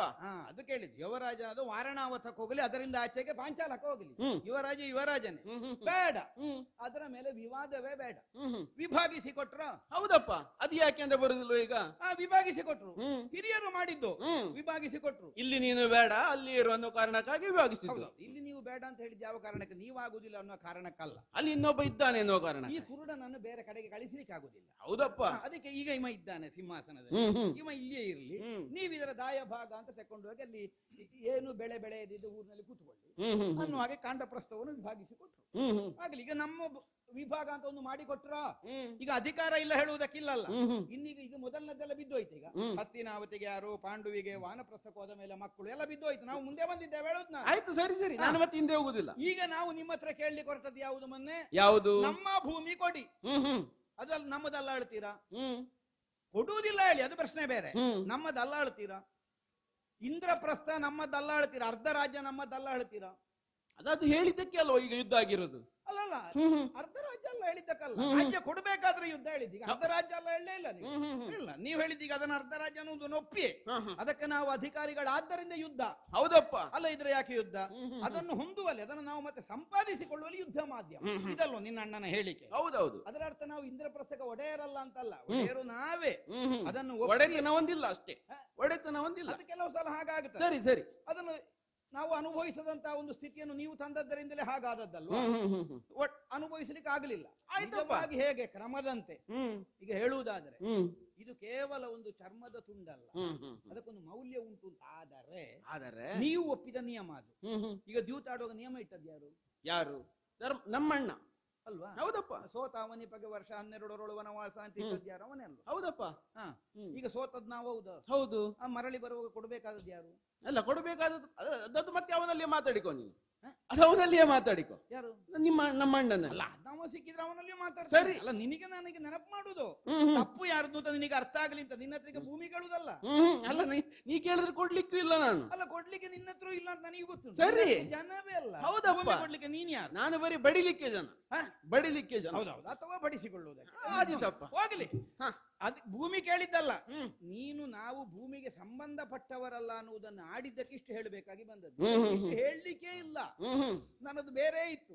ಇಷ್ಟು ಹೇಳಿದ್ದು ಈ ಕಾರಣಕ್ಕೆ, ನೀನು ಹೇಳಿದ್ದಕ್ಕೆ ನಮಗೆ ಅಧಿಕಾರ ಉಂಟು ಅನ್ನುವುದನ್ನು ತೋರಿಸುವುದಕ್ಕೆ. ಇನ್ನು ಈಗ ಯುದ್ಧದಲ್ಲಿ ಧರ್ಮ ಮತ್ತೊಂದು ಕರುಳು ಗೀತಾನೆ ಅಂತವ. ಕರುಳು ಎಂತದ್ದು? ಸೀರೆ ಸರಗು ಅಂತ ಭಾವಿಸಿದ್ಯಾ? ಕರುಳು ಅಂದ್ರೆ ಅಲ್ಲ, ಎರಡು ಭೀಮನ ಹೊಟ್ಟೆಯಲ್ಲಿರುವ ಕರುಳು ಹೆಂಗಸಿನ ಹೆಗಲ್ನಲ್ಲಿರುವ ಸೆರಗು ಅಂತ ತಿಳಿದಿದ್ಯಾ? ಅಲ್ಲ, ಸುಳ್ಳಲ್ಲ. ನಾನು ಮನುಷ್ಯರ ಕರುಳನ್ನು ನೋಡ್ಲಿಲ್ಲ, ಎರಡನ್ನು ನೀನ್ ನೋಡಿದ್ದಿ. ನೀನೇ ಹೇಳ್ಬೇಕು, ಎರಡು ಒಂದೇ ತರವ? ಅಲ್ಲ, ನಿನ್ನಲ್ಲಿಗೆ ಎರಡು ಕರುಳೇ ಉಂಟ ಇಲ್ವ ಅಂತ ಅನುಮಾನ ಉಂಟು ನನಗೆ. ಅಲ್ಲ, ಹೇಳಿದ್ ನಾನು. ಕರುಳು ಅಂದ್ರೆ ಏನು? ಒಂದು ನಮ್ಮ ಜಠರವನ್ನು ಸಂಬಂಧಿಸಿ ನಾವು ಹೇಳುದು, ಇನ್ನೊಂದು ಗುಣವನ್ನು ಸಂಬಂಧಿಸಿಯೂ ಕರುಳು ಅಂತ ಹೇಳುದು. ಎರಡು ಕರುಳು ನಾನು ಅರ್ಥದಿಂದ ಕೇವಲ ಹೊಟ್ಟೆ ತುಂಬಿಸಿಕೊಳ್ಳಿಕ್ಕೆ ಮಾತ್ರ ಒಂದು ಕರುಳಿನ ಚೀಲ ಇರುವುದ ನಿನ್ನಲ್ಲಿ. ನನಗೆ ಹೇಗೆ ಅನುಕಂಪದ ಗುಣ ಏನಾದ್ರೂ ಉಂಟಾ ಅಂತ. ಮನುಷ್ಯನಿಗೆ ಎರಡು ಕರುಳು, ದೊಡ್ಡ ಕರುಳು ಸಣ್ಣ ಕರುಳು, ಅದು ಹೇಳಿದ್ದು ಅಂತ ತಿಳಿದೆ ನಾನು. ಅಲ್ಲ, ಇರ್ಲಿಯಪ್ಪ. ಈಗ ನೀನು ಬೇಕಾದ್ರೆ ನಿನ್ನಲ್ಲಿರುವ ಸಣ್ಣ ಕರುಳನ್ನಾದ್ರೂ ದೊಡ್ಡ ಕರುಳು ಅಂತಲೇ ಮಾಡು, ನಮಗೆ ಆಗಬೇಡ ಅದರಲ್ಲಿ. ನಾನು ಹೇಳಿದ್ದು ಈ ಉದ್ದೇಶ. ನೀನು ಹೇಗೂ ಭಾವಿಸಬಹುದು, ಅದು ಪ್ರಶ್ನೆ ಬೇರೆ. ಇನ್ನು ನೀನು ಏನೇನು ತಿಳಿಯುವುದು ಬೇಡ ಅನ್ನುವುದಕ್ಕೆ ನಾನು ವಿವರಣೆ ಕೊಡುವುದು. ಮತ್ತೆ ನಾನು ಹೇಳಿದ್ದು ಯಾವ ಕಾರಣಕ್ಕೆ ಅಂತ ಹೋಗಲಿ. ಕರುಳು ಗೀತೆನೆ ಅನ್ನುವ ಹಾಗೆ ನನ್ನ ಮುಂಭಾಗದಲ್ಲಿ ಬಂದು ನಿಟ್ಟಿದ್ದಿ. ನಿನ್ನ ವಿಕ್ರಮ ನನಗೆ ತಿಳಿಯದೇ ಇದ್ದದ್ದ. ಹೆಣ್ಣಿಗೆ ಅಬಲೆ ಅಸಹಾಯಕಳು ಅನ್ನುವುದೇ ಧ್ವನಿ, ಅಥವಾ ಅಸಹಾಯಕತೆಗೆ ಅಬಲತ್ವಕ್ಕೆ ಹೆಣ್ಣೆ ಪ್ರತೀಕ ಪ್ರಪಂಚದಲ್ಲಿ. ಅದು ಎಷ್ಟು ರಟ್ಟೆಯಲ್ಲಿ ತ್ರಾಣ ಇದ್ದ ಹೆಣ್ಣಾಗಲಿ, ಎಷ್ಟು ಗಟ್ಟಿ ಇದ್ದ ಹೆಣ್ಣಾಗಲಿ, ಅವಳ ಅಬಲೆ ಎಂದೇ ಗುರುತಿಸಲ್ಪಡುವವಳು. ಆದ್ದರಿಂದಲೇ ಹಿಡಿಂಬೆಯನ್ನು ಮದುವೆ ಆಗಬೇಕಾಗಿ ಬಂದದ್ದು. ಹಿಡಿಂಬ ವಿವಾಹ ಹಾಗೊಂದು ಪ್ರಶ್ನೆ ಕೇಳಿದ್ದೇನೆ, ಅಲ್ವಾ? ಹಿಡಿಂಬ ವಿವಾಹ ಆಗಬೇಕಾಗಿ ಬಂದದ್ದು ಯಾಕೆ? ಅಬಲೆ. ಆದ್ದರಿಂದಲೇ ಸಹಜವಾಗಿ ಪುರುಷಾಶ್ರಯವನ್ನು ಅಪೇಕ್ಷಿಸಿ ಬಂದಿರುವಾಗ ಬಿಡುವುದಕ್ಕಾಗಲಿಲ್ಲ. ಅದೇ ಅಬಲೆಯನ್ನು ಕೊಲ್ಲಿಕ್ಕೆ ಹೊರಟಿದ್ದೆ ಅಂತ ಹೇಳಿ ಸುದ್ದಿ ಉಂಟು ನನಗೆ. ಅಲ್ಲ, ನೀನು ಹೇಳ್ಬೇಕು ಹೌದಲ್ಲ ಅಂತ ಹೇಳಿ. ಹೌದೌದು. ಅವಾಗ ಅಬಲೆ ಇರ್ಲಿಲ್ಲ. ಅಲ್ಲ, ಕೊಲ್ಲುತ್ತೇನೆ ಅಂತಲ್ಲ, ಹೊಡೆಯುತ್ತೇನೆ ಕೊಲ್ಲುತ್ತೇನೆ ಅಂತ ಹೆದರಿಸಿದ್ದೀಗ, ಕೊಂದಿದ್ದೇನೆ ನಾನು. ಅಲ್ಲ, ಕೊಲ್ಲಿಲ್ಲ. ದೂರ ಹೋಗುವ ಅನ್ನುವುದಕ್ಕಾಗಿ, ನಿವಾರಿಸುವುದಕ್ಕಾಗಿ ಮಾಡಿ. ಅಲ್ಲ, ಸುಳ್ಳಲ್ಲ. ನೀನು ಒಂದು ವೇಳೆ ಆಕೆಯನ್ನು ಕೊಂದಿದ್ದಿದ್ರು ಅಲ್ಲಿ ಸಮರ್ಥನೆ ಇರ್ತಿತ್ತು ಇಲ್ಲಿ. ಯಾವುದು? ಅಲ್ಲ, ಈ ಹಿಡಿಂಬೆಯನ್ನು ಕೊಂದಿದ್ದಕ್ಕೆ. ಈಗ ತಾಟಕೇನು ರಾಮ ಕೊಲ್ಲಿಲ್ಲ? ಅದೇ ಹೇಳಿದ್ದು. ಏನು ಮಾಡಿದ್ರು ನಿನಗೊಂದು ಸಮರ್ಥನೆ ಉಂಟು ಅಂತ. ಸಮರ್ಥನೆ ಇಲ್ಲ ಅಲ್ಲ, ಸಮರ್ಥನೀಯವಲ್ಲದದ್ದನ್ನು ಮಾಡುವುದಿಲ್ಲ ಅಂತ. ಈಗ ಮಾಡಿದ್ದಕ್ಕೆ ಸಮರ್ಥನೆ ಮಾಡುವುದು ಬೇರೆ, ಸಮರ್ಥನೀಯವಾದದ್ದನ್ನೇ ಮಾಡುವುದು ಬೇರೆ. ಹೌದಪ್ಪ. ನಿಮಗೆ ಮತ್ತೆ ಸಮರ್ಥನೆ ಮಾಡುವವರಿಗೆಲ್ಲ ಕಾಣುದು ಇವರು ಏನು ಮಾಡಿದ್ರು ಮತ್ತೆ ಸಮರ್ಥನೆ ಮಾಡ್ತಾರೆ. ನಾವು ಪ್ರಪಂಚ ಸಮರ್ಥನೀಯವಾಗಿ ಒಪ್ಪುದನ್ನಷ್ಟೇ ಮಾಡಿದ್ದು, ಅಷ್ಟೇ ಪಾಂಡವರಿಗೂ ಕೌರವರಿಗೂ ಇರುವ ವ್ಯತ್ಯಾಸ. ನೀವು ಏನು ಮಾಡಿದರೆ ಅದನಿಗೆ ಸಮರ್ಥನೆ ಮಾಡ್ಲಿಕ್ಕೆ ಹೊರಡ್ತೀರಿ. ತುಂಬಿದ ಸಭೆಯಲ್ಲಿ ಹೆಣ್ಣಿನ ಮಾನಭಂಗ ಮಾಡಿದ್ದು ಸರಿ ಅಂತ ನೀನು ಹೇಳುದಿಲ್ವಾ? ಹೌದಪ್ಪ, ಅದು ತಪ್ಪ ಅಂತ ನಾನು ಹೇಳುದಿಲ್ಲ. ಈಗ ಮತ್ತೆ ಮಾಡಿದ್ದಕ್ಕೆ ಸಮರ್ಥನೆ ನನ್ನ ಹತ್ರ ಇರುವುದ? ಪಾಪಿ ಅಲ್ಲ, ನೀನು ಮಾಡ್ತಿರುವುದು ಅನ್ಯಾಯ ಮಾಡಿ. ಈಗ ಯಾರಾದ್ರೂ ಕೊರಳಿಂದ ಮೇಲೆ ಇರುವ ಈ ತಲೆಯೊಳಗೆ ಏನಾದ್ರೂ ಒಂದು ಬುದ್ಧಿ ಅನ್ನುವುದು ಇದ್ದವ ಒಪ್ಪುತ್ತಾನ? ತುಂಬಿದ ಸಭೆಯಲ್ಲಿ ಹೆಣ್ಣಿನ ಮಾನಭಂಗ. ಅವಳು ದಾಸಿ ಅಲ್ಲ, ತನ್ನ ಕೈ ಹಿಡಿದ ಹೆಂಡತಿಯೇ ಆಗಿರಲಿ, ದಾಸಿ ಬಿಡು. ಅವಳನ್ನು ಬರಿಮೈಯಲ್ಲಿ ನೋಡುವ ಹಕ್ಕು ಗಂಡನಾದವನಿಗೆ ಉಂಟು, ಆದ್ರೆ ಸಾರ್ವಜನಿಕರ ಸಮ್ಮುಖದಲ್ಲಿ ಅಲ್ಲ. ಅಷ್ಟು ಸಂಸ್ಕಾರ ಬೇಡ. ನಮಗೆ ಸಂಸ್ಕಾರದ ಪಾಠ ಮಾಡ್ತಾರೆ. ಸಂಸ್ಕಾರ ಅನ್ನೋದು ಹುಟ್ಟಿನಿಂದ ಬರ್ತದೆ. ಬಂತ ಹುಟ್ಟಿನಿಂದ ನಿಮಗೆ ಸಂಸ್ಕಾರ ನೋಡು. ಇದ್ದದ್ದು ತುಪ್ಪದ ಭಾಂಡದಲ್ಲಿ. ತುಪ್ಪದ ಭಾಂಡದಲ್ಲಿ 10 ವರ್ಷ ಇಟ್ಟರೆ ಹುಳವೂ ಆಗುತ್ತದ. ನೀವೀಗಾದದ್ದು ಅದೇ. ಹುಳಕ್ಕಿಂತ ಬೇರೆ ಆಗ್ಲಿಲ್ಲ ಕೌರವರು. ವೇದವ್ಯಾಸರಿಟ್ಟಿದ್ದು ಹುಳ ಆಗುವ ತುಪ್ಪ ಅಲ್ಲ ಅದು. ಅಲ್ಲ ಅದಿರ್ಲೀಗ ವೇದವ್ಯಾಸರು ಇಟ್ಟಿದ್ದಾಗ್ಲಿ. ಮತ್ತು ಆದ್ದರಿಂದ ನಿಮಗೆ ಉಂಟು ಬದುಕು. ಹುಳದಂತೆ ಆಗುತ್ತಿದ್ರಿ. ಅದು ನಿಮಗೆ ನೆನಪು ಬೇಕಲ್ಲ, ವೇದವ್ಯಾಸರು ಇಟ್ಟದ್ದು ಅಂತ.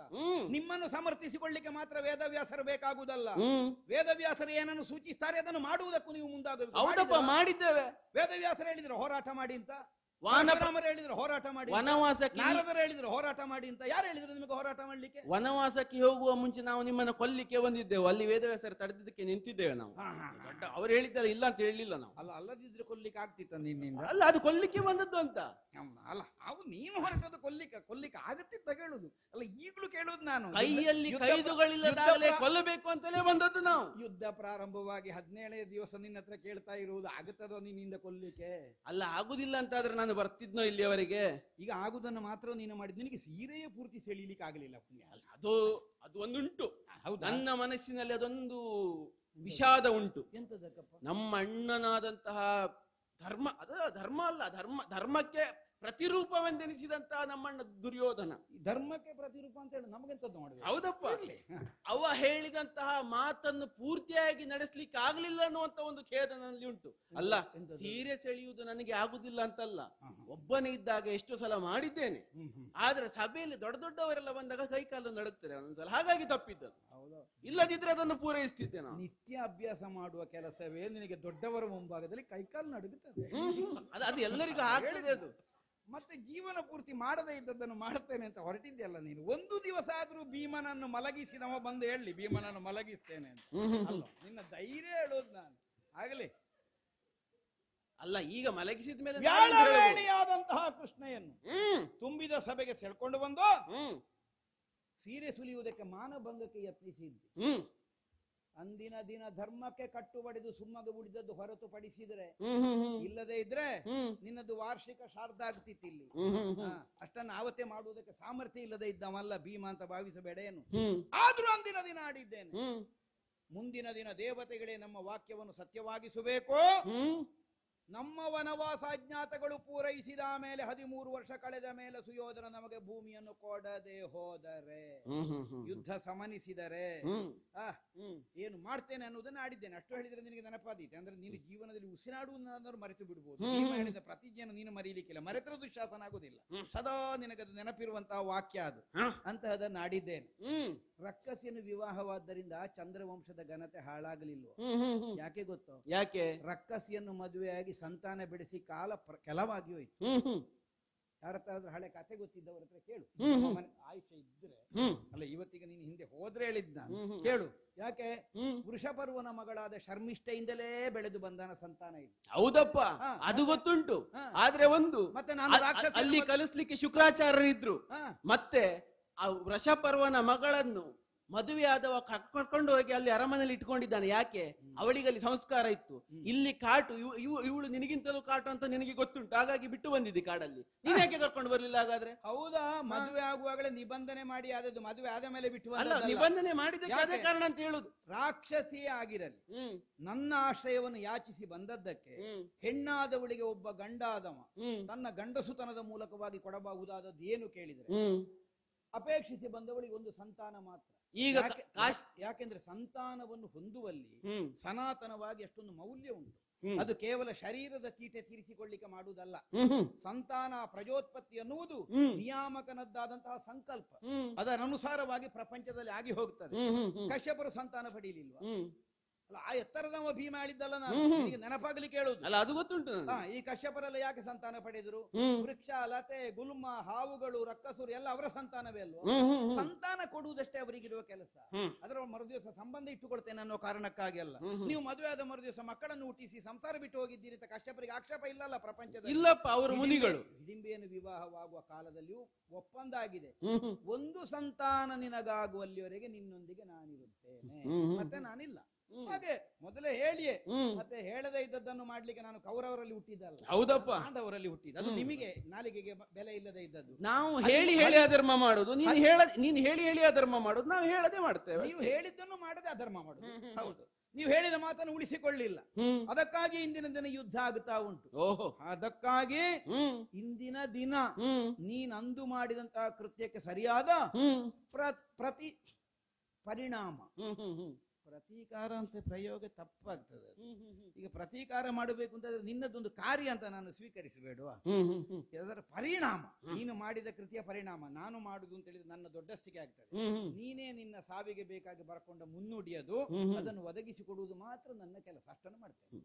ಇಷ್ಟು ಮಾತಾಡ್ಲಿಕ್ಕೆ ನಿನ್ನ ಜೀವಕ್ಕೆ ಎಲ್ಲಿ ಬಂದಂತ ಬಲ ಎಲ್ಲಿದು ಗೊತ್ತುಂಟು? ನೋಡ, ಕೇಳುವ. ಬೇಡಿ ತಿಂದದ್ದು ಬಿಟ್ಟು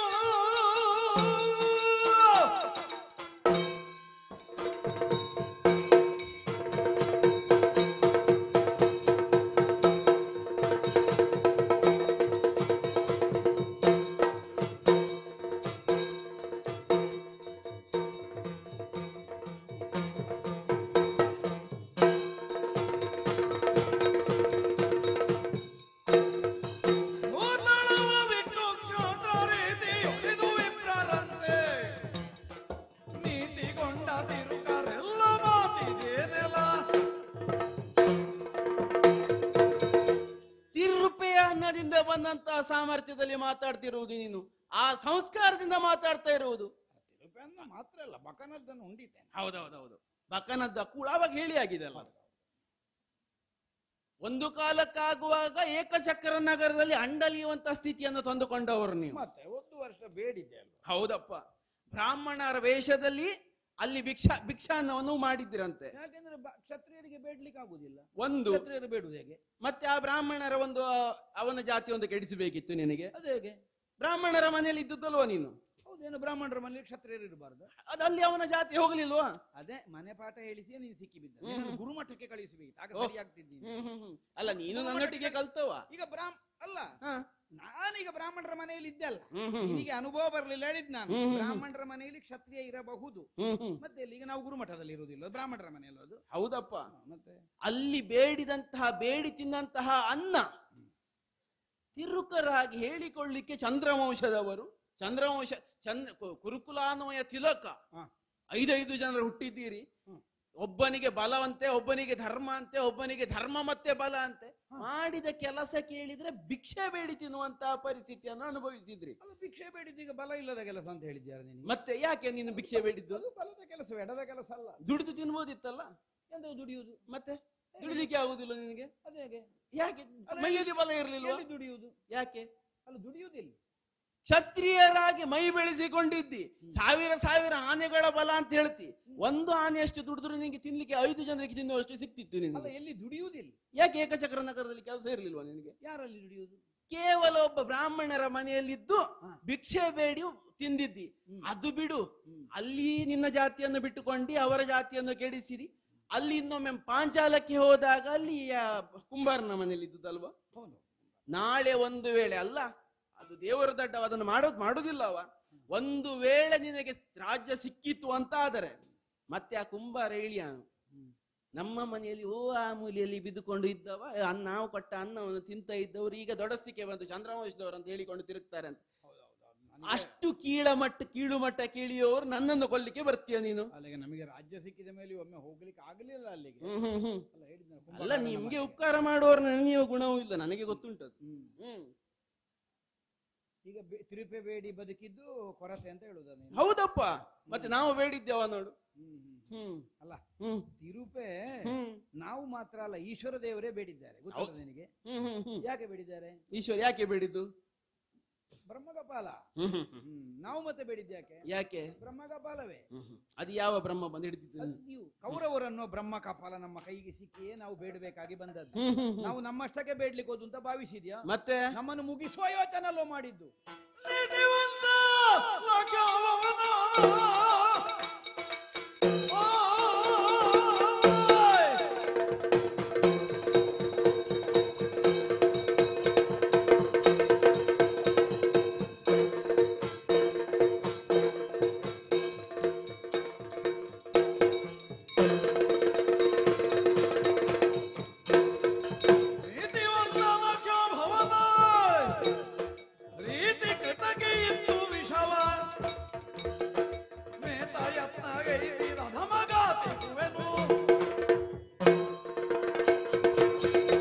ಕ್ಷತ್ರಿಯನಾದವ ಸೋತರೆ ಏನು ಮಾಡಬಹುದು, ಏನು ಮಾಡಬಹುದು ಅನ್ನುವುದಕ್ಕೆ ಶಾಸ್ತ್ರ ನಿರ್ದೇಶನ ಉಂಟು. ಹ್ಮ್ ನೀನ್ ಹೇಳಿದ್ಯಲ್ಲ, ಹ್ಮ್ ಹೋಗಿ ಊಳಿಗೆ ಮಾಡಬಹುದಿತ್ತು, ಏನಾದ್ರೂ ದುಡಿಮೆ ಮಾಡಿ ಸಂಪಾದನೆ ಮಾಡಬಹುದಿತ್ತು. ಹ್ಮ್ ದುಡಿಮೆ ಮಾಡಿ ಸಂಪಾದಿಸುವುದಕ್ಕಿದ್ದದಲ್ಲ ಕ್ಷಾತ್ರ ಅಂದ್ರೆ. ಹ್ಮ್ ಹ್ಮ್ ಹ್ಮ್ ಅನಿವಾರ್ಯವಾದಂತಹ ಸನ್ನಿವೇಶದಲ್ಲಿ ಹ್ಮ್ ಬೇಡುವ ಕೆಲಸ ಆದ್ರೂ ಮಾಡಬಹುದು. ಯಾಕೆ? ಯಾಕೆ? ದ್ವಿಜತ್ವ ಉಂಟು ಕ್ಷತ್ರಿಯನಾದವನಿಗೆ. ಹ್ಮ್ ಹ್ಮ್ ಹ್ಮ್ ಉಪನಯನಾದಿ ಸಂಸ್ಕಾರಗಳುಂಟು. ಹ್ಮ್ ದ್ವಿಜತ್ವ, ಹ್ಮ್ ದ್ವಿಜರಾದವರು ಬೇಡಿದ್ರೆ ತಪ್ಪಲ್ಲ. ಹ್ಮ್ ಹ್ಮ್ ದ್ವಿಜರಿಗೆ ಬೇಡುವ ಹಕ್ಕು ಉಂಟು. ಹ್ಮ್ ಆದ್ದರಿಂದ ದ್ವಿಜತ್ವ ಉಳ್ಳವರು ಬೇಡಿ ಆದ್ರೂ ಸಂಪಾದಿಸಬಹುದು. ಹ್ಮ್ ಹ್ಮ್ ಇನ್ನೊಬ್ಬರ ನಾನು ಕೇಳಿದ್ದು ಕ್ಷತ್ರಿಯರಿಗೆ 3 ಅಧಿಕಾರ, 6 ಇಲ್ಲ ಅಂತ.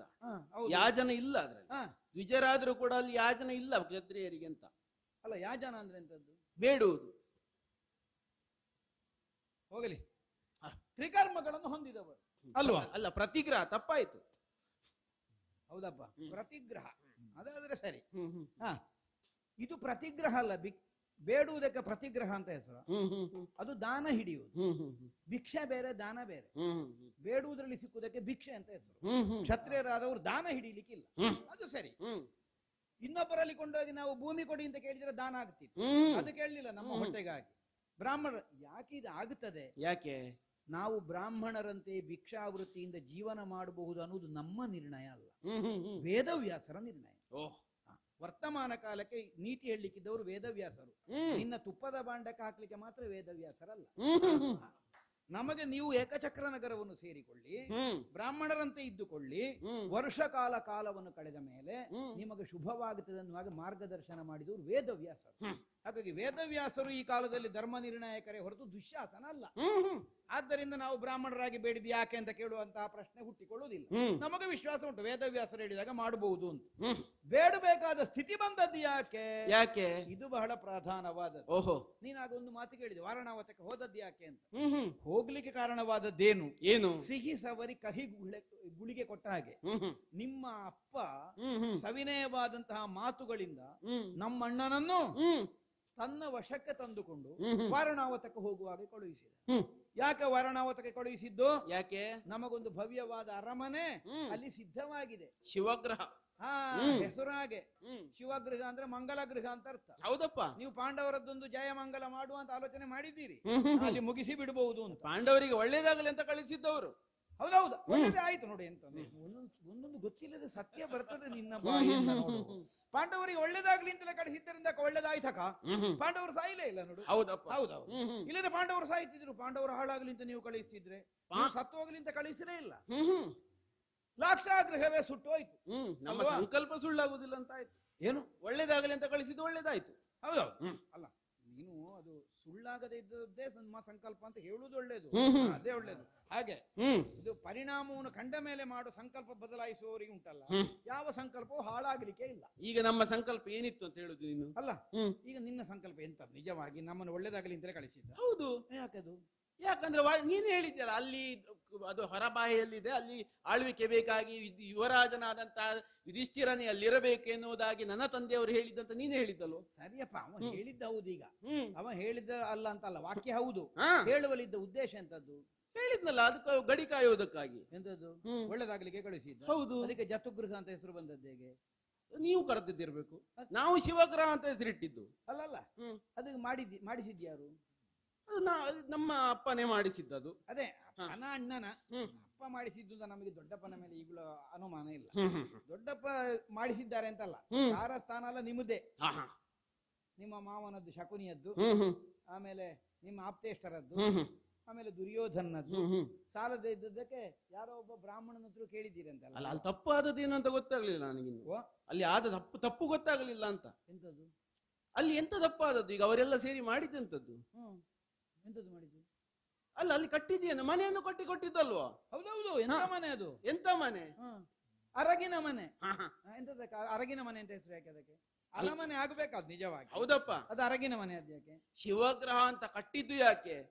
ಅಲ್ಲಿ ನೋಡಿ, ದೇವಶಿಲ್ಪಿಯಾದಂತಹ ವಿಶ್ವಕರ್ಮನು ರಾಕ್ಷಸ ಶಿಲ್ಪಿಯಾದಂತಹ ಮಯನು ಇಬ್ಬರನ್ನು ಸೇರಿ ಎರಕ್ ಹೋಯ್ದರೆ ಒಬ್ಬ ಶಿಲ್ಪಿ ತಯಾರಾಗ್ತಾನೆ. ಅವನ ಹೆಸರು ಪುರೋಚನ ಎನ್ನುವ ಹಾಗೆ. ಪುರೋಚನ ಕಟ್ಟಿದಂತಹ ಮನೆ ಅದು. ಹೊಸ ಬಗೆ ಹೊಸ ತಂತ್ರಜ್ಞಾನದಿಂದ ಕಟ್ಟಿದಂತಹ ಮನೆ. ಅದೇ ಅದೇ ತಂತ್ರಜ್ಞಾನ ಸರಿ, ಅದ್ ನಾನು ಒಪ್ಪಿದೆ. ಅದಕ್ಕೆ ಬರೇ ತಂತ್ರಜ್ಞಾನ ಅಲ್ಲ, ಒಂದು ವಿಶೇಷಣ ಬೇಕದಕ್ಕೆ. ಎಂತದ್ದು? ಕುತಂತ್ರಜ್ಞಾನ. ಓಹೋ, ಕುತಂತ್ರಜ್ಞಾನದಿಂದ ಸಿದ್ಧವಾಗಿಸಿದ ಅರಗಿನ ಮನೆಯಲ್ಲಿ ನಮ್ಮನ್ನು ಮುಗಿಸಿ ಬಿಡಬಹುದು ಅಂತ ಯೋಚನೆ ಮಾಡಿದ್ರೆ ಅಲ್ವಾ? ಅದಕ್ಕಿಂತ ಮೊದಲು ಭೀಮನನ್ನು ಮುಗಿಸ್ಲಿಕ್ಕೆ ಒಮ್ಮೆ ವಿಷ ಕೊಟ್ಟಿದ್ದೀವಿ ಅಲ್ವಾ? ನಿಜವಾಗಿ ಯಾರಿಗೂ ಕೈಯೊದ್ದೆ ಮಾಡಿ ಊಟ ಕೊಡುವುದಕ್ಕೆ ಹಿಂದೆ ನಿಲ್ಲುವ ಜನ ನೀವು.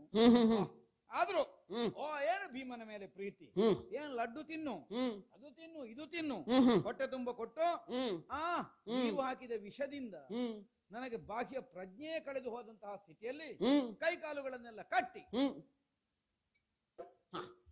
ಪ್ರಮಾಣ ಮಾಡಿ ಹೇಳಬೇಕು. ನೀವು ಎಲ್ಲಿ ಹಾಕಿದ್ದು? ಅಲ್ಲಿ ಪ್ರಮಾಣ ಕೋಟಿಯಲ್ಲಿ. ಇಲ್ಲದಿದ್ರೆ ನೀನು ಸತ್ಯ ಪ್ರಮಾಣ ಮಾಡುದಿಲ್ಲ. ಅದೊಂದಾದ್ರೂ ಪ್ರಮಾಣ ಅಂತ ಬರಲಿ ನಿನ್ನ ಬಾಯಿಯಲ್ಲಿ ಹೇಳಿದ್ದ ಪ್ರಮಾಣ ಕೋಟಿ. ಹೌದಾ? ಸತ್ತು ಅಷ್ಟು ಸಿದ್ಧತೆ ಉಂಟು ನನ್ನದು. ಅಲ್ಲ ಹಾಗಲ್ಲ, ಅಲ್ಲದಿದ್ರೆ ನೀನು ಪ್ರಮಾಣ ಮಾಡುವುದಿಲ್ಲ ಹೇಳಿದ್ದ. ನಿನ್ನ ಬದುಕಿನಲ್ಲಿ ಪ್ರಮಾಣ ಇಲ್ಲ, ಇದಾದ್ರೂ ಒಂದಿರ್ಲಿ ಪ್ರಮಾಣ ಕೋಟಿ ಅಂತ. ಅಲ್ಲಿಗೆ ಹಾಕಿ ಸತ್ತನ ಭೀಮ? ಭೀಮ ಸತ್ತನ? ಇಲ್ಲಪ್ಪ, ಸಾಯಲಿಲ್ಲ. ಅದು ನಮ್ಮ ದೌರ್ಭಾಗ್ಯ. ಅದು ಆಗ್ಲಿ, ನಿಮ್ಮ ದೌರ್ಭಾಗ್ಯವೋ ನಮ್ಮ ಸೌಭಾಗ್ಯ ಎರಡು ಒಂದೇ. ಇದು ನನಗೆ ವಿಷಪ್ರಾಶನ ಮಾಡಿ ಕೊಲ್ಲಬೇಕು ಅಂತ ನೀವು ಯೋಚಿಸಿದ್ದು. ಹೌದು. ನನಗಾದದ್ದೆಂತದ್ದು? ಅಲ್ಲ, ಆದದ್ದೇನಾಗ್ಲಿ. ಯಾಕೆ? ಚಂದ್ರವಂಶದಲ್ಲಿ 105 ಮಂದಿ ಒಟ್ಟಾಗಿರ್ಲಿ ಅಂತ ಹೇಳಿ ಕರೆಸಿಕೊಂಡದ್ದು. ಕಾಡಿನಲ್ಲಿ ಹುಟ್ಟಿದವರಿಗೆ ಬಂದು ಕರೆಸಿಕೊಂಡಿದ್ದು ನಮ್ಮ ಅಜ್ಜನಾದಂತಹ ಭೀಷ್ಮ. ಹೌದು. ಒಟ್ಟಾಗದೇ ಇರ್ಲಿಕ್ಕೆ ಕಾರಣನಾದವನು ನೀನು. ನೀನು ಯಾವಾಗ ಹೇಳಿದಿ 100 ಮಂದಿ ಮರ ಹತ್ತಿದಾಗ ಒಬ್ಬನೇ ಒಂದು ಮರವನ್ನು ಅಲುಗಾಡಿಸಿ ಕೆಳಗೆ ಬೀಳಿಸ್ತಾ ಇದ್ದೀನೋ ಹಾಗೆ. ಅದು ನೀವು 100 ಮಂದಿಗಳು ನೀನು ಅಲುಗಾಡಿಸಿದ ಎಂತದ್ದು ಗೊತ್ತುಂಟ? ಯಾಕೆ ನೀವು 104 ಹತ್ತಲಿಲ್ಲ? ಯಾಕೆ? ಅಲ್ಲ, ಮರಕ್ಕೆ ಹತ್ತುವಾಗ 100 ಮಾತ್ರ ಹತ್ತಿದ್ ಯಾಕೆ? ಮತ್ತೆ 100 ಇದ್ದದ್ದು ನಾವು. ಅಥವಾ 105 ಒಂದಾಗ್ಲಿ ಅನ್ನೋ ಅಭಿಪ್ರಾಯ ನಿಮ್ಮಲ್ಲಿದ್ರೆ 104 ಹತ್ತು. ಅಲ್ಲ, ಮರಕ್ಕೆ ಹತ್ತಿದ 104 ಬೇಡುವ ಅಲ್ಲಿ? ಹೌದು. ಯಾಕೆ ಗೊತ್ತುಂಟ? ಯಾಕೆ ಹತ್ತಲಿಲ್ಲ ಗೊತ್ತುಂಟ? 108 ಬೇಡುವ? ಅಲ್ಲ ಅಲ್ಲ ಅಲ್ಲ, 105 ಯಾಕೆ ಆಗ್ಲಿಲ್ಲ ಗೊತ್ತುಂಟ? ನೀನ್ ಹೇಳ್ತಿದ್ದೆ ತಮ್ಮಂದಿರಿಗೆ ನೀವು ಹತ್ತಬೇಡಿ, ಅಣ್ಣ ನೀನು ಹತ್ತಬೇಡ, ನಾನು ಬೀಳಿಸ್ಲಿಕ್ಕೆ ಉಂಟು ಅನ್ನೋ ಹಾಗೆ. ಅದಕ್ಕೆ ನೀವು ಹತ್ತಲಿಲ್ಲ. ನಮ್ಮನ್ನು ದೂಷಿಸಬೇಡ. ನೀವು ಅಲುಗಾಡಿಸಿ ಬೀಳಿಸಿದ್ದು, ನೀವು ಅಲುಗಾಡಿಸಿದ್ದು ಕೇವಲ ಒಂದು ಮರ ಅಲ್ಲ, ಅದು ಚಂದ್ರವಂಶದ ವೃಕ್ಷ. ಅದು ಹೌದೌದೌದು. ಎಲ್ಲರನ್ನು ಬೇರಾಗಿಸಿದವ ನೀನೊಬ್ಬ ಇಲ್ಲ ಅಂತ ಆದ್ರೆ 104 ಆದ್ರೂ ಸರಿಯಾಗಿರ್ತೇವೆ ಅನ್ನೋ ಕಾರಣಕ್ಕಾಗಿ ನಿನ್ನನ್ನು ಕೊಲ್ಲುವ ಸಲುವಾಗಿ ವಿಷ ಹಾಕಿದ್ದು. ನಿಮ್ಮಂತ 100 ಮಂದಿ ಹುಟ್ಟಿದಲ್ಲಿಗೆ ಚಂದ್ರವಂಶ ಅನ್ನುವುದು ಮಾವಿನ ಮರವೇ ಆಗಿದೆ. ಅದಕ್ಕಿಂತ ಅಶ್ವತ್ಥ ವೃಕ್ಷ ಆಗಲಿಲ್ಲ. ಅದು ಹೋಗಲಿ. ವಿಷ ಕೊಟ್ಟು ಕೊಲ್ಲಬೇಕು ಅನ್ನೋ ಹಾಗೆ ಉದ್ದೇಶಿಸಿ ನೀವು ಹಾಕಿದ್ದರಿಂದ ಆದದ್ದೇನು? ಅಮೃತ ರಸ ಕುಂಡವನ್ನು ಉಂಡು ನನಗೆ ಮೇಲೆ ಬರುವ ಸೌಭಾಗ್ಯ ಬಂದದ್ದು. ಅದು ಅಜ್ಜ ಮರಿ ಮೊಮ್ಮಗನಿಗೆ ಕೊಟ್ಟದ್ದು. ಅಲ್ಲ ಆಗಲಿ, ಯಾರೇ ಕೊಡ್ಲಿ. ಈಗ ಅಜ್ಜ ಮೊಮ್ಮನಿಗೆ ಕೊಟ್ಟದ್ದು ಅಂತ ನಾವು ಉಪೇಕ್ಷೆಯಿಂದ ಕಾಣ್ಲಿಕ್ಕಿಲ್ಲ. ಇಲ್ಲಪ್ಪ. ವಿಷ ಕೊಟ್ಟದ್ದು ಯಾರು? ಅಲ್ಲ, ಅಣ್ಣ ತಮ್ಮಂದಿರ. ಅಜ್ಜ ಮೊಮ್ಮಗ ಸಂಬಂಧ ಸ್ವಲ್ಪ ದೂರ ಆಯ್ತು, ಅಣ್ಣ ತಮ್ಮಲ್ಲೂ ಹತ್ತಿರದ್ದು. ಹೌದಪ್ಪ. ಅಣ್ಣ ತಮ್ಮನೇ ವಿಷ ಕೊಟ್ಟದ್ದು, ಆಮೇಲೆ ಅಜ್ಜ ಮೊಮ್ಮಗ ಅಮೃತ ಕೊಟ್ಟದ್ದು ಅಂತ ಹೆಗ್ಗಳಿಕೆ ಯಾಕೆ? ಎಲ್ಲಿಂದಲೇ ಆಗಲಿ ಬಂತೋ ಇಲ್ವಾ? ಅಮೃತ ಉಂಡು ಮೇಲಕ್ಕೆದ್ದು ಬಂದೆ. ಸರಿ, ಮುಗಿಸಿ ಬಿಡಬೇಕು ಅಂತ ನೀವು ಭಾವಿಸಿದ್ರೆ ಆದದ್ದೆಂತದ್ದು? ಮೃತನಾಗಬೇಕು ಅನ್ನೋ ಹಾಗೆ ನೀವು ಬಯಸಿದ್ರೆ ಅಮೃತ ತುಲ್ಯನಾಗಿ ನಾನು ಬಂದೆ. ಬೆಂಕಿಯಲ್ಲಿ ಸುಟ್ಟು ಹೋಗಲಿ ಅಂತ ನೀವು ಭಾವಿಸಿದ್ರೆ ಯಾವನು ನಮ್ಮನ್ನು ಸುಡುವುದಕ್ಕೆ ಮನೆ ಕಟ್ಟಿದನೋ ಅವನೇ ಸತ್ತೋದ ಬೆಂಕಿ ಉರಿಯ. ಇಲ್ಲಪ್ಪ, ನಾವು ಸುಡುವ ಸಲುವಾಗಿ ಕಟ್ಟಿದ. ನಿನಗೆ ಕೇಳ್ತೇನೆ, ಈಗ ನಿಮಗಾಗಿ ಕಟ್ಟಿದಂತಹ ಮನೆಯಲ್ಲಿ ನೀವು ಹೊಕ್ಕಿದ ಕೂಡಲೇ ಬಾಗಿಲು ಹಾಕಿಕೊಂಡು ಬೆಂಕಿ ಕೊಟ್ಟವರು ನಾವು ಕೊಟ್ಟಿದ್ದ? 1 ವರ್ಷಗಳ ಕಾಲ ನೀವು ಅಲ್ಲಿ ಜೀವನ ಮಾಡಿದ್ದೀರಿ. ಅಲ್ಲಿಂದ ಓಡಿ ಹೋಗುವ ಸಲುವಾಗಿ ವಿದುರನ ಸ್ನೇಹಿತನಲ್ಲಿ ಅಲ್ಲಿ ಕನಿಕನಿಂದ ಸುರಂಗವನ್ನು ಹೊಡಿಸಿದ್ದೀರಿ. ಅಷ್ಟು ದಿನಕ್ಕೆ ಆಗುವಾಗ ಯಾರಾದ್ರೂ ಒಂದು ಬೆಂಕಿ ಕೊಟ್ಟಿದ್ರ? ಇಲ್ಲ. ಮತ್ತೆ ನಾವು ಬೆಂಕಿ ಕೊಡುವ ಉದ್ದೇಶ ಅಂತ ನೀನು ಹೇಗೆ ಹೇಳ್ತಿ? ಕೊಟ್ಟದ್ದು ಬೆಂಕಿ ನೀನು. ಮತ್ತೆ ಪಾಪಿಗಳು ನೀವು. ನಿಜವಾಗಿ ಯಾಕೆ ಗೊತ್ತಾ? ನೀವು ಓಡಿ ಹೋಗಬೇಕಾದ ದಿನದಲ್ಲಿ ದಾನ ಧರ್ಮದ ನೆವನದಲ್ಲಿ ಅದು ಯಾರೋ 5 ಬೇಡ ಸ್ತ್ರೀಯನ್ನು 5 ಜನರನ್ನು ಕರ್ಕೊಂಡು ಬಂದು ಅವಳಿಗೆ ಬೇಕಾಪಟ್ಟೆ ಕುಡಿಸಿ ಅಲ್ಲಿ ಮತ್ತೆ ಬೆಂಕಿ ಕೊಟ್ಟು ಅವರನ್ನು ಸಾಯಿಸಿ ಓಡಿದಂತಹ ಪಾಪಿಗಳು ನೀವು. ಮತ್ತೆ ನಮ್ಮ ಮೇಲೆ ಹೇಳುದ ನೀವು? ಅವರು ಯಾವತ್ತಿದ್ರು ಸಾಯ್ಲಿಕ್ಕಿದ್ದವರು, ಅದಲ್ಲ ವಿಷಯ. ಹ್ಮ್. ಯಾಕೆ ಗೊತ್ತೋ? ಯಾಕೆ? ಅವರನ್ನು ಕೊಂದದ್ದು ತಪ್ಪು ಅಂತ ಹೇಳಬೇಕಾದ್ರೆ ಬದುಕಿಸಬೇಕಾದವರನ್ನು ಕೊಲ್ಲುವ ಯೋಚನೆ ಬಿಟ್ಟು ಅವರು ಮಾತಾಡಬೇಕು. ಬದುಕಿಸಬೇಕಾದವರನ್ನು ಕೊಲ್ಲುವ ನಿರ್ಣಯ ಮಾಡಿದವರು ಕೇಳಬೇಕಾದ ಪ್ರಶ್ನೆ ಅಲ್ಲ. ಈಗಲೂ ನಾನು ಅದು ಒಪ್ಪುವುದಿಲ್ಲ. ನಾವು ಅದು ಕೊಲ್ಲುವುದಕ್ಕೆ ಕಟ್ಟಿದ್ದೆ ಅಲ್ಲ. ಮತ್ತೆಂತದಕ್ಕೆ ಕಟ್ಟಿದ್ದು? ಅದು ನೀವು ಉಳಿದುಕೊಳ್ಳಲು ಸಲುವಾಗಿ ಕಟ್ಟಿದ್ದು. ಹಾಗಿದ್ರೆ ಯಾಕೆ ಆಗಲಿಲ್ಲ ಉಳಿಲಿಕ್ಕೆ? ಅದು ನೀವು ಬೆಂಕಿ ಕೊಟ್ಟದ್ದು, ನೀವು ಹೇಳ್ಬೇಕು. ಅಲ್ಲಿ ಪುರೋಹಿತನ ನಿಯುಕ್ತಿ ಮಾಡಿದ್ಯಾಕೆ? ಯಾರು ಅವನು ನಿಮ್ಮ ಯೋಗಕ್ಷೇಮವನ್ನು ನೋಡಿಕೊಳ್ಳಿಕ್ಕೆ. ನೀನು ಬಯಲಿನಲ್ಲಿ ಅಡಗುವುದೇ ಬೇಡ. ಯಾಕೆ? ಯಾಕೆಂದ್ರೆ ಅದು ನಮ್ಮನ್ನು ಸುಡ್ಲಿಕ್ಕಿದ್ದ ಮನೆ ಅಂತ ನಮಗೂ ಗೊತ್ತಾದ ಹೇಗೆ? ಅದು ನಿಮಗೆ ಯಾರು ಕಿವಿ ಓದಿದ್ದಾರೆ? ಅದು ತನ್ನಷ್ಟಕ್ಕೆ ಹೇಗೆ ಕಿವಿ ಊದುದು? ನೋಡ, ಈಗ ನಿಮ್ಮ ಗುಟ್ಟೆ ಗೊತ್ತಿಲ್ಲದವರು ಕಿವಿ ಊದುದು ಹೇಗೆ? ಅದು ನನಗೆ ಗೊತ್ತಿಲ್ಲ, ಅದು ನೀನು ಹೇಳ್ಬೇಕು. ನೀವು ಮಾತಾಡಿದ ಇಲ್ಲಿಯೇ ಗೊತ್ತಾಗಿದೆ. ನಿಮಗೆ ಗುಟ್ಟಿನಲ್ಲಿ ಮಾತಾಡ್ಲಿಕ್ಕೂ ಬರುವುದಿಲ್ಲ. ನಿಮ್ಮೊಳಗೆ ನೀವು ನಮ್ಮನ್ನು ಸುಡ್ಲಿಕ್ಕೆ ಕಳುಹಿಸುದು ಅಂತ ಒಬ್ಬ ಪುಣ್ಯಾತ್ಮನಿಗೆ ಇಲ್ಲಿ ಗೊತ್ತಾದ್ದರಿಂದಲೇ ಅಲ್ವ ಅದು ನಮ್ಮನ್ನು ಸುಡ್ಲಿಕ್ಕಿದ್ದ ಮನೆ ಅಂತ ನಮಗೆ ಗೊತ್ತಾದ. ಆದ್ದರಿಂದಲೇ ಅಲ್ವ ನಾವಲ್ಲಿ ಸುರಂಗ ಮಾರ್ಗ ಮಾಡಬೇಕಾಗಿ ಬಂದದ್ದು. ಅಲ್ಲಿದ್ರೆ ನಾವು ಯಾಕೆ ಮಾಡ್ತೇವೆ? ಯಾಕೆ? ಹಾಗಿದ್ರೆ ನಮ್ಮನ್ನು ಸುಡುವ ಉದ್ದೇಶಕ್ಕಾಗಿಯೇ ನೀವಿಲ್ಲಿಂದ ಕುಮಂತ್ರದಿಂದ ಕಳುಹಿಸುತ್ತಾ ಇದ್ದೀರಿ ಅನ್ನುವುದು ಮಂತ್ರಾಲೋಚನೆಯಲ್ಲಿ ಸಿದ್ಧನಾಗಬೇಕಾದ ವ್ಯಕ್ತಿಗೆ ಗೊತ್ತಾದ್ದರಿಂದಲೇ ನಮಗದು ತಿಳಿದು ಬಂದಿದೆ. ಹಾಗಾಗಿ ನೀನು ಇನ್ನ ಅಡಗಿಸ್ಲಿಕ್ಕಿಲ್ಲ. ಯಾವತ್ತೋ ಸುಟ್ಟು ಹೋದಂತಹ ಅರಗಿನಾಲಯದಲ್ಲಿ ಪಾಂಡವರನ್ನು ಬದುಕಿಸಲಿಕ್ಕೆ ಕಟ್ಟಿದ್ದು ಅಂತ ನೀನು ಹೇಳಿದ್ರೆ ಅದು ಸಿದ್ಧಾಂತ ಆಗುವುದಿಲ್ಲ. ಅದು ಸುಡ್ಲಿಕ್ಕೆ ಮಾಡಿದ್ದು ಅನ್ನುವುದಕ್ಕೆ ಆಧಾರವೇ ಉಂಟು. ಆದ್ದರಿಂದ ನಮ್ಮನ್ನು ನಾಶ ಮಾಡುವುದಕ್ಕಾಗಿ ಹೊರಟ್ರಿ. ಈಗ ಏನಾಯ್ತು? ನಾಶ ಆಯ್ತಾ? ಇಲ್ಲ. ಬೇಡಿ ಬದುಕಿದೆವು. ಏನಾಯ್ತು ಈಗ ಬೇಡಿ ಬದುಕಿದ್ರೆ? ಒಂದು ಊರಿನಲ್ಲಿ ಬೇಡಿ ಬದುಕುವುದು ದೊಡ್ಡದಲ್ಲ. ಆ ಬ್ರಾಹ್ಮಣರು ಹೇಗೆ ಜೀವನವನ್ನು ಸಾಗಿಸ್ತಾ ಇದ್ರಲ್ಲಿ ಚಕ್ರನಗರದಲ್ಲಿ, ದುರುಳನಾದಂತಹ ಬಕನ ಭಯದಿಂದ ಮೃತ್ಯು ದೇವತೆಯು ನಿತ್ಯ ತಮ್ಮ ಮನೆಯಂಗಳದಲ್ಲಿ ನರ್ತನ ಮಾಡುತ್ತಿರುವುದನ್ನು ಕಂಡಂತಹ ಅನುಭವವನ್ನು ಹೊಂದಿ ಜೀವನವನ್ನು ಸಾಗಿಸ್ತಾ ಇದ್ರು. ಒಂದು ವರ್ಷ ಊರಿನವರು ಭಿಕ್ಷೆ ಕೊಟ್ಟದ್ದಕ್ಕೆ ನಿನ್ನಾಗೆ ಹೊಟ್ಟೆ ಆಡಿಸಿಕೊಂಡು ಬರಲಿಲ್ಲ. ಶಾಶ್ವತವಾಗಿ ಅವರಿಗೆ ಒದಗಿ ಬರುವುದಂತಹ ಒಂದು ಸಂಕಟವನ್ನು ದೂರ ಮಾಡಿ ಅಲ್ಲಿಂದ ಹೊರಟದ್ದು. ಅದು ಪಾಂಡವ ವ್ಯಕ್ತಿತ್ವ. ನಮಗೆ ಒಂದು ಆಶ್ರಯ ಕೊಟ್ರೆ ಅವರಿಗೆ ಬರಬಹುದಾದಂತಹ ಸಕಲ ವಿಪತ್ತನ್ನು ಪರಿಹರಿಸಿ ಅಲ್ಲಿಂದ ಮುಂದಕ್ಕೆ ಹೆಜ್ಜೆ ಇಡುತ್ತೇವೆ. ಹೀಗೆ ನಮ್ಮ ಬದುಕಿನಲ್ಲಿ ನಾವು ಇಷ್ಟರ ತನಕ ಸಾಗುತ್ತಾ ಬಂದವರು. ಏಕಚಕ್ರನಗರಕ್ಕೂ ಆ ಸುಖವನ್ನು ಕಲ್ಪಿಸಿಯೇ ಮುಂದಕ್ಕೆ ಸಾಗಿದ್ದೇವೆ. ಆದ್ರೆ ಬೇಡಿ ಬದುಕುವಂತಹ ಒಂದು ಸ್ಥಿತಿಗೆ ಕಾರಣವಾದದ್ದು ಹೇಗೆ? ನಿಜವಾಗಿ ಕೊಟ್ಟು ಬದುಕಬೇಕಾದ ನಮ್ಮನ್ನು ಬೇಡುವ ಸ್ಥಿತಿಗೆ ತಂದಿಳಿಸಿದ್ದು ನೀವು. ಆ ಕೋಪವೂ ಉಂಟು.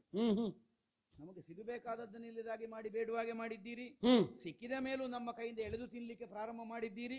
ಈಗ ಕೊಡಬೇಕಾದ ಕಾಲದಲ್ಲಿ ಕೊಡ್ತಾ ಇಲ್ಲ. ಮೇಲೆ ಮೇಲೆ ಮೂರು ಅಪರಾಧ ಮಾಡಿದ್ದೀರಿ. ನಿನ್ನ ಎದೆಯ ಗಟ್ಟಿ ಸಾಲದ್ದು ಭೀಮನ ರೋಷದ ಮುಂಭಾಗದಲ್ಲಿ. ಮತ್ತೆ ಸೀಳ್ಯಾಕಿಯನು ಬಾ ನೋಡುವ.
ಏನು ಮಾಡೋಣ? ಚಂದ್ರವಂಶದ ಉತ್ತರಾಧಿಕಾರಿಗಳಾಗಿ ಹುಟ್ಟಿದವರು ದುಶ್ಯಾಸನರಲ್ಲ ಆಗಬೇಕಾದ, ಸುಶಾಸನರಾಗಬೇಕಿತ್ತು. ಬಹುಶಃ ನಿನ್ನ ಗುಣಲಕ್ಷಣಗಳು ನಿನಗೆ ನಾಮಕರಣ ಮಾಡುವ ದಿವಸವೇ ಪುರೋಹಿತರಿಗೆ ಗೊತ್ತಾಗಿರ್ಬೇಕು. ಆದ್ದರಿಂದಲೇ ದುಶ್ಯಾಸನ ಅನ್ನುವಂತಹ ಹೆಸರನ್ನೇ ನಿನಗಿರಿಸಿದ್ರು. ಅದನ್ನೇ ನಿನ್ನ ಬದುಕಿನಲ್ಲಿ ನೀನು ಯಥಾರ್ಥವಾಗಿ ಕಾಣಿಸಿಕೊಡ್ತಾ ಬಂದೆ. ನಿನ್ನದಾದ ಸತ್ವ, ನಿನ್ನ ಸಾಮರ್ಥ್ಯ ಕೆಟ್ಟ ಶಾಸನಕ್ಕಾಗಿ ವಿನಿಯೋಗವಾಯಿತೇ ಹೊರತು ಲೋಕದ ಹಿತಕ್ಕಾಗಿಯೋ ಪ್ರಜೆಗಳ ಹಿತಕ್ಕಾಗಿಯೋ ವಿನಿಯೋಗವಾಗುವಂತಹ ದೃಷ್ಟಿಯಲ್ಲಿ ಮುಂದಾಗಲಿಲ್ಲ. ಆದ್ದರಿಂದಲೇ ಸಮರ ಕ್ಷೇತ್ರದಲ್ಲಿ ಇಂದಿನ ದಿನ ಮುಖಾಮುಖಿಗಳಾಗಿ ನಾವು ನಿಲ್ಲುವಂತಹ ಒಂದು ಸ್ಥಿತಿಯನ್ನು ಒದಗಿಸಿಕೊಟ್ಟಿದೆ. ಆಗಲಿ, ಒಬ್ಬ ವೀರ ಯೋಧನಾದವ, ತನಗೆ ಸಮನಾದಂತಹ ಒಬ್ಬಾತ ಪ್ರತಿಸ್ಪರ್ಧಿಯನ್ನು ಸದಾಕಾಲ ನಿರೀಕ್ಷಿಸಬೇಕಾದದ್ದು ಅವನ ವೀರತ್ವಕ್ಕೆ ಭೂಷಣ. ಆ ದೃಷ್ಟಿಯಿಂದಲಾದರೂ ನಿನ್ನನ್ನು ಒಂದು ಕ್ಷಣಕ್ಕಾದರೂ ಬಳಿರೆ ಅಂತ ಕೊಂಡಾಡಬೇಕು ಅಂತ ನನಗನ್ನಿಸಿತು. ಯಾಕೆ? ಒಬ್ಬ ಹೋರಾಟಗಾರನಲ್ಲಿ ಇರಬಹುದಾದ ಬಲ ಕೇವಲ ದೇಹದ ಬಲ ಮಾತ್ರ ಅಲ್ಲ, ಅಥವಾ ವಿದ್ಯಾಬಲ ಮಾತ್ರ ಅಲ್ಲ, ಅವನದ್ದಾದಂತಹ ಆಚರಿತವಾದಂತಹ ಕರ್ಮದ ಬಲವೂ ಹೌದು. ಕರ್ಮದ ಬಲವನ್ನು ನಾವು ಒಪ್ಪಿಕೊಳ್ಳಲೇಬೇಕು. ಯಾಕೆ? ಅಲ್ಲದೆ ಹೋದ್ರೆ ಸನಾತನವಾದಂತಹ ಶಾಸ್ತ್ರದ ಸಂದೇಶಕ್ಕೆ ಮೌಲ್ಯವೇ ಇಲ್ಲ ಅಂತ ಆಗಿ ಹೋಗ್ತೀವಿ. ಯಾವನು ಅಧರ್ಮವನ್ನೆಸಗುತ್ತಾನೆ ಅವನನ್ನು ಕಾಲವರಿತವನ ಅಧರ್ಮವೇ ನಾಶ ಮಾಡ್ತದೆ. ಯಾವನು ಧರ್ಮ ಮಾರ್ಗದಲ್ಲಿ ಕ್ರಮಿಸ್ತಾನೆ ಅವನನ್ನು ಆಪತ್ತಿನ ಕಾಲದಲ್ಲಿ ಅದು ಅವನು ಆಚರಿಸಿದಂತಹ ಧರ್ಮವೇ ಸಂರಕ್ಷಿಸ್ತದೆ. ಋಷಿ ಮುನಿಗಳಿಂದ ಪ್ರಣೀತವಾದ ಆಶ್ರಯವಾದಂತಹ ಈ ವಿಶ್ವಾಸ ಯಾವ ಕಾಲಕ್ಕೂ ಹುಸಿ ಹೋಗುವುದಿಲ್ಲ. ಇಲ್ಲದಿದ್ರೆ ಏನು?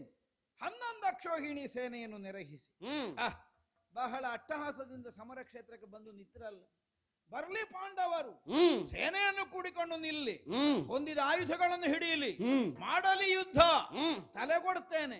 ಹೆಗ್ಗಳಿಕೆಗೆ ಹೇಳಿದ್ದಿರಬಹುದು, ಹೊಣೆಗಾರಿಕೆಗೆ ತಲೆ ಕೊಡ್ತೇನೆ ಹೇಳಿದನ ಅಲ್ಲ, ಕಣಕ್ಕೆ ತಲೆ ಕೊಡ್ತೇನೆ ಹೇಳಿದನು, ಯುದ್ಧ ಕಣಕ್ಕೆ ಅಥವಾ ನಮ್ಮ ಕಣೆಗೆ ತಲೆ ಕೊಡ್ತೇನೆ ಅನ್ನುವ ಹಾಗೆ ಆಡಿದನು. ಅದರ ಯಥಾರ್ಥವನ್ನು ಅನುಭವಿಸಬೇಕಾದಂತಹ ಸ್ಥಿತಿಯನ್ನು ನೀವು ಅನುಭವಿಸ್ತಾ ಇದ್ದೀರಿ. ಎಲ್ಲಿವರೆಗೆ ಬಂದು ಮುಟ್ಟಿತು ಕೇಳಿದ್ರೆ 100 ಜನ ನಾವು, 100 ಜನ ನಾವು, ಹೀಗೆ ಹೆಗ್ಗಳಿಕೆಯಿಂದ ಆಡಿಕೊಳ್ಳುತ್ತಿದ್ದಂತಹ ನಿನ್ನ ಬಳಗದಲ್ಲಿ ಈಗ ಉಳಿದದ್ದೆಷ್ಟು ಲೆಕ್ಕ ಮಾಡಿದ್ರೆ? ಇಬ್ಬರು ಸಾಕಾಗ್ತದೆ. ಯಾಕೆ? ಅವರು ಸತ್ತೋದವರೆಲ್ಲ ಕಲ್ತದ್ದು ಕಡಿಮೆ ಉಂಟು. ಒಬ್ಬರಿಗೆ ಮಧ್ಯದಲ್ಲಿ ಹುಟ್ಟಿದವನ ಪರಿಸ್ಥಿತಿ ಅಂತೂ ನೋಡುದು ಬೇಡ. ಯಾಕೆ? ತಮ್ಮ ಯಾರು ಅಣ್ಣ ಯಾರು ಅಂತ ಗುರುತಿಸಿ ಅವರನ್ನ ಕರೀಲಿಕ್ಕೆ ಅವನಿಗೆ ಕಷ್ಟ ಆಗ್ತಿತ್ತು. ಮತ್ತೆ ಕಲಿಯುವುದೆಲ್ಲಿಂದ? ನಾನು ಹಾಗಲ್ಲ, ಅಣ್ಣ ಒಬ್ಬನನ್ನು ಬಿಟ್ಟು ಉಳಿದವರೆಲ್ಲರಿಗೂ ತಮ್ಮ ಅಂತ ಕರೆಯುವ. ಮತ್ತೆ ನನಗೆ ಕಲೀಲಿಕ್ಕೆ ಸಮಯ ಸಿಕ್ತು. ಆಗಲಿ ಆಗಲಿ, ಇಬ್ರೇ ಸಾಕು ಅಂತ ನೀನು ಹೇಳುತ್ತೆ. ನನಗೆ ಕಾಣುತ್ತದೆ ನಾಳೆ ದಿನಕ್ಕೆ ಒಬ್ಬನೇ ಸಾಕು, ಇಬ್ರು ಬೇಡ ಅಂತ. ಅರ್ಥ ಆಯ್ತಾ? ಹೌದಪ್ಪ, ನಾನೊಬ್ಬ ಸಾಕು ನಿನಗೆ ಅಂತ ಅಲ್ಲ ಬಡಿಲಿಕ್ಕೆ ನನಗೆ ಕಾಣುವುದು. ಅವರವರಲ್ಲಿ ನಾಳೆ ದಿವಸಕ್ಕೆ 2 ಜನ ಬೇಡ ಅಂತ, ನಾಳೆಗೆ ಒಬ್ಬನೇ ಸಾಕು. ಇವತ್ತಿನ ಸೂರ್ಯಾಸ್ತಮಾನ ನೀನು ಕಾಣುವುದಕ್ಕಿಲ್ಲ. ಯಾಕಂದ್ರೆ ಹಸಿದ ಹೆಬ್ಬುಲಿಯ ಮುಂಭಾಗಕ್ಕೆ ಬಂದ ಹಾಗೆ ಬಂದು ನಿಂತಿದ್ದಿ. ಕ್ಷಣದಲ್ಲಿ ನಿನ್ನ ಹಸು ಮುಗಿಸಿ ಏನು ಎಲ್ಲರ ಸಹೋದರನಿರಲ್ಲದೆ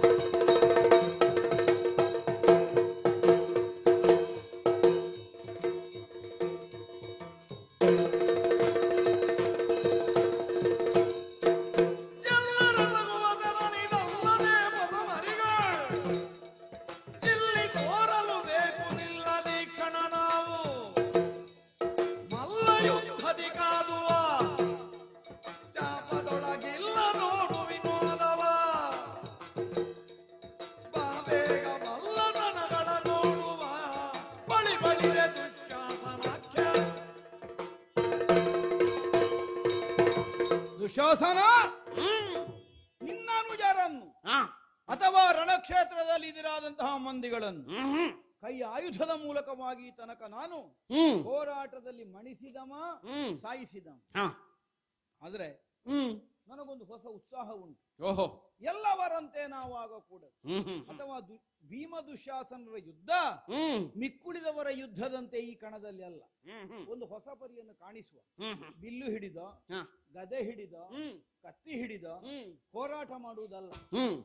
ನಮ್ಮದ್ದಾದಂತಹ ಸತ್ವ ಏನು ಅದನ್ನು ಕಾಣಿಸಿಕೊಳ್ಳುವುದಕ್ಕೆ ನಮ್ಮ ಆಯುಧದ ಬಲ ಅಲ್ಲ, ನಾವೇ ಆಯುಧ ಆಗುವುದು. ಅದು ಹೇಗೆ? ಮಲ್ಲಯುದ್ಧ, ನಮ್ಮ ರಟ್ಟೆ ತ್ರಾಣ, ನಾವು ಕಲಿತಂತಹ ಪಟ್ಟುಗಳು, ನಮ್ಮಲ್ಲಿರಬಹುದಾದ ಮಟ್ಟುಗಳು, ಅದರ ಮೂಲಕವಾಗಿ ಭೀಮ ದುಶ್ಯಾಸನರ ಕಾಳಗ ಏನು ಅನ್ನುವುದು ಲೋಕದವರು ಕಾಣುವ ಹಾಗಾಗಬೇಕು. ಅದಕ್ಕೆ ಬೇಕಾಗಿ ಹೇಗೆ ಆಯುಧ ಕೆಳಗಿಟ್ಟು ಹೋರಾಟ ಮಾಡ್ತೀಯ ಅಲ್ಲ.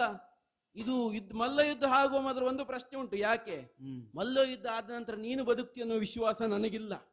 ಹಾಗಾಗಿ 1-2 ಪ್ರಶ್ನೆಗಳುಂಟು ನನ್ನದು. ಏನು ಕಾಲಿಡಿಲಿಕ್ಕುಂಟ? ಇಲ್ಲಪ್ಪ, ಈಗ ನಿನಗೆ ಕೆಲವು ಅಭಿಮಾನಿಗಳು ಹುಟ್ಟಿಕೊಂಡಿದ್ದಾರೆ. ಈಗ ಹೌದಪ್ಪ, ಅಭಿಮಾನಿಗಳು ಅವರು ಹೇಳುವುದು ಭೀಮ ಪಾತಾಳ ಲೋಕಕ್ಕೆ ಹೋದವ 9 ಭಾಂಡ ಅಮೃತ ಕುಡಿದೆ ಎನ್ನುವ ಹಾಗೆ. ಮತ್ತೆ ಕೆಲವರು ಹೇಳುವುದುಂಟು 8 ಎನ್ನುವ ಹಾಗೆ. 8 ಭಾಂಡ ಅಮೃತ ಕುಡಿದದಕ್ಕೆ 1000 ಆನೆಗಳ ಬಲ ಬಂತು ಎನ್ನುವ ಹಾಗೆ ಒಂದು ಕತೆ. ಮತ್ತೆ ನಿಮ್ಮ ಅಭಿಮಾನಿಗಳು ಕೆಲವರು ಹೇಳ್ತಾರೆ ಒಂದೊಂದು ಬಾಂಡಕ್ಕೆ ಒಂದೊಂದು ಆ 1000ದ ಲೆಕ್ಕ ಬಂತು, ಹಾಗಾಗಿ 1000 ಗಜ 100 ಲೆಕ್ಕಕ್ಕೆ 1000 ಬಂತು ಎನ್ನುವ ಹಾಗೆ. ಹೌದೌದು, ಈ ಸಾಯ್ಲಿಕ್ಕಾದವರೆಲ್ಲ ನನ್ನನ್ನು ಗಜ ಸಹಸ್ರ ಬಲ ಅಂತಲೇ ಕರೆಯುವುದು. ಹಾಗೆ ಕರೆಯುವುದಲ್ವಾ? ನಾವು ಮೊನ್ನೆ ಮಾಗದ ಕರೆದಿದ್ದಾನೆ, ಎಲ್ಲ ಓ ಭೀಮ ಗಜ ಸಹಸ್ರ ಬಲನು. ಈಗ ನಾನು ಕೇಳುವುದು ಯಾಕೆ, ನಿನ್ನಲ್ಲಿ ಆ ಅಮೃತ ಉಂಟು, ಈಗ ಅವೆಲ್ಲವನ್ನು ಕಕ್ಕಿಸದೆ ಹೋದ್ರೆ ನೀನು ಸಾಯುವುದಿಲ್ಲ. ಈಗ ನನಗೆ 8, 9 ಅಂತ ಒಂದು ಲೆಕ್ಕ ಸಿಕ್ಕಿದ್ರೆ ಅಷ್ಟನ್ನು ಕಕ್ಕಿಸಿ ಮತ್ತೆ ನಿನ್ನನ್ನು ಕೊಂದ ಮೇಲೆ ನಾಳೆ ಹೇಳಬಹುದು. ವಿಗಡ ರುದ್ರ ಅಂತ ಹೇಳಿಕೊಂಡಂತಹ ನಮ್ಮ ಮಾವ ಒಬ್ಬ ಇದ್ದಾನೆ, ನಿನ್ನನ್ನು ಕರೆಯುವಾಗ 5 ಮುಖ ವೀರ 5 ಭುಜ 15 ಕಣ್ಣಿನ ವಿಗಡ ರುದ್ರನೇ ಭೀಮನಾಗಿ ಹುಟ್ಟಿದ್ದಾನೆ, ಅವನೊಟ್ಟಿಗೆ ಒಂದು ಯುದ್ಧ ಮಾಡಬೇಡಿ ಅಂತ ಶಕುನಿ ಹೇಳಿದ್ದಾನೆ ನಮಗೆ. ಶಕುನಿ ನನ್ನನ್ನು ಮೊದಲೇ ರುದ್ರ ಭೀಮ. ಹೌದಪ್ಪ, ಹೌದಾ? ಹಾಗೆ ಹೇಳಿದ್ದಾನೆ ಯುದ್ಧ. ಇದು ನನಗೆ ಹೊಣೆ ದೊಡ್ಡದು ಮಾಡಿ ಆಗಿದೆ. ಹೌದಪ್ಪ, ಹಾಗೆ ನಾನು ರುದ್ರ ಭೀಮ ಆಗದೆ ಗೊತ್ತಿಲ್ಲ ಈಗ. ಅಲ್ಲಲ್ಲ, ಅದು ಅರ್ಜುನನನ್ನು ಹೊಗಳುವಾಗ ಭೀಮನನ್ನು ಹೊಗಳುವಾಗ ಹಿಂದೆ ದ್ಯೂತ ಪ್ರಕರಣಕ್ಕೆ ಮೊದಲೇ ಹೇಳಿದಂತಹ ಮಾತದು. ಅದನ್ನು ಹೇಳಿದಾಗ ಈಗ ನಾಳೆ ನನಗೊಂದು ಇದು ಬರ್ತದಲ್ಲ, ವಿಗಡ ರುದ್ರ ಅರ್ಥಾತ್ ವಿಶ್ವೇಶ್ವರನೊಟ್ಟಿಗೆ ಹೋರಾಡಿದ ಒಬ್ಬ ಇದ್ದಾನೆ ಎನ್ನುವ ಹಾಗೆ ನಾಳೆ ಒಂದು ಬಿರುದು ಸಿಗ್ತದೆ. ಅಲ್ಲ, ಬದುಕಿ ಉಳಿದ್ರು ಮತ್ತೆ ನಿನಗೆ ಬಿರುದು ಬೇರೆ ಕೊಡುದೇ ಬೇಡ. ಹಾಗೆ ಇರುವುದು, ನೀನು ಶತಗಜ ತ್ರಾಣಿಯೋ 1000 ಗಜ ತ್ರಾಣಿಯೋ ಕುಡಿದದ್ದು 8 ಬಾಂಡವೋ 9 ಬಾಂಡ ಇವಿಷ್ಟು ಹೇಳಿದ್ರೆ ಸಾಕು, ಮತ್ತೆ ಮುಂದೆ ಯುದ್ಧ ಮಾಡುವ. ಅಲ್ಲ, ಅದು ನಾನೇ ಲೆಕ್ಕ ಹೇಳಬೇಕು ಅಂತಿಲ್ಲ, ನಿನಗೆ ನಾನು ಸಮಾಧಾನದ ಉತ್ತರ ಕೊಡ್ತೇನೆ. ನಿನಗೆ ಆ ಕಷ್ಟ ಬರ್ಲಿಕ್ಕಿಲ್ಲ. ಈಗ ನಾಳೆ ಯಾರಾದ್ರೂ ಕೇಳಿದ್ರಲ್ವ ನೀನ್ ಹೇಳ್ಬೇಕಾಗುದು. ಹೌದಪ್ಪ, ಅಲ್ವಾ? ಅಲ್ಲ, ಕೇಳದೇ ಇದ್ರೆ ಹೇಳಲಿಕ್ಕಿಲ್ಲ ಅಲ್ಲ. ಅಲ್ಲ, ಹೇಳಿದ್ ನಾನು. ಅಲ್ಲ, ಕೇಳ್ತಾರೆ ಅನ್ನೋ ವಿಶ್ವಾಸ. ಅಲ್ಲ, ಆಗ್ಲಿ, ಕೇಳ್ತಾರೆ, ವಿಶ್ವಾಸ ಒಳ್ಳೇದು. ಈಗ ಕೇಳಿದ್ರೆ ನಿನಗೆ ಹೇಳಿದ್ರೆ ಆಯ್ತು. ಈಗ ನೀವೆಷ್ಟು ಹೇಳ್ತೀರಿ ಭೀಮನಿಗೆ ಅಂತ ಕೇಳುದ. ಈಗ ಭೀಮನಿಗೆ ನಿಮ್ಮ ಲೆಕ್ಕದಲ್ಲಿ ಎಷ್ಟು? 100, 1000, 10,000 ಅಂತ ಅವ್ರ ಹತ್ರ ಕೇಳು. ಅವ್ರು ಹೇಳಿದ್ದಕ್ಕಿಂತ ನೀನು ಹೆಚ್ಚು ಅಂತ ಹೇಳಿದ್ರೆ ಆಯ್ತಲ್ಲ. ಭೀಮ 100 ಆನೆಯ ಬಲವುಳ್ಳ, ನಾನು 101 ಹೇಳಿದ್ರಾಯ್ತು. ಭೀಮ 1000 ಇಲ್ಲ 1001 ನಾನು ಹೇಳಿತು. 10,000 ಇಲ್ಲ 10,000ಕ್ಕಿಂತ 1 ನಾನು ಅಂತ ನೀನು ಹೇಳಿದ್ರೆ ಆಯ್ತಲ್ಲ. ಭೀಮನನ್ನು ಕೊಂದರೆ ಭೀಮನಿಗಿಂತ 1 ಹೆಚ್ಚು ಅಂತ ನೀನು ಉತ್ತರ ಅಲ್ವಾ? ಈಗ ಒಂದು ಉತ್ತರ ಸಿಕ್ಕಿತು ನನಗೆ. ನೀನೇ ನಾಳೆ ಅವ 100 ಅಂತ ಹೇಳಿದ್ರೆ ಇಲ್ಲ, ಅವ 10,000 ಬಲ ಇತ್ತು, ನಾನೇ ಪರೀಕ್ಷೆ ಮಾಡಿ ನೋಡಿದ್ದೇನೆ ಕೊಲ್ಲುವಾಗ ಅಂತ ಹೇಳ್ತೇನೆ. ಅದೇ ಸರಿ, ನೀನು ನಿಜವಾಗಿ 10,000 ಅಲ್ಲ, ನೀನು ಎಲ್ಲಿಯಾರು ಬದುಕಿ ಉಳಿದರೆ 20,000 ಹೇಳ್ಬೇಕು ಅಲ್ಲ. ಹೇಳಿದ್ನ ಸರಿ ಸರಿ ಸರಿ, ಯಾಕೆ ನಿನ್ನ ಕುರಿತೊಂದು ಪ್ರಸಿದ್ಧಿ ಅಲ್ವಾ ಅದು, ಅಲ್ವಾ? ಹಾಗೆ ಲೆಕ್ಕ ಮರೀಲಿಕ್ಕಿಲ್ಲ. ಇಲ್ಲಪ್ಪ, ನಾನೀಗ 100ರಲ್ಲೇ ಇದ್ದೇನೆ, 98 ಆಯ್ತು. ಬೆನ್ನಿಗೆ ಬಡಿಯುವ ಒಂದೊಂದು ಏಟಿಗೂ 1,000 ಹೆಚ್ಚು ಮಾಡ್ತಾ ಹೋಗ್ತೇನೆ ಬಾ. ಈಗ 98 ಆನೆ ಆಯ್ತು, ಇಲ್ಲಿ ಇನ್ನೆರಡು ಆನೆ ಉಂಟು, ನೋಡ್ಬೇಕು. ಆವಾಗ 100 ಬಾರ.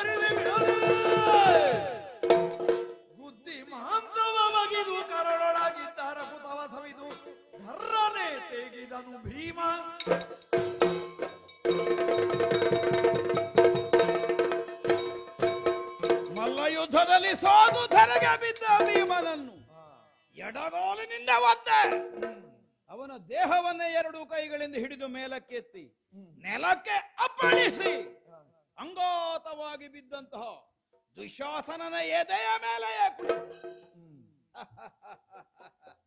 ಅವನ ಉದರವನ್ನು ಸೀಳಿ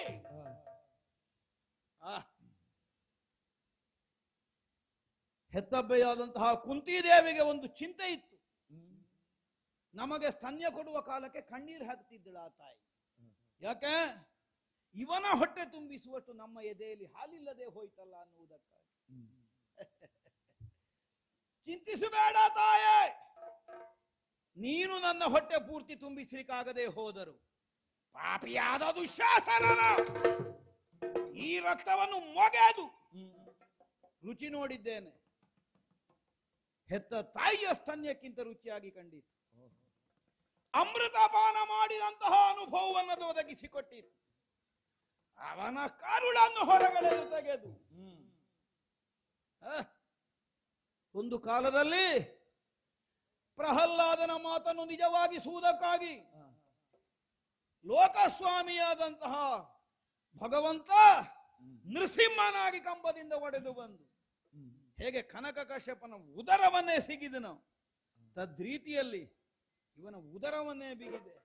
ಆಹಾ ಹಾ ಹಾ ಹಾ ಹಾ ಮುಗೀತ ನಿನ್ನಾಟ. ನಿನ್ನಾಟ ತೀರಿದೆ ನಿನ್ನಾಟ ಸಭೆಯೊಳಗೆ ಮುನ್ನೆಮ್ಮ ಘೋರಿಸಿದ ಬಗೆ ಹೇಗೆ ಯೂಜಿನೊಳು ಗೆಲಿದು ಕಾಂತಾರ ಕಳುಹಿಸಿದ ಪರಿ ಹೇಗೆ ಓಪಾಗ ನಗುವ ಪರಿ ಹೇಗೆಂದನು ನಾರಿಯೂ ಸೆಳೆದ ಬಗೆ ಹೇಗೆ ಹೇಗೆ ಸಭೆಯೊಳಗೆ ಬಂಗಾರವನ್ನು ಸುಲಿದ ಬರಿ ಹೇಗೆ ತನ್ನನ್ನು ಕಟ್ಟಿ ವಾರಿಗಂ ಹಾಕಿ ವಿಷವಿತ್ತಂದ ಹೇಗದರ ತೋರನ್ನು ಗರ್ಜಿಸಿದನು.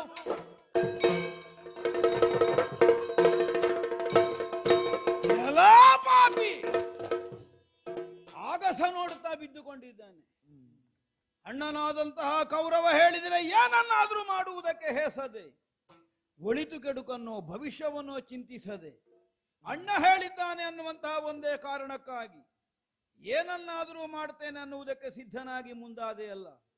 ತೀರಿದ ನಿನ್ನಾಟ. ಮಾಡಿದಂತಹ ದ್ರೋಹದ ಕೆಲಸ ಎಂತದ್ದು? ತುಂಬಿದ ಸಭೆಯಲ್ಲಿ ನಮ್ಮ ಇವರ ರಸಿಯಾದಂತಹ ಪಾಂಚಾಲೆ ತಾನು ರಜಸ್ವಲೆಯಾಗಿದ್ದೇನೆ, ರಾಜಸಭಾಸ್ಥಾನ ಪ್ರವೇಶಿಸುವುದಕ್ಕೆ ನಾನು ಅಸಮರ್ಥಳು, ನಾನೀಗ ಬರಕೂಡದು ಅನ್ನುವ ಹಾಗೆ ನಿನ್ನ ಮುಂಭಾಗದಲ್ಲಿ ವಿಲವಿಲನೆ ವಿಲವಿಲನೆ ಒದ್ದಾಡಿ ತನ್ನ ಅಂತರಂಗವನ್ನು ತೆರೆದು ವಿಲಾಪಿಸಿದರೂ ಕೇಳದೆ ಆಯುಷ್ಯ ಮುಗಿದವನನ್ನು ಮೃತ್ಯುದೇವತೆ ಹಿಡಿಯುವ ಹಾಗೆ ಎಳಕೊಂಡು ಬಂದು ತಾನೇ ಮೃತ್ಯುಂಜಯ ಅನ್ನುವ ಹಾಗೆ ತುಂಬಿದ ಸಭೆಯಲ್ಲಿ ರಾಜಸೂಯಾವಭೃತದಿಂದ ಅಭಿಷೇಚನವನ್ನು ಹೊಂದಿದ ಸಿರಿಮುಡಿಗೆ ಕೈ ಹಾಕಿ ಆಕೆಯದ್ದಾದಂತಹ ಮಾನಭಂಗವನ್ನು ಮಾಡುವುದಕ್ಕೆ ಯತ್ನಿಸಿದಂತಹ ಪಾಪಿ ಎಲ್ಲಿ ಹೋಯಿತು ನಿನ್ನ ರಟ್ಟಯತ್ರಾಣ ಈ ಕ್ಷಣಕ್ಕೆ? ಸೀರೆಯ ಸೆರಗಿಗೆ ಕೈ ಹಾಕಿ ದಾಸಿಯಾದವಳಿಗೆ ವಸನಭೂಷಣಗಳು ಯಾಕೆ? ಅಣ್ಣನಾದಂತಹ ಸುಯೋಧನನ ಭಾಗ್ಯಕ್ಕಾಗಿ ಅವನ ಅಂತಃಪುರವನ್ನು ಸೇರಿ ದಾಸಿಯಾಗುತ್ತೀಯ, ಅಲ್ಲ ಅವನ ತೊಡೆಯೇರಿ ಪಟ್ಟ ಮಹಿಷಿಯಾಗುತ್ತೀಯ ಅನ್ನುವ ಹಾಗೆ ಸೀರೆಯ ಸೆರಗಿಗೆ ಕೈ ಹಾಕಿ ಸೆಳೆಯುವುದಕ್ಕೆ ಮುಂದಾದೆಯಲ್ಲ ಪಾಪಿ. ಎಲ್ಲಿ ಉಂಟು ನಿನ್ನದಾದ ಸಾಮರ್ಥ್ಯ ತೋರಿಸು. ಒಂದ ಎರಡ ಪಾಂಡವರ ಏಳ್ಗೆಯನ್ನು ನೋಡಿ ದಿನದಿನವೂ ಕರುವಿ ಕಪಟ ದ್ಯೂತದ ಮೂಲಕವಾಗಿ ನಮ್ಮನ್ನು ಬರಿಗೈಯವರನ್ನಾಗಿಸಿ ಸತ್ಯವಚನಕ್ಕೆ ತಪ್ಪಬಾರದು ಅನ್ನುವುದಕ್ಕಾಗಿ ಅಣ್ಣನನ್ನು ಅನುಸರಿಸಿ ನೆಲನೋಟಕರಾಗಿ ಕಾನನಕ್ಕೆ ಮುಖ ಮಾಡಿದ್ರೆ ಒಂದು ದನದ ಹಿಂದೆ 5 ಎತ್ತುಗಳು ಹೋಗ್ತಾ ಇವೆ ಅನ್ನೋ ಹಾಗೆ ಪರಿಹಾಸ್ಯ ಮಾಡಿದಂತಹ ದುಷ್ಟ ಎಲ್ಲಿ ಹೋಯ್ತು ಅಂತ ದಮ ಎಲ್ಲಿಗೆ ಹೇಳು? ಅವನ ಉಸಿರೇ ಅಡಗಿ ಹೋಗಿದೆ. ಆಕಾಶ ಮಾರ್ಗದಲ್ಲಿ ನೆರೆದಂತಹ ದೇವಾನುದೇವತೆಗಳು ಭೀಮ ದುಶಾಸನರ ಕಾಳಗವನ್ನು ಕಾಣುವುದಕ್ಕಾಗಿ ಬಂದು ನೋಟಕರಾಗಿ ನಿಂತವರು ಬನ್ನಿ ದುಷ್ಟಂತಹ ದುಶಾಸನನ ಹಸುವನ್ನು ಹೀರಿ ಅವರನ್ನು ಧರೆಗೊರಗಿಸಿ ಬಿಡಿಸಿದ್ದೇನೆ. ಸಾಮರ್ಥ್ಯವುಳ್ಳವರಾದರೆ ಬಂದು ಬಿಡಿಸಿ ಅವರು ಯಾಕೆ ಬರ್ತಾರೆ? ಸತ್ಯಾತ್ಮರಾಗಿ ಪಾಂಡವರುಳಿಯುವುದಕ್ಕೆ ನಮ್ಮದ್ದಾದಂತಹ ಮಾತನ್ನು ಸತ್ಯವಾಗಿಸುವ ಹೊಣೆ ನಿಮಗೆ ಅನ್ನುವ ಹಾಗೆ ದೇವತೆಗಳ ಸಾಕ್ಷಿಯಾಗಿ ತುಂಬಿದ ಸಭೆಯಲ್ಲಿ ದುಶ್ಯಾಸನಸ್ಯ ರುದಿರಂ ಪಾತೋಸ್ಮಿ ಮೃಗರಾಡಿಯುವ ಹೀಗೆ ಪ್ರತಿಜ್ಞಾಬದ್ಧನಾದಂತಹ ಭೀಮಸೇನನ ವಾಕ್ಯವನ್ನು ಹುಸಿ ಮಾಡುವುದಕ್ಕೆ ಅವರೆಲ್ಲಿ ಬರ್ತಾರೆ? ಅವರು ನಮಗೆ ಅನುಕೂಲಕ್ಕಿರುವವರು. ಹಾಗಿದ್ರೆ ಯಾರದು ಕೌರವನ? ಬಾ ಪಾಪಿಯಾದಂತಹ ನಿನ್ನ ತಮ್ಮ ದುಶ್ಯಾಸನನನ್ನು ಧರೆಗೆ ಕಡ ಹಾಕಿದ್ದೇನೆ. ಕುರುಕುಲದ ಚೂಡಾಮಣಿ ತಾನು, ಛಲದಂಕ ತಾನು, ಪಾಂಡವ ವಿರೋಧ, ನಿಷ್ಪಾಂಡವ ಪೃಥ್ವಿ ಅನ್ನುವ ಹಾಗೆ ಅಡಿಗಡಿಗೆ ಬದುಕಿನಲ್ಲಿ ಸಾಧಿಸುವುದಕ್ಕಾಗದೇ ಇದ್ದ ಕನಸುಗಳನ್ನು ಕಟ್ಟಿಕೊಂಡಿದೆಯಲ್ಲ ಪಾಪಿ. ಸಾಧ್ಯ ಇದ್ರೆ ಬಿಡಿಸಿ. ಆಮೇಲೆ ಓಡಿ ಹೋಗ್ತಾನೆ ಪಾಪಿ. ಯಾ ಕಾರಣ? ಬಾ ಬಾ ಬಾ ಬಾ ಬಾ ನೀನೇ ಬರ್ಬೇಕಾದಮ್ಮ. ಏನು? ಅತುಳ ಕುರುಸೇನೆಯ ತಲೆ ಕಾಯುವೆ. ತಲೆ ಇಲ್ಲದೆ ಇದ್ದವರು ನಿನ್ನ ಮಾತು ನಂಬಿಯಾರು. ಅತುಳ ಕುರುಸೇನೆಯ ತಲೆ ಕಾಯುವೆ ಅಂದ ಮಾತನ್ನು ಆಯ್ತಾ ನಿನ್ನಿಂದ? ನಿನ್ನ ಸೇನಾಧಿಪತಿತ್ವದಲ್ಲಿ ಸಾಗುತ್ತಿರುವ ಸಮರದಲ್ಲಿ ನಿನಗೆ ಅವನ ಅತ್ಯಂತ ನಿಕಟನೋ ಪ್ರೀತಿಯವನೋ ಅಂತಹ ನಿನ್ನ ಒಡೆಯನಾದಂತಹ ಸುಯೋಧನನ ಆಜ್ಞಾನುವರ್ತಿಯಾಗಿ ಸದಾಕಾಲ ಅವನನ್ನು ಅನುಸರಿಸಿಕೊಂಡು ಬಂದವರಲ್ಲಿ ಒಬ್ಬನಾದ ನಿನ್ನ ದುಶ್ಯಾಸನನ್ನು ಧರೆಯಲ್ಲಿ ಕೆಡ ಹಾಕಿದ್ದೇನೆ. ನೋಡೋಣ, ಬಾರ, ಸಾಧ್ಯ ಇದ್ರೆ ಬಿಡಿಸು. ಎಂತ ಕರ್ಣ ಇನ್ನು? ಕರ್ಣ ಯಾವಾಗ್ಲೂ ಹೋಗಿ ಕರ್ಣ ಅಂತೆ, ಕರ್ಣ. ಹಾಗಿದ್ರೆ ಯಾರು ಯಾರು? ಕಠೋರೋಕ್ತಿಗಾರು ಮಾತಾಡದಿರೆ ಕುನ್ನಿಗಳು ಬಿಡಿ ಆಗ್ಲಿ ಸುಮ್ಮನೆ ತಕ ನೊರೆಯಬೇಕು ಎನ್ನವರ ಕಾಂಬೆ ನಿಂದೆತ್ತ ತಿರುಗಿದು ಬೇಳ್ತಾನಲೆ ಮುರಾಸುರ ಮರ್ದನ.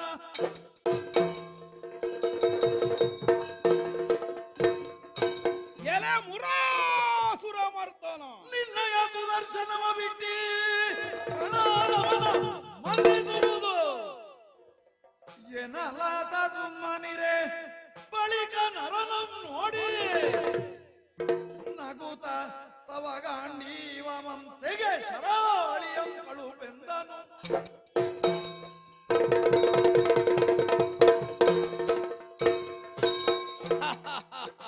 ಹೇಗೆ ಬರ್ತಾರೆ?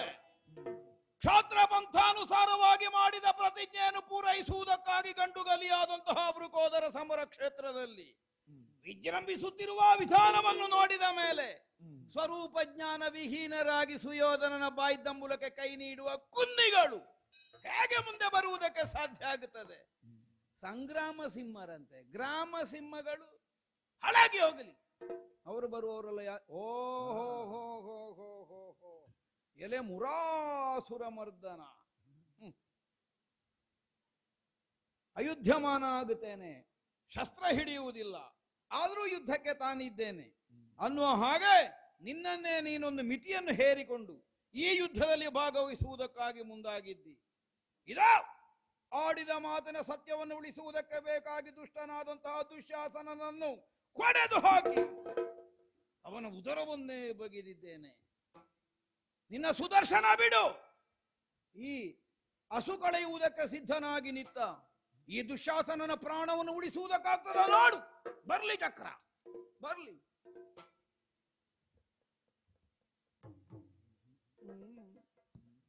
ಅವ ಮಾತಾಡುವುದಿಲ್ಲ. ಚಕ್ರ ಹಿಡಿಯುವುದಿಲ್ಲ ಹೇಳಿದವ ಮೊನ್ನೆ ಹಿಡಿದಿದ್ದಾನೆ ಭೀಷ್ಮ ಪರ್ವದಲ್ಲಿ. ಇದಕ್ಕಾಗೋಗಿ ಹಿಡಿಯುವುದಿಲ್ಲ. ಹೋಗಲಿ. ಇನ್ನು ಇವ ಇದ್ದಾನಲ್ಲ, 3 ಲೋಕದ ಗಂಡ, ಗಾಂಡೀವಿ ಕೋದಂಡ.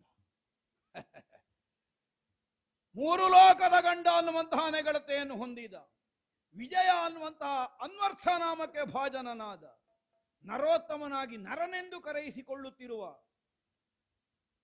ಧನಂಜಯ, ಈ ಕಡೆಗೆ ನೋಡು. ದುಶ್ಯಾಸನನ್ನು ಧರೆಯಲ್ಲಿ ಕೆಡ ಹಾಕಿದ್ದೇನೆ. ಎತ್ತುಗಾಂಡೀವ, ಹೂಡು ಶರ, ಬಿಡಿಸಿವನನ್ನು ನೋಡುತ್ತೇನೆ. ಗಂಡಗಲಿ ನರನೇ ಪ್ರತಾಪದ ಚಂಡ ನುಡಿಯನ್ನು ಕೇಳುತ್ತಲೇ ಕೋದಂಡವನು ಜೇಗೈದು ಶರಗಳ ಕೂಡುತ್ತಿರಲಾಗ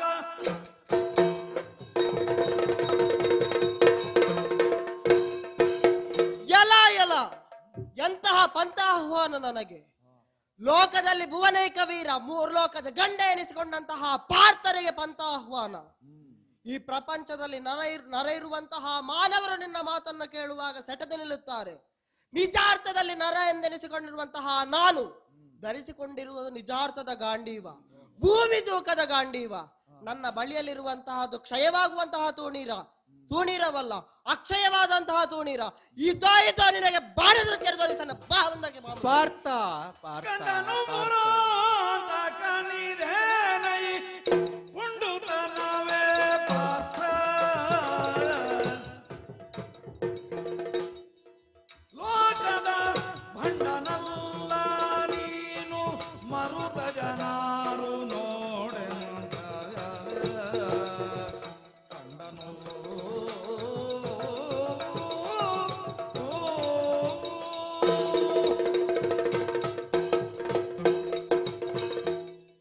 ಪಾರ್ಥ ಪಾರ್ಥ ಸ್ವಲ್ಪ ಒಂದು ತಡಿ ಕ್ಷಣ ಸ್ವಲ್ಪ ತಾಳು. ತಡಿ ಸ್ವಾಮಿ, ನಾನೀಗ ಪ್ರತ್ಯುತ್ತರವನ್ನು ಕೊಡ್ತೇನೆ. ನಿಲ್ಲಬೇಕು ಪಾರ್ಥ, ನಿಲ್ಲಬೇಕು. ನೀನಾಡಿದಂತಹ ನುಡಿಯನ್ನು ನಾನು ನಿಲ್ಲದೆ ಬೇರೆ ಉಪಾಯವಿಲ್ಲ. ಒಮ್ಮೆ ನೋಡು, ಹ್ಮ್ ಭೀಮನೊಡ್ಡಿದ ಸವಾಲಿಗೆ ಮುಲ್ಲೋಕಗಳು ಎದುರಾಗಬೇಕು. ಈಗ ಆ ಒಬ್ಬರಾದರೂ ಬಂದರು ನಾನು ರಕ್ಷಿಸ್ತೇನೆ ಅಂತ. ಹ್ಮ್ ಬೇಡ, ಮಕ್ಕಳಾಟಿಕೆಯೋ ಪುಂಡಾಟಿಕೆಯೋ ನಿನ್ನದು ಪಾರ್ಥ? ಒಂದು ಕೇಳ್ತೇನೆ, ಹ್ಮ್ ಎದುರು ನಿಂತದ್ದು ಯಾರು ಇಲ್ಲಿ? ನಾನಾದರೂ ನನ್ನ ಸುದರ್ಶನವಾದರೂ ಸ್ವಸಂಕಲ್ಪದಲ್ಲಿ ಮನೋವೇಗದಲ್ಲಿ ಹೋಗಿ ಶತ್ರು ಮಿತ್ರ ಯಾರು ಎಂಬುದನ್ನು ನಿರ್ಣಯಿಸಿ ಕ್ಷಣಾರ್ಧದಲ್ಲಿ ಆ ಶತ್ರುವನ್ನು ಸಂಹಾರ ಮಾಡಿ ಬಂದು ನನ್ನ ತೋರ್ಬೆರಳನ್ನೇ ಅಲಂಕಾರ ಮಾಡಬಲ್ಲ ಸುದರ್ಶನವೇ ಇದ್ದರೂ ಸುಮ್ಮನಿದ್ದೇನೆ. ದುರುಳ ದುಶ್ಯಾಸನನ್ನು ರಕ್ತದ ಮಡುವಿನಲ್ಲಿ ನರಳುವ ಹಾಗೆ ಮಾಡಿದ ಭೀಮನು ಒಮ್ಮೆ ನೋಡು ಪಾರ್ಥ, ಯಾರು ಕಾಣಿಸ್ತಿರುವುದು ನಿನಗೆ? ಸಾಕ್ಷಾತ್ ಪರಮೇಶ್ವರ. ಹರ ತ್ರಿಯಂಬಕನೇ ರಕ್ಷಿಸು, ಹರ ಹರ ತ್ರಿಯಂಬಕನೇ ರಕ್ಷಿಸು, ಮರುತ ಸೂತನೆಂದೇ ಮನಸ್ಸಿನ ಬರಡುತನದಲ್ಲಿ ಚಾಪವೆತ್ತಿದೆ ದುರವನೆನೆದು ರಕ್ಷಿಸು.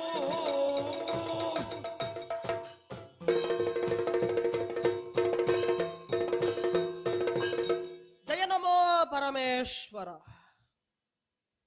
ಏನಾಗಿ ಹೋಯಿತು ನನ್ನ ಒಮ್ಮೆ ಮನದಲ್ಲಿ. ನನ್ನನ್ನಾದಂತಹ ಭೀಮನೇ ಪಂಥಾಹ್ವಾನ ಕೊಡ್ತಾ ಇದ್ದಾನೆ ಎನ್ನುವಂತಹ ಭಾವನೆಯಿಂದ ತೊಡಗಿಕೊಂಡ್ರೆ ಸ್ವಾಮಿ ನೀಡಿದಂತಹ ಜ್ಞಾನದ ಬೆಳಕಿಂದಾಗಿ ಯಾರು ಎನ್ನುವಂತಹ ಪ್ರತ್ಯಕ್ಷವಾದಂತಹ ಗೋಚರದ ಅರಿವು ತನಗಾಗ್ತಾ ಇದೆಯಲ್ಲ. ಹೇ ವಿಶ್ವೇಶ್ವರ, ಹೇ ಪರಮೇಶ್ವರ, ರಕ್ಷಿಸಬೇಕು. ಈ ಧನುರುವಿಗೆ ಬಾಣಕ್ಕೆ ಅಧಿದೇವತೆಯಾಗಿರುವಂತಹ ನೀನು ಎನ್ನುವುದನ್ನು ತಿಳಿಯದೆ ನಾನು ಈ ತಪ್ಪನ್ನ ಮಾಡಿಬಿಟ್ಟೆ. ಒಂದು ರೀತಿಯಲ್ಲಿ ಹುಡುಗಾಟಿಕೆಯನ್ನೇ ನಾನು ನಿನ್ನ ಮುಂದೆಯಲ್ಲಿ ತೋರಿಸಿಬಿಟ್ಟೆ. ಕ್ಷಮಿಸಬೇಕು ಪರಮೇಶ್ವರ, ನಮ್ಮನ್ನು ರಕ್ಷಿಸಬೇಕು ನೀನು.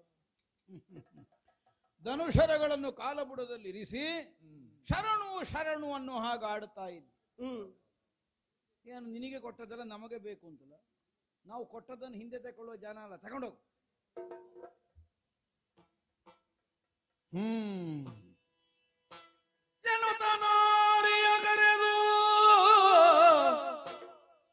ಎನ್ನುತ್ತನಾರಿಯ ಕರೆದು ಹತ್ತಿರ ವಿನಯದಿ ಕುರುಳ್ಗಳನ್ನು ಬಿಡಿಸಿದು ಘನದ ತಿಳಿರ ಕುಟವನ್ನು ಹಾಕಿದು ಪಾಚಿ ಮುಡಿಗಟ್ಟಿ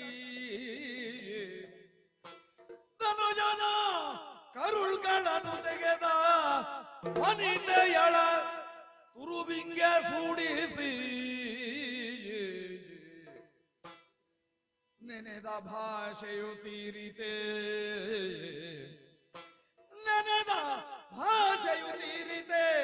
ನಡೆ ಹೋಗು ಮನೆಗೆಂದ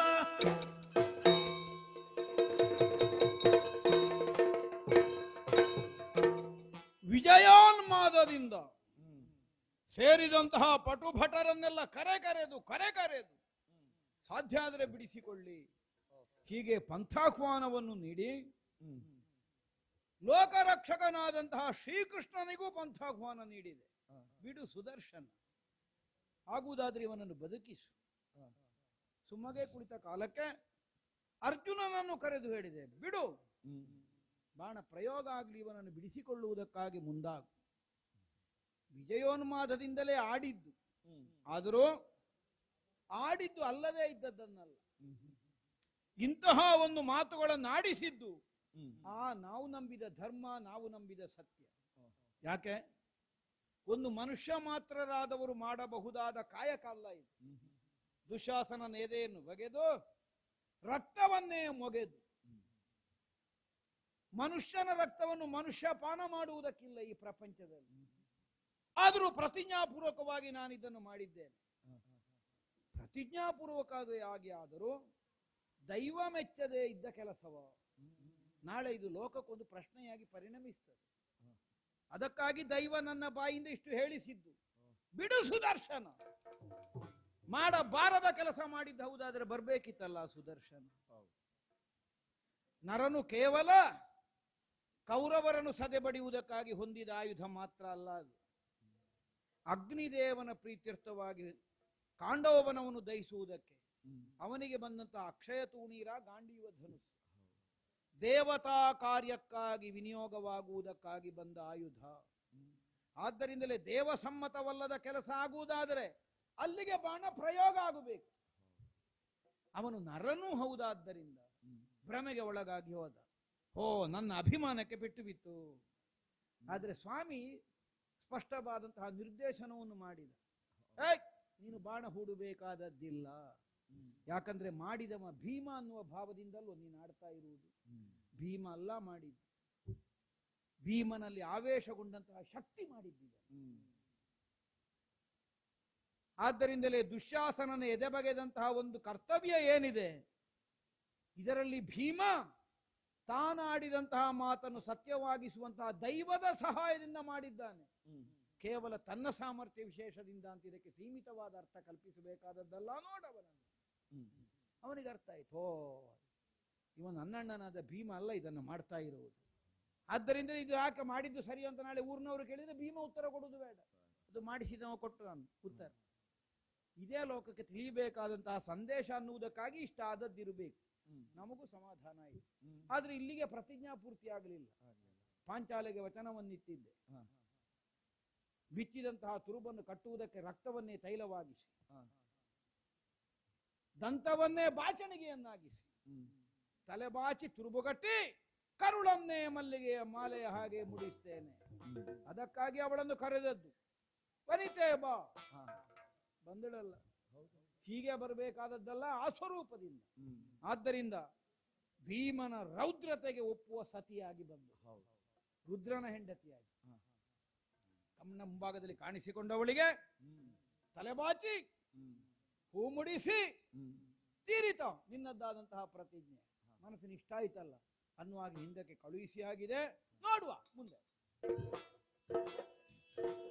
ಹರಿಗಳನ್ನು ಜಯಿಸುತ್ತಲಿ ಮತ್ತಿ ಧರಣಿಯನು ಪಡೆದಿಹೆವು.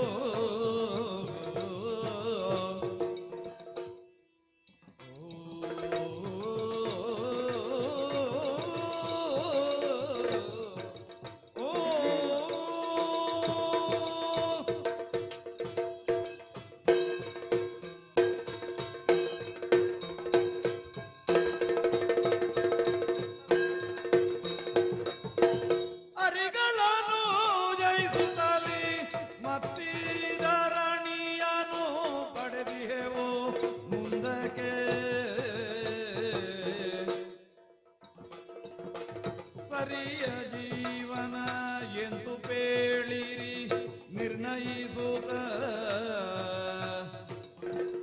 ಅನುಜ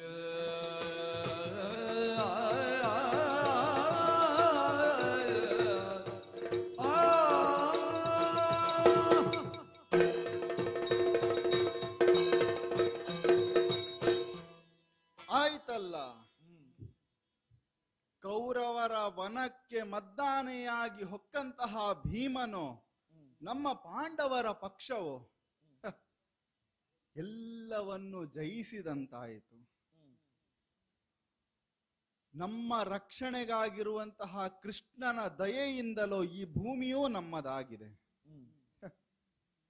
ಮಹಾಭಾರತ ಆಹವ ಅಲ್ವೇ ತಮ್ಮಂದಿರೇ? ಅಣ್ಣ, ಸಮಂ ರಾದೀತಿ ಸಮರಹ ಎನ್ನುವುದಾಗಿ ಹೇಳ್ತಾರಲ್ವೇ? ಎಲ್ಲವನ್ನು ಸಮತ್ವಕ್ಕೆ ತರುತ್ತದೆ ಎನ್ನುವುದಾಗಿ. ನೋಡಿದ್ರೆ ಸಮತ್ವ ಕಾಣ್ತಾ ಇಲ್ಲ. ಏನಾಯ್ತಣ್ಣ? ಮರಣ ಸಹಿತವಾದದ್ದೇ ಸಮರವೋ ತಿಳಿದೇ ಮುಂದುವರೆದಲ್ವೇ? ಹೌದು. ಗೆಲುವಿನ ಎತ್ತರದ ಬೆಟ್ಟವನ್ನೇರಿದ ಮೇಲೆ ಅನ್ನಿಸ್ತಾ ಉಂಟು, ಬದುಕಿಗೆ ಪ್ರಶ್ನೆಯಾಗಿ ಉಳಿದು ಹೋಯಿತೋ ಎನ್ನುವುದಾಗಿ. ನಿನಗೂ ಸತ್ಯ. ಏನಣ್ಣ? ಬದುಕೆ ಪ್ರಶ್ನೆಯಾಗಿ ಉಳಿದು ಆ ಎತ್ತರದಲ್ಲಿ ನಿಂತ ಮೇಲೆ ನಾವೆಲ್ಲರೂ ಏಕಾಂಗಿಗಳಾಗಿ ಉಳಿದು ಹೋದೆವೋ ಎನ್ನುವ ಪ್ರಶ್ನೆಯೇ ಮೂಡಿದ್ದು ಸತ್ಯ ತಮ್ಮ. ಯೋಚಿಸಿ ನೋಡಿದ್ರೆ ಬದುಕಿನ ದಾರಿ, ಬದುಕಿನ ಬೆಳಕು ಎರಡು ಧರ್ಮ ಒಂದೇ ಎನ್ನುವುದಾಗಿ ತಿಳಿದು ಬದುಕಿದ ನಾನು ಧರ್ಮಜನಾಗಿ ಈ ಕಾಲದಲ್ಲಿ ನೋಡುವಾಗ ನಮ್ಮವರೆಂದೆಣಿಸಿದವರ ಮರಣ, ನಮ್ಮನ್ನು ಪಾಲಿಸಿದವರೆಲ್ಲರ ಮರಣ, ಹೆಚ್ಚೇನು ಹೀಗಷ್ಟೇ ಕೆಲವು ಸಮಯದ ಹಿಂದೆ ಮಾಡಿದಂತಹ ದುರ್ಯೋಧನನ ಮರಣ, ಇತಿಶ್ರೀಯನ್ನು ಹಾಡಿ ಈ ಕಾಲಕ್ಕಾಗುವಾಗ ಬದುಕಿನ ಮುಂದಿನ ಸರಿದಾರಿ ಏನು ಎನ್ನುವ ಪ್ರಶ್ನೆ ಮೂಡುತ್ತಾ ಇದೆ. ಮಡಿಯಬೇಕಾದವರೆಲ್ಲ ಮಡಿದ ನಂತರ ಬದುಕಿನ ಮುದದ ದಾರಿ ಎಂತು ತಮ್ಮ?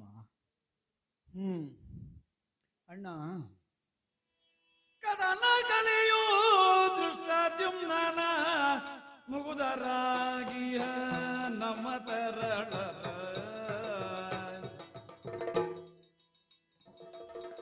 ಕದನ ಕಲಿಯೋ ದೃಷ್ಟದ್ಯುಮ್ನನ ಮುಗುದರಾಗಿಯ ನಮ್ಮ ತರಳರ ಸಜದನಶ್ವತ್ಥಾಮ ಅಳಿಯದೆ ಮುದವದೆಂತೋ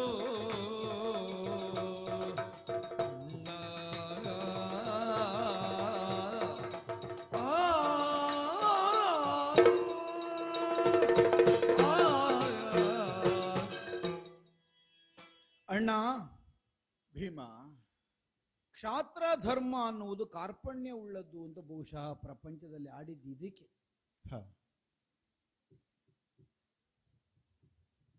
ತಮ್ಮದ್ದಾದಂತಹ ಕಾಯಕದ ಮೂಲಕವಾಗಿ ನಾವು ಮುಂದಾದಂತಹ ಸನ್ನಿವೇಶದಲ್ಲಿ ಬರುವ ಪರಿಣಾಮ ಹಿತಕಾರಿಯಾಗಿಯೇ ಒದಗುತ್ತದೆ ಅನ್ನುವುದಕ್ಕೆ ಯಾವ ನಿರ್ಣಯವೂ ಇಲ್ಲ. ಆಗಾಗ ನಾವು ಸಾಗಿ ಬಂದಂತಹ ಪಥದ ಕುರಿತಾಗಿ ಒಂದು ಅವಲೋಕನ ಬೇಕು ಅಂತ ನೀನು ಆಡ್ತಾ ಇದ್ದ. ಸತ್ಯ.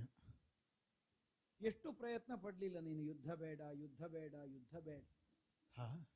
ನಾವೆಲ್ಲ ಉದ್ಯೋಗವಶರಾಗಿ ಆಗಾಗ ಹೇಳಿದ್ದೇವೆ, ಆಯುಧ ಹಿಡ್ಕೊಂಡು ಹೋಗ್ತೇವೆ, ಹೋರಾಟ ಮಾಡ್ತೇವೆ.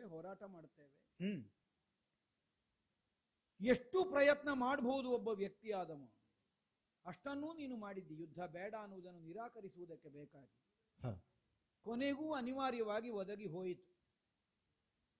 ಯಾವುದೇ ಒಂದು ಭವಿಷ್ಯ ಒಂದು ಪೂರ್ವಭಾವಿಯಾಗಿ ನಮಗೆ ಯಾವುದೋ ಒಂದು ಪರೋಕ್ಷ ಲಕ್ಷಣದಿಂದಲಾದರೂ ಗೋಚರಿಸ್ತದೆ ಅಂತಾದ್ರೆ ಏನದಕ್ಕರ್ಥ? ಒಂದು, ಅದನ್ನು ತಪ್ಪಿಸುವಲ್ಲಿ ವ್ಯಕ್ತಿಯಾಗಿ ನಮ್ಮ ಪ್ರಯತ್ನ ಎಷ್ಟು ಬೇಕು ಅನ್ನುವುದಕ್ಕೆ ನಮಗೆ ಎಚ್ಚರಿಕೆ. ಇನ್ನೊಂದು, ಅಷ್ಟೂ ಪ್ರಯತ್ನಿಸುವುದರಿಂದ ನಮಗೆ ಹೊರಗೆ ಬರುವುದಕ್ಕಾಗುವುದಿಲ್ಲ ಅಂತಾದರೆ ಅದು ಬದಲಾಗದೇ ಇದ್ದ ಒಂದು ಸಿದ್ಧಾಂತ ಅನ್ನುವ ನಿರ್ಣಯ. ಲೋಕಕ್ಕೆ ವಿಪ್ಲವಕಾರವಾದಂತಹ ಒಂದು ಮಹಾ ಸಂಗ್ರಾಮ ಆಗಬೇಕು, ಸರ್ವರ ನಾಶ ಆಗಬೇಕು ಅನ್ನುವುದಕ್ಕೆ ನೀನೇನು ರಾಜಸೂಯ ಸಂಕಲ್ಪ ಮಾಡಿದ್ದಲ್ವಲ್ಲ? ಇಲ್ಲ. ಅಯ್ಯನ ಸದ್ಗತಿಕಾರ ತತ್ಪರಿಣಾಮದಲ್ಲಿ ಬಂದದ್ದು ಮಹಾವಿಪ್ಲವವನ್ನು ಅನುಭವಿಸಬೇಕಾದ ಒಂದು ಸ್ಥಿತಿ. ಈಗ ಅದಕ್ಕೆ ಕಾರಣ ಅವನ ದುಷ್ಟ ಯೋಚನೆ ಇರಬಹುದು, ಅಥವಾ ನಮ್ಮ ಬಲ ಇರಬಹುದು. ವೇದವ್ಯಾಸರೇ ಆಡಿದ್ದು ಅದನ್ನಲ್ಲೂ, ಅದನ್ನು ತಪ್ಪಿಸ್ಲಿಕ್ಕೆ ಆಗುವುದಿಲ್ಲ, ಬರ್ತದೆ. ದೈವಾಯತ್ತವಾಗಿ ಬಂದದ್ದನ್ನು ನಾವು ಅನುಭವಿಸಲೇಬೇಕಾಗ್ತದೆ ಅನ್ನುವ ಒಂದು ಸಮಾಧಾನವನ್ನು ಹೊಂದುವುದನ್ನು ಬಿಟ್ರೆ ಯುದ್ಧಾದ ಪರಿಣಾಮದಲ್ಲಿ ಬಂದಂತಹ ಪ್ರಯೋಜನ ಏನು ಕೇಳಿದರೆ ಏನು? ದುಷ್ಟರ ನಾಶ ಆಗಿದೆ, ಅದೌದು. ದುಷ್ಟರು ಮಾತ್ರ ನಾಶ ಆದದ್ದ, ಎಷ್ಟು ಮಂದಿ ಒಳ್ಳೆಯವರ ಸಾವಾಗಲಿಲ್ಲ. ಸತ್ಯ ಅಲ್ಲ, ಬದುಕೆ ಪ್ರಶ್ನಾರ್ಥಕವಾಗಿ ಉಳಿದು ಹೋಯ್ತಲ್ವೇ ತಮ್ಮ? ಸುಯೋಧನಾದಿಗಳು ಕೆಟ್ಟ ಕೆಲಸ ಮಾಡಿದ್ದಾರೆ, ಸಾಯಿಲಿ ಅಲ್ಲ, ಆಗಲ್ಲ. ಅವನನ್ನು ಅನುಸರಿಸಿ ನಿಂತಹ ದುರ್ಬುದ್ಧಿಯನ್ನೇ ಹೊಂದಿದವರು ಸಾಯಿಲಿ.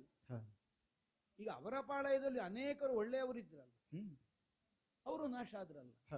ಬೇಡ, ನಮ್ಮ ಪಾಳಯದಲ್ಲಿ ಅನುಸರಿಸಿ ನಿಂತು ಬಂದವರಲ್ಲಿ ಬಹಳ ಮಂದಿಗಳಿದ್ರಲ್ಲ, ಯಾರು ಉಳಿಲಿಲ್ವಲ್ಲ. ಯಾವುದೆಲ್ಲ ಮುಂದಕ್ಕೆ ಬೆಳೆದು ಬದುಕಬೇಕಾದದ್ದೋ, ನಮಗೆ ಒಲಿದು ಸಿಗಬೇಕಾದದ್ದೋ ಅದನ್ನೇ ನಾವು ಕಳ್ಕೊಂಡಿದ್ದೇವೆ. ಪ್ರಾಮಾಣಿಕವಾಗಿ ಪ್ರಾಣವನ್ನು ಪಣಕ್ಕಿಟ್ಟು ಪಾಂಡವ ವಿಜಯವನ್ನು ಸಾಧಿಸಬೇಕು ಅನ್ನುವಂತಹ ಉದ್ದೇಶದಿಂದ ಹೃತ್ಪೂರ್ವಕವಾಗಿ ನಮ್ಮೊಂದಿಗೆ ಸಹಕರಿಸಿದವರೆಲ್ಲ ಸಾವನ್ನೇ ಕಾಣುವ ಹಾಗಾಗಿ ಹೋಯಿತು. ಈಗ ಸಾವು ಬರುವಂತಹ ಕಾಲಕ್ಕೆ ಅವ ಅಧರ್ಮವನ್ನು ಅನುಸರಿಸಿದನೋ ಧರ್ಮವನ್ನು ಅನುಸರಿಸಿದನೋ ನೋಡ್ಲಿಲ್ಲಲ್ಲ, ಬಂದೇ ಬಿಟ್ಟಿತ್ತು. ನಮ್ಮ ಸೇನಾಧಿಪತಿಯಾಗಿದ್ದ ದೃಷ್ಟದ್ಯುಮ್ನ. ಹೌದು. ಯಾಕೆ ನನಗೆ ನೆನಪಾಯಿತು ಕೇಳಿದರೆ, ಒಂದು ಕಾಲದಲ್ಲಿ ಮನಕಷಾಯ ಕಾರಣದಿಂದ ದ್ರೋಣರಿಗೆ ಅವಸಾನವನ್ನು ತರುವ ಮಗನೇ ಬೇಕು ಅನ್ನುವಂತಹ ಹಂಬಲದಿಂದಲೇ ದೃಪದ ಪಡೆದನಂತೆ ದೃಷ್ಟದ್ಯುಮ್ನನನ್ನು. ಹೌದು. ಹಾಗಿದ್ರೆ ಏನು ಎಂದೋ ನಿರ್ಣಯ ಆಗಿದೆ. ಇದು ರಾಜಸೂಯದಿಂದ ಮಾತ್ರ ನಿರ್ಣಯ ಆದದ್ದಲ್ಲ, ನಿರ್ಣಯ ಆಗಿದೆ. ಈಗ ನಾವು ರಾಜಸೂಯ ಮಾಡಿದ ಮೇಲೆ ಶಿಖಂಡಿ ಹುಟ್ಟಿದ್ದಲ್ಲ, ಮೊದಲೇ ಆಗಿದೆ ನಿರ್ಣಯ. ಯಾವುದಕ್ಕೆ ಇಲ್ಲಿ ಪ್ರತಿ ಅನ್ನೋದು ಮೊದಲೇ ನಿರ್ಣಯ ಆಗಿದೆ. ಆದ್ರೆ ಆದದ್ದೇನು, ಮುಂದಕ್ಕೆ ಯಾವುದು ಬಾಳಬೇಕಾದದ್ದು ಬದುಕಬೇಕಾದದ್ದು ಅದನ್ನು ನಾವು ಕಳ್ಕೊಂಡೇವೆ. ನಮ್ಮ ಬಂಧುಗಳು ಬಾಂಧವರು ಸಂಬಂಧಿಗಳು ನೆಂಟರು ಇಷ್ಟರು ಆಪ್ತರು ಎಲ್ಲ ಕಳ್ಕೊಂಡೇವೆ. ಹೌದು. ಸಾಮ್ರಾಜ್ಯವನ್ನು ಆಳುವಂತಹ ಅವಕಾಶ ನಮಗೆ ಬಂತು, ಆದರೆ ಯಾರೊಂದಿಗೆ ಸೇರಿ ಇದನ್ನು ಅನುಭವಿಸಬೇಕು ಅಲ್ವ? ನಮ್ಮಿಂದ ನಂತರ ನಮ್ಮ ಹೆಸರು ಹೇಳಿಕೊಂಡು ಬದುಕಬೇಕಾದವರೆಲ್ಲ ಹೋಗ್ಲಿಲ್ವ ಸಮರ ಕ್ಷೇತ್ರದಲ್ಲಿ? ಹೌದೇ ಹೌದು. ಅಭಿಮನ್ಯುವಿನಂತಹ ಕುಮಾರ ರಾಕ್ಷಸನೇ ಆಗಲಿ, ಘಟೋತ್ಕಜನಂತಹ ಮಗ, ಪಾಂಡವ ವಿಜಯ ಕವನದ್ದಾದ ಕೊಡುಗೆಯನ್ನು ನಮಗೆ ಅಲ್ಲಗಳೆಯುವುದಕ್ಕಾಗುವುದಿಲ್ವ? ಸಾಧ್ಯವೇ ಇಲ್ಲ. ನಮ್ಮ ಮೂಲಕವಾಗಿ ನಮ್ಮ ಧರ್ಮ ಪತ್ನಿಯಾದ ಪಾಂಚಾಲೆಯಲ್ಲಿ ನಾವು ಪಡೆದಂತಹ 5 ಮಂದಿ ಮಕ್ಕಳು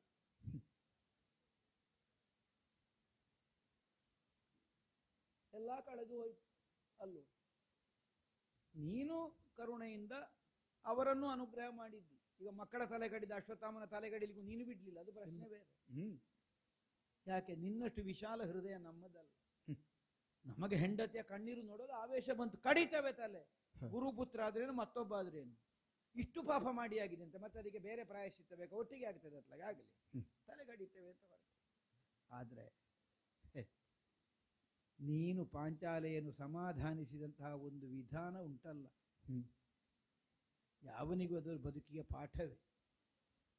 ತನ್ನ ಮಕ್ಕಳ ಸಾವಿಗಾಗಿ ಕಣ್ಣೀರಿಳಿಸುವ ಒಬ್ಬ ತಾಯಿ ಇನ್ನೊಬ್ಬನ ಸಾವನ್ನು ಯಾಕೆ ತಡೆಯಬೇಕು ಕೇಳಿದ್ರೆ, ಅವನು ಇನ್ನೊಬ್ಬ ತಾಯಿ ಹೆತ್ತ ಮಗ ಅನ್ನುವ ನೆನಪು ಬೇಕು.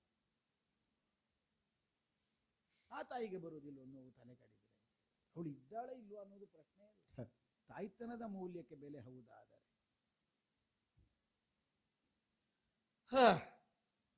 ಎಲ್ಲ ಕಳ್ಕೊಂಡೆವು ಅಲ್ವ? ಮತ್ತೆ ಇಲ್ಲಿ ಸಂತೋಷ ಇದ್ದಿದ್ರಲ್ಲಿ ಆಗ ನಮಗೂ ಉತ್ಸಾಹ ಬಂದಿತ್ತು, ಓಹ್ ಪ್ರತಿಜ್ಞೆ ಮಾಡಿದ್ದೇವೆ, ಪೂರೈಸಿದ್ದೇವೆ. ಆದ್ರೆ ಈಗ ನಮಗೂ ಕಾಣ್ತದೆ, ಬೇಕಿತ್ತು ಇಷ್ಟೆಲ್ಲ ನಷ್ಟವನ್ನು ಅನುಭವಿಸುವ ಒಂದು ಯುದ್ಧ ಬೇಕಿತ್ತು. ಮತ್ತೆ ಸಂತೋಷ ಇಲ್ಲ ತಮ್ಮ. ಹಾಡುವಾಗ ನೀನೇ ಆಡಿದಿ, ಕಳೆದುಕೊಳ್ಳುವವರನ್ನೆಲ್ಲ ಕಳೆದುಕೊಂಡಿದ್ದೇವೆ ಎನ್ನುವುದಾಗಿ. ಕಳೆದುಕೊಳ್ಳದೆ ಇರಬೇಕಾದ ಒಂದಿತ್ತು. ಹೌದೇ?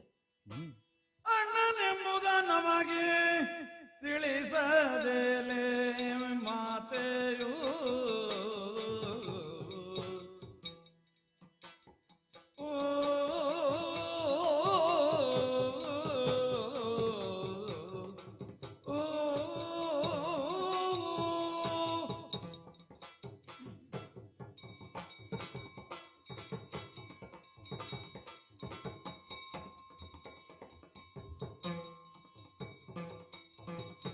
ಅಣ್ಣನೆಂಬುದ ನಮಗೆ ತಿಳಿಸದೇಲೆ ಮಾತೆಯೋ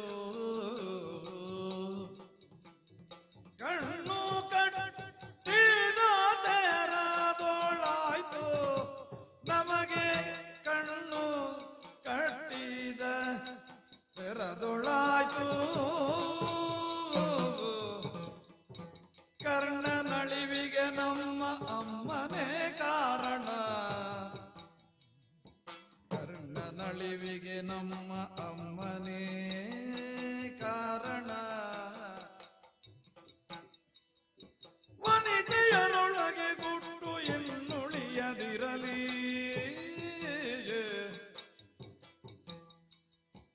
ಅಮ್ಮನೇ ಕಾರಣ.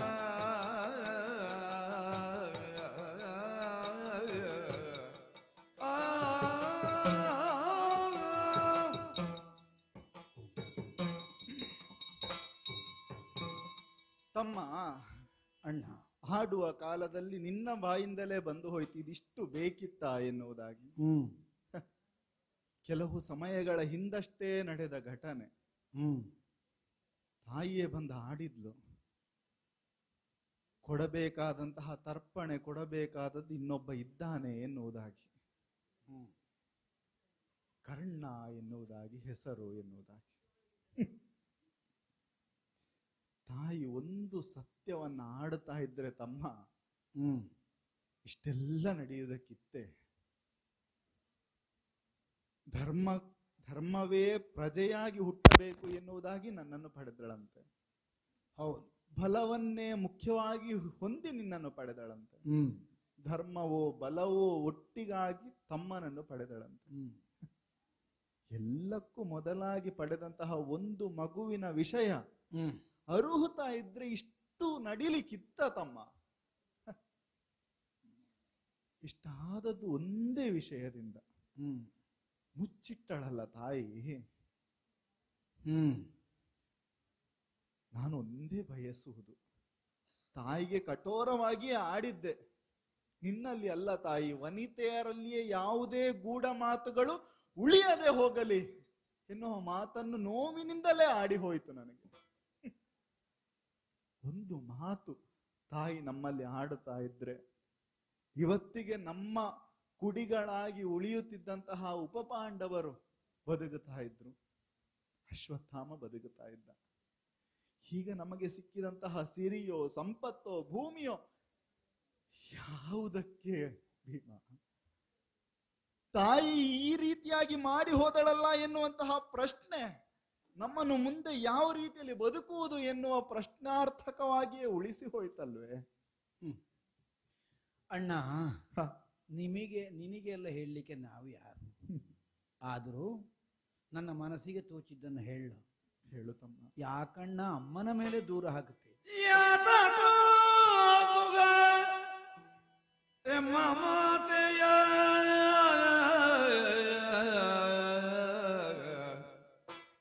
ಯಾತಕೋ ಸುಗ ಎಮ್ಮ ಮಾತೆಯ ಈ ತರದಿ ನೀವು ಜರೆಯುವಿರಿ.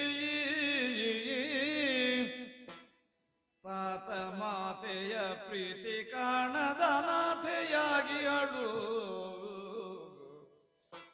ತಾತ ಮಾತೆಯ ಪ್ರೀತಿ ಕಾಣದ ಅನಾಥೆಯಾಗಿ ಅಳು. ಅಣ್ಣ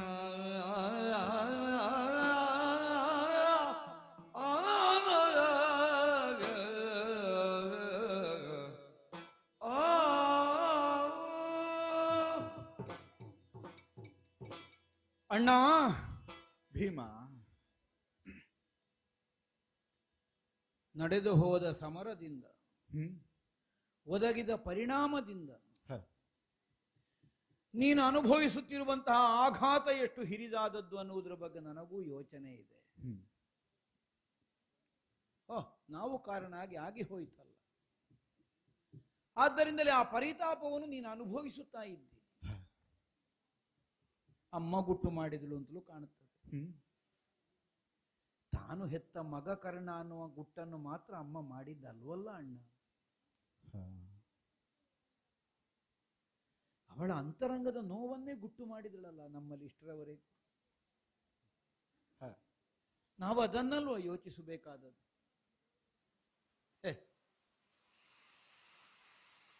ಕುಂತಿ ಭೋಜನ ಅರಮನೆಯಲ್ಲಿ ಬಡತನ ಇತ್ತು ಅಂತ ನನ್ನ ಆಕ್ಷೇಪ ಅಲ್ಲ. ಆದ್ರೆ ಕುಂತಿ ಭೋಜನ ಹೆತ್ತ ಮಗಳಲ್ವಲ್ಲ ನಮ್ಮಮ್ಮ. ಅಲ್ಲ, ಯಾವ ಕಾರಣಕ್ಕೆ ಆಗಲಿ ತನ್ನ ಎಳವೆಯಲ್ಲಿ ಅನ್ಯರಿಗೆ ದತ್ತಾಗಿ ಕೊಡಲ್ಪಟ್ಟವಳು ಅಲ್ಲ. ಶೂರಸೇನನ ಮಗಳಾಗಿದ್ದವಳು. ಕುಂತಿ ಅನ್ನುವ ಹಾಗೆ ಹೆಸರನ್ನು ಹೊಂದುವುದಕ್ಕೆ ಕಾರಣವಾದದ್ದು ಅದೇ ಅಲ್ವೋ? ಆ ಪೃಥಾದೇವಿಯನ್ನು ಅಲ್ಲಿ ದತ್ತಕಕ್ಕೆ ಕೊಟ್ಟದ್ದರಿಂದ ಅವ ಚಂದದಲ್ಲೇ ಸಾಕಿರಬಹುದು. ಬುದ್ಧಿ ತಿಳಿಯುವುದಕ್ಕೆ, ಸಾಮರ್ಥ್ಯವೇ ಹುಟ್ಟುವುದಕ್ಕಿಂತ ಮೊದಲು ಕೊಟ್ಟದ್ದಲ್ಲ. ಸ್ವಲ್ಪ ತಿಳುವಳಿಕೆ ಬಂದ ಮೇಲೆ ಕೊಟ್ಟಂತಹ ಒಂದು ಮಗುವಾದ್ರೆ ತನ್ನ ಹೆತ್ತ ತಾಯಿ ತಂದೆಗಳಿಗಿಂತ ದೂರವಾದದ್ದು ಅನ್ನುವುದನ್ನು ಮರೆಯುವುದಕ್ಕೆ ಸಾಧ್ಯ ಆಗುತ್ತದೆ. ಸಣ್ಣದಾರಭ್ಯದಿಂದ ಆ ತಾಯಿಯಲ್ಲಿದ್ದಂತಹ ನೋವೆಷ್ಟು ನಾವು ಅದನ್ನಲ್ಲೋ ಯೋಚಿಸಬೇಕಾದದ್ದು. ಎಲ್ಲ ನಗುನಗುತ್ತಾ ತನ್ನ ನೋವನ್ನು ಮುಚ್ಚಿಟ್ಲು. ಹೆತ್ತ ತಾಯಿ ತಂದೆಗಳಿಗಿಂತ ದೂರವಾಗಿ ಸಾಕಿದಂತಹ ತಾಯಿ ತಂದೆಗಳ ಮನೆಯಲ್ಲಿ ಜೀವನವನ್ನು ನಡೆಸಿದಳು. ಆ ಕಾಲದಲ್ಲಿ ದೂರ್ವಾಸ ಅನುಗ್ರಹ ಅಲ್ಲ ಎಲ್ಲ ಈಗ ನಮಗೆ ತಾಯಿ ಹೇಳಿ ಗೊತ್ತಾಗುವ ಕಥೆ ಇದು. ಎಂದೋ ಮುಂದೊಂದು ದಿನ ಪ್ರಯೋಜನಕ್ಕೆ ಬರಬೇಕಾದಂತಹ ಒಂದು ಮಂತ್ರ ಎಳೆಯ ಹರೆಯದಲ್ಲಿ ಅಲ್ಲಲ್ಲ ಕೊಡಬೇಕಾದದ್ದು.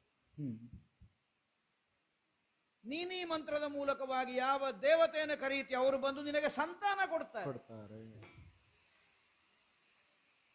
ಇನ್ನೂ ಕನ್ಯಾವಸ್ಥೆಯಲ್ಲೂ ತಲುಪದ ಒಬ್ಬಳಾಕೆ ಹೆಣ್ಣಿಗೆ ಕೊಡಬೇಕಾದ ಮಂತ್ರ ಅಲ್ಲಲ್ಲ. ಅದೇನು ದುರ್ವಾಸರಿಗೆ ಮತ್ತೆ ಬರಬಾರ್ದ ಕಾಡಿನಲ್ಲಿರುವಾಗ ಮಂತ್ರ ಕೊಡ್ಲಿಕ್ಕೆ.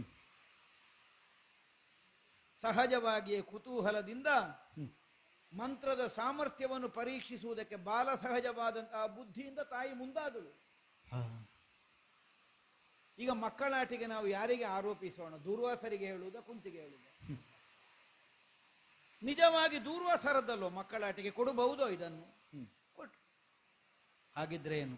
ದೂರ್ವಾಸರು ತಪ್ಪಿದ್ರು ಹೇಳುವುದಲ್ಲ ನಾನು. ನಾವು ಯೋಚಿಸಬೇಕಾದದ್ದು ಅದಲ್ವ? ಯಾವುದು ನಡೆಯಬೇಕಾದದ್ದು ಅದನ್ನು ತಪ್ಪಿಸಲಿಕ್ಕೆ ಯಾರಿಂದಲೂ ಆಗುವುದಿಲ್ಲ ಈ ಪ್ರಪಂಚದಲ್ಲಿ, ಆಗಲೇಬೇಕು. ಅದಕ್ಕಾಗಿಯೇ ಮಂತ್ರ ಸಿಕ್ಕಿತು, ಬಾಲ ಸಹಜವಾದ ಕುತೂಹಲ ಮೂಡಿತು, ಮಂತ್ರದ ಪರೀಕ್ಷೆ ಆಯಿತು, ಸಂತಾನ ಆಯಿತು. ವಯಸ್ಸೆಷ್ಟು ಅನ್ನುವುದು ಮುಖ್ಯ ಅಲ್ಲವಲ್ಲ. ಒಂದು ಮಗುವನ್ನು ಹೆತ್ತಲ್ಲಿಗೆ ತಾಯಿ ಆದದ್ದು ಹೌದಾ? ಸತ್ಯ. ಮತ್ತೆ ಕನ್ಯತ್ವ ಬರಲಿ, ಮೊದಲಿನ ಹಾಗೆ ತಾಯಿ ಆದದ್ದು ಹೌದಾ? ತಾಯಿಯ ಅಂತಃಕರಣ ಸುಳ್ಳ. ಅಲ್ಲಿಂದ ಪ್ರಾರಂಭ ಆಯಿತು ನೋಡು ನಮ್ಮಮ್ಮನ ತ್ಯಾಗ. ತಾನೇ ಹೆತ್ತಂತಹ ತನ್ನ ಮಗ ಅರಮನೆಯಲ್ಲಿಟ್ಟು ಸಾಕುವ ಹಾಗಿಲ್ಲ. ಯಾಕೆ? ಅನಾಮಧೇಯವಾಗಿ ಹುಟ್ಟಿದ ಮಗುವಾದ್ರೆ ಮನೆತನಕ್ಕೆ ಕೊರತೆಯಾಗಿದೆ. ಹೊಳೆಯಲ್ಲಿ ತೇಲ ಬಿಟ್ಲು, ಸತ್ತೋಗ್ಲಿಂತ ಬಿಟ್ಟದ್ದಲ್ಲ, ಅದು ಮಾಡಬಹುದಿತ್ತಲ್ಲ. ಹೌದು. ತನ್ನ ಹೆಸರಿಗೆ ಕಳಂಕ ತರುವ ಮಗು ಬದುಕುವುದೇ ಬೇಡ, ಸತ್ತು ಹೋಗ್ಲಿಂತ ಹೊಳೆಗೆ ಹಾಕಬಹುದಿತ್ತಲ್ಲ, ಹಾಕಲಿಲ್ಲ. ತಾಯ್ತನ. ಬಂಗಾರವನ್ನೆಲ್ಲ ಇಟ್ಟು ಬಂಗಾರದ ಪೆಟ್ಟಿಗೆಯಲ್ಲಿಟ್ಟು ಹೊಳೆಯಲ್ಲಿ ತೇಲಿ ಬಿಟ್ಲು. ಈ ಮಗುವಿಗೆ ಬಂಗಾರ ಎಂತದ್ದಕ್ಕೆ? ಯಾರಿಗಾದ್ರೂ ಪೆಟ್ಟಿಗೆ ಸಿಕ್ಕಿದ್ರೆ ಅವರೀ ಬಂಗಾರವನ್ನು ನೋಡಿ ಆದ್ರೂ ಮಗುವನ್ನು ಸಾಕಲಿ ಅನ್ನುವಂತಹ ಉದ್ದೇಶದಿಂದ. ಹಾಗಿದ್ರೆ ಏನು? ತನ್ನ ತಾಯ್ತನವನ್ನೇ ಪೆಟ್ಟಿಗೆಯನ್ನಾಗಿಸಿ ಅದರಲ್ಲಿ ಮಗುವನ್ನಿರಿಸಿ ಹೊಳೆಯಲ್ಲಿ ತೇಲ ಬಿಟ್ಲು ಆ ತಾಯಿ. ತೇಲ ಬಿಡುವಾಗಲೂ ಹೇಳಿದ್ರಂತೆ, ಗಂಗಾ ಭವಾನಿ, ನನ್ನ ಮಗನನ್ನು ಏನೂ ಕೇಡಾಗದಾಗೆ ರಕ್ಷಿಸುವ ಹೊಣೆ ನಿನಗಿರಲಿ. ಹಾಗಿದ್ರೆ ಈ ಪ್ರಾರ್ಥನೆ ಯಾಕೆ? ಕೇವಲ ಭೂ ಸಂಬಂಧವಾದ ಒಂದು ಜನ್ಮಜಾತದ ಹಿನ್ನೆಲೆಯುಳ್ಳಂತಹ ನಮ್ಮಮ್ಮ ಕುಂತಿದೇವಿ ಮಗುವನ್ನು ತೇಲ ಬಿಡುವಾಗ ಗಂಗಾ ಭವಾನಿಯಲ್ಲಿ ಪ್ರಾರ್ಥನೆ ಮಾಡ್ತಾಳೆ. ಅಂದ್ರೆ ನದಿಯ ಅಧಿದೇವತೆಯಲ್ಲಿ ಅಂತ ಅರ್ಥ. ಹಾಗಿದ್ರೆ ಅರ್ಥ ಏನು? ತನ್ನ ಗರ್ಭದಿಂದ ಹೊರಬಂದ ಮಗು ತನ್ನ ಮಡಿಲಲ್ಲಿ ಬೆಳೆಯಬೇಕಾದದ್ದು ಲೋಕದ ಪವಿತ್ರ ತೀರ್ಥದ ಮಡಿಲಲ್ಲಿ ಬೆಳೆಯುವ ಹಾಗಾಗಲಿ. ಆಶಯ ಸರಿಯೇ ಇಲ್ವೋ? ಹೌದು. ಆದರೆ ಹಾಗಾಗಲಿಲ್ಲ. ತೀರ್ಥದ ಮಡಿಲಲ್ಲಾದ್ರೂ ಬೆಳೆದದ್ದಕ್ಕೆ ದುಷ್ಟರನ್ನು ಅನುಸರಿಸುವ ಬುದ್ಧಿಯೇ ಬೆಳೆದು ಬಂತು. ಅದಕ್ಕೆ ಯಾರನ್ನು ನಾವು ದೂರೋಣ? ಯಾವನು ನಮಗೆ ಜ್ಯೇಷ್ಠ ಭಾತೃ ಅವನೇ ನಮ್ಮ ಪ್ರಬಲ ವಿರೋಧಿಯಾಗಿ ಒದಗುವಂತಹ ಒಂದು ಸನ್ನಿವೇಶ ಸಿದ್ಧವಾಗಿ ಹೋಯಿತು. ಅವನಲ್ಲಿದ್ದ ವಾಂಛೆ ಇರಬಹುದು, ಅವನಲ್ಲಿರುವಂತಹ ಕ್ಷಾತ್ರ ವಿದ್ಯೆಯದ್ದಾದ ಕುರಿತಾದಂತಹ ಅಪೇಕ್ಷೆ ಇರಬಹುದು. ವಿರೋಧ ಮಾಡಿದ್ದು ಸುಳ್ಳಲ್ವಲ್ಲ.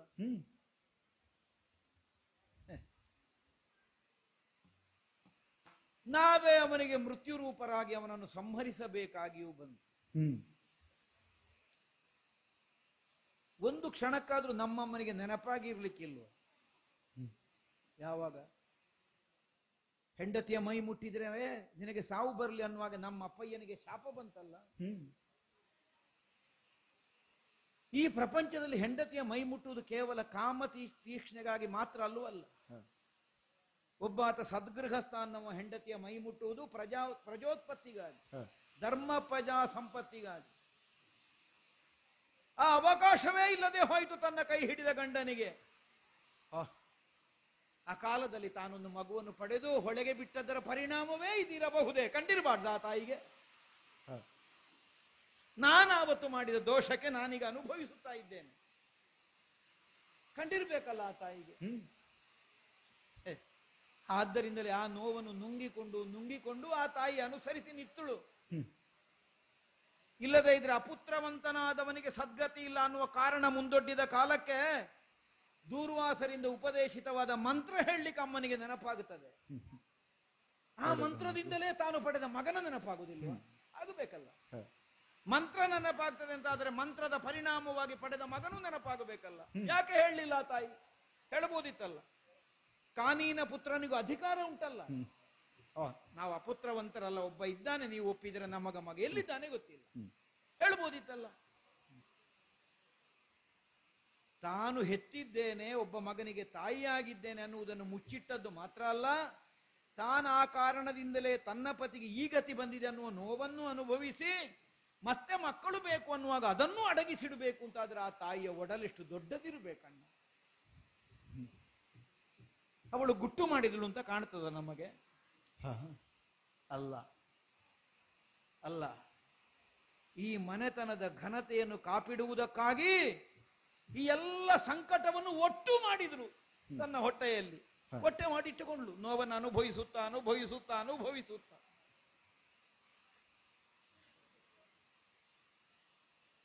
ತಾನು ಹೆತ್ತ ತನ್ನ ಮೊದಲ ಮಗನಿಗಾಗಿ ಆ ತಾಯಿ ಹೃದಯ ಎಷ್ಟು ತುಡಿಯುತ್ತಾ ಇತ್ತು ಅನ್ನುವುದಕ್ಕೆ ಒಂದು ಉದಾಹರಣೆ ಸಾಕಲ್ಲ. ಈಗ ನಿನ್ನನ್ನೇ ಕರೆದು ಹೇಳಿದ್ದಲ್ಲೋ ಅವನಿಗೊಂದು ತಿಲೋದಕ ಕೊಡುವುದು, ಯಾಕೆ ಹೇಳಬೇಕು? ಎಂದೋ ಸತ್ತು ಹೋದ ಮಗ ಅಂತ ಭಾವಿಸಿದ್ರೆ ಇಂದಲ್ಲ ತಿಲೋದಕ. ಕಣ್ಣ ಮುಂಭಾಗದಲ್ಲಿ ಅಡ್ಡಾಡುತ್ತಾ ಸೂತನ ಮಗನೆಂದು ಕರೆಯಿಸಿಕೊಳ್ಳುತ್ತಾ ತಾನು ಹೆತ್ತ ಮಗನೇ ಕಣ್ಣ ಮುಂಭಾಗದಲ್ಲಿ ಇರುವಾಗ ಹೇಳುವುದಕ್ಕಾಗದೆ, ಅಂತರಂಗದ ನೋವನ್ನು ಬಿತ್ತರಿಸುವುದಕ್ಕೆ ಅವಕಾಶ ಇಲ್ಲದೆ, ಹಾಗೆಂದು ಕರುಳಿನ ಸಂಬಂಧ ಬಿಡದೆ ಆ ತಾಯಿಗೆ ಎಷ್ಟು ನೋವಾಗಿರಬೇಕು.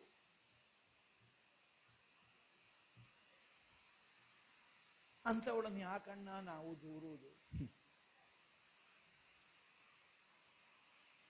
ತಾನು ಹೆರದೇ ಇದ್ದ ಮಕ್ಕಳಿಗೂ, ಸವತಿಯ ಮಕ್ಕಳಿಗೂ ತಾಯಿಯಾಗಿ ತೋರಿಸಿದ್ರು. ಈಗ ಚಿಕ್ಕಮ್ಮ ಹೆತ್ತ ಮಕ್ಕಳನ್ನು ಒಂದು ದಿವಸ ಆದ್ರೂ ತನ್ನ ಸವತಿಯ ಮಕ್ಕಳು ಅಂತ ನೋಡಿದಳು ಆ ತಾಯಿ? ಇಲ್ಲ. ತಾನೇ ಹೆತ್ತ ಮಗನನ್ನು ತನ್ನ ಮಗನೆಂದು ಕರೆಯುವುದಕ್ಕೆ ಅವಳಿಗೆ ಅವಕಾಶ ಇಲ್ಲ ಜೀವನದಲ್ಲಿ. ಇಲ್ಲ ಅಣ್ಣ, ಅವಳ ತಾಯ್ತನಕ್ಕೆ ಶರಣು ಬೇಡ, ಅವಳನ್ನು ನಿಂದಿಸಬೇಡ. ಭೀಮಾ, ನೀನು ಆಡಿದ ಮಾತೆಲ್ಲ ಕೇಳುವಾಗ ಹರಿಣಾಪಿ ಹರೇಣಾಪಿ ಬ್ರಹ್ಮೇಣಾಪಿ ಸುರೈರಪಿ ಲಲಾಟ ಲಿಖಿತಾರೇಕ ಪರಿಮಾಷ್ಟುನ ಶಕ್ಯತೆ, ಎಲ್ಲವೂ ಕೂಡ ಕೊನೆಗಾಗಿ ಏನನ್ನು ಸೇರಬೇಕು ಅದಕ್ಕಾಗಿ ಎಲ್ಲರೂ ತಮ್ಮ ಬದುಕಿನ ಬಟ್ಟೆಯನ್ನೇ ಸವಿಸಿದ್ರು ಅಂತ ಆದ್ರೆ ನಾನು ನನ್ನ ಬದುಕಿನ ಬಟ್ಟೆಯನ್ನೊಮ್ಮೆ ನೋಡ್ಬೇಕಲ್ವೇ? ಅಣ್ಣ, ನಾನೊಂದು ಮಾತು ಹೇಳ, ಕಳೆದು ಹೋದದ್ದಕ್ಕಾಗಿ ಕಣ್ಣೀರಿಡಿಸಿ ಪ್ರಯೋಜನ ಇಲ್ಲ. ಮುಂದಿನದ್ದೇನು ಅಂತ ಹೇಳಿ. ಬಳಿನ ಬಟ್ಟೆಯಲ್ಲಿ ಬಹುದೂರ ಬಂದೆ ತಾಳಿಕೊಳ್ಳುತ್ತಲಿ ನೋವು ನಲಿವುಗಳ ಕಂಡೆ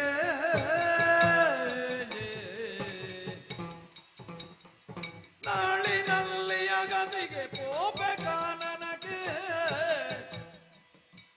ಆಡಿಕೊಂಡಿರು ಭೀಮನಿ ನಾಡ ಮುಂದಕ್ಕೆ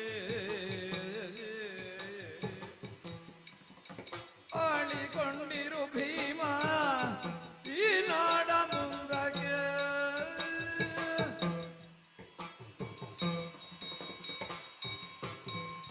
ಭೀಮ ಅಣ್ಣ, ತಾಯಿಯ ಕುರಿತಾಗಿ ಇಷ್ಟು ಭಾವ ಭೃಂಗ ಮನಸ್ಸಿನಲ್ಲಿದ್ದದ್ದು ಸತ್ಯವಾದ್ರು ಇಷ್ಟೆಲ್ಲ ನಡೆದು ಹೋಯ್ತಲ್ಲ ಎನ್ನುವಂತಹ ಭಾವದ ಮುಚ್ಚುವಿಕೆ ಅದನ್ನು ತಡೆದಿದ್ದಂತೂ ಸತ್ಯ.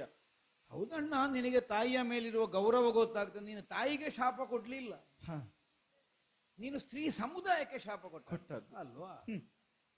ತಮ್ಮ, ತಾಯಿ ನನ್ನನ್ನು ಪಡೆಯುವಾಗ ಧರ್ಮಮೂರ್ತಿಯೇ ಬೇಕೆಂದೆಣಿಸುವಾಗ ಧರ್ಮದ 10 ಲಕ್ಷಣವನ್ನು ಕೂಡ ಎಣಿಸಿರ್ಲಿಕ್ಕೆ ಸಾಕು. ಧೃತಿಯೋ, ಕ್ಷಮವೋ, ದಮವೋ, ಶೌಚವೋ, ಇಂದ್ರಿಯ ನಿಗ್ರಹವೋ, ಧೀ, ವಿದ್ಯಾ, ಸತ್ಯ, ಮಕ್ರೋಧ, ಈ 10 ಗುಣಗಳು ಇವನಲ್ಲಿ ಇದೆ ಎನ್ನುವುದಾಗಿಯೇ ಪಡೆದಿರ್ಲಿಕ್ಕೆ ಸಾಕಲ್ವೇ? ಶತಶೃಂಗದಲ್ಲಿ ನಮ್ಮನ್ನು ಪಡೆಯುವ ಕಾಲದಲ್ಲಿ ಮಕ್ಕಳಿಗೆ ಒಳ್ಳೆಯ ಭವಿಷ್ಯ ಸಿಗುತ್ತದೆ ಎನ್ನುವ ಭಾವದಿಂದಲೇ ಅವರು ಕೂಡ ಪಡೆದಿರ್ಲಿಕ್ಕೆ ಸಾಕು. ಋಷಿಗಳಿಂದಾಗಿ ನಾವು ಈ ಹಸ್ತಿನೆಗಾಗಿ ಬಂದೆವು. ನನ್ನ ಬದುಕಿನ ಬಟ್ಟೆ ಬೆಳೆದದ್ದು ಅಲ್ಲಿ ಎನ್ನುವುದಾಗಿ ತಿಳಿಯುತ್ತೇನೆ ನಾನು. ನಮ್ಮ ಸುಂದರವಾದ ಮನೆಯೊಂದು ಕಟ್ಟುತ್ತೇವೆ ಎನ್ನುವುದಾಗಿ ಬಣ್ಣ ಬಣ್ಣಗಳಿಂದಲೇ ಬದುಕನ್ನು ಕಟ್ಟುವಾಗ ಮನೆಯೇ ಒಡೆದು ಹೋಗಿ ಬೆಂಕಿಯೇ ಹತ್ತಿ ಉರಿಯಿತು. ಏಕಚಕ್ರಕ್ಕೆ ತೆರಳಿ ಭಿಕ್ಷಾಟನೆಯನ್ನೇ ತಮ್ಮಂದಿರಾದ ನೀವು ನಾನು ನಡೆಯುವ ಧರ್ಮಕ್ಕಾಗಿ ನಡೆಸಬೇಕಾದಂತಹ ರೀತಿಯೂ ಕೂಡ ನಡೆದು ಹೋಯಿತು. ತಮ್ಮ, ಅಣ್ಣ, ರಾಜಸೂಯ ಅಧ್ವರದಲ್ಲಿ ಹಿರಿಯರಾಡಿದ ಮಾತು, ನಿನ್ನ ನಡೆಯಿಂದಾಗಿ ಮುಂದೆ ದೊಡ್ಡ ವಿಪ್ಲವವೇ ಕಾರಣವಾಗುತ್ತದೆ ಎನ್ನುವುದಾಗಿ. ಎಲ್ಲದಕ್ಕೂ ಒಪ್ಪುತ್ತೇನೆ ಎನ್ನುವ ಮಾತನಾಡಿದ್ದಕ್ಕಾಗಿ ನಡೆದದ್ದು ಈ ದ್ಯೂತ. ಅದು ತಪ್ಪಿಸಲಿಕ್ಕೆ ಅಂತ ನೀನಾಡಿದ್ದು, ಆದ್ರೆ ಅದು ತಪ್ಪಲಿಲ್ಲ. ಅದೇ ಕಾರಣದಿಂದಲೇ ಆಗಿ ಹೋಯ್ತು. ನನಗೆ ಆಗುವುದು ತಮ್ಮ, ನಮಗಾದ ಒಳ್ಳೆಯದಕ್ಕೆ ಧರ್ಮವೇ ಕಾರಣ ಎನ್ನುವುದಾಗಿ ಯಾರು ಆಡುವುದಿಲ್ಲ. ನಮಗೆ ಎದುರಾದಂತಹ ಪರಿಭವಕ್ಕೆ ನಾನು ಆಚರಿಸಿದ ಧರ್ಮ ಕಾರಣ ಎನ್ನುವುದಾಗಿ ಎಲ್ಲರೂ ಆಡುವ ಹಾಗೆ ಆಯಿತು. ಈಗಲೂ ನನಗಾಗುವುದು ತಮ್ಮ, ಇಷ್ಟು ಜನ ಅಳಿದ ಮೇಲೆ ಧರ್ಮಜನಾದಂತಹ ನಾನು ಬದುಕನ್ನು ಧರ್ಮ ಮತ್ತು ಸತ್ಯಗಳ ದಡದ ಜೊತೆಗೆ ನಡೆಸ್ತೇನೆ ಎನ್ನುವುದಾಗಿಯೇ ತಿಳಿದು ನಡೆದವ. ಒಂದು ಆಯ್ಕೆ ಬರ್ತದೆ ತಮ್ಮ ಬದುಕಿನಲ್ಲಿ. ಹೇಗಣ್ಣ? ಸರಿ, ಇನ್ನೊಂದು ಸರಿ. 2 ಸರಿಗಳ ನಡುವೆ ನಮಗೆ ಆಯ್ಕೆ ಬರುತ್ತದೆ. ಯಾವುದು ಒಳ್ಳೆಯ ಸರಿ, ಆ ಸರಿಯನ್ನೇ ಆರಿಸಬೇಕು. ನನಗೆ ಒಂದು ಸರಿ ಕಾಣ್ತಾ ಉಂಟು ತಮ್ಮ. ನಿನಗೆ ಕಂಡ್ರೆ ಅದೇ ಸರಿ ಇರಬೇಕು.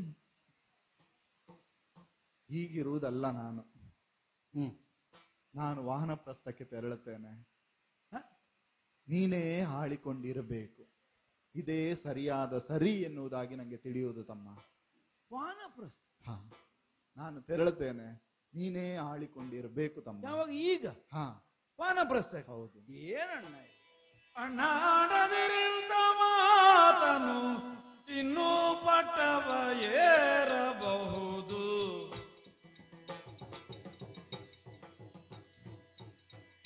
ಅಣ್ಣ ಆಡದಿರಿಂಥ ಮಾತನು ಇನ್ನೂ ಪಟ್ಟವ ಏರಬಹುದು.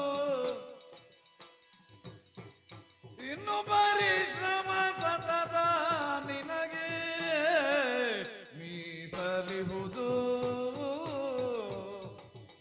ಅಣ್ಣ.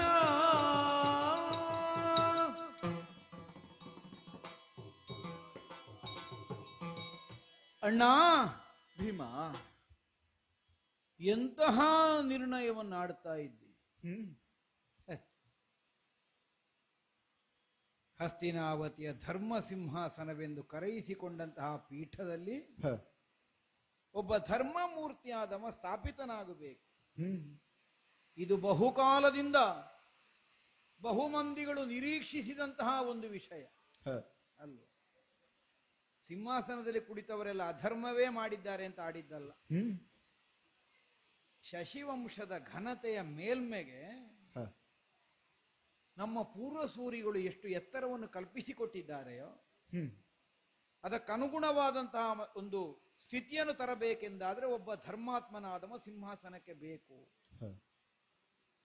ನಮ್ಮ ಪೂರ್ವಿಕರೆಲ್ಲ ಧರ್ಮಿಷ್ಠರೇ, ನೀನ್ ತಿಳಿಯದೇ ಇದ್ದದ್ದಲ್ಲ, ನೀನೇ ಹೇಳ್ತಿದ್ಯಲ್ಲ. ಧರ್ಮ ಏವ ಪರಕಾಮ ಅರ್ಥಾಶ್ಚೇತಿ ವ್ಯವಸ್ಥಿತ. ಶಂತನು ಚಕ್ರವರ್ತಿಗಳ ಜೀವನದಲ್ಲಿ ಪ್ರಜೆಗಳು ಕಂಡುಕೊಂಡಂತಹ ವಿಚಾರ ಅಂತೆ. ಅರ್ಥಕಾಮಗಳಿಗಿಂತ ಧರ್ಮ ಒಂದೇ ಶ್ರೇಷ್ಠವಾದದ್ದು, ಉತ್ಕೃಷ್ಟವಾದದ್ದು. ಅವರ ನಡತೆಯ ಮೂಲಕವಾಗಿ ಪ್ರಪಂಚ ಕಂಡುಕೊಂಡಿದೆ. ಅಂತಹ ಶಾಂತನು ಚಕ್ರವರ್ತಿಗಳ ಪರಂಪರೆ. ಅದಕ್ಕಿಂತ ಹಿಂದಿನದ್ದನ್ನು ಬಿಡುವ ಅಂದ್ರೆ ಆಗಲ್ಲ. ಆಮೇಲೆ ಆ ಯೋಗ್ಯತೆಯನ್ನು ಹೊಂದಿದ ಒಬ್ಬಾತ ಈ ಹಸ್ತಿನಾವತಿಯ ಸಿಂಹಾಸನದಲ್ಲಿ ಸ್ಥಾಪಿತನಾಗುವ ದಿನ ಯಾವಾಗ? ಈಗ ಮೊನ್ನೆ ಅಜ್ಜ ಭೀಷ್ಮರೇ ಹೇಳಿದ್ರಲ್ಲ, 9ನೇ ದಿವಸ ರಾತ್ರಿ ಹೋಗಿದ್ದೇವಲ್ಲ ನಾವು ಶಿಬಿರಕ್ಕೆ, ಅಲ್ಲೋ, ಎಲೆ ಯುಧಿಷ್ಠಿರ ನಿನ್ನ ಸತ್ಯದ ನೆಲೆ ನಿನಗೆ ಕೈ ಸೇರುವುದು. ಮರುಳಲ, ನನ್ನನ್ನು ಯಾರು ಇರಿಯುವವರು ಯಾರೂ ಇಲ್ಲ, ನಾನೇ ಬಿಟ್ಟುಕೊಡ್ತೇನೆ. ಧರ್ಮ ಸಿಂಹಾಸನಕ್ಕೆ ನೀನಾಗಬೇಕಾದವ. ಆ ಯೋಗ್ಯತೆಯನ್ನೂ ಹೊಂದಿದ ವ್ಯಕ್ತಿ ಯಾವಾಗ ಬರ್ತಾನೆ ಎನ್ನುವುದನ್ನೇ ಕಾಯುತ್ತಾ ಕುಳಿತಿದ್ದೇವೆ ಅನ್ನುವಂತಹ ಭಾವದಿಂದಲೇ ಆಡಿದರಲ್ಲ ನುಡಿಗಳನ್ನು. ಪಾಂಡವ ಪ್ರತಿಷ್ಠಾಪನಾಚಾರ್ಯ ಹೀಗೆ ತನಗೊಂದು ಅಭಿದಾನ ಒಪ್ಪುವ ಹಾಗೆ ನಮಗೆ ಪೋಷಕನಾಗಿ ಅನುಗ್ರಹವನ್ನು ಮಾಡುವುದಕ್ಕೆ ಒದಗಿ ಬಂದವರು ಶ್ರೀಕೃಷ್ಣ ಪರಮಾತ್ಮ ಅಲ್ವ. ಅವನಾದರೂ ನಿರ್ಣಯಿಸಿದ್ದೇನನ್ನು? ಸಿಂಹಾಸನಕ್ಕೆ ಯಾರು? ನೀನು. ನಿನ್ನನ್ನು ಹೊರತುಪಡಿಸಿದ್ರೆ ಮತ್ತೊಬ್ಬ ಇಲ್ಲ ಪ್ರಪಂಚದಲ್ಲಿ. ವಾನಪ್ರಸ್ಥ ಬೇಕಾದ್ರೆ ಆಯುಷ್ಯ ಇದ್ರೆ ಮತ್ತೆ ಮಾಡುವ ಅವಧಿ ಬಂದಾಗ ಅಲ್ಲ. ಹೇಳಿದ್ ನಾನು, ಎಲ್ಲರೂ ಮಾಡ್ಲೇಬೇಕು ಅಂತ ಇಲ್ಲಲ್ಲ. ಹೌದು. ಯಾಕೆಂದ್ರೆ ಅರಮನೆಯಲ್ಲೇ ಹುಟ್ಟಿ ಇಲ್ಲೇ ಬೆಳೆದು ಅಧಿಕಾರ ನಡೆಸಿದ ಒಬ್ಬ ಕ್ಷತ್ರಿಯ ಕೊನೆಗೆ ವಾನಪ್ರಸ್ಥಕ್ಕೆ ಹೋಗುದು. ನಮ್ಮದು ಪ್ರಾರಂಭದ್ದೇ ಅಲ್ಲಿಂದ ಅಲ್ಲ. ನಾವು ಹುಟ್ಟಿದ್ದೇ ಕಾಡಿನಲ್ಲಿ, ಅಲ್ಲಿ ದೊಡ್ಡವರಾಗಿದ್ದೇವೆ, ಮತ್ತೆ ಊರಿಗೆ ಬಂದಿದ್ದೇವೆ, ಮತ್ತೆ ಕಾಡಿಗೆ ಹೋಗಿದ್ದೇವೆ. ಹಾಗಾಗಿ ಬಹುಶಃ ನಮ್ಮ ಜೀವನದಲ್ಲಿ ಇನ್ನೂ ಕಾಡಿಗೆ ಹೋಗುವ ವಿಷಯ ಇಲ್ಲ. ಅದೆಲ್ಲ ಹಾಗೆ ಇತ್ತು. 2-3 ಸಲ ಆಯ್ತಲ್ಲ ನಮಗ ವನವಾಸ. ಆದರ್ಶ ಪುರುಷನಾದ ಮರ್ಯಾದಾ ಪುರುಷೋತ್ತಮನಾದಂತಹ ಶ್ರೀರಾಮಚಂದ್ರನು ವಾನಪ್ರಸ್ಥಕ್ಕೆ ಹೋಗ್ಲಿಲ್ಲಲ್ಲ. ಹೇಳಿದ್ ನಾನು, ಅವೆಲ್ಲ ಮೊದಲೇ ಮಾಡಿ ಮುಗಿಸಿ ಆಗಿದೆ. ನಮಗೀಗ ರಾಮನ ಯೋಗ್ಯತೆ ಅಂದದ್ದಲ್ಲ. ಹಾಗಾಗಿ ಎಲ್ಲರೂ ನಿರ್ಣಯವಾಗಿ ಹೋಗಲೇಬೇಕು ಅನ್ನುವಂತಹ ಒಂದು ಕಟ್ಟುಪಾಡನ್ನು ಮಾಡ್ಲಿಕ್ಕೆ ಆಗುವುದಿಲ್ಲ ಹೇಳಿದ್ರು. ಮತ್ತೀಗ ಆ ಯೋಚನೆ ಎಲ್ಲ ಯಾಕೆ? ಕಾಡಾಗಿ ಹೋಗಿದ್ದ ಹಸ್ತಿನಾವತಿಯನ್ನು ನಾಡು ಮಾಡುವುದಕ್ಕೆ ಒಬ್ಬ ನಾಡದೊರೆಯಾಗಿ ಬೇಕು ಅನ್ನುವುದಕ್ಕಾಗಿಯೇ ನಿನ್ನನ್ನು ನಿರೀಕ್ಷೆ ಮಾಡಿದ್ದಲ್ವ ಇಲ್ಲಿಗೆ. ಈಗ ಅದೆಲ್ಲ ಒದಗಿದ ಕಾಲದಲ್ಲಿ ತನಗೆ ಬೇಡ ಅಂತ ನೀನು ಬಿಟ್ಟು ಹೋದ್ರೆ ಈಗ ನಾವು ಕಳಕೊಂಡದ್ದರ ನಷ್ಟವನ್ನು ತುಂಬಿಸುವುದು ಹೇಗೆ? ಈಗ ದೊಡ್ಡ ನಷ್ಟ ಆಯ್ತಲ್ಲ. ನಾಳೆ ಪ್ರಜೆಗಳು ಬದುಕಿ ಉಳಿದವರಾದ್ರೂ ಕೇಳಲಿಕ್ಕಿಲ್ವ? ಭೀಷ್ಮರು ಹೋದ್ರು, ದ್ರೋಣರು ಹೋದ್ರು, ಒಳ್ಳೆಯವರೆಲ್ಲ ಹೋದ್ರು, ಬಾಕ್ಲಿಕರು ಹೋದ್ರು, ಇದೆಲ್ಲ ಹೋಗಿ ಎಂತದ್ದು ಉಳಿದದ್ದು ಕೇಳಿದ್ರೆ ಏನಿಲ್ಲ. ಕೊನೆಗೆ ಧರ್ಮರಾಯನು ಕಾಡಿಗೆ ಹೋದ. ಅದಲ್ಲಲ್ಲ, ಆ ನಷ್ಟವನ್ನು ತುಂಬಿಸಿಕೊಡುವುದಕ್ಕಾಗಿಯೂ ನೀನು ಕುಳಿತುಕೊಳ್ಬೇಕಾಗ್ತದಲ್ವ? ಅದಲ್ಲ. ನೀನಲ್ಲದೆ ಮತ್ತಾರು ಆ ಸಿಂಹಾಸನಕ್ಕೆ ನಿನ್ನನ್ನು ಕೈ ಬೀಸಿ ಕರೆಯುತ್ತಾ ಉಂಟು. ಏನು ದುರ್ವಿಧಿಯೋ, 2 ಸಲ ಅಭಿಷೇಚನ ಹೊಂದಿದವನು ಇನ್ನೂ ಸಿಂಹಾಸನದಲ್ಲಿ ಕುಳಿತುಕೊಳ್ಳಿಲ್ಲ. ನಮ್ಮ ಹಸ್ತಿನಾವತಿಗೆ ಬಂದ ದೌರ್ಭಾಗ್ಯ. ಅಭಿಷೇಚನವೇ ಆಗದೆ ಇದ್ದವರು ಇಷ್ಟು ವರ್ಷದಿಂದ ಕೂತು ಕೂತು ಕೂತು ಸಿಂಹಾಸನವೇ ಸಾವೇದು ಹೋಗಿದೆ. ಅಷ್ಟು ಮಾಡಿದ್ರು. ಈಗ ಆ ದೋಷ ಪರಿಹಾರಕ್ಕಾಗಿ ಆದ್ರೂ ನೀನು ಕುಳಿತುಕೊಳ್ಳಬೇಡ. ಮಾತ್ರ ಅಲ್ಲ, ದೈವ ನಿರ್ಣಯಿಸಿದ, ಋಷಿಮುನಿಗಳು ಸಂಕಲ್ಪಿಸಿದ, ಅಥವಾ ಧರ್ಮ ಆಶೀರ್ವದಿಸಿದ ಒಬ್ಬ ಪ್ರಭು ಒಂದು ದೇಶಕ್ಕೆ ಸಿಕ್ಕುವುದು ಪ್ರಜೆಗಳ ಸೌಭಾಗ್ಯ. ಈಗ ನೀನು ಹೋಗುವುದಿಲ್ಲ ಅಂದ್ರೆ ನಷ್ಟ ನಿನಗಿಲ್ಲ. ನಿನಗೆ ಕಾಡು ಅಂದ್ರೆ ಇಷ್ಟವೇ, ನೀನು ಆಗಾಗ ಹೇಳ್ತಾ ಇದ್ದಿ. ಅವರಿಗೆ ನಷ್ಟ ಆಗುದಿಲ್ಲ, ಬಹಳ ದೊಡ್ಡದು. ಆ ನಷ್ಟವನ್ನಾದ್ರೂ ನೀನು ನೋಡಬೇಡ. ಅದಕ್ಕಾಗಿ ನೀನೇ ಕುಳಿತು. ಭೀಮಾ, ಒಮ್ಮೆ ಯೋಚಿಸು. ನನಗೆ ಯಾಕೆ ಈ ವಾನಪ್ರಸ್ಥ ಆಶೆ ಬಂತು? ಇಲ್ಲಿದ್ದವರನ್ನು ಕೊರೆಯಬೇಕು ಸತ್ಯ, 2 ಬಾರಿ ಅಭಿಷೇಚನವಾದದ್ದು ಸತ್ಯ, ಸಿಂಹಾಸನವನ್ನು ಕರೆಯುತ್ತಿರುವುದು ಸತ್ಯ. ಮುದವಾಗಬೇಕಲ್ಲೋ ಅದು? ಮುದವಾಗದಿ ರಾಜ್ಯದ ಅಧಿಕಾರ ಎಂದಿಗೂ ವಿಧವೆಯ ವರದಕ್ಷಿಣೆಗೆ ಸದಯರೆಯನ್ನನು ತಡೆಯಲು ಬೇಡಿರಿ. ನಡೆವೇ ವಾನಪ್ರಸ್ಥಕ್ಕೆ ವಿದುರ ನಾಣತಿಯಂತೆ ಪಟ್ಟವನೇರುತ ಮುದದಿ ರಾಜವ ಪಾಲಿಸು. ಬದಲಿಲ್ಲ ನಿರ್ಧಾರ ಎನ್ನುತ್ತಲಿ ಧರ್ಮಜ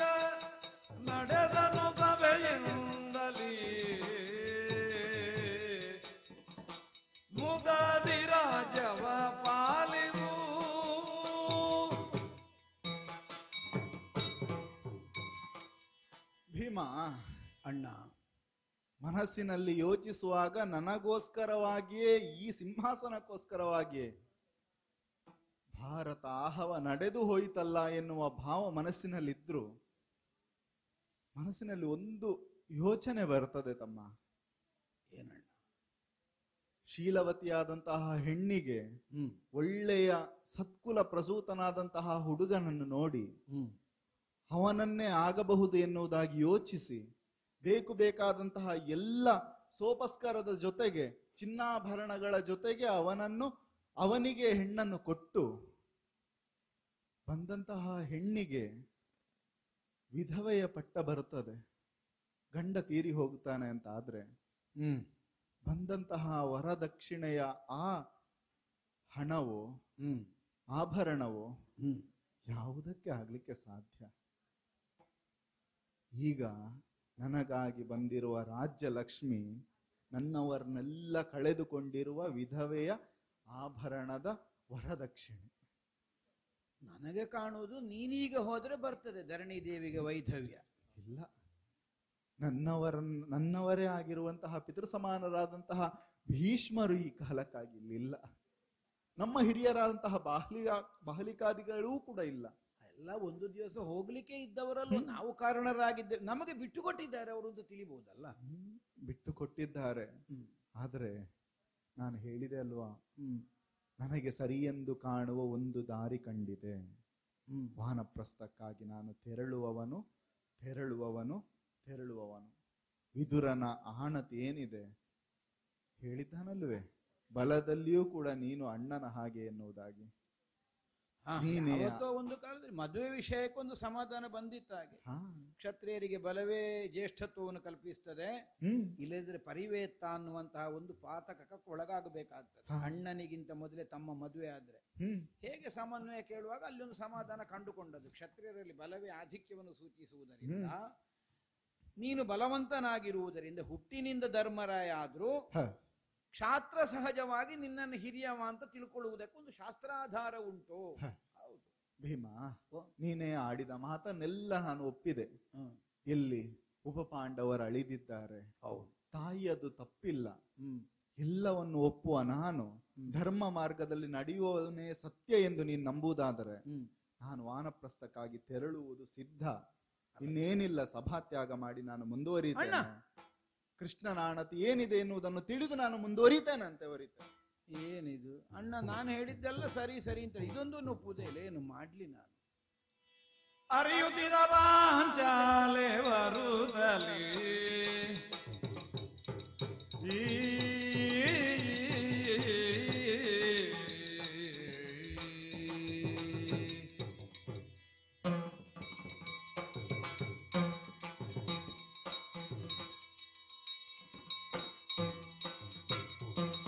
ಅರಿಯುತ್ತಿದ ಪಾಂಚಾಲೆ ಬರುತ್ತಲಿ ಎರೆಯ ನಂದ್ರಿಗೆ ನಮಿಸಿ ಕೇಳ್ದಳು ಪರಮುಹೂರ್ತವು ಎಂದು ಪಟ್ಟಕ್ಕೆ ಅರುಹಿರೆನಗೆ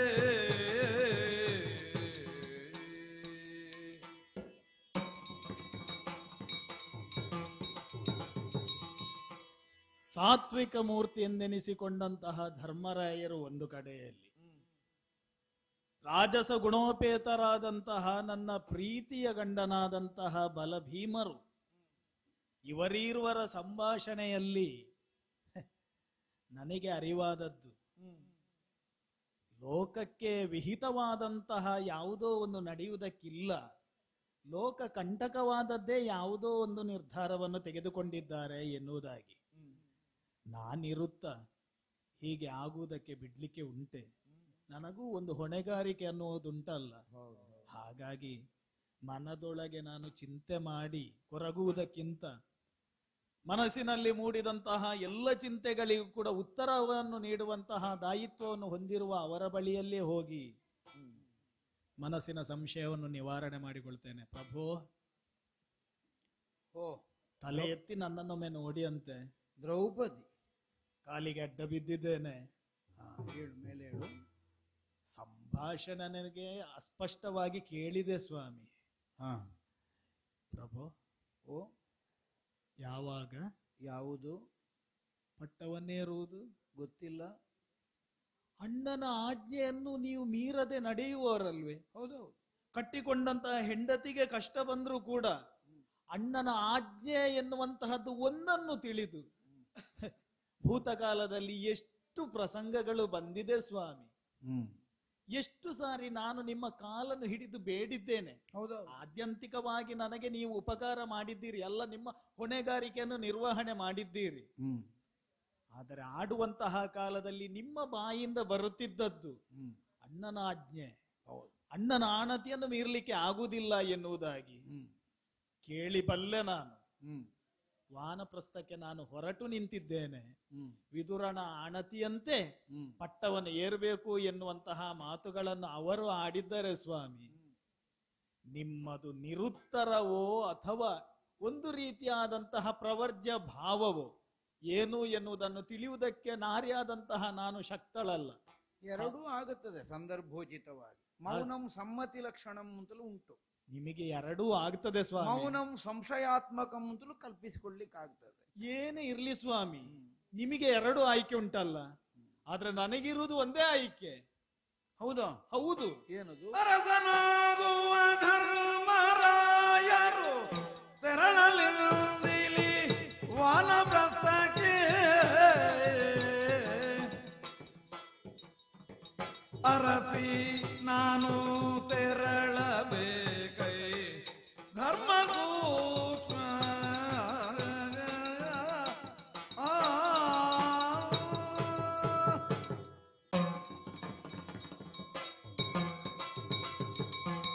ಪ್ರಭು, ಲೋಕದ ನಾರಿಯರೆಲ್ಲರೂ ಕೂಡ ವಿವಾಹ ಬಂಧನಕ್ಕೆ ಒಳಗಾದ ಮೇಲೆ ಧರ್ಮಪತ್ನಿ ಎಂದೆನಿಸಿಕೊಳ್ಳುತ್ತಾರೆ.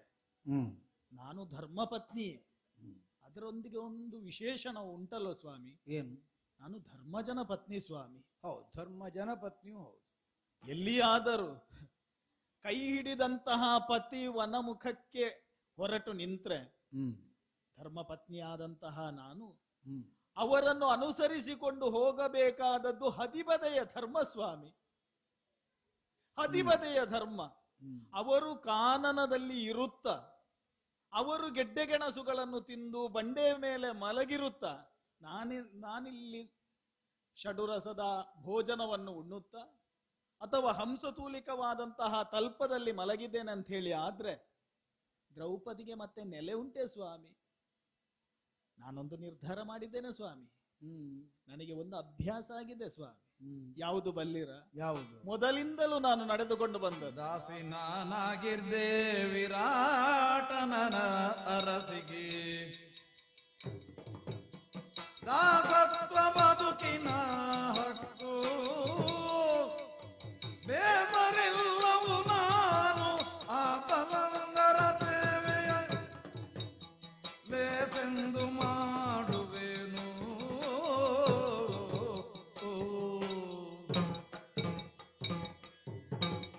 ಪ್ರಭು, ನಿಮ್ಮ ಮನಸ್ಸನ್ನು ಅರಿಯದೇ ಇರುವವಳು ನಾನಲ್ಲ. ಜೀರ್ಣಿಸಿಕೊಳ್ಳುವುದು ತುಂಬಾ ಕಷ್ಟ ಸ್ವಾಮಿ. ಕಕ್ಕುವುದುಂಟಲ್ವ, ಅದು ಅತ್ಯಂತ ಸುಲಭ. ಎಷ್ಟು ಕಠಿಣವಾದಂತಹ ಪರಿಸ್ಥಿತಿಗಳನ್ನು, ಸವಾಲುಗಳನ್ನು ನೀವು ಹೊಟ್ಟೆಯಲ್ಲಿ ಜೀರ್ಣಿಸಿಕೊಂಡಿದ್ದೀರಿ ಎನ್ನುವುದನ್ನು ನಾನು ಬಲ್ಲೆ. ನಿಮಗೆ ಒಂದು ಆತಂಕ ಉಂಟು ಸ್ವಾಮಿ. ಎಷ್ಟೇ ನೀವು ಅಣ್ಣನನ್ನು ವಿರೋಧಿಸಿದ್ರೂ ಕೂಡ ಕಡೆಗೆ ಆಡುವಂತಹ ಒಂದು ಮಾತು ನಮ್ಮವರು ಆಡುವಂತಹದ್ದು, ನಾನು ಆಡಿದ್ದಲ್ಲ, ತಮ್ಮ ಧರ್ಮವೇ ನನ್ನಿಂದ ಆಡಿಸಿದೆ ಎನ್ನುವುದಾಗಿ. ಇವತ್ತು ಕೂಡ ಹಾಗೆ ಅಲ್ವ ಸ್ವಾಮಿ? ಅವರು ಆಡಿದ್ದೇನು? ವಾನಪ್ರಸ್ಥಕ್ಕೆ ಹೊರಟು ನಿಂತಿದ್ದೇನೆ ಎನ್ನುವುದಾಗಿ. ಬಂದದ್ದು ಯಾರ ಮುಖದಿಂದ? ಧರ್ಮರಾಯನ ಮುಖದಿಂದ. ಅದಕ್ಕಿಂತಲೂ ಕೂಡ ಹೆಚ್ಚಾಗಿ ಅವರು ಆರಾಧಿಸುವಂತಹ ಧರ್ಮದ ಮುಖದಿಂದಲಾಗಿ. ನಿಮಗೂ ಹಾಗೆಲ್ಲ ಸ್ವಾಮಿ. ಧರ್ಮರಾಯರ ಮಾತನ್ನು ಮೀರ್ಲಿಕ್ಕೆ ಆಗ್ತದ? ಹಾಗಂತೇಳಿ ಒಂದು ವೇಳೆ ಧರ್ಮರಾಯರು ನಾನವರನ್ನು ಅನುಸರಿಸಿಕೊಂಡು ಹೋಗುವುದನ್ನು ಒಪ್ಪದೇ ಇದ್ದರೆ ಧರ್ಮಪತ್ನಿಯಾಗಿ ಅವರ ಮಾತನ್ನು ಒಪ್ಪಬೇಕಾದದ್ದು ನನ್ನ ಕರ್ತವ್ಯ. ಯಾಕೆ ಹೇಳಿ? ಅತ್ತೆಯ ಹೆಸರನ್ನು ಉಳಿಸಿ ಬೆಳೆಸುವಂತಹ ಹೊಣೆಗಾರಿಕೆ ನನಗೆ ಉಂಟಲ್ವಾ? ಹಾಗಿದ್ರೆ ನಾನು ಇಲ್ಲಿ ಏನು ಮಾಡಬೇಕು? ನೀವು ಧರ್ಮರಾಯರು ಏರಬೇಕಾದಂತಹ ಪೀಠವನ್ನು ಏರುತ್ತಾ ನಿಮ್ಮ ವಾಮಭಾಗದಲ್ಲಿ ಕುಳಿತು ಮಹಾರಾಣಿ ಆಗ್ಲಿಕ್ಕೆ ನನಗೆ ಆಗುವುದಿಲ್ಲ. ಅಂತ ಅರ್ಹತೆ ಇರುವುದು ಕಾಶಿಯಂತಹ ಪುಣ್ಯಕ್ಷೇತ್ರದಲ್ಲಿ ಹುಟ್ಟಿದಂತಹ ಬಲಂದರಿಗೆ ಮಾತ್ರ. ನನಗೆ ಒಂದು ಅಭ್ಯಾಸ ಉಂಟ ಸ್ವಾಮಿ, ಯಾವ ರೀತಿಯಾಗಿ ಕಷ್ಟಗಳನ್ನು ನುಂಗಿ ನೀವು ಪರಿಸ್ಥಿತಿಯನ್ನು ಎದುರಿಸುತ್ತಾ ಬಂದಿದ್ದೀರೋ, ನಿಮ್ಮೊಡನೆ 7 ಹೆಜ್ಜೆಗಳನ್ನು ಹಾಕಿದಂತಹ ನನಗೂ ಅದು ಅಭ್ಯಾಸ ಆಗಿ ಹೋಗಿದೆ. ಯಾವ ರೀತಿಯಾಗಿ ವಿರಾಟ ನಗರದಲ್ಲಿ ದಾಸಿ ವೃತ್ತಿಯನ್ನು ಮಾಡುತ್ತಿದ್ದೇನೆಯೋ, ಪೂರ್ವಾರ್ಜಿತವೋ ಪಿತ್ರಾರ್ಜಿತವೋ ಸಂಚಿತವೋ ಪ್ರಾರಬ್ಧವೋ ಆ ಕರ್ಮವನ್ನು ಕಳೆಯುವುದಕ್ಕಾಗಿ ನಿಮ್ಮಿರುವರ ಪಾದ ಸೇವೆಯನ್ನು ಮಾಡುತ್ತಾ ದಾಸಿಯಾಗಿಕೊಂಡು ನಾನಿರುತ್ತೇನೆ ಸ್ವಾಮಿ. ನೀವು ಅಣ್ಣನಾಡಿದಂತಹ ಮಾತಿನಿಂದ ಹಿಂದೆ ಸರಿಯುವುದು ಬೇಡ.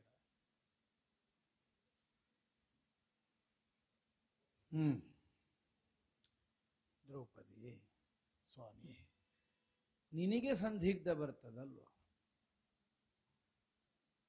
ಯಾಕೆಂದ್ರೆ ಮೊದಲು ನೀನು ಸತಿಯಾದದ್ದು ಧರ್ಮಜನಿಗೆ. ಸತ್ಯ. 5 ಮಂದಿಗಳಿಗೂ ಹೆಂಡತಿ ಆದ್ರೂ ಮದುವೆ ಆದದ್ದು ಬೇರೆ ಬೇರೆ ಅಲ್ವ? ಮೊದಲಿಗೆ ಧರ್ಮಜನ ಸತಿಯಾಗಿದ್ದೆ. ಈಗ 5 ಮಂದಿಗಳು ಇರುವುದರಿಂದ 5 ಮಂದಿಗಳಿಗೂ ನೀನು ಸತಿ. ಆದ್ರೆ ನಿನಗೆ ಸತೀತ್ವದ ದೀಕ್ಷೆ ಮೊದಲಿಗೆ ಸಿಕ್ಕಿದ್ದೆಲ್ಲಿ ಕೇಳಿದ್ರೆ ಧರ್ಮಜನಿಂದಲೇ. ವರ್ಷವೊಂದಕ್ಕೆ ನಮ್ಮ ಸತಿಯಾಗಿ ನಾವು ಅನುಭವಿಸಿ ಬರುವಂತಹ ಒಂದು ನಿರ್ಣಯವನ್ನು ನಮ್ಮೊಳಗೆ ಮಾಡಿಕೊಂಡೆವು. ವಿಶೇಷವಾದಂತಹ ಒಂದು ಅನುಗ್ರಹದಿಂದ, ದೈವಾನುಕೂಲದಿಂದ ನೀನು ಮತ್ತೊಬ್ಬನ ಸತಿಯಾಗಿ ಮತ್ತಿನ ವರ್ಷ ಇನ್ನೊಬ್ಬನಿಗೆ ಸಿಗ್ತಿದ್ದದಲ್ಲ, ಅವನ ಸತಿಯಾಗಿ ಸಿಗ್ತಾ ಇದ್ದ. ಅದು ದೈವಾನುಗ್ರಹದ ಮೂಲಕವಾಗಿ ಒದಗಿ ಬಂದಂತಹ ಒಂದು ಅವಕಾಶ. ಹಾಗಿದ್ರೆ ಏನು? ಧರ್ಮಜನ ಸತಿಯಾಗಿ ನಿನ್ನ ಸತೀ ಧರ್ಮವನ್ನು ಅನುಸರಿಸುವಂತಹ ನಿನ್ನದ್ದಾದಂತಹ ಕಾಯಕ ಯಾವ ಕ್ಷಣದಲ್ಲಿ ಪ್ರಾರಂಭ ಆಯಿತೋ ಅದಕ್ಕೆ ಯಾವ ಕೊರತೆಯೂ ಬಾರದಂತೆ ನೀನು ಬದುಕಿದ್ದರಿಂದ ದೈವಾನುಕೂಲವು ನಮಗೆ ಅನುಕೂಲವಾಗಿ ಒದಗಿ ಬಂತು.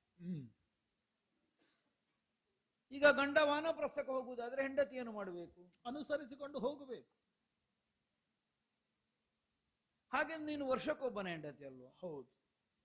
ಈಗ ವಾನಪ್ರಸ್ಥಕ್ಕೆ ಹೋದಳು ಮತ್ತಿನ ವರ್ಷ ಇಲ್ಲಿಗೆ ಬರ್ಲಿಕ್ಕಾಗ್ತದ? ಹಾಗೆಂದು ಹೋಗದೆ ಇರ್ಲಿಕ್ಕಾಗುತ್ತದೆ? ಹೋಗುವುದಾದ್ರೆ 5 ಮಂದಿಗಳು ಒಟ್ಟಿಗೆ ಹೋಗ್ಬೇಕಷ್ಟೆ. ಇರುವುದಾದ್ರೆ 5 ಮಂದಿಗಳು ಒಟ್ಟಿಗೆ ಇರಬೇಕು. ಇಲ್ಲದೆ ಇದ್ರೆ ಏನಾಗುತ್ತದೆ? ಅಗ್ನಿ ಸಾಕ್ಷಿಯಾಗಿ ನಿನ್ನನ್ನು ಕೈ ಹಿಡಿದಂತಹ ನಮ್ಮ ಅಂದಿನದ್ದಾದಂತಹ ನಿರ್ಣಯ ನಿಲುಮೆ ಏನುಂಟು ಅದಕ್ಕೆ ನಾವೇ ಕಾರಣರಲ್ವಲ್ಲ, ನಮ್ಮ ಅಮ್ಮನ ಮಾತೆ ಕಾರಣ ಅಲ್ಲ. ಸತ್ಯ ಸ್ವಾಮಿ. 5 ಅನುಭವಿಸಿ ಅಂದ್ರೆ 5 ಉಣ್ಣಬೇಕು. ಅಮ್ಮ ನಾಡಿದ ಮಾತದು. ಈಗ ಬಂದದ್ದು ಭಿಕ್ಷೆ ಯಾವ ರೂಪದ್ದು ಅನ್ನುವುದನ್ನು ತಿಳಿಯದೆ ಅವಳ ಬಾಯಿಂದ ಒಂದು ಮಾತು ಹೊರಗೆ ಬರ್ತದೆ ಅಂತಾದ್ರೆ ಇದಕ್ಕೆ ನಾವು ಯಾವ ವ್ಯಾಪ್ತಿಯನ್ನು ಕಲ್ಪಿಸಿಕೊಡಬೇಕಾದದ್ದು ಅನ್ನುವುದಕ್ಕೆ ವೇದವ್ಯಾಸರು ಸಮಾಧಾನ ಕೊಟ್ಟದ್ದು. ತಾಯಿಯೇ ದೇವರು, ದೇವರೇ ತಾಯಿಯ ಬಾಯಿಯಲ್ಲಿ ಹೇಳಿಸಿದ ಮಾತು. ಆದ್ದರಿಂದ ಅದು ದೈವ ನಿರ್ಣಯ, ಅದನ್ನು ಮೀರ್ಲಿಕ್ಕಿಲ್ಲ. ದೈವ ಒಪ್ಪಿದ ವಿಧಿಯನ್ನು ಮೀರಿ ನಡಿಲಿಕ್ಕೆ ನಮಗೆ ಅಧಿಕಾರ ಇಲ್ಲ ಅಲ್ವಾ? ಹಾಗೆ ನೀನು 5 ಸತಿಯಾದವಳು. ಧರ್ಮದಿಂದ, ಅರ್ಥದಿಂದ, ಕಾಮದಿಂದ ನಿನ್ನನ್ನು ಅತಿಕ್ರಮಿಸುವುದಿಲ್ಲ. ಇದಲ್ವ ನಮ್ಮ ಪ್ರತಿಜ್ಞೆ. ಪಾಣಿಗ್ರಹಣ ಮಾಡಿದ ನೀವುಗಳು ಆಡಿದಂತಹ ಮಾತು ಅದು. ಕೇವಲ ಸುಯೋಧನ ತೊಡೆ ಮುರಿದು ದುಶ್ಯಾಸನ ಎದೆ ಬಗಿದಲ್ಲಿಗೆ ಪ್ರತಿಜ್ಞೆ ಮಾಡಿದ್ದೇವೆ ಅಂದ್ರೆ ಸಾಕಾಗುವುದಿಲ್ಲ. ಇದು ಪ್ರತಿಜ್ಞೆ ಹೌದಲ್ಲ, ಸತ್ಯ ಪ್ರತಿಜ್ಞೆ, ಅಗ್ನಿ ಸಾಕ್ಷಿಯಾಗಿ ಮಾಡಿದ್ದು. ಇದಕ್ಕೂ ಕೊರತೆ ಆಗದ ಹಾಗೆ ನಿನ್ನನ್ನು ನಡೆಸಿಕೊಡಬೇಕಾದಂತಹ ಹೊಣೆ ಯಾರಿಗಿರುವುದು? ನಮಗೆ ಇರುವುದು. ಹೌದು ಅಲ್ವಾ?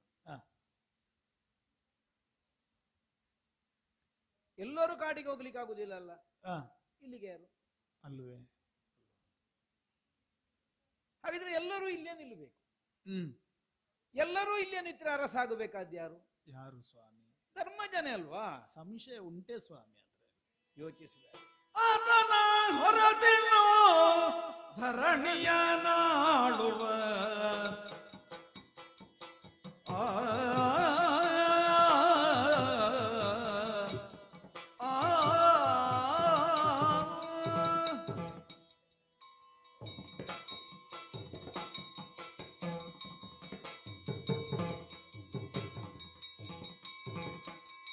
ಆತನ ಹೊರದಿನ್ನು ಧರಣಿಯ ನಾಡು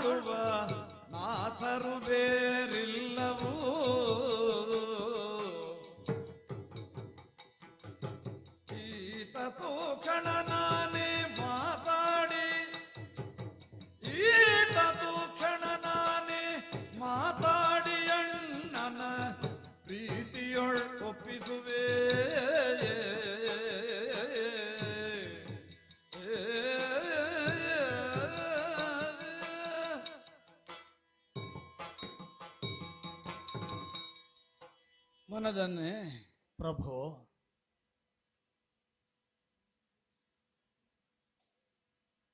ಯೋಚಿಸಬೇಡ. ಆ ನಿನಗೆ ಧರ್ಮ ಸಂಕಟ ತಂದು ಹಾಕುವುದಕ್ಕೆ ನಾವಲ್ಲ. ಹ್ಮ್ ಧರ್ಮಾಚರಿಸುವುದಕ್ಕೆ ಬರಬಹುದಾದಂತಹ ಸಂಕಟದಿಂದ ಕಂಟಕದಿಂದ ನಿನ್ನನ್ನು ಉತ್ತೀರ್ಣರನ್ನಾಗಿಸುವುದಕ್ಕೆ ನಾವಿರುವುದು. ಯೋಚಿಸಬೇಡ. ಸಿಂಹಾಸನ ಏರುವುದಿಲ್ಲ, ಕಾಡೇ ಸರಿ, ಈ ಭಾವದಿಂದಲೂ ಅಣ್ಣ ಹೊರಟದ್ದು. ಒದಗಿ ಬಂದಂತಹ ಪರಿಣಾಮದಿಂದ ಅವನ ಮನಸ್ಸಿಗಾದಂತಹ ವ್ಯಾಕುಲ ಕಾರಣವಾಗಿ ಆಡಿದ್ದಾನೆ. ನಾನೇ ಕಾರಣ ಆಗಿ ಇಷ್ಟೆಲ್ಲ ಆಯಿತು. ನಮ್ಮವರೆಲ್ಲ ನನ್ನನ್ನು ಅನುಸರಿಸಿ ನಿಂತವರು ನನ್ನ ಕಾರಣದಿಂದ ಸಂಕಟವನ್ನು ಅನುಭವಿಸಿದರು. ಹಾಗಿದ್ರೆ ನಾನು ಯಾಕೆ ಇನ್ನು ಇವರಿಗೆ ನಾಯಕನಾಗಿ ಇವರ ಮುಂಭಾಗದಲ್ಲಿ ಇರಬೇಕು? ಯಾಜಮಾನ್ಯ ನನಗೆ ಬೇಡ, ಕಾಡಿಗೆ ಹೋಗ್ತೇನೆ. ಈ ಭಾವವನ್ನು ಅವ ತಳೆದಿದ್ದಾನೆ. ಅವ ಹೋದ್ರೆ ನಮಗೆ ಸುಖ ಅನ್ನುವ ಭಾವದಿಂದ ಅಲ್ವ ಹೊರಟದ್ದು. ಅವರದ್ದು ಹಾಗೆ ಅಲ್ವಾ? ಈಗ ಅವರು ಕಾಡಿಗೆ ಹೋದ್ರೆ ಅಣ್ಣ, ಉಳಿದವರಿಗೆ ಸುಖವಾಗುತ್ತದೆ. ಈ ನಿರ್ಣಯದಿಂದ ಅಣ್ಣ ಹೊರಟದ್ದು. ಈಗ ಅವನ ಸುಖಕ್ಕಾಗಿ ಅಲ್ಲ. ಇಲ್ಲ, ಅವನಿಗೆ ಮನದಟ್ಟು ಮಾಡುವ, ನೀನು ಹೋಗುವುದೇ ನಮಗೆ ಕಷ್ಟ ಆಗುವುದು, ನೀನಿದ್ರೆ ನಮಗೆ ಸುಖ ಆಗುತ್ತದೆ. ನಮ್ಮ ಸುಖಕ್ಕಾಗಿ ಅಲ್ವ ಅವ ಯೋಚನೆ ಮಾಡುವುದು. ಅವನ ಸುಖ ಅವನಿಗೆ ಪ್ರಧಾನ ಅಲ್ಲ, ನಮ್ಮ ಸುಖಕ್ಕಾಗಿ. ಇಷ್ಟು ದಿವಸ ನನ್ನನ್ನು ಅನುಸರಿಸಿಕೊಂಡು ಬಂದ್ರು, ಆದ್ದರಿಂದ ಇವರಿಗೆಲ್ಲ ಸಂಕಟ ಅನುಭವಿಸುವಾಗಿದೆ, ಕಷ್ಟ ಬಂದಿದೆ. ಇನ್ನಾದ್ರೂ ಅವರಿಗಿಂತ ಬೇರೆಯಾಗಿ ನಾನು ನಿಲ್ತೇನೆ, ಅವರು ಸುಖ ಉಳ್ಳಿ, ಇದಲ್ವ ಉದ್ದೇಶ. ನಮ್ಮ ಸುಖವೇ ಅವನ ಪ್ರಧಾನ ಲಕ್ಷ್ಯ ಹೌದಾದರೆ, ಹೌದು, ನಿರ್ಣಯ ಅಲ್ಲ, ನಿರ್ಣಯವೇ, ಅನುಮಾನ ಇಲ್ಲ. ನಮ್ಮ ಸುಖ ಯಾವುದರಿಂದ ಅನ್ನುವುದನ್ನಲ್ಲೂ ನಾವು ಅವನಿಗೆ ಹೇಳಬೇಕಾದದ್ದು ಸತ್ಯ. ನೀನು ಸಿಂಹಾಸನದಲ್ಲಿ ಕುಳಿತುಕೊಳ್ಳುವುದೇ ನಮ್ಮ ಸುಖ, ಅದು ಬಿಟ್ರಲ್ಲ ಅನ್ನುವುದನ್ನು ಆಡಿದ್ರೆ ಆಯ್ತಲ್ಲ. ಆಡಿದ್ರೆ ಅವರು ಒಪ್ಪುತ್ತಾರೆ. ಒಪ್ಪದೇನು ಪ್ರಭು? ನಿಜಾರ್ಥದಲ್ಲಿ ಈಗ ನೀವು ನನಗೆ ಪತಿಯಾದದ್ದು. ಕರವ ಬಿಡಿದವ ಪಾರ್ಥನಾದರು ಪೊರೆದ ಎರೆಯನು ನೀನದಲ್ಲದೆ, ನನ್ನನು ಎರೆಯನು ನೀನದಲ್ಲದೆ,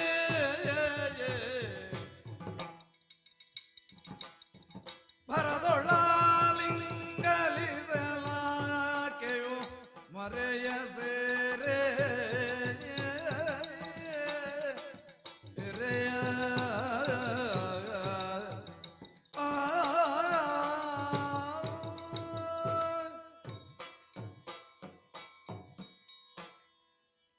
ಪ್ರಭು, ಪಾಂಚಾಲೆ ನಿಜಾರ್ಥದಲ್ಲಿ ಪಂಥವನ್ನು ಭೇದಿಸಿ ನನ್ನನ್ನು ಪಡೆದಂತಹ ಪತಿ ಅರ್ಜುನನಾದರೂ ಕೂಡ ನನ್ನ ಜೀವನದಲ್ಲಿ ಅತಿ ಹೆಚ್ಚು ಬಾರಿ ನಿಮ್ಮ ಕೈಗಳನ್ನು ಹಿಡಿದೇ ಅಲ್ವೇ ನನ್ನ ಮನದ ಭಾವನೆಗಳನ್ನು ಹಂಚಿಕೊಂಡದ್ದು. ಜೀವನದಲ್ಲಿ ಕಷ್ಟ ಬರಲಿ, ಹೇಳಿಕೊಳ್ಳುವುದಕ್ಕೆ ಯಾರು ಕೇಳಿದ್ರೆ ಭೀಮ, ಸಂತೋಷ ಬರಲಿ, ಹಂಚಿಕೊಳ್ಳುವುದಕ್ಕೆ ಯಾರು ಕೇಳಿದ್ರೆ ತಾವು. ನಿಮ್ಮ ಬಳಿಯಲ್ಲಿ ಮಾತನ್ನ ಆಡುವಾಗಲೂ ಕೂಡ ಸ್ವಾಮಿ, ನಿಮ್ಮ ಕಾಲಿಗೆ ಬಂದು ನಾನು ಬಿದ್ದದ್ದಿಲ್ಲ. ಯಾಕೆ ಬಲ್ಲಿರ? ನಿಮ್ಮ ಉಭಯ ಕರಗಳನ್ನು ಹಿಡಿದೇ ನಾನು ಸಂವಾದ ಮಾಡಿದ್ದು. ನಿಮ್ಮನ್ನು ಹತ್ತಿರದಿಂದ ನಿಮ್ಮ ಮುಖವನ್ನು ನೋಡಿಯೇ ನಾನು ಮಾತನಾಡಬೇಕು ಎನ್ನುವಂತಹ ಉದ್ದೇಶದಿಂದಲಾಗಿ. ಪ್ರಭು, ಎಲ್ಲರ ಅಂತರಂಗವನ್ನು ಓದುವುದಕ್ಕೆ ಒಂದು ಸಮಯ ಬರ್ತದೆ ಸ್ವಾಮಿ. ಅಂತರಂಗದ ಬಿತ್ತರಕ್ಕೂ ಒಂದು ಸಮಯ ಬರ್ತದೆ. ದ್ರೌಪದಿಯ ಅಂತರಂಗ ಎನ್ನುವಂತಹದ್ದು ನಾನು ಪ್ರಸ್ತುತ ಮಾಡಬೇಕಂತ ಹೇಳಿದ್ರೆ, ನನ್ನ ಅಂತರಂಗದಲ್ಲಿ ಹೃದಯಸ್ಥರಾಗಿರುವಂತಹ ನಿಮ್ಮೆದುರಿಗೆ ಅಲ್ವ ಸ್ವಾಮಿ. ನನ್ನ ಮನಸ್ಸಲ್ಲಿದ್ದದಿಷ್ಟೇ ಸ್ವಾಮಿ, ಧರ್ಮ ಕಾಡಿನಲ್ಲಿ ಬಲನಾಡಿನಲ್ಲಿ ಎನ್ನುವ ಹಾಗೆ ಇರಬಾರದು. ಧರ್ಮ ಬಲಗಳೆರಡೂ ಕೂಡ ಇಲ್ಲಿಯೇ ಇರಬೇಕು. ಧರ್ಮ ಬಲಗಳು ಇರುವ ಕಡೆಯಲ್ಲಿ ನಾನಿರ್ಬೇಕು. ಅದು ಕಾಡೇ ಆದೀತು ಸ್ವಾಮಿ, ನಾಡೇ ಆದೀತು. ಇನ್ನೊಂದು, ಇದು ನಾನು ಧರ್ಮಜನ ಪತ್ನಿಯಾಗಿ ಯೋಚನೆ ಮಾಡಿದ್ದು.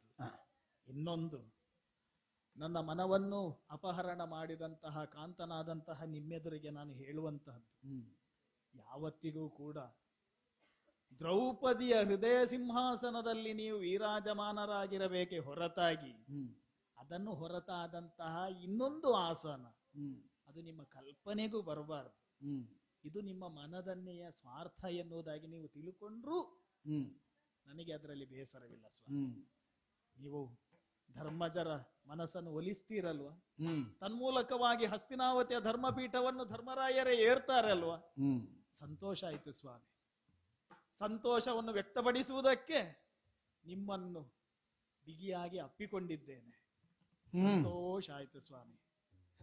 ಇನ್ನಾದರೂ ನಮ್ಮ ಜೀವನದಲ್ಲಿ ಸುಖ ದಿನಗಳೇ ಬರಲಿ ಎನ್ನುವಂತಹ ಆಶೀರ್ವಾದವನ್ನು ಮಾಡಿದ್ರೆ ನಾನು ಮುಂದುವರಿತೇನೆ ಸ್ವಾಮಿ.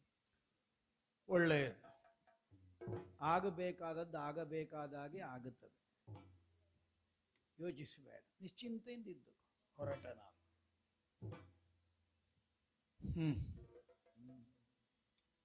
ಏನನ್ನಬೇಕು ನಮ್ಮ ಒಳಗನ್ನು.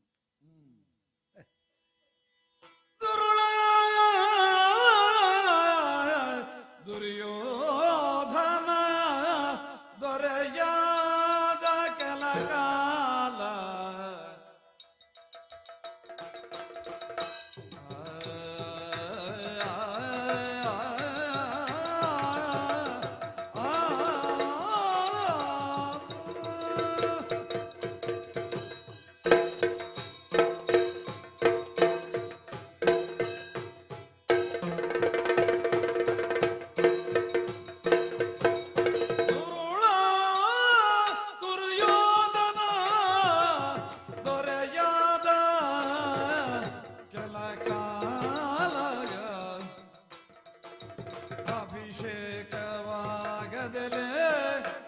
ಅಭಿಷೇಕ ಆಗದಲೇ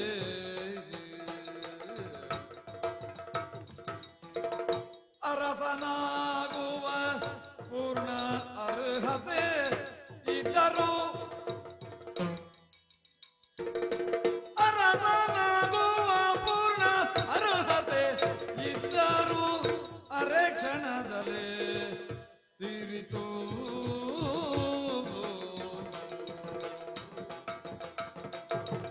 ಅರಸನಾಗುವ ಪೂರ್ಣ ಅರ್ಹತೆ ಇದ್ದರು ಅರೆ ಕ್ಷಣದಲ್ಲೇ ತೀರಿತು. ದುರುಳ ದುರ್ಯೋಧನ ದೊರೆಯಾದ ಕೆಲ ಕಾಲ ಅಭಿಷೇಕವಾಗದಲೇ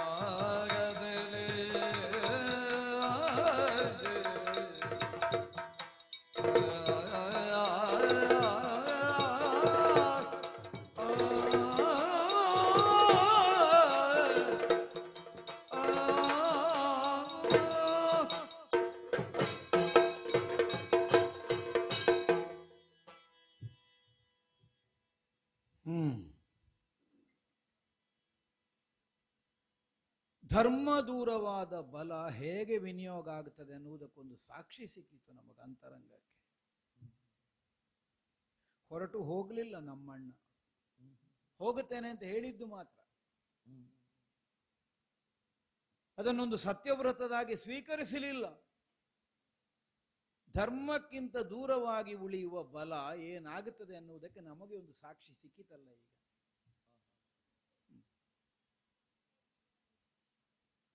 ದುರುಳ ದುರ್ಯೋಧನ ಅರಸಾದ. ಅವ ಎಷ್ಟು ದಿವಸ ಅಲ್ಲಿ ಅಧಿಕಾರ ನಡೆಸಿದ್ದಾನೆ ಅನ್ನುವುದರಿಂದ ನನಗೆ ಬಂದಂತಹ ಒಂದು ತಿಳುವಳಿಕೆ ಅಲ್ಲ ಅದು. ಎಲ್ಲಿಯೋ ಭೀಮನ ಅಂತರಂಗದಲ್ಲಿ ಒಂದು ಕ್ಷಣಕ್ಕೆ ದುರುಳ ದುರ್ಯೋಧನನೇ ಅರಸಾದ.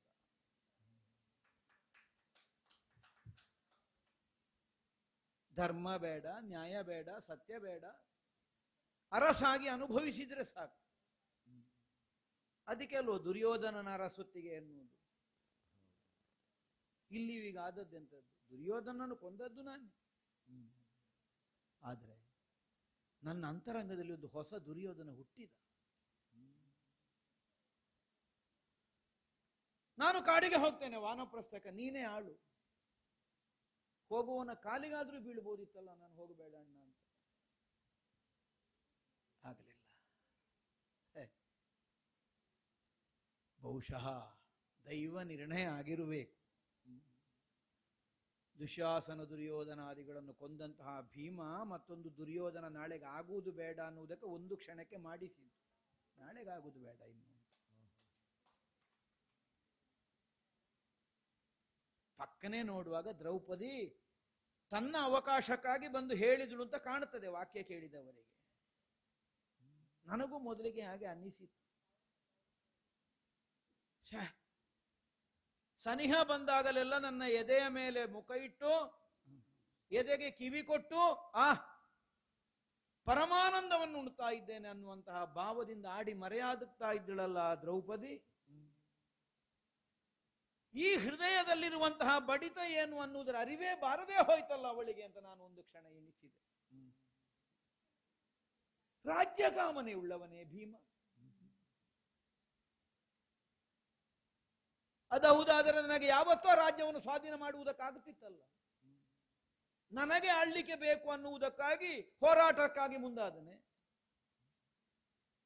ಊರಿನವರಿಗೆ ಅರ್ಥ ಆಗದಿದ್ದರೆ ದೊಡ್ಡ ವಿಷಯ ಅಲ್ಲ. ಆಗಲಿ, ಯಾರು ನನ್ನ ಮನದನ್ನೆಯೋ ಅವಳಿಗೆ ಅರ್ಥ ಆಗಲಿಲ್ಲ ನಮ್ಮ ಅಂತರಂಗ ಅಂತ ಆದ್ರೆ ಮತ್ತಿನ್ಯಾರಿಗೆ ಅರ್ಥ ಆಗಬೇಕು? ಹೀಗೆ ಒಂದು ಕ್ಷಣಕ್ಕೆ ಯೋಚನೆ ಬಂದು ಹೋಗಿತ್ತು. ಆದರೆ ಆ ಮಾತಿನಲ್ಲಿರಬಹುದಾದಂತಹ ಮರ್ಮ ಏನು ಅನ್ನುವುದು ಕೊನೆಗೆ ನನಗೆ ಸ್ಫುಟ ಆಯಿತು. ಅದಕ್ಕೆ ಮತ್ತೆ ಪ್ರತಿವಚನ ಹೇಳಲಿಲ್ಲ ನಾನು. ಸರಿ, ನಿನ್ನ ಯೋಚನೆ ಆಗಿ ಒಬ್ಬಳು ಸತಿಯಾದವಳು ಮಾಡಬೇಕಾದ ಕರ್ತವ್ಯ ಏನು ಅನ್ನುವುದನ್ನು ಅರಿತು ಬಂದು ಆಡಿದಳು.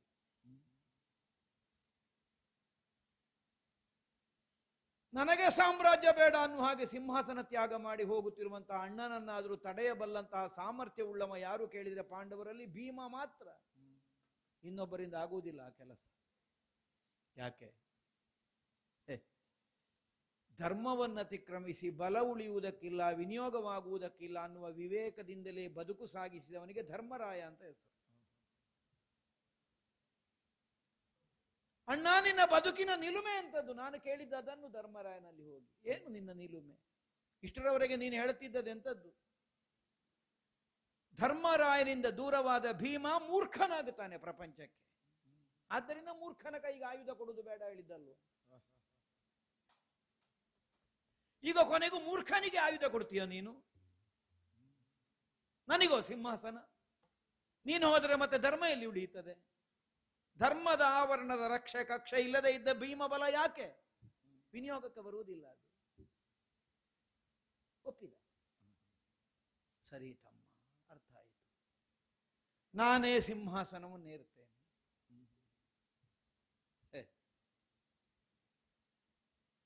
ಧರ್ಮಕ್ಕೆ ಅರ್ಥ ಆಗದೆ ಇದ್ದ ಅಂತರಂಗ ಇದ್ದು ಪ್ರಯೋಜನ ಇಲ್ಲ ಯಾವನಿಗಾದರೂ. ದ್ರೌಪದಿ ಬಂದಾಡುವ ಕಾಲಕ್ಕೆ ನಮಗುಂಟಾದಂತಹ ನೋವು ಒಂದು ಕ್ಷಣಕ್ಕದು. ಎಲ್ಲೋ ಭೀಮನ ಮನಸ್ಸಿನಲ್ಲಿ ತಾನು ತನ್ನ ಬಲದಿಂದ ಈ ಯುದ್ಧದಲ್ಲಿ ವಿಜಯವನ್ನು ಗಳಿಸಿದ್ದೇನೆ, ದುಡಿಮೆ ನನ್ನದ್ದು, ಅನುಭವಿಸಲಿಕ್ಕೆ ಧರ್ಮಜನು ಅನ್ನುವ ಪ್ರಶ್ನೆ ಹುಟ್ಟಿದೆ ಏನೋ ಹೀಗಣ್ಣ ಭಾವಿಸಿದನೆ. ದ್ರೌಪದಿ ಬಂದು ಹೇಳುವ ಕಾಲಕ್ಕೆ ನನ್ನ ಮನಸ್ಸಿಗೆ ಚುಚ್ಚಿದ್ದದು.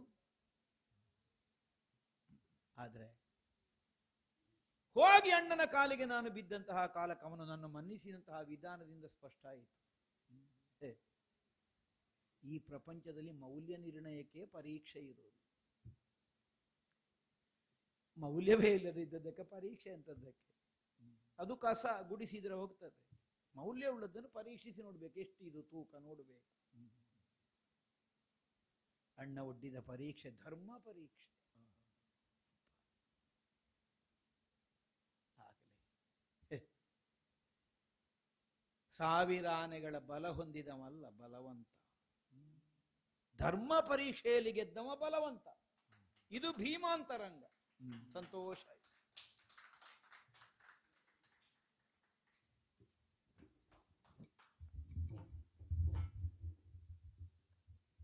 ಸೇರಿದಂತಹ ಪ್ರಜ್ಞಾವಂತ ಶ್ರೋತೃಗಳಲ್ಲಿ ಒಂದು ವಿನಂತಿ. ಊಟದ ವ್ಯವಸ್ಥೆ ಇದೆ, ದಯವಿಟ್ಟು ಊಟವನ್ನು ಪೂರೈಸಿ ತಾವು ತೆರಳಬೇಕು. ಇಷ್ಟರವರೆಗೆ ಸತತ ಅವರ ಅನುಭವದಲ್ಲಿ ತುಂಬ ಸಾರಿ ಅಂತ ವಿಶ್ವರೂಪವನ್ನು ತೋರಿಸ್ತಾ ಇದ್ದಾರೆ. ನಮ್ಮ ತ್ರಿಮಧುರದ ಸತತ 4ನೇ ವರ್ಷದಲ್ಲಿ ಭೀಮನ ಅಂತರಂಗವನ್ನು ತೋರಿಸಿ ತನ್ನ ಕಲೆಯ ವಿಶ್ವರೂಪವನ್ನು ದರ್ಶನ ಮಾಡಿದಂತಹ, ತಾಳಮದ್ದಳೆಯ ಕಡೆಗೆ ಆಸಕ್ತಿ ಹೊಂದಿ 2 ತೊದಲು ಮಾತುಗಳನ್ನು ಆಡುವುದಕ್ಕೆ ನಮಗೆ ಪ್ರೇರಕ ಶಕ್ತಿಗಳಾಗಿ ನಮ್ಮ ರಂಗಣ್ಣವೇ ಹೇಳ್ತಾರೆ, ಅವರು ಪರೋಕ್ಷವಾಗಿ ನಮಗೆಲ್ಲ ಗುರುಗಳಾಗುವವರು ಅಂತೇಳಿ. ಹಾಗಾಗಿ ವಿಶ್ವಕ್ಕೊಬ್ಬರ ವಿಶ್ವಣ್ಣ ಅಂತ